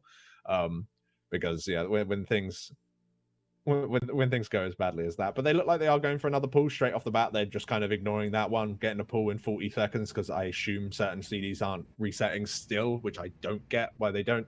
It really should kind of, it's a really annoying thing. I don't know about you during prog, that sometimes when you wipe just after using all your 2 minutes or something, or certain covenant abilities, and then you're just kind of sat there just waiting when you want to pull again. It's just the game just kind of slowing you down arbitrarily, which is kind of a bit irritating, but I'm sure there's a reason behind it. Like, because there were certainly some things that you could choose. I remember back in Nihilothra as an example, where warlocks could get a crazy amount of a certain resource by constantly repulling Raden, because he respawned too quickly, and it led them to having some of the most insane openers ever, where you just decided to bring like 6 warlocks. It didn't matter what gear they had. You just kind of brought those warlocks because they could pump the damage, because you could cheese an element of it. So I assume it's for some sort of anti-cheese mechanism, but it certainly doesn't stop it from being annoying.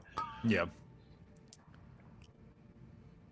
But it looks like one thing I'm kind of a little bit interested in here as well is Roger playing BM, because I kind of mentioned this yesterday as well. Like, BM is not exactly looked down upon or anything like that, but it does seem to be the more popular pick does seem to be a little bit more towards MM, from what I can gather. Although I might be talking out of my ass on that one, I might be completely incorrect.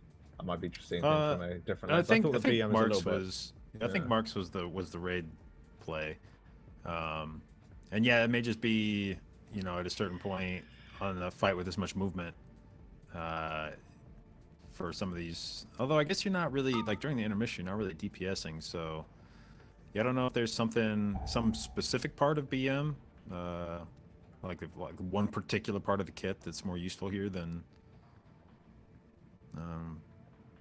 something that you would get from Marks. Yeah, it's I'm thinking just over movability. He is responsible for going to pick up all the traps and things like that, and it might also be a comfort thing if he's trying to, you know, also do a lot of jobs. If the difference in DPS, if you're looking at it, is like something like 300 DPS or something like that on like a pure patchwork fight, then yeah, okay, fair play.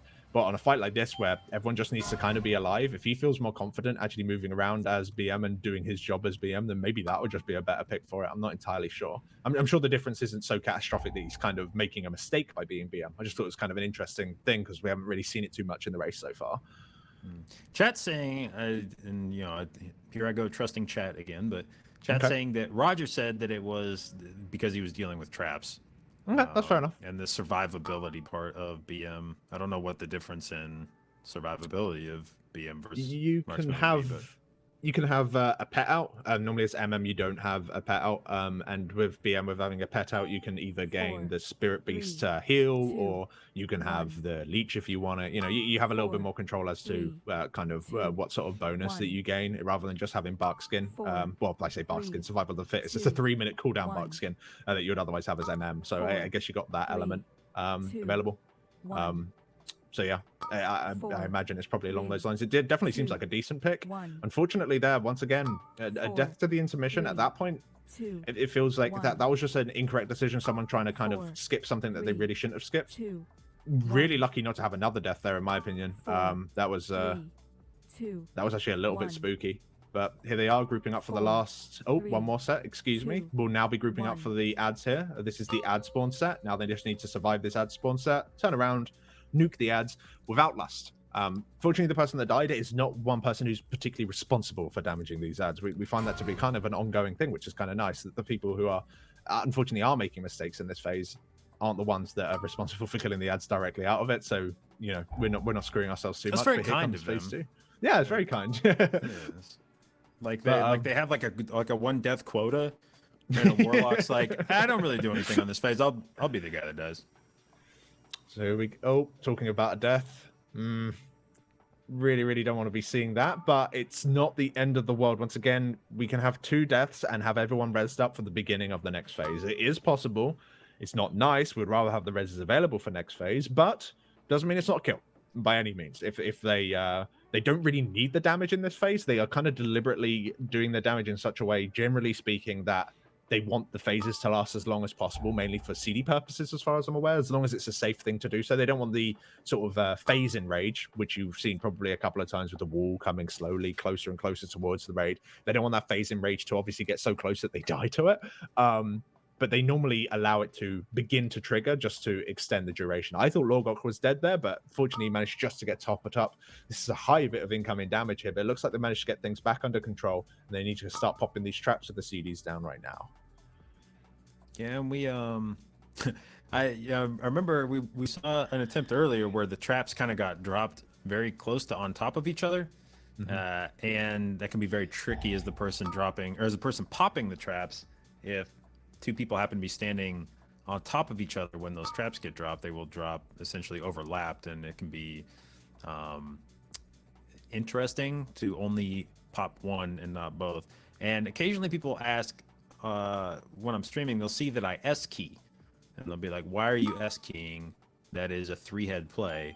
And I say, there are just times when you need to be able to move very slowly in a direction. And usually I'm challenged on like, well, okay, dude, when would you need to be able to do that? And I'm like, when you're popping traps that have been dropped more or less on top of each other, and you need to move approximately 1 centimeter to only hit one and not the other, that's when I S key. 2. I'll do a little backpedaling. Backpedaling, especially for tanks, you can like micro adjust boss positioning and stuff like that. It's a good thing to still have available in your bars. Like, it does get a lot of crap, but it does allow for very micro positioning if needs be. But generally speaking, it of course is a very inefficient way of moving. I'm guilty of it myself. I backpedal everywhere, but then again, I don't die normally.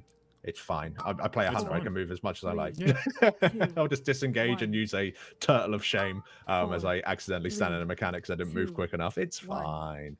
But here we go, going into this intermission here. Unfortunately, they do have 2 deaths, but it's still worth getting the practice in at the very least. And now it's probably not worth. I'm not entirely sure what even killed them there, because some people were able to travel over that space, and it seems like others who traveled over that space just kind of got shot in the face. So it seems like a very risky strat. It seems maybe risky is the incorrect term. Maybe it's something that it hasn't necessarily been sort of placed correctly just yet in terms of like making sure that everyone is actually on the same page as to how to do it, or maybe it is inconsistent. But the benefit of taking that gateway at the end there is you can get all of the ads directly on top of each other at the point the boss drops down. So whilst you're AoEing those ads down, you're also nuking the boss. So it's a really good place to put the ads, but normally you wouldn't be able to do it without using that gateway strat. So not sure if that was just a group mistake. Maybe it was a call to take the gateway too late or too early. But it does seem to be a little bit of an inconsistency, because we have had deaths there in the past when we got to that point in the intermission. Yeah, no, it's definitely seemed like I think the gate has more or less worked for them every other time they've done it. So I assume just something wonky there. Yeah, just readying up as soon as they possibly can. It looks like they've got nothing more to talk about, and if that was a mistake, then they've probably already been able to just say, yep, that was on me. Maybe Scrap was just like, yeah, whoops, I called that too early or too late, or however it was. And that's the end of it. There's nothing more to be done. He knows the mistakes he's been made. No point lingering on it. That is something that maybe quite a lot of guilds could benefit from. Not in the top end. I think the top end does it very well. But when mistakes are made, it's like almost a over-analysis. You go like, okay, no, let me check the logs on why I died. When really, if the player knows why they died and they're like, yep, I made that mistake, I know what I did wrong, let's move on, then you're ready for an export. That's the mistake fixed, and you can just keep going. Where sometimes people really need to drill down into the nitty-gritty of it and kind of overanalyze. It's probably a good demonstration right here of them not doing that and just going straight into another pool if they do another pool timer. Maybe I'm talking nonsense, but... Well, no, that's like one of the things when we would be in the venue with the players is when they would make a stupid death, you would hear them behind you. Like you would see them die, and then you'd hear like them slam the desk or shout something in the background, and like they know exactly why they died, and like nothing you're gonna say is gonna be worse than what they're saying to themselves right now. Like what the like pounding their head and and getting mad at themselves like that. They know what happened, and you let them sort it out. Yeah, no, you're entirely right. It's like I've had that dump as well. Like I think I've told this story before, but I think it's worth repeating. There was a boss in Nighthold. You know the plant boss in Nighthold, the one with I think it's Solaris or something. I'm not entirely sure his name. Whatever reason, I couldn't do the solar patches on the ground, and I was in the guild I was in. Normally, if you make a mistake, it's brought up so everyone can learn from it. But everyone else was doing the mechanic just fine. I couldn't dodge them at all. And normally, the raid leader at the time, a guy called Chassis, he would just like, what's the problem? Oh, can we fix this? Is there anything you need to be doing? He could just hear how tilted I was by it, and he just didn't say a word. He knew that I was already punishing myself enough by just kind of making the mistake. Sometimes it's worth just going, that guy knows what he did wrong. Just leave him alone. He'll need to improve by himself. High Botanist. That was it. High Botanist. That was it. You're entirely right. But yeah, let's go chat. It looks like we're going into another pool. We did theorize around 5 to 10 pools, and that was probably around 4 odd pools ago. So maybe this is the 5th pool, the lucky pool. If we get enough hype in chat, perhaps it will feed into the energies. We need to see geckos and other random emotes. Yeah, as you can tell, I use Twitch spam something. I'll tell you if it's the right thing. Yeah, just use Animote, and we'll decide upon which one works the best. Just kill it forehead. Yep. I think that's a good one. Yeah, that steering wheel one's good. I like that one. The steering wheel one is very good. Is that a rolling guinea pig? The spin one? It's spamming too fast for me to even mouse over it. The Pool 99 did a guinea pig one. That looks awesome. Just spamming benches. No. As you can see here, though, they're starting to make their way through these sets of traps. I don't think they're using anything too big here. I can see a rally. I'm not sure if they've got an AM up for that at the same time, because I didn't see any ground effects. But either way, they're making their way through it. They haven't got a whole lot of ground effects anyway. They've only really got bubbles that can kind of do it, or ashen hollows as well, I suppose. But they haven't got any DKs in this raid at the moment. And to be honest, if you can see the amount of movement needed for this fight, you can probably imagine why there isn't too many DKs.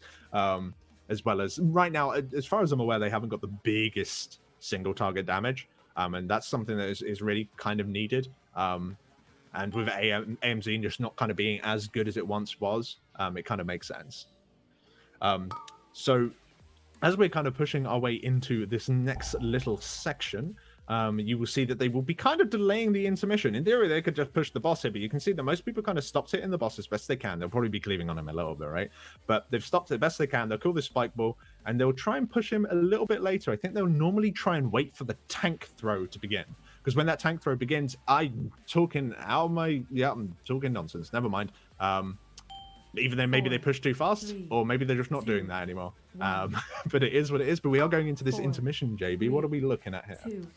Well, so let's see. First thing that comes to mind, Roger. I just noticed Roger has the blue square. Yes. Weak aura. But I'm not sure it's the same blue square weak aura that Jimmy has. I swear to God, it was a different shade of blue. But maybe it's maybe it's been long enough since I paid attention. But either way, we do have Roger. So when we talk about the proliferation of different roles inside of a guild outside of just the players in it, we know that Scripe is out of the raid leading, and we know that Potter is out of the raid like healing assignment leading. But then we have Roger actually doing the calls for this intermission, where he's the one directing traffic here. And so you see this definite sort of hyper fragmentation of the responsibilities that people have in raids, so that each person can focus on a manageable amount of like leading the raid or their kind of managerial type role. So it's interesting how sort of granular guilds are getting with the responsibilities they give people. And unfortunately, we're seeing a few more deaths here. Yeah. I think they're just going to wipe it. Yeah, they're just lobbing the trap onto everyone. At least you can see Scripe having a bit of a laugh with it and not getting too annoyed. I did see the annoyed face as we did see one of the warriors die just as the ads come up. He was like, oh, goddamn. But it seems, keep it lighthearted. Yeah, whoops. We will go again. Oh, dear. Well, the the nice thing about this position for Echo is that they are still ahead of limit in terms of pulls, and there's, you know, obviously you'd like to kill the boss and just be done with it and move on, but as sort of a silver lining, you at least know that you haven't fallen behind. Like, you're still sort of in the driver's seat now, which I think helps a little bit with the wipes. It's like, it's frustrating that you're wiping and you wish you could kill it, but at least you're still in a good position. Now, if we're still wiping an hour or two from now, then that's going to be probably a different conversation. People are probably going to have a slightly different mentality about that. But at this point, the fact that it's still been recent enough since we hit Enrage the first time, and still kind of in the honeymoon phase of those Enrage pulls. Yeah. I think the players are still probably in a good frame of mind, but I think that won't last too long. I think if we have another 10 pulls without a kill, I think it's going to start getting on people's nerves, and you're going to start to see some impatience and frustration. Yeah, I think that's only natural as well, because, you know, literally it's just there. It's just within reach. They just need to, you know, stretch there with everyone alive, and hopefully it'll be coming their way. Whoops. That pull doesn't count. Calling it. Pull doesn't count. Yeah, I guess someone accidentally took the gateway. I think there was, in all fairness, the feast was quite close to the gateway. So, you know, that's the Warlock's fault. Even though the Warlock didn't die, it was the Warlock's fault. Count it. Yep, just add that one to the counter. Totally counts. All right. All true. All right. All true things. Oh, dearie me. Oh. But yeah, I think if we, like, it's kind of thinking ahead, if we get a pain, you know, not wanting to count any chickens before they hatch here, but if we get a Painsmith kill here within the next hour or two, and the next two bosses represent the kind of linearity from their heroic version that I think we would expect, I do kind of wonder how soon we get to KT. Yeah. Is that a thing that happens in the next day? So that's actually a really good point, because this boss, even on, you know, heroic, was showing signs of being pretty nasty. You know, he had some really weird overlaps he had to kind of get used to, and it was a big problem point. Where in comparison, the couple bosses afterwards, they didn't really seem to cause too many issues in comparison.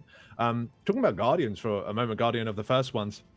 That guy is just a numbers check, really. There is some strategy that you can do in terms of sharing the tank buster with like immune sets and things like that, and small min maxes, but that is min max boss. I don't think any sort of large grand strategy is going to come in. It's mainly, can we 3 heal this, or do we need to 5 heal this, or, you know, they're those sort of like nitty gritty decisions, rather than, oh guys, I got a 6 strat, we're going to taunt the boss around in circles, that kind of thing. It's not, you know, the decision making on that boss is relatively minor, even with the new additions on Mythic, which are relatively few and far between. So that one's just going to be a pure numbers check. If the numbers are easy enough, then it will die quite quickly.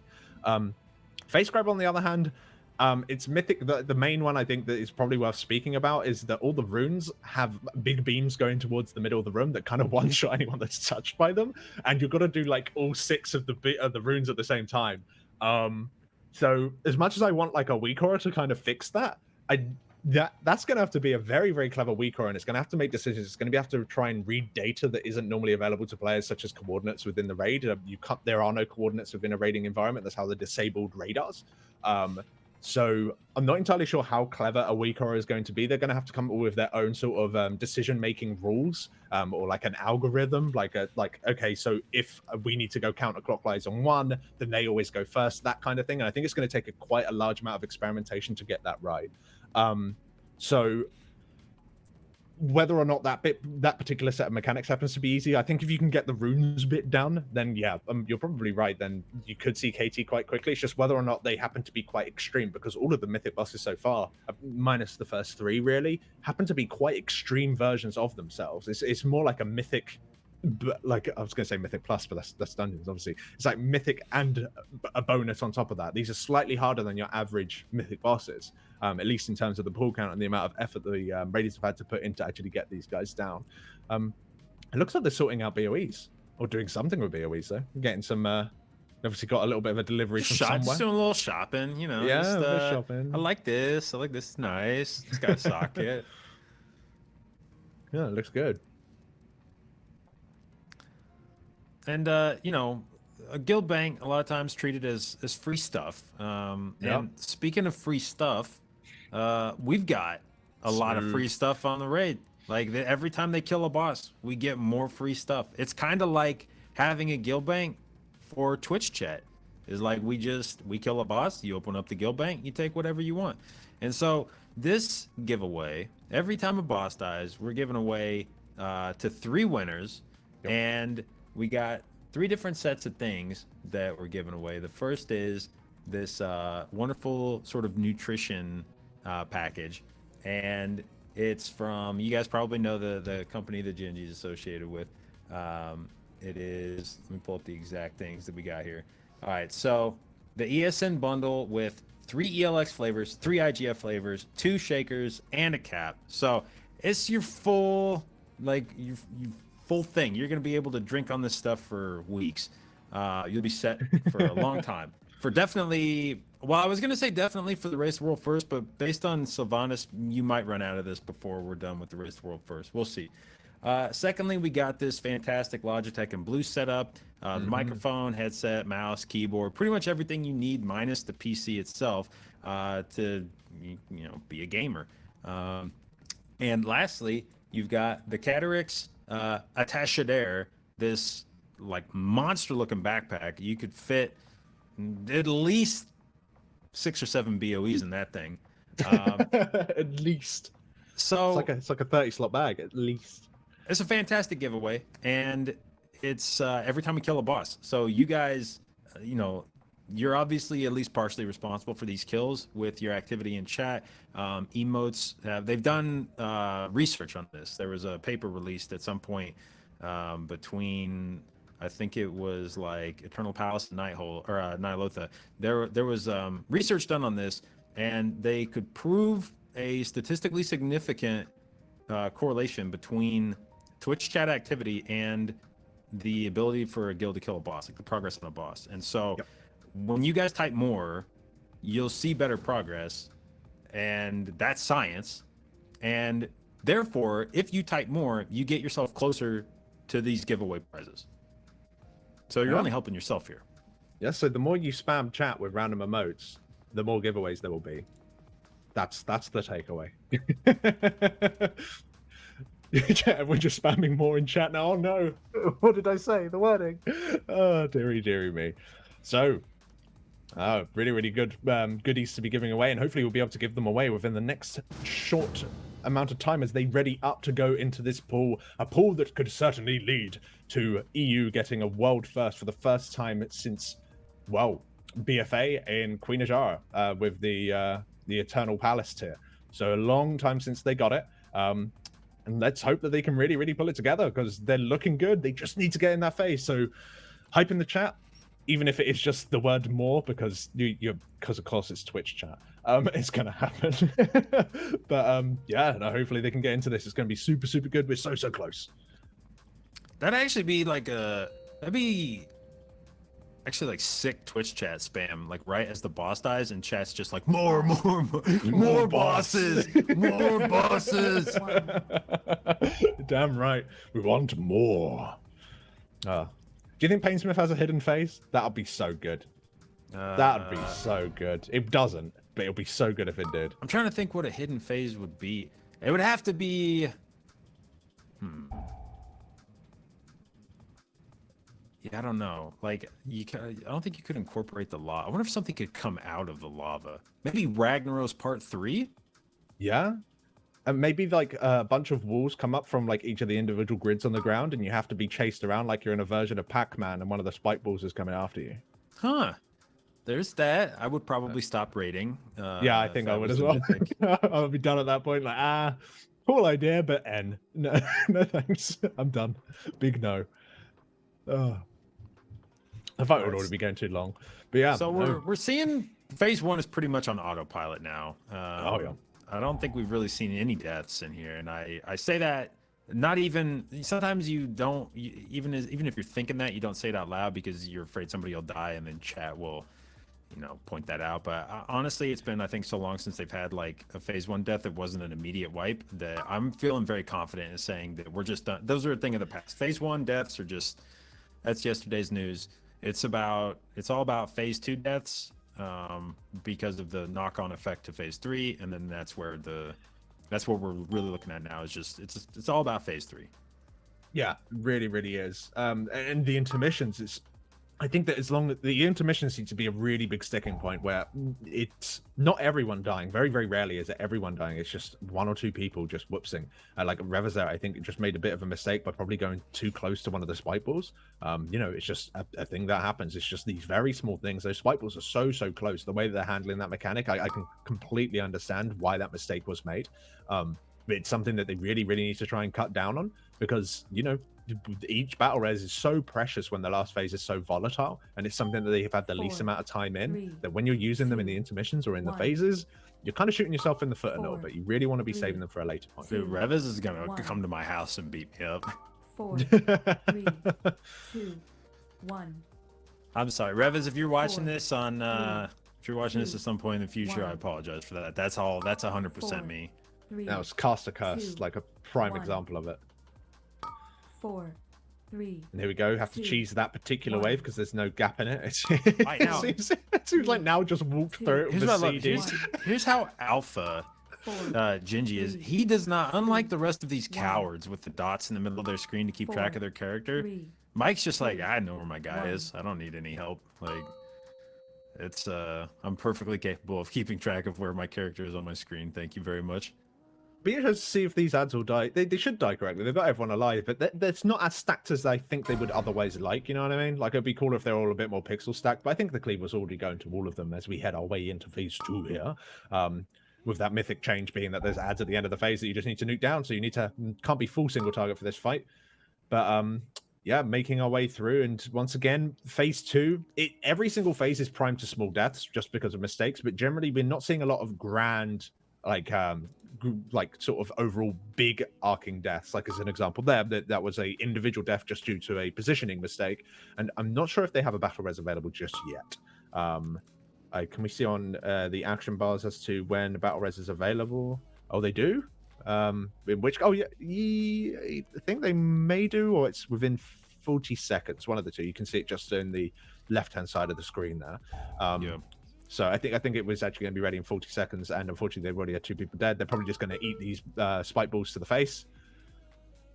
It is what it is. As I said, small mistakes, and then lead to some more mistakes, and then it's just worth just calling it there. When these guys are going for kills, they're obviously not really too interested in practicing too much anymore. We just need to kill it now, guys. We need to get ourselves together and push on through and just go for another pool.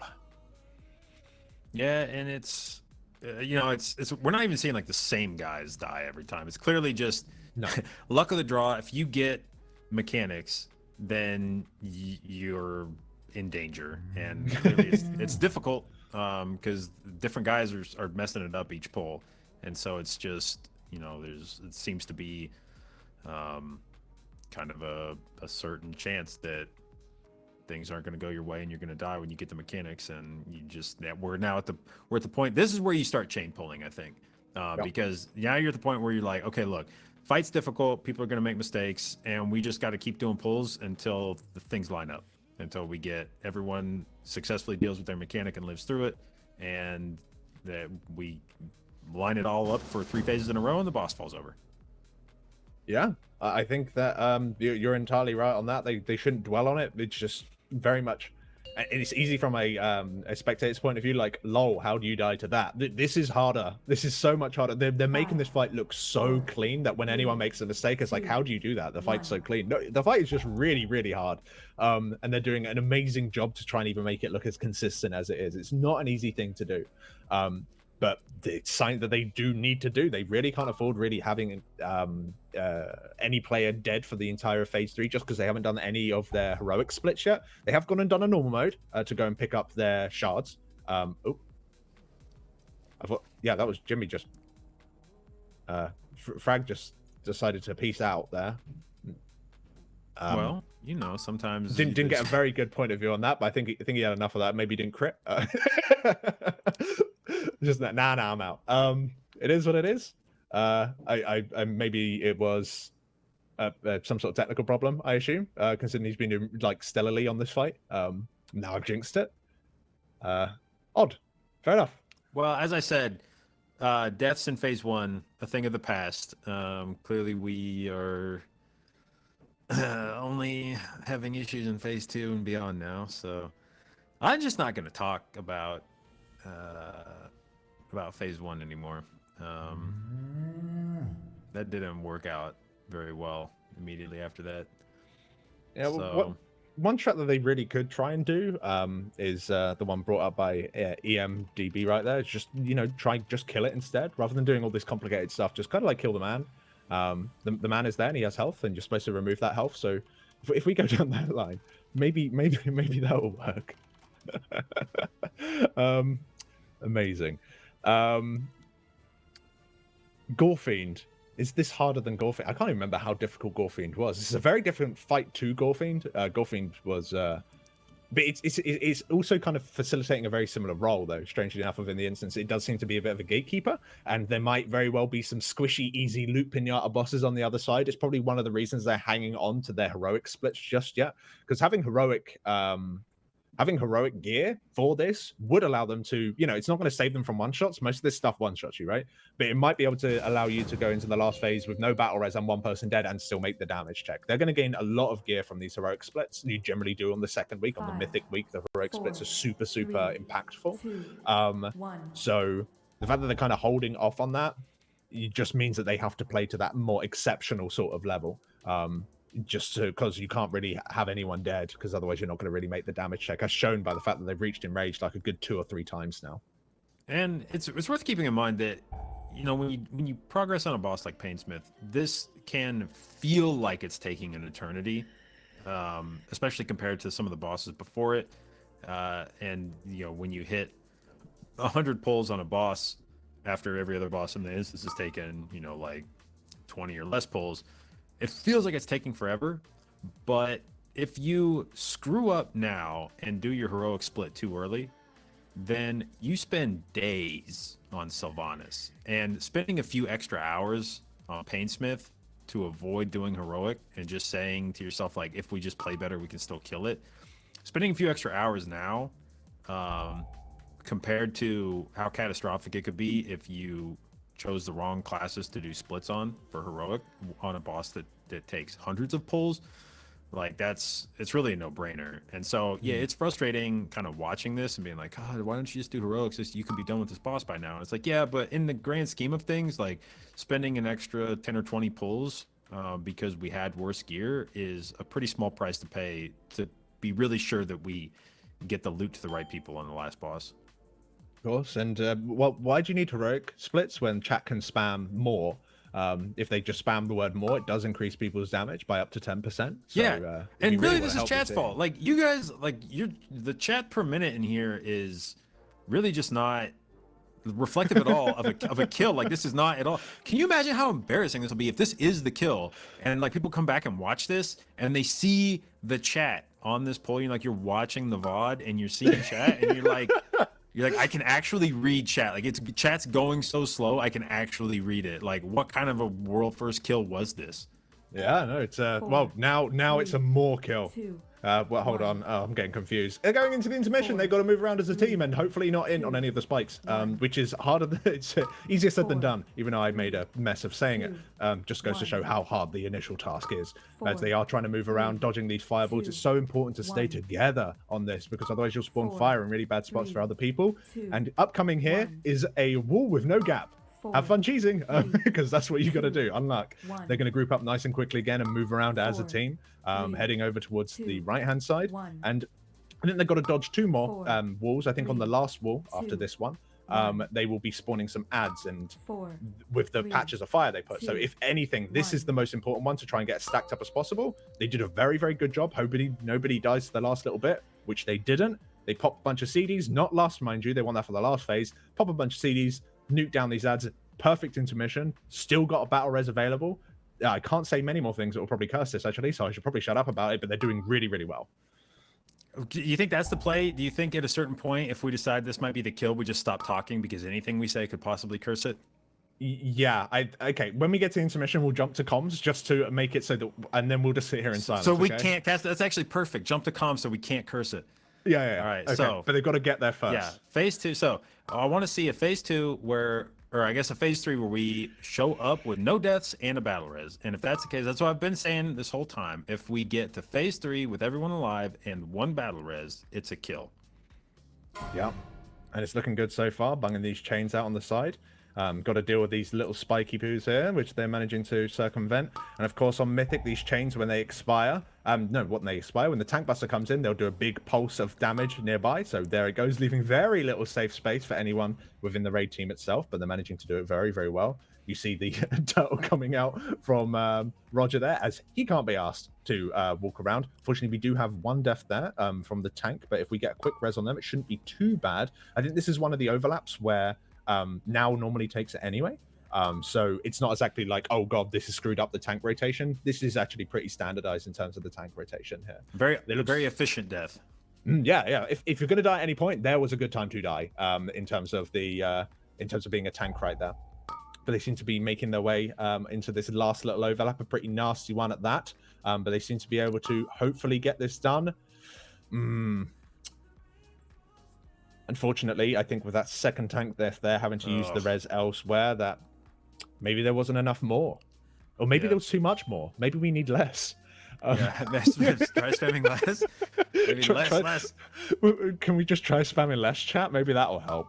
More bosses, less deaths.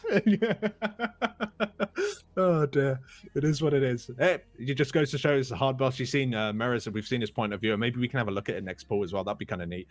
His point of view is insane. The movement that he's doing in order to try and get these tank buses in the right locations is like almost beyond witchcraft. It's crazy the work that he has to put in. So if anyone is to die, it's completely understandable the Mirrors is, because he's just got a very, very difficult job. Yeah, and it's very rare that the tank point of view is like the most exciting point of view on a raid fight, but in this case, like it's just like movement nonstop. It's just everywhere. Roll. Like, yeah, he's just a mile a minute. I think that what they're trying to do right now is they're trying the strat where they're going to gateway. There's probably something that's still worth doing, is to try that gateway strat. Ooh, made it. So you saw there that the remaining people of the intermission were at least able to do that strat. Now they probably will start jumping off. So yeah, no, looks like we managed to fix the gateway. Don't think we had a death on that gateway. So hopefully whatever inconsistency they had on that has now hopefully been ironed out. Because that was one last question mark in my head, at least, as to necessarily how they're going to be positioning those ads. But yeah, is what it is. Well, I've been avoiding saying it because I didn't want to jinx myself. But on yesterday's Painsmith kill, Nagura and I exited right after like a 2% pull. And I was like, well, this is, clearly they're going to kill it here within like 5 pulls. So we're just handing this off. And perhaps this is my legacy, is to be the guy that's here to watch them get down to the like enrage and then hand it off to the next caster crew so that they can cast over the kill. And this popped into my head when we first saw the enrage. I was like, oh man, like please don't do this to me again. But I was like, they'll get a kill within the next 2 hours. This is looking good. But I don't know. I'm less confident now. And looking at the clock, we've got about 15 minutes for them to slam Painsmith here, and I don't know that it's in the cards. Maybe not even with all the chat spamming. I'm not sure. But especially now that we've muddied the pool by saying more and less, I'm not sure we're given the most precise instructions. Yeah, so I apologize for the instructions there, chat. Like that's probably slightly on us. But if ever we needed your energy, chat, if there's ever been a point in time where I've more needed like to be a part of the kill that puts EU back in the lead of the Race to World First for the first time since Eternal Palace, like this is your time. If you want to be immortalized, this is your time, chat. People are going to come back and watch this like VOD on Twitch for like years. People are gonna show their grandkids this kill, and if you want your face, well, not your face, I hope, your name to be associated with this kill, I need to see it in chat right now. We need Moors. That's what I'm saying. We need as many Moors as possible. I think Moors was doing it. I think when we switched to less, that was a pessimistic point of view. This is a historic moment. Make sure that your grandchildren see that you typed more in chat. It's the most important thing ever. Oh god, I have no idea what I'm talking about anymore. I do know what the boss is doing, however. They're getting these traps all nice and ready, and you're going to see Roger's point of view eventually, where he's going to be triggering each of these traps. I was wondering, just as a little cue to production, when we get into phase 2, if we could switch over to Meraz's point of view, because the movement that man is doing is crazy stuff, and it's super hyped to see. But of course, we've got a little while until we actually get to that point as they start making their way through these deathly marbles. Speaking of movement, I've just happened to glance down at Jimmy's POV, and you can tell this guy is a FPS player in his free time, because the amount of movement that his mouse does for an MMO, like, I don't know that my mouse ever moves more than about an inch in either direction on my mouse pad, and he is like whipping this thing in every direction.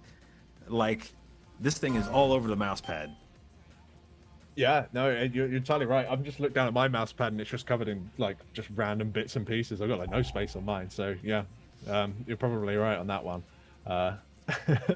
But I'm probably taking out these last set of orbs here, the little balls, and then they'll be able to push the boss into the next transition. It looks like they're not really doing the whole like let's hold until the last possible moment, going into the soft phase in rage where the room keeps getting smaller and smaller. It looks like they're kind of avoiding that now. Instead, he says that they managed to get an extra couple of % on the boss there, actually, due to the tank buster. The tank buster cannot be interrupted. So by doing that, you're making your life a little bit easier, getting a little bit of sneaky percentage on the boss there as they start running around like nutcases with all the roars going on, trying to stick as a group. That's the most important thing. Stick as a group, take the easy lines. You saw them split into 2 groups there because it was actually fine at that point, but normally it's a bad idea. As they try to move around here and get into each of the individual slots. That was tight. That is one of them that normally gets them. You'll see the cheese set here, and Demon Hunters are just like lol. Because they don't have to worry about it whatsoever, but they are going to try and stick as close together as possible. Everyone still seems to be alive at this moment, and they've got 1 or 2 more of these waves that they need to deal with before they really need to be stacked for the last set. Because this last set also spawns the ads, and you really want the ads to be as tight as they possibly can. That looks beautiful. Look how easily these ads are going to melt. You've got really good classes for it. You've got the Rat Paladin, you've got the Windwalker Monk, you've got the Arms Warriors with their Blade Storms and their Aftershocks going off. You've got the BM Hunter as well. It's just big deeps as they head into this second phase. And we have a little bit of look at Meraz, and just look at the work that he has to put in here. It's insane. Not for this one, mind you. This one was easy, but soon TM, trust me. Yeah, and I mean, really, credit to Meraz in this way. We've already, we've seen him with an exceedingly difficult tank job at this point, and he was just 1 boss ago playing the pivotal Windwalker role on Soul Render, where he was doing big work on the ads. So Meraz a guy that is capable of, there's a lot of guys that are multi-classers. Meraz is definitely a multi-roller, where he'll play literally whatever you need him to play in a raid, and he's a very valuable tool in Echo's kit. Yeah, big time. Well, you saw him on the previous boss. He was doing Windwalker damage on Soul Render as an example, which was a big boon to them. Oh, you gonna get any space? Oh my god, that was so tight. Oh, I just squealed there. That was so scary. They did all right though. They did it. You can see the CDs coming down here, very bright. CDs coming down here as they are popping all of these individual mines. With Roger receiving his own pain suppression to help him out through that. It looks like they're getting towards the end of this phase. They will have a battle res available. They already do have a battle res available, which was just used there in order to finish that last one off. And they get these last set of spikes here. Unfortunately, I think it's turned into a less. Yeah. Unluck. God, that was looking so good too. It was like, that was beautiful. It just shows how delicate the fight is, I suppose.